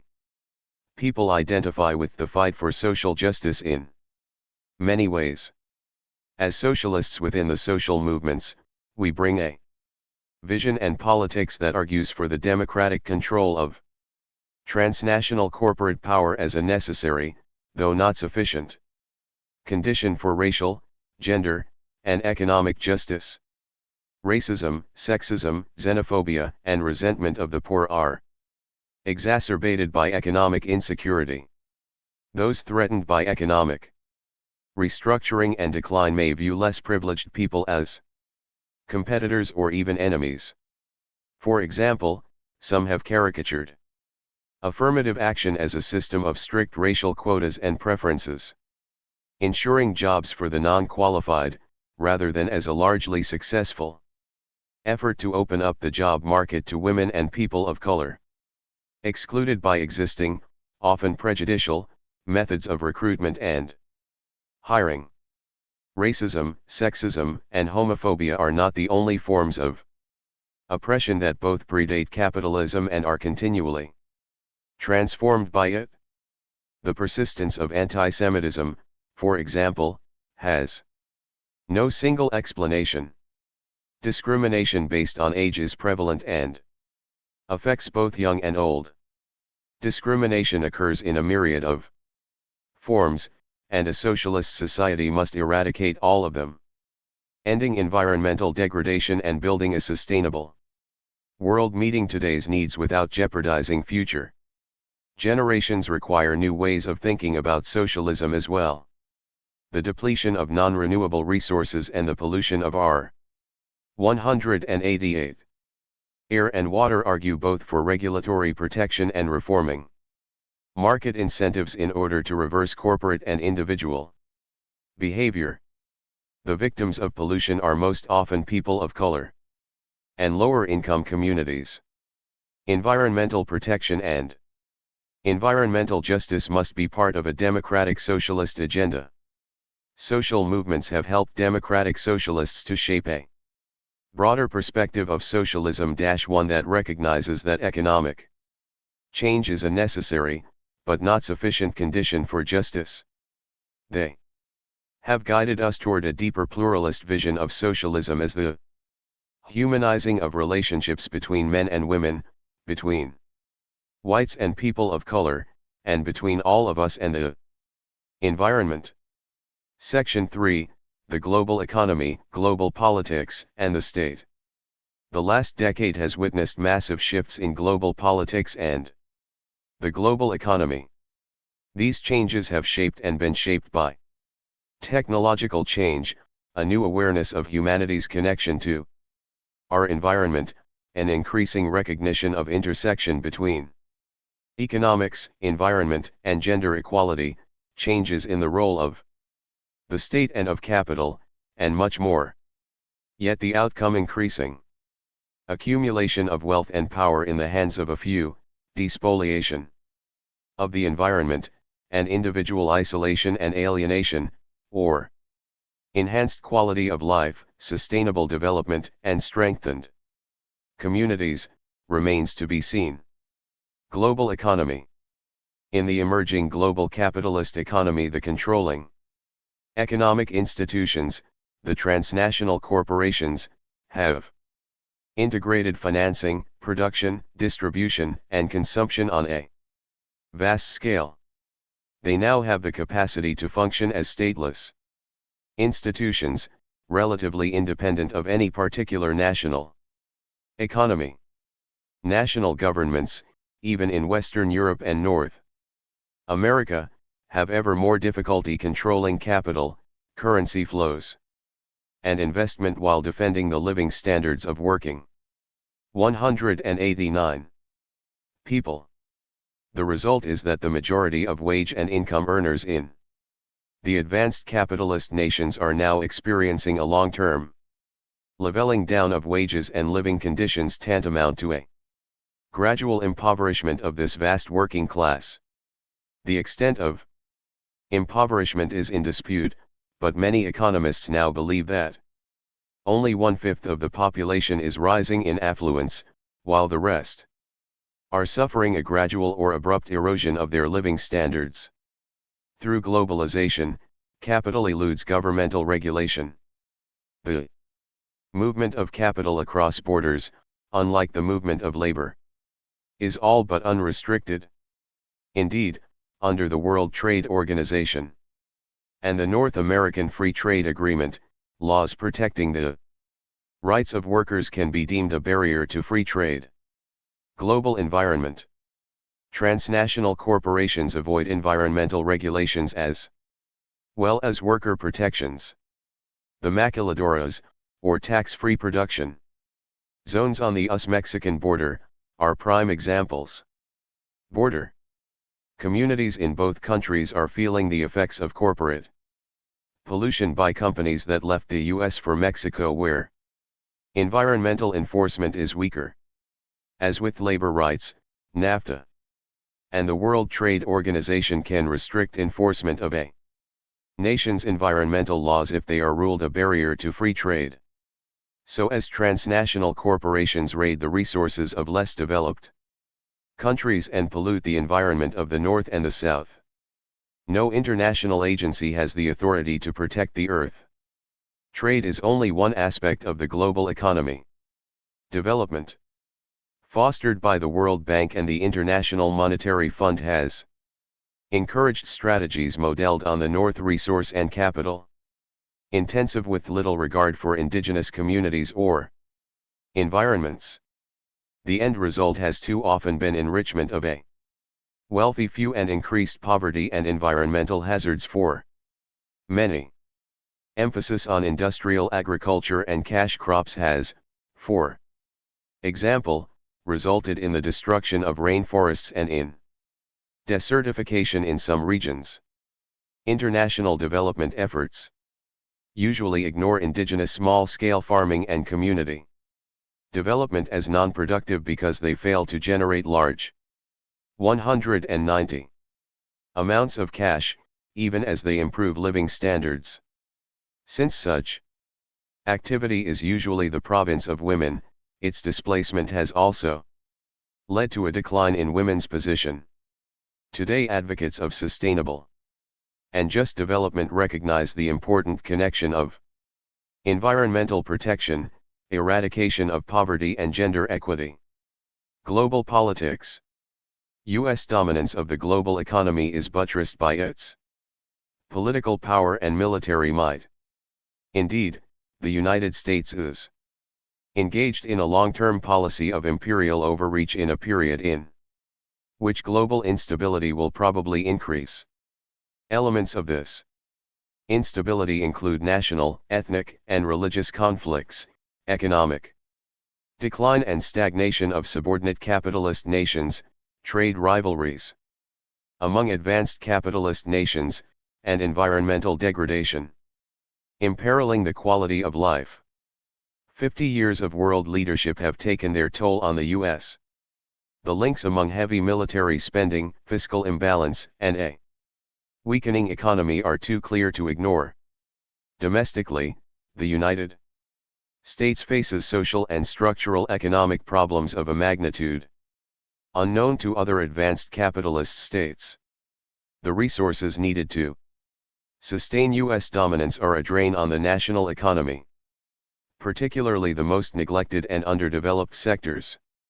Nowhere is a struggle against militarism more pressing than in the United States, where the military budget bleeds the public sector of much-needed funds for social programs.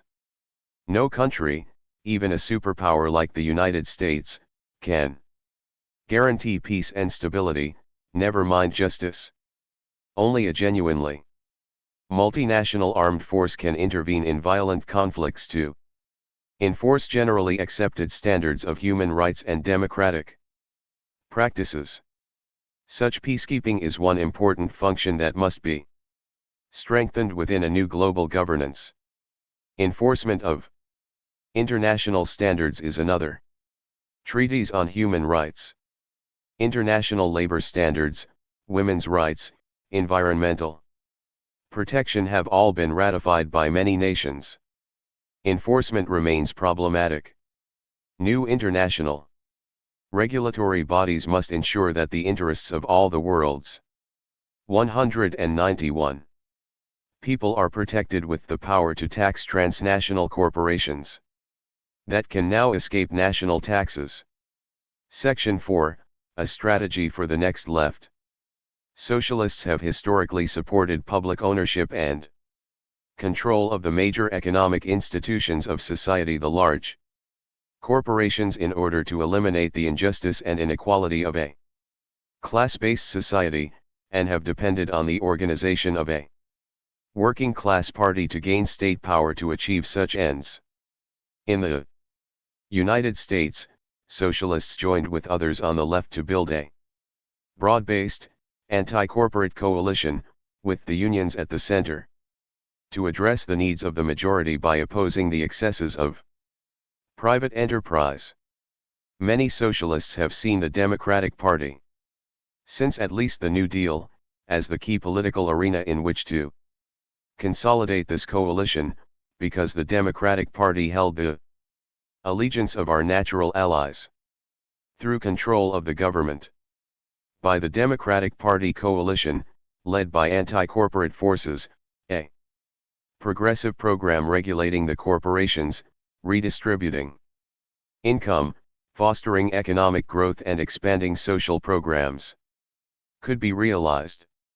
With the end of the post-World War II economic boom and the rise of global economic competitors in East Asia and Europe in the 1970s came the demise of the brief majoritarian moment of this progressive coalition that promised but did not deliver economic and social justice for all. A vicious corporate assault on the trade union movement and a right-wing racist, populist appeal to downwardly mobile, disgruntled white blue-collar workers contributed to the disintegration of the liberal wing of the Democratic Party in the 1970s and 1980s.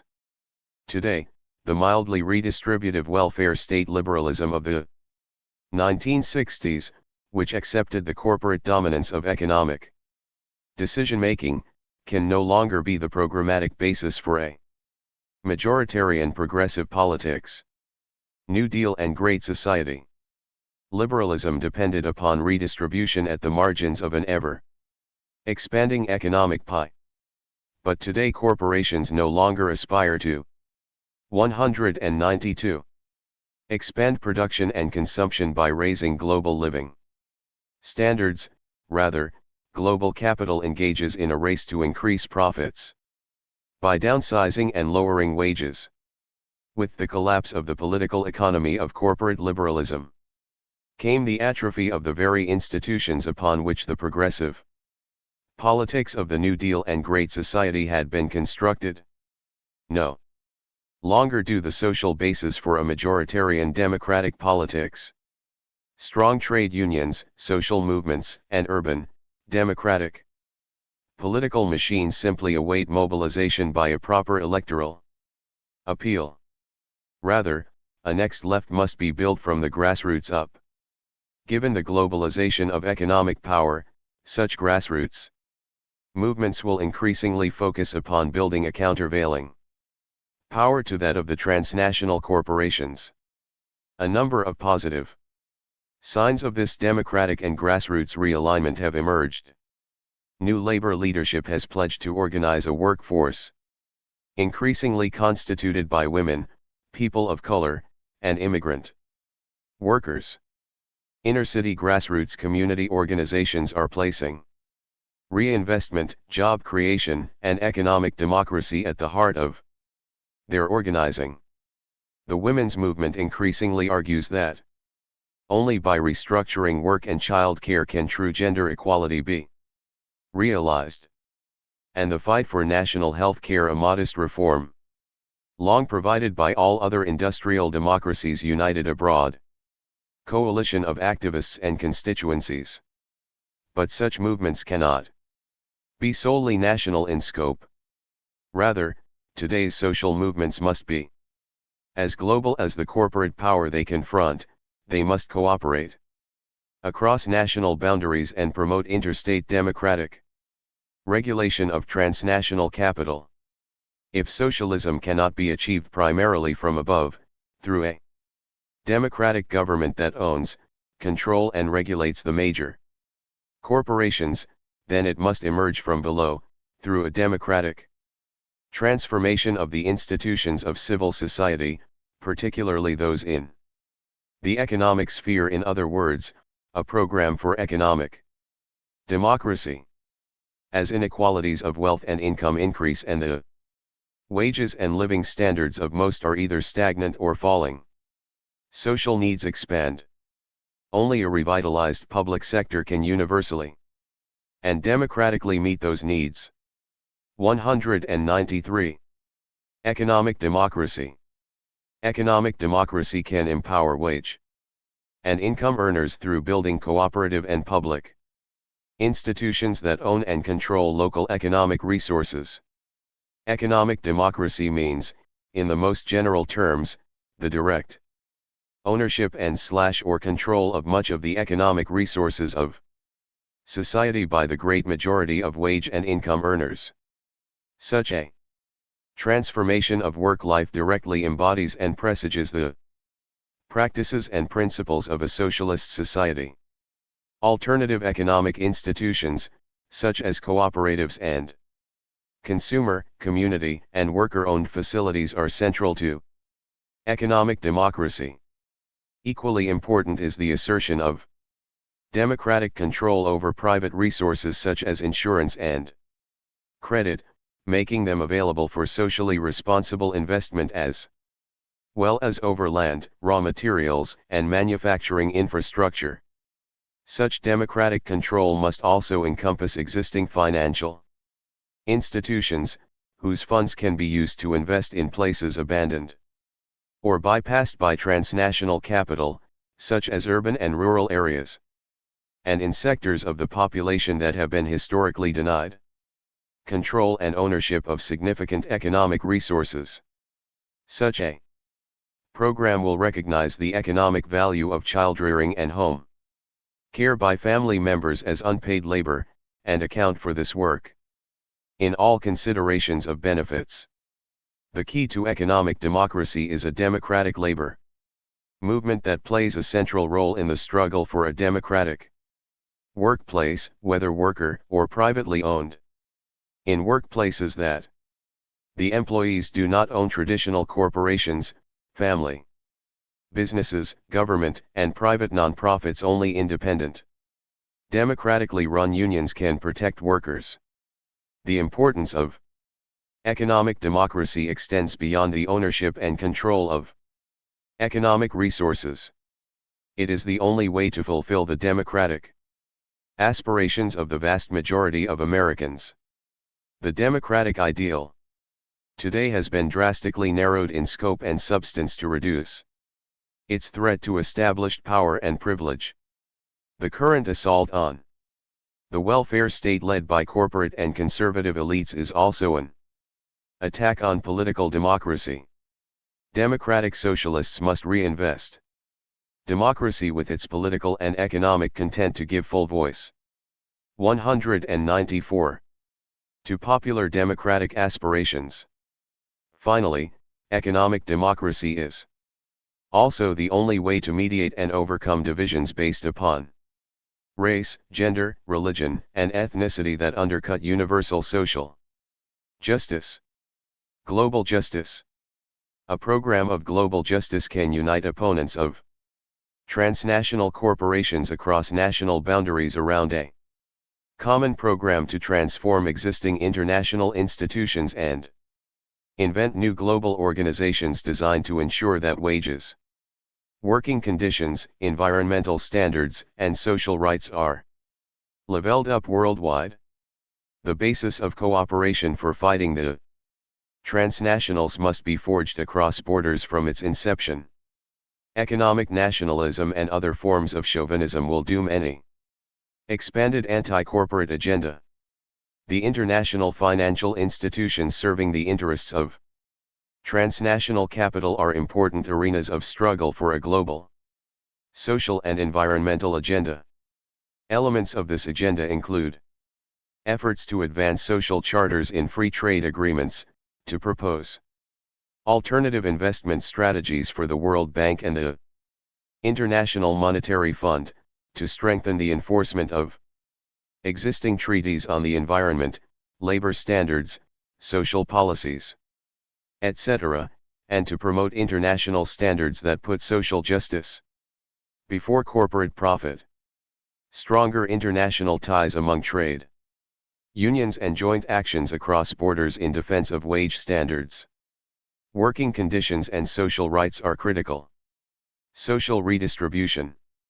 Social redistribution. The shift of wealth and resources from the rich to the rest of society will require one massive redistribution of income from corporations and the wealthy to wage earners and the poor and the public sector, in order to provide the main source of new funds for social programs, income maintenance and infrastructure rehabilitation, and a massive shift of public resources from the military to civilian uses. Although such reforms will be very difficult to achieve on a national scale in the short term, their urgency increases as income inequality intensifies. Over time, income redistribution and social programs will be critical not only to the poor but to the great 195 majority of working people. The defense and expansion of government programs that promote social justice, equal education for all children, universal health care, environmental protection and guaranteed minimum income and social well-being is critical for the next left. At the same time, the military Keynesianism that has dominated federal expenditures, constricting the capacity of governments at all levels to respond adequately to social needs, must end. Much of the current distortion in government spending and taxation has its roots in the massive military and national security build-up in the 1980s, combined with the massive tax cuts for the wealthy. The great run-up in national debt is due directly to military-led deficit financing. Reduced military expenditures and more equitable taxation represent the only sources of funds on the scale needed to provide the social programs required to ameliorate declining living standards. Together, economic democracy, global justice, and social redistribution are the linchpins of a broad-based anti-corporate left, that is international in character and local in its reliance on popular control of economic resources and decision-making. Section 5. The role of electoral politics. Democratic socialists reject an either-or approach to electoral coalition building, focused solely on a new party or on realignment within the Democratic Party. The growth of POC-driven, candidate-based, entrepreneurial politics in the last 25 years leaves little hope for an immediate, principled electoral response to the rightward, pro-corporate drift in American politics. The fundamental task of democratic socialists is to build anti-corporate social movements capable of winning reforms that empower people. Since such social movements seek to influence state policy, they will intervene in electoral politics, whether through democratic primaries, non-partisan local elections, or third-party efforts. Our electoral work aims at building majoritarian coalitions capable of not only electing public officials on the anti-corporate program of these movements, but also of holding officials accountable after they are elected. 196. The U.S. electoral system makes third parties difficult to build at both the national and state level. Winner-take-all districts, the absence of proportional representation, open primaries, executive-run governments that make coalition governments impossible, state legislative control over ballot access and election laws all combine to impede third parties. Much of progressive, independent political action will continue to occur in Democratic Party primaries in support of candidates who represent a broad progressive coalition. In such instances, Democratic Socialists will support coalitional campaigns based on labor, women, people of color and other potentially anti-corporate elements. Electoral tactics are only a means for Democratic Socialists. The building of a powerful anti-corporate coalition is the end. Where third-party or nonpartisan candidates mobilize such coalitions, Democratic Socialists will build such organizations and candidacies. However, to democratize U.S. electoral politics, whatever its party form requires serious campaign finance reform both within and without the Democratic Party. Section 6, the role of Democratic Socialists. Any differences are due to changing conditions, and not changing principles. The continuities are unmistakable. The same spirit animates both documents. In fact, the most important difference between the documents is neither strategy nor program, mission nor vision, but rather expectation. The founding document called for carrying out a strategy and program that were already the mainstays of mass liberalism, but moving this broad liberal coalition considerably to the left. DSA's new document points in another direction, toward the founding of a new progressive movement, a next left. That is because the political momentum of mass liberalism is depleted. If we once positioned ourselves as the left wing of the possible, there is now no possible to be the left wing of. Of course, considerable opposition has arisen in response to the program of the conservative and corporate elites. But, that opposition confronts a profound crisis of leadership, particularly at the national level. 197. Increasingly, many of our fellow citizens recognize that the American dream is becoming a chimera. We as democratic socialists believe that it can be made real. No laws of nature or free markets dictate that we must destroy our environment, worsen global inequality, squander funds on useless deadly weapons, and continue to relegate women and people of color to second-class citizenship. But if the American dream is indeed ever more elusive, we seek much more than to simply revive it as an aspiration. For in one respect the right-wing would-be prophets are correct, the success of global capitalism demands that traditional democratic standards of justice, equality, and decency be undermined. For the simple dream of a comfortable standard of living, of community, and of equity to be realized, radical political, economic, and social changes in the established order are required. The belief is widespread that we stand at the beginning of a new political era, that the left must create a new vision and a new mission rooted in a new sense of purpose. Democratic socialists have an historic opportunity and responsibility to play a central role in the founding of a next left, and DSA is prepared to meet this challenge. We invite you to join us in this effort worthy of a lifetime of commitment. And, the time is now. 199.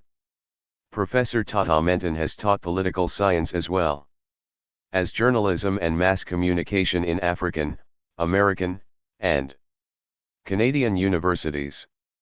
His research interests are in the areas of globalization and security issues, contemporary African politics, and the political economy of international relations. Dr. Tatah Mentan has authored over 10 books and scores of journal articles.